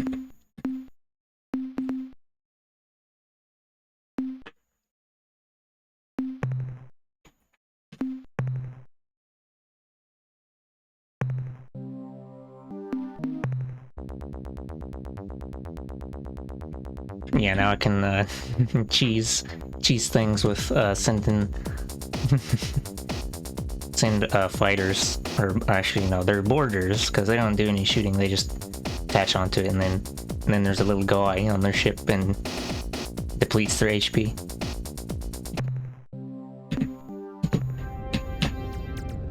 Yeah, that's probably why the ship costs 2,300.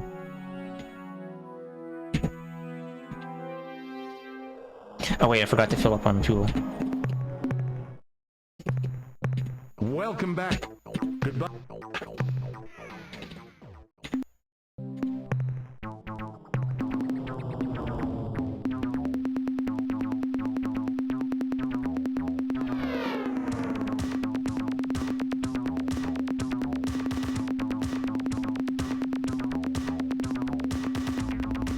I feel like this is probably a waste of fuel, but it's okay, because you can get plenty of Russian, I mean, you can get plenty of resource units from blowing things up, so it's not exactly like a non-renewable resource.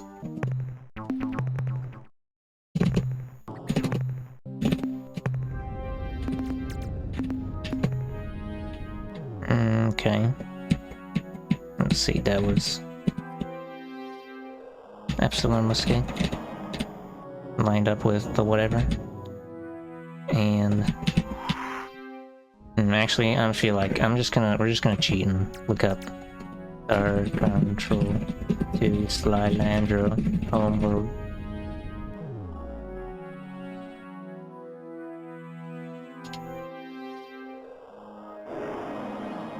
Oh, this is a lot of words.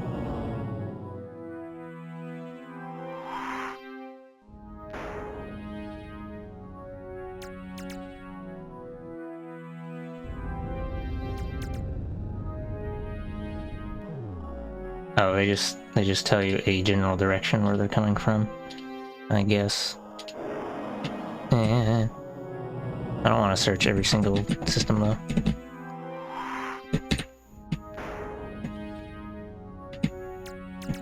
I guess the Umgar in this general location, so I could go around with that.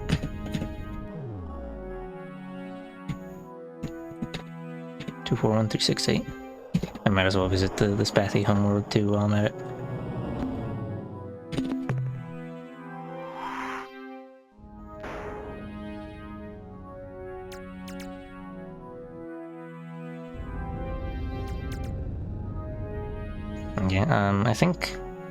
Yeah, I think the way the ships are designed, they're kind of supposed to counter different types of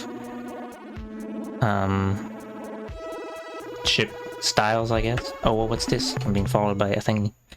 Because, like, I think the human ship is probably pretty decent at taking out little fighters like that, because it has a point defense system, which will, like, auto-target, and you can auto-target and zap things nearby. Submit or be destroyed. What can you tell me about your species? Okay, I don't think I'm gonna get any new dialogues. And then you have like the Earth Cruiser. It's good against ships that are slow and ships that it can outrun. You can just spam missiles that home in. Infinitus Deletus.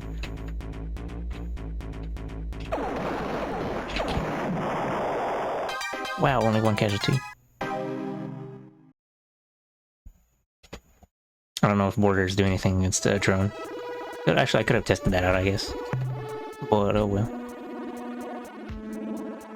See, I should just write down the name of their... No, actually, that is it. Epsilon Gruis. Because, like, the Slylandro drone, their crew members number has gray blocks instead of black to indicate that it's just a funny robot.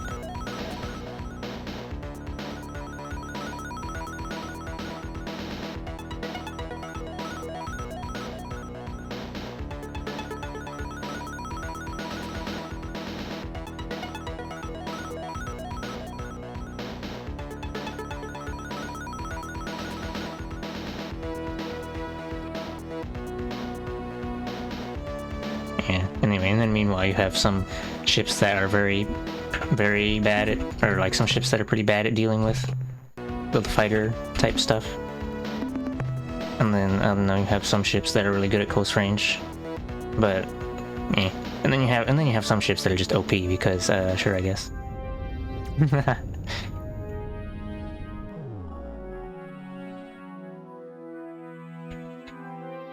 See if we can visit these guys yet. Yonk. Hello, friend Hunam. How nice to see you again. Kill anyone today? Friend Spathy, what important facts can you relate? I guess the only event of importance I know about concerns the low and stupid Unga, whose pranks at least we with needless in fact. Searching. Goodbye.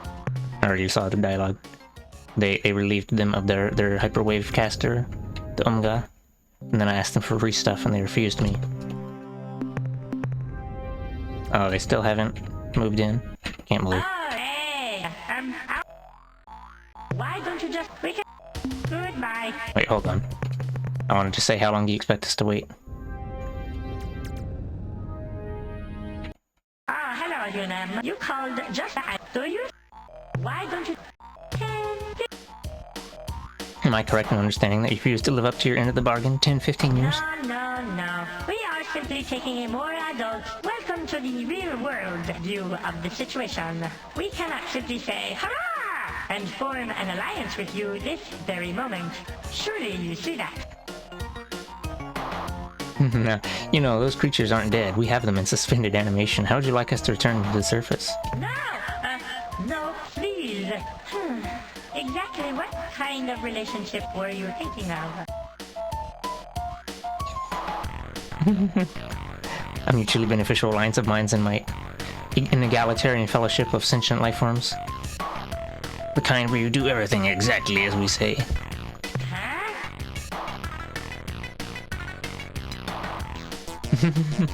What? Okay, we are I can't believe they don't understand egalitarianism. Well, I'll bet we will regret this decision later on, but you leave me with no choice. We will comply with your needs. A spotty delegation will depart immediately for the planet Earth.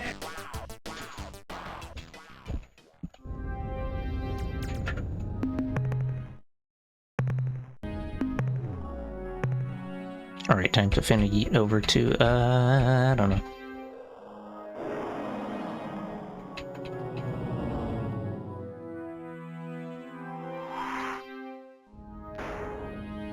I'm just gonna look up where this Islander homeworld is. It's on a sheet.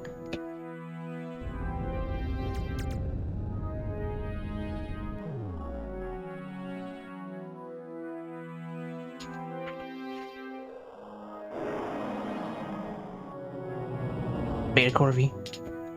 And it's in like super in the corner of the map. I'm gonna be upsetty.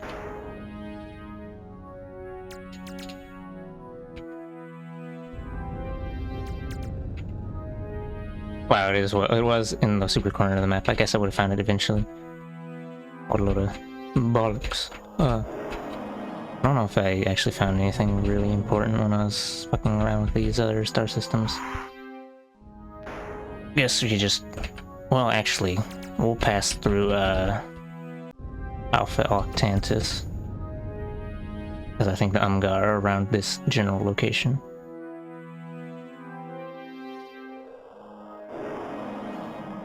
We may do a little bit of fucking around and finding outing. Can't believe you ain't. We wish to learn more. Is there something wrong? We seem to be miscommunicating. According to internal monitors, there are no malfunctions. Priority override. New behavior dictated. Must break target.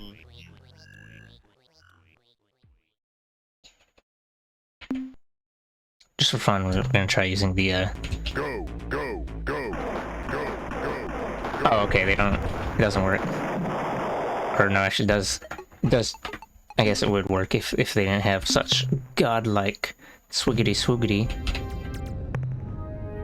It only works on slower ships, because otherwise they can just outrun your boys.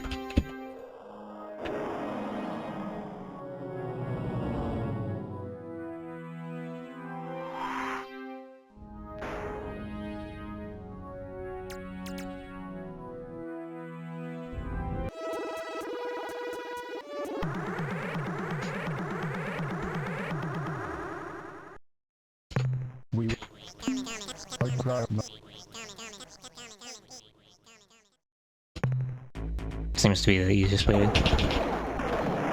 just finna yeet.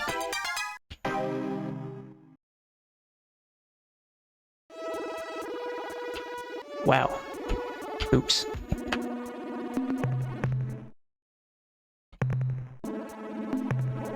Get more cash money.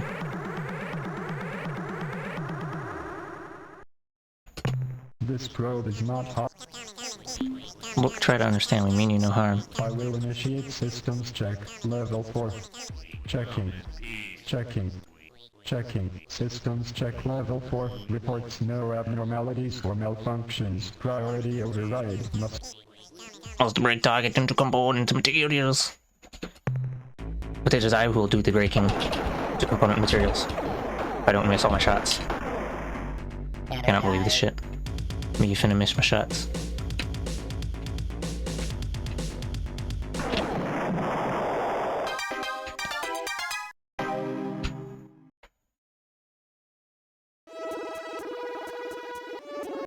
Hello, Captain Ally Hunam, just like you. Please share your mineral wealth with us as allies.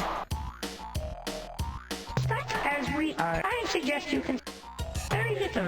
You know, last month on the 17th, we saw a new star appear between the Sursini and Chandrasekhar star. Hold on, let me write this down. Sursini and Chandrasekhar. That happened the last month on the 17th. We saw a new star appear between the Sursini and Chandrasekhar star clusters. We watched it and watched it for 3 days. We just watched it. Then it went away, vanished just like that. I see, it was the 17th. I hope it comes back. This is important details. Please share your mineral wealth with us. You wish. Our waste recycling unit is at your disposal. There you will find quantities of methane, sulfurous gas. Feel free. There you will find quantities of methane. Trash. We used to be bored, but then we bought this cool entertainment product. It simulated a grand adventure through 1,000 parsecs of hostile space, where we met interesting aliens, uncovered the secrets of a long-lost superior race, and eventually, to save our world from destruction, we had to face the dragon. Never mind, I can tell you aren't really interested. Same to you. Amazing.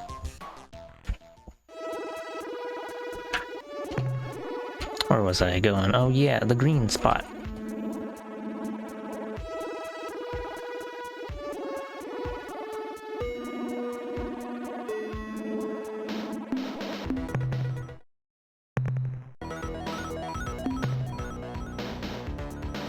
I don't know if I should have saved over that, because I was able to do those other drone fights, only losing like 1 or 2 crew, and then I lost like 10 in that last one, but that's fine. Because I don't feel like saves coming that much.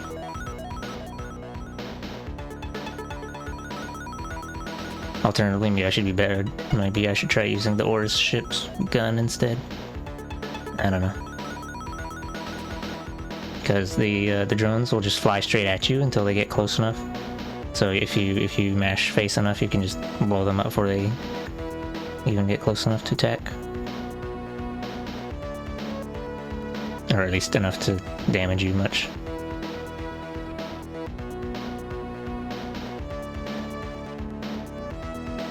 We're doing this this side quest to find the source of the probes, because then, so that what's it? When you talk to these fuckers who reprogrammed it to become the stupid, then you can blow them up for free and get free money.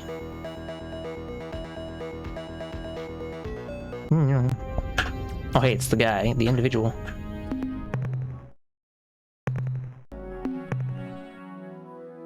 The male norme. Give me your capitalism. I require large amounts of space capitalism. What a coincidence. I was just talking about you with the Keel Varese captain. They expressed great interest in your explorations and struggles against the Urquan. But, like all of Varese, I'm afraid they were hesitant to introduce themselves for fear of, well, frightening you. In any event, it is our... Nah. What would you... The 113 you... Wow. like to buy technology. Technology we are made. Point defense. I don't know. These little babies are great for defense, but because of their limited range, they may not make a good offensive weapon. However, the more you build for your vessel, the more damage each laser strike will do. The technology improvements to your Planet leader landers makes them resistant to. What else? Kind of sucks that if you want to get what is it? You can't choose what items you want to buy, so you have to buy like the other stuff that's not as important for blowing things up in a swift and efficient manner. Also, I don't feel like buying informations.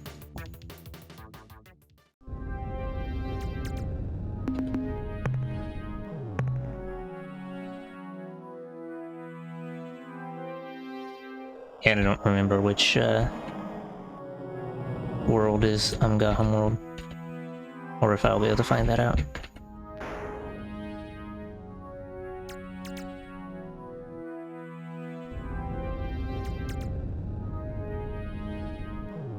I know they're around in this general area though.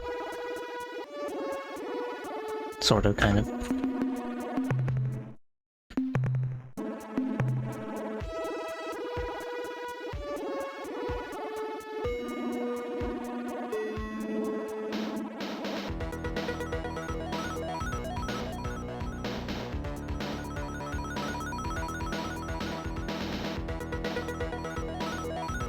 I just realized it said earlier I would stop after something or other, and then I didn't stop because I already forgot what it was.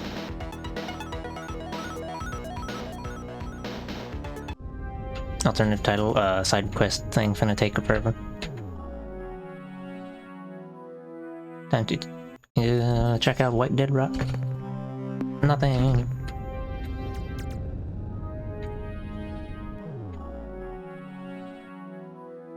Let's check out the gas giant.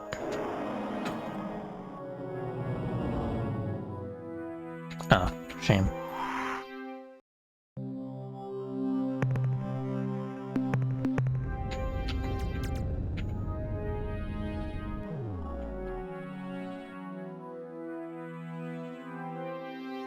One green planet. Ah, it's got a little red moon. Give me the goods, sir. There are no goods. I cannot believe this shit.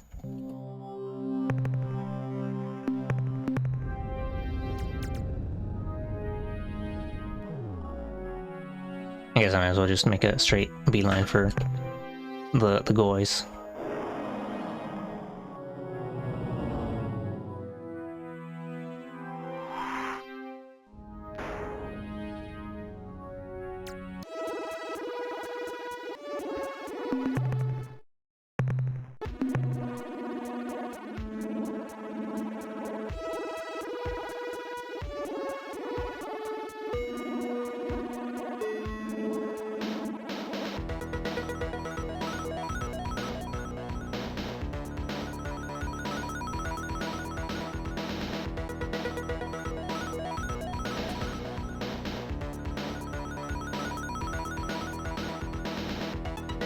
I wasn't expecting them to be so far out that they're all the way in, like, almost the very corner. But I guess the developers wanted to make use of every single corner of the map. Also, it's already been a year in game time since I started this save file. Because, well, I guess the first reason is because when you travel in hyperspace, there's time dilation. The second reason is just because video game time be like that.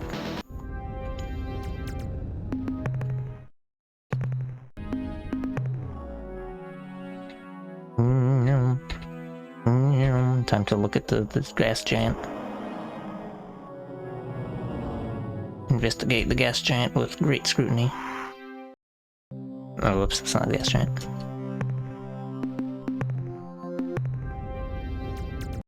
Hello, visitor.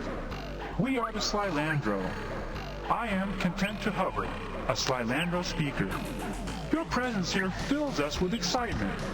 We have gotten so few visitors over these many drawn. We hope you can stay to talk with us for a time.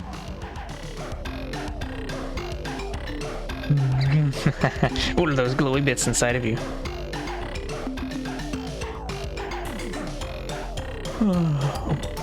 I am the captain of the Earth Starship Indicator. What the heck are you? Oh, this is terribly exciting. We'll be happy to tell you about ourselves if you would please do the same. You see, we Slylandro have been extremely interested in learning about the galaxy, but our physique makes us incapable of leaving our gas giant home. Therefore, we are totally reliant on our infrequent visitors to keep us informed about events outside this planetary system. And visitors usually only show up. This game do have an interesting soundtrack. We hope that our new exploration probe fleet will not only gather information for us, oh, until but Dal's over. other races of our presence here as well. What was the thing? Yeah, it's like .mod files or modules, you know, like mod tracker, whatever stuff. Sort of like from the demo scene or whatever back then. For this game, they had a competition with. I think it was a competition that had cash prizes for like people to submit music for each of the games. Well, I don't know, for like a lot of the game's music. Maybe about half of it. The other half was like not part of that. Probes? What probes are you talking about? It's funny. We hadn't heard from the outside galaxy in a whole Janasa. And then the Melmo may come by and sell us a probe. And just a few hundred rotations later, you show up. Oh, the probes? Right. Well, like we said, just a short time ago, a race called the Melmo may stopped by. They said they had acquired some information revealing our existence, and they wanted to study us if we didn't mind. In fact, the Melmo may said they would pay us for the right to do so. I guess they are biology nuts or something. Anyway, in exchange... Exactly how long is a drawn? The drawn is our primary unit of time. It lasts for an interval equivalent to 4 million rotations of our planet. A drawn is subdivided into 2,000 Dranasa. Now please, our turn. Most of us come from a large rocky world called Earth. Yes, that seems to be the pattern. Just about everyone who comes by here says they developed on a world a lot like that. As far as we know, we're the only sentient species who's ever evolved in the atmosphere of a gas giant. Of course, from what we know, most travelers like yourselves don't have much interest in gas giants, so maybe there are others like us Slylandro out there somewhere.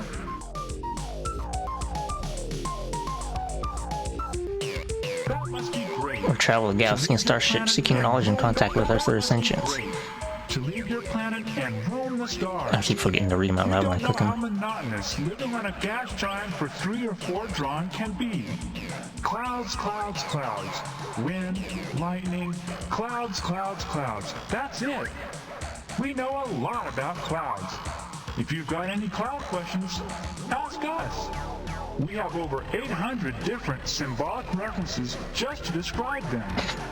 Most of the time, when we aren't eating, we hover around and talk about what the clouds look like.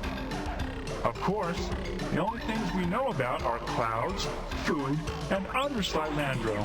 So generally, that's what we think the clouds look like. I cannot believe they only have 3 material concepts.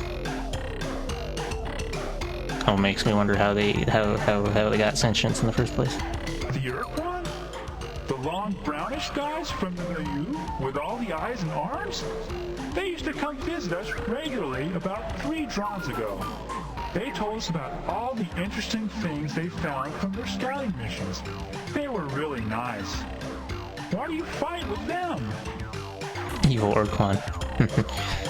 I think you are confused. Those aren't the Urquan we're talking about. Ours are green. But the Urquan were such good guys.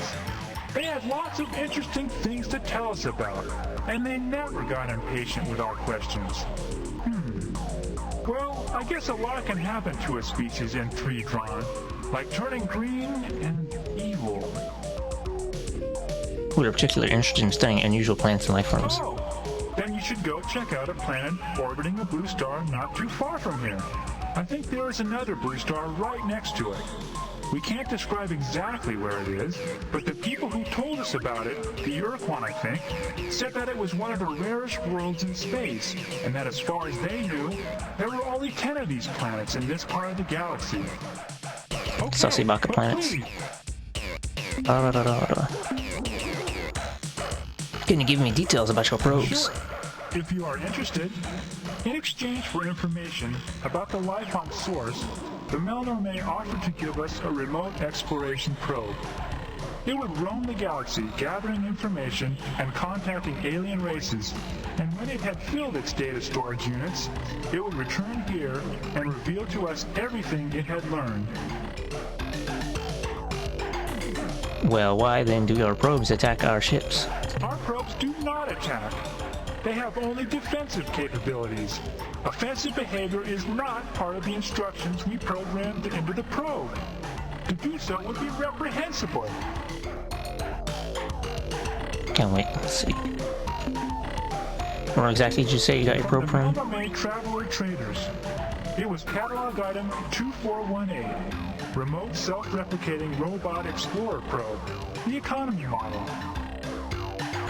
Economy model. Why the Melnor may sell it to you? The Melnor traded it to us for data on the life on Source. They said the information was unique and was worth, I don't really understand their units of exchange. Something like 10,000 dots or something. Credits. Fortunately, that was exactly remote self. How long ago did you get the probe? 2 or 300 rotations. Come and talk a little bit more about the probe program. Sure. Would you explain the general outline of the probe's program? Sure.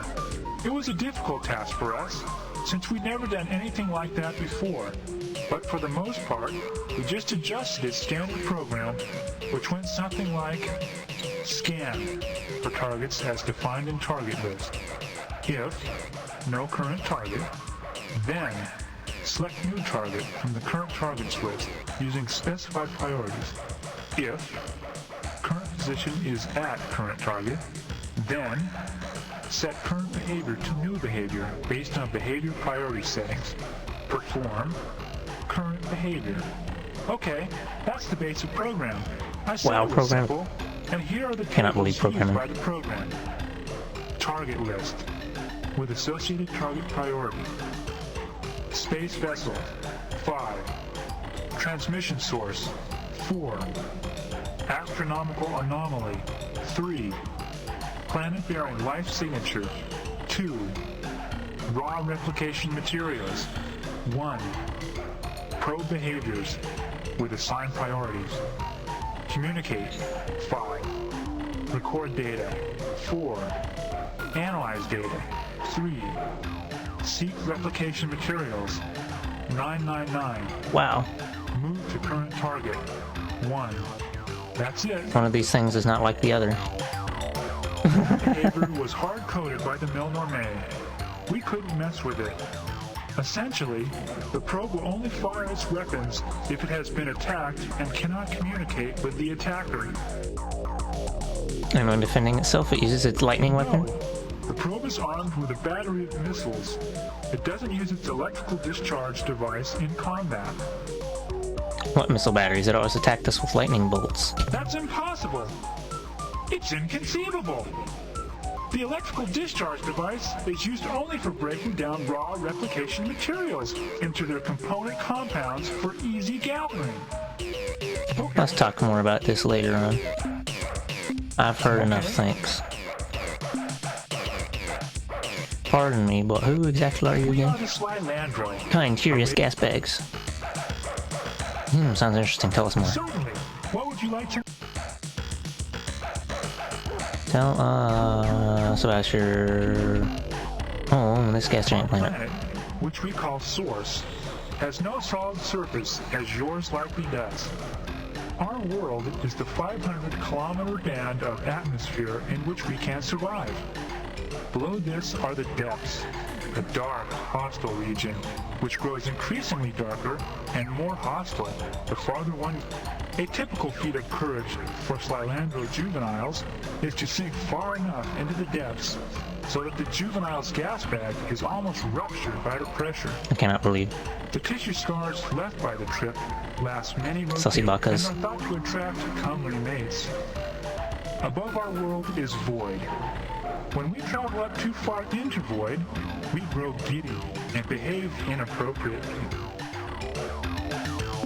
History. Since we possess no technology, we have no permanent way to record the passing of events. Instead, we use the history chants, long songs whose rhythms and patterns help prevent the introduction of error into the record. When the Shaggy Ones first arrived over 41 drons ago, we had no words for aliens or ships, for stars or planets. Our skies are an opaque swirl of colors. We knew nothing of the universe outside Source. The Shaggy Ones taught us most of the new words, and after they departed, we remembered them for the many long Shaggy days, Ones. until ships from the sentient milieu arrived. Our world, Biology. which we call Source, has been home to our species. We evolved from Simpler even the modern. modular beings who thrive in atmospheric confection cells. At first, we were little more than mindless consumers. Oh, space capitalism. Right at the edge of Mindless windfalls, consumers. straining the air for small animalcules. But even then, we were social creatures who invented language so that we could better cooperate when herding food into dense concentration. There are many hundred producers. We are the Better only species to obtain intelligence. we have an egalitarian, of course, but on a world as huge as Sword, we have an egalitarian society here. All are equal. Of course, Wow. that doesn't stop some people from They- being stupid fools or jerks. Better than On a Earth. world as huge as Source, where there are no barriers to restrict your travel, Joke. if someone is bothering you, you simply go somewhere else. As you might have guessed, we have no physical technology. In our long history, several of our people have tried to work with objects, constructing weapons and other tools from the carcasses of dead beasts. But eventually, whatever it was they were building got too heavy and dragged them down to the depths. Wow. My pleasure. Cool. Was that it? The probe can't do anything else? How could I forget? This is the really neat part. The probe was self-replicating. When it wasn't recording data, it would pulverize rocks and stuff, then suck in the debris. When it had enough raw materials, it would fabricate a duplicate of itself, which could self-replicate too. We expect the first probe to return in a few hundred rotations, and then we should see an increasing number thereafter. Sure. Okay. It was sent on a 500 What was the probe's program? 500 rotation mission to seek out new life and new civilizations, to boldly go where no catalog item 2418, remote self-replicating robot explorer probe, had gone before. Can't explain the probe's replication ability. Well, we're not hardware people, so We gotta we do only so much know the words. theory. What happens is that while the probe is exploring space, whenever it's not doing something more important, it hunts for asteroids and similar space junk, zaps it into its component parts, absorbs the debris, and when it has enough raw materials stored inside, it manufactures a perfect replica of itself. So even though we only bought one probe, by now there should be hundreds of probes, maybe even thousands. Sure. Could you tell me about the replication I'd be behavior? glad to. You see, the probe has the What? capability to seek out raw materials, process I already the raw know what materials the- into component compounds, collect the We compounds, gotta do the words though. and then, when it has a sufficient supply, it can build a duplicate of itself. We decided that since we had only one probe, we should change the replication priority and crank it up so that there would be more probes sooner. What priority did you assign to replication? Well, The factory setting was 2, in between movement at 1 and analyze data at 3. I told Joyce Lifting to set it a bit higher. Let me ask him what he set it to. Oh, my. That was a bit extreme, wasn't it? Joyce Lifting told me he changed it to 999, the highest setting on the dial. What is the effect of the priority settings on behavior? I'm pretty sure the way it works is that every time a behavior is completed or interrupted, the program selects a new behavior based on the defined behavior target priorities and what kind of target is currently selected. I think a really high priority would cause a probe to focus its attention on that behavior. Your probe does destroy ships, and I can prove it. No, it cannot. It is not programmed for hostile behavior. What is your reasoning? Think about what a probe does when it meets a ship.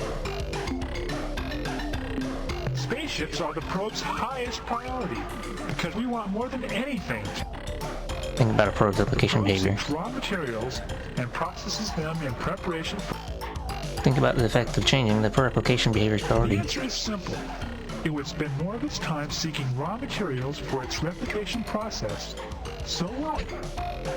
Now, what will it do to a ship given that its replication priority is set to I maximum? don't see what you are getting at, but I'll play along with you.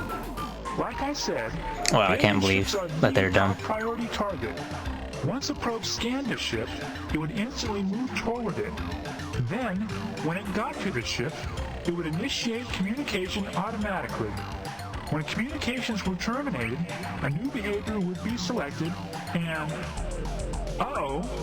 a new behavior would be selected. And since the replication setting was set to maximum, the probe wouldn't get time to pick a new target. It would use the current target, the ship, for raw replication materials. It would process the ship, break it into component compounds with electrical discharges. Oh no! What have we done? Traveler, you must tell us what we can do! How can we stop the probes from destroying all life in the galaxy? Cannot believe my fellow. Well, to begin with, if I were you, I'd sue the Melnorme.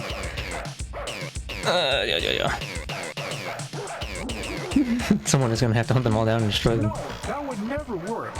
The probes will replicate too fast. As soon as you destroyed one... Well, to begin with, if I were you, I'd sue. Sorry, the Melnorme made us agree to a formal waiver of damages in case something like this happened. Wow. Arbitration clause. I mean, yes. No, you're sneaky. Couldn't you broadcast some kind of recall signal? Oh, they got the economy model. Remote self-replicating robot. So there's no recall signal. The model with the recall transmitter was catalog item 2419, and the Melnorme said it was out of stock. Cannot believe. I don't suppose you have some kind of mega self-destruct code or something. Why yes, there is! You're a genius, Traveler! Why didn't we remember that? Oh, there's a problem though. How are we going to transmit the code? Well, while we ponder that problem, at least we can give you the code sequence. That way, if you run into a probe, you can destroy it without getting shot at. Years? Oh, you mean drawn. Well, let's see. There was the Melnorme just a few rotations back.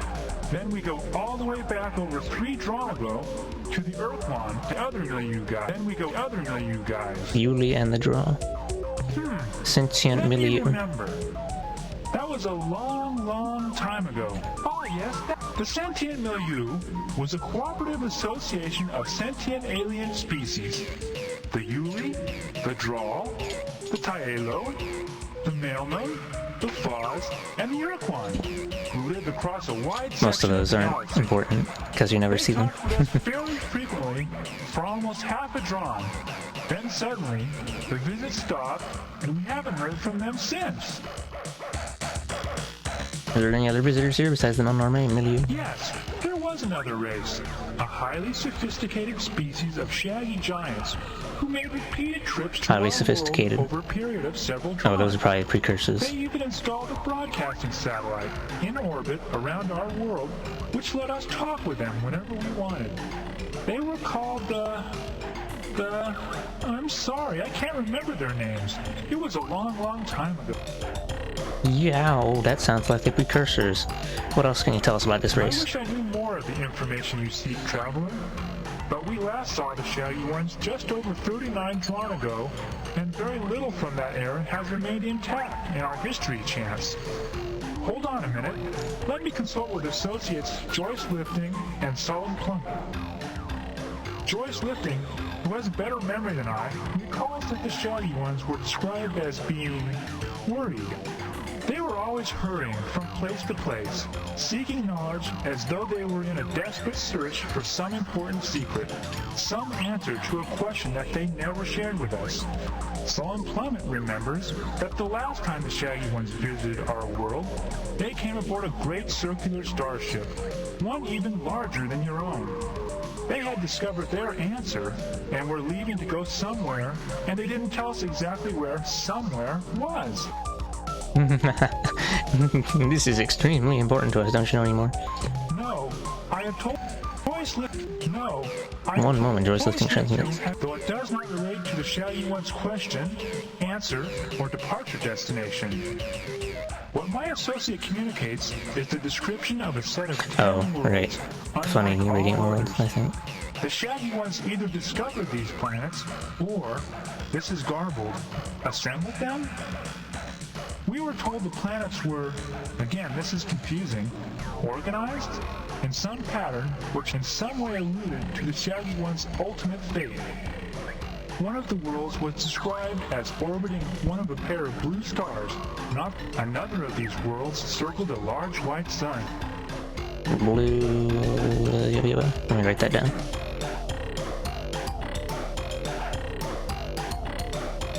Yoink.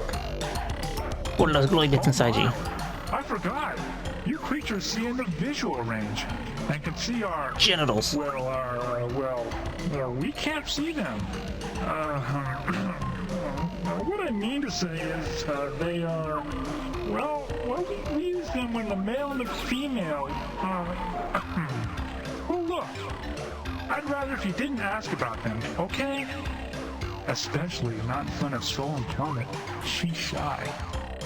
I said, what are those blurry things inside of you? No, just kidding. We're gonna... Wait, no, we gotta do it. Now you've done it. Just No kidding. look at Sullen We gotta do it. Plummet. You've embarrassed her so badly that she can't even regulate her ballast. Look, I'm sorry I asked about your glowy That's bits. okay. Actually, your explicit questions have put Sullen Plummet in an unusual and intriguing mood. I will explore this change more fully when this conversation is... Goodbye, human fluid sac. Okay, that was a lot of words.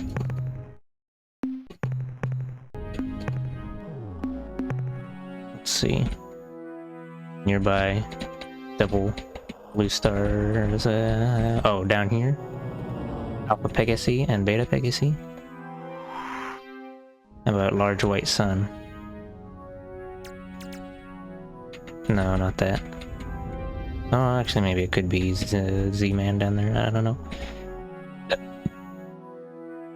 Here, we'll go check out the, well, actually, hold on. I want to explore this star system a bit. Just a wee tad.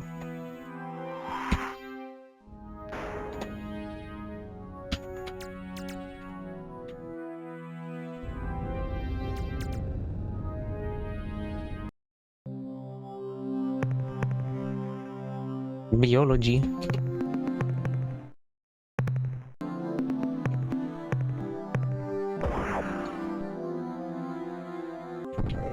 Oh, land on Earth on a almost look. Come on. Damn, Daniel. Okay, that's worth a decent bit of credits. These guys are fucking Speedy Mickey, though.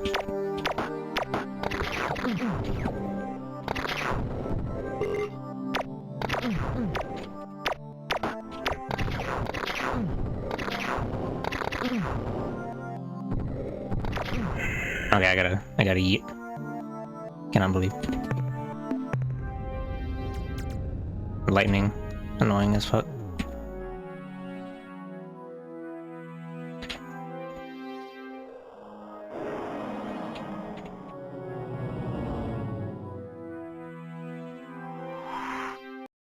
At least got like a couple of those though. Nothing on this planet. Go ahead and do the autopilot, go head over there.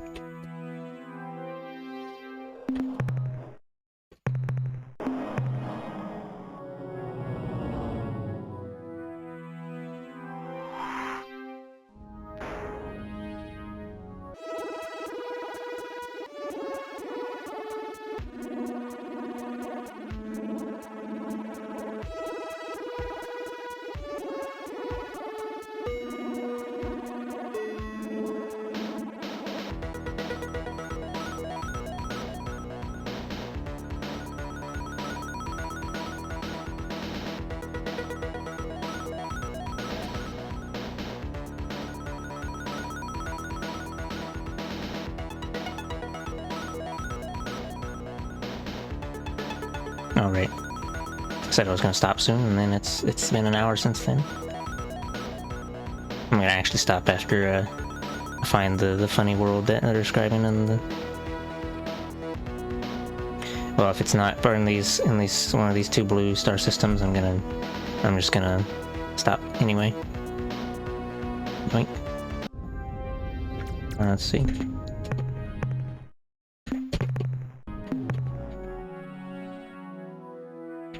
Oop.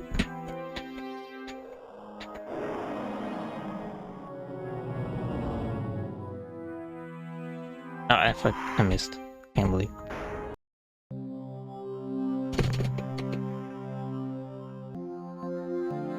Try,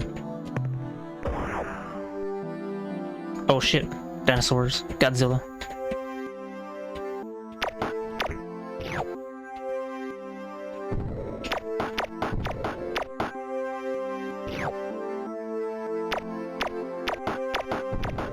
Just to make sure I don't miss anything, I'm gonna check all the planets in this system. Wow, this didn't give me as much as I expected.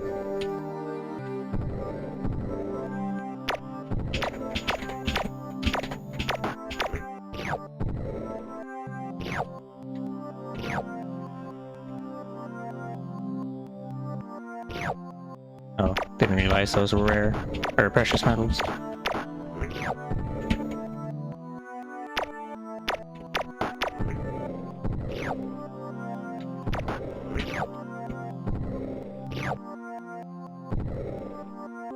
Oops. Almost touched the slime.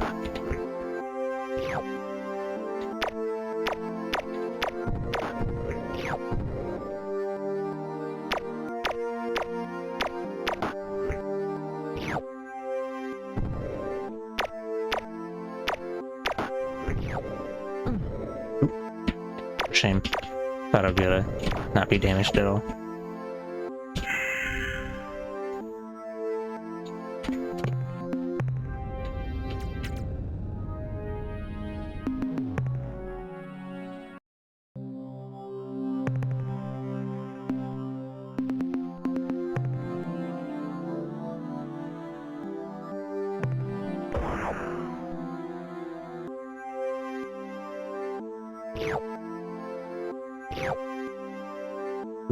I'm afraid that doesn't wrap around like that.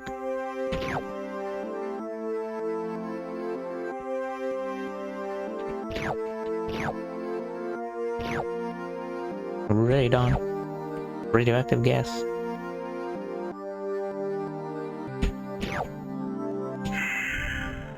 I think.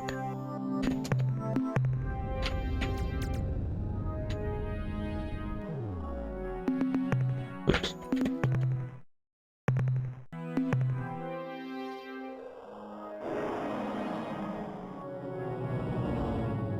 I'm not sure if you're able to identify a radiant world without, like, going up to it. I'm assuming you can, but I don't know. I'll just check the ones in the inner orbit.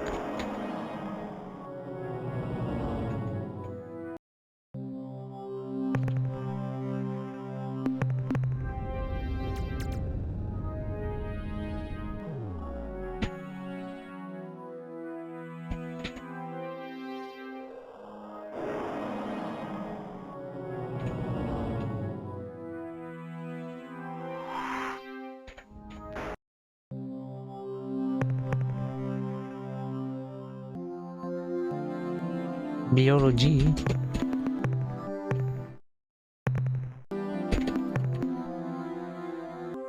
Oh, class 6 tectonics. I'm probably not gonna actually bother with this planet.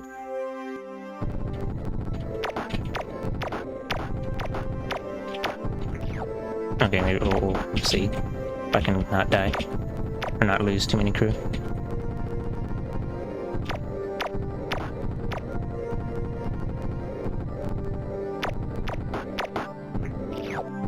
Carbon dioxide. Exactly what I've been looking for.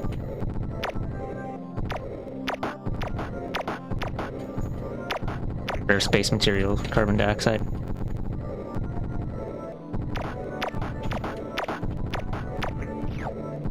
I guess tectonics is not that bad.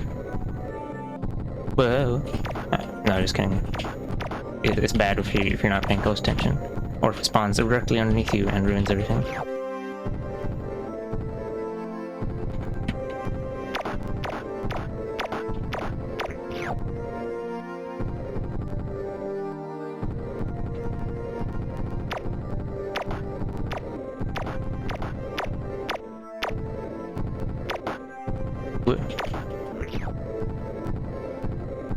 Okay, I think that's enough. Or it's like full. I don't feel like dropping again.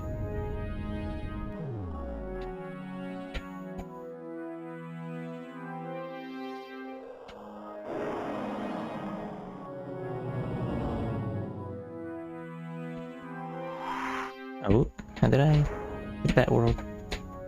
Check.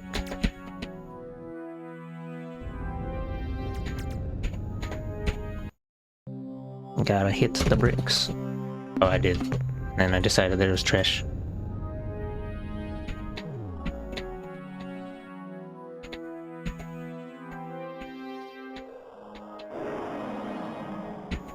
Okay, I'm gonna assume that I should check the other adjacent world. 'Cause I don't feel like checking all the planets here. Or their adjacent star system, I mean. Oops.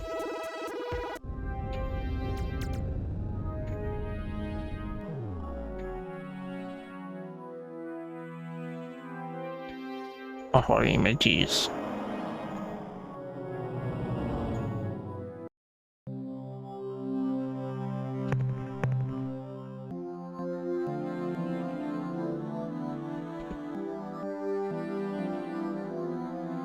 Oh, stanky weather.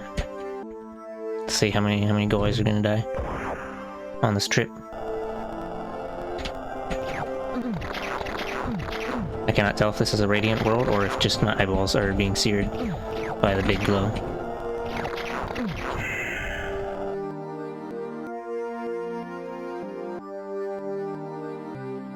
Oh yeah, it's really hard to tell, but on the top it says Rainbow World. Blue against black. Or maybe it's just because F-Flux turned on and it's darkened it now.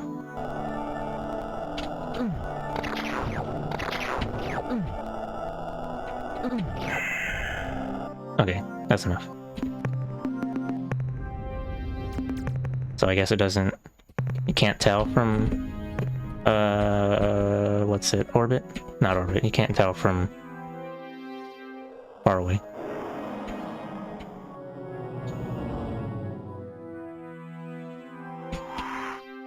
Oh, water. My cup of water is empty. I'm gonna go refill real quick.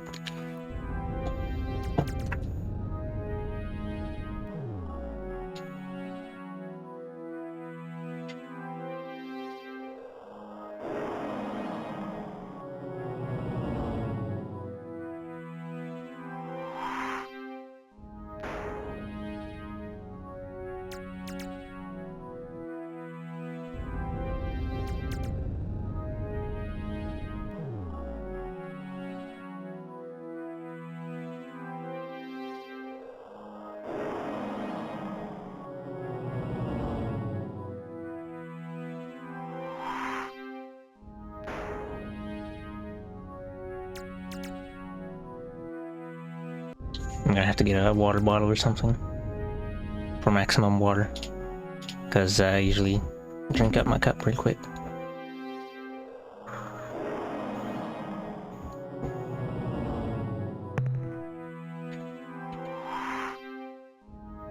Alright, I said I was gonna...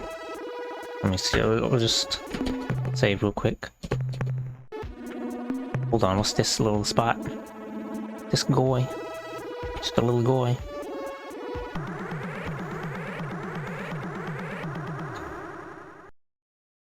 Oh, hey. We come in peace. Transmit destruct sequence. Engaging self-destruction circuitry. Am I out free money?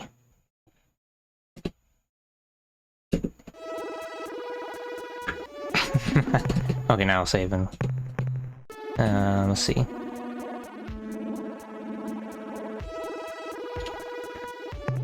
I think actually I'm gonna go ahead and we'll travel back to the Sol star system. Nope. Hey, no sipping.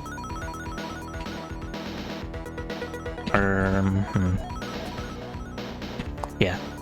And then while that is occurring, we're gonna look at see who's online on Twitch.tv. Oh, Hound and Lucas. They're playing Super Animal Royale again. Cannot believe. I guess that's what they meant by they had to go shoot something about go and shoot individuals.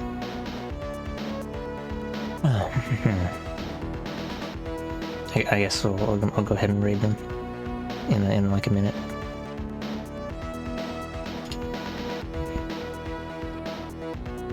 I think I have considered before streaming Star Sector, but I feel like that's possibly a little bit more boring to watch, because it's not gonna have 9,000% cheesy dialogue, sorry. And also because sometimes I spend way too much time looking at the refit screen and theorizing about what would be the best loadout for insert ship here. And also because I save scum way too much. Save scum too much.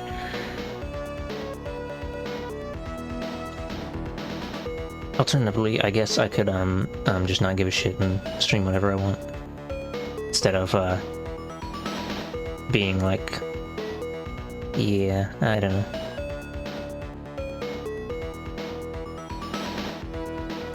That would be the obvious thing, but Brain is dumb and bad.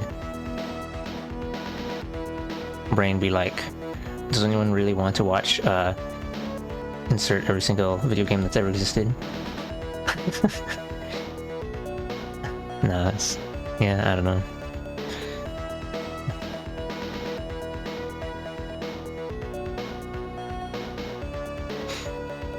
Stream what you like. Yeah, I mean that's... I don't know, I guess I just have to get comfortable with doing whatever.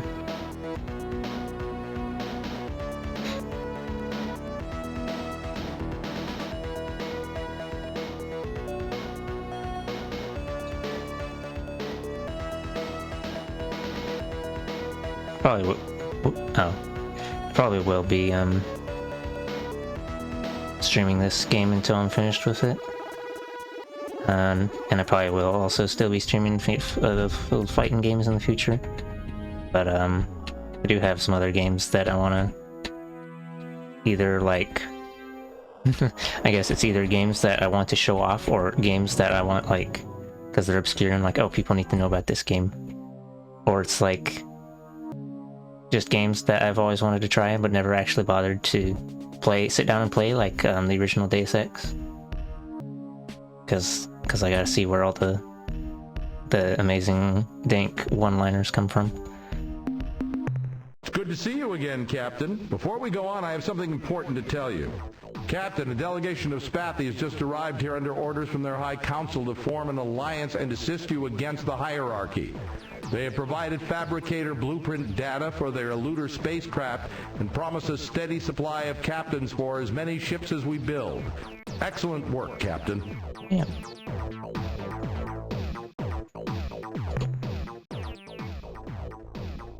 Light low, Cap. Oh, okay, you didn't comment on that. The analysis reads as follows.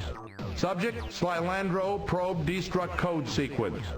Data. This is a complex sequence of program instructions using an encryption sequence similar in some ways to the rolling Fung algorithm.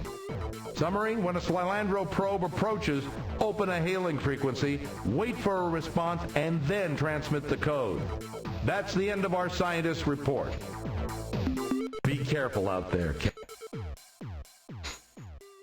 Short answer is yes, just gotta find the right people. Always seem to come in a shot more so. Ha. Oh, I guess that's a good thing then. Yeah, I don't know, just...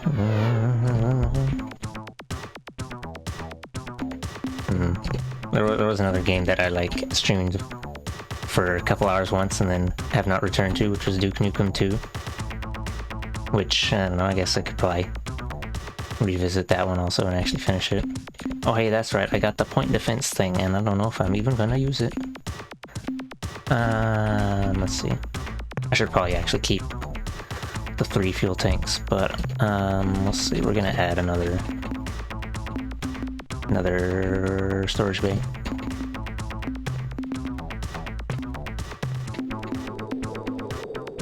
Oh, I don't.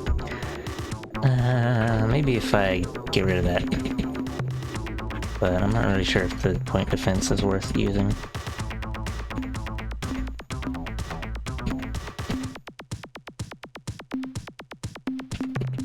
Oh, we'll just put a crew pod for more health to finna die. And then... Oops. Face tanking, the 100% solution to defeat the enemies. And I think 2 storage bays is probably good enough.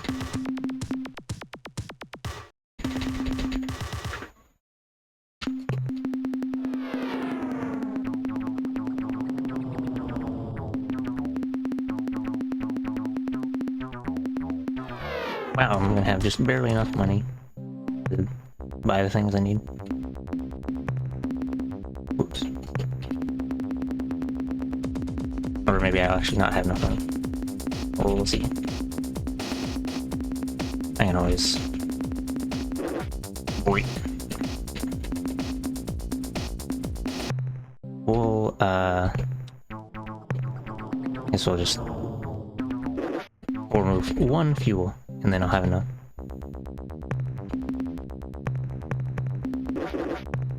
Alright. And we'll save here. Yes, certainly. I would like your input how I can defeat the Urquan. Can you be more... What do you mean my shoes? What would you do? Your flagship is in pretty good shape. You have established several successful alliances with alien races. Build up your fleet of combat vessels. Their additional strength and the flexibility granted by their various powers will greatly enhance your ability to survive in space. If you have the patience I in a year gather, you can find such the quality metals are probably you can find. Miner once took down the remember the colors. Miner once told remember the miner had a very young orangutan could grow bananas perhaps rather well. It is also very young orangutan. It is also the case that mineral yields will be better at hotter stars. Oh, I forgot. Red stars are the coolest, then orange. Red, orange, yellow, blue, blue, white.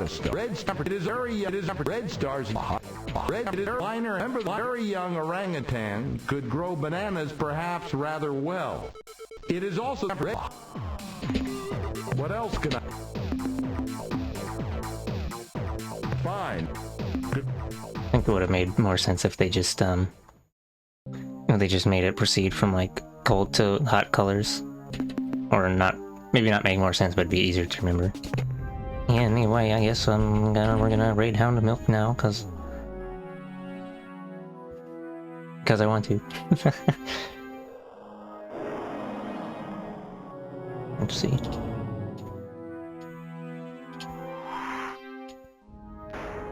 Anyway, and if you're still here, thanks for watching, and I love you very much, and oops, I messed up the name. Show Hound Milk my love and support.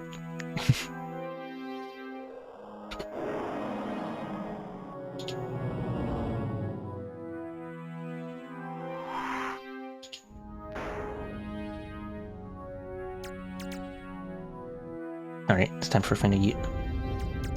Wait, no, hold on, let me open up the page. I gotta get the live reaction. Yonk.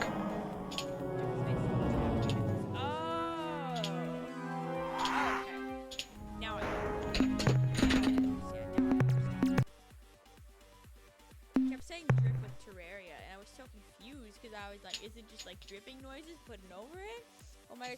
Hi, Scoodles! Hello, Scoodles! Oh my gosh, good stream today. That game that you were playing, Chef's Kiss. Chef's Kiss. I have never seen that game before in my life, but it was so fun. It was so, oh my gosh, the lore. What was the game called? It was like Star something. How is your stream? How you feeling? Thank you for the raid. I appreciate it. Guys, Scoodles is really cool. Star Control 2. I literally added it to my Steam wish list. I'm probably gonna play it this week.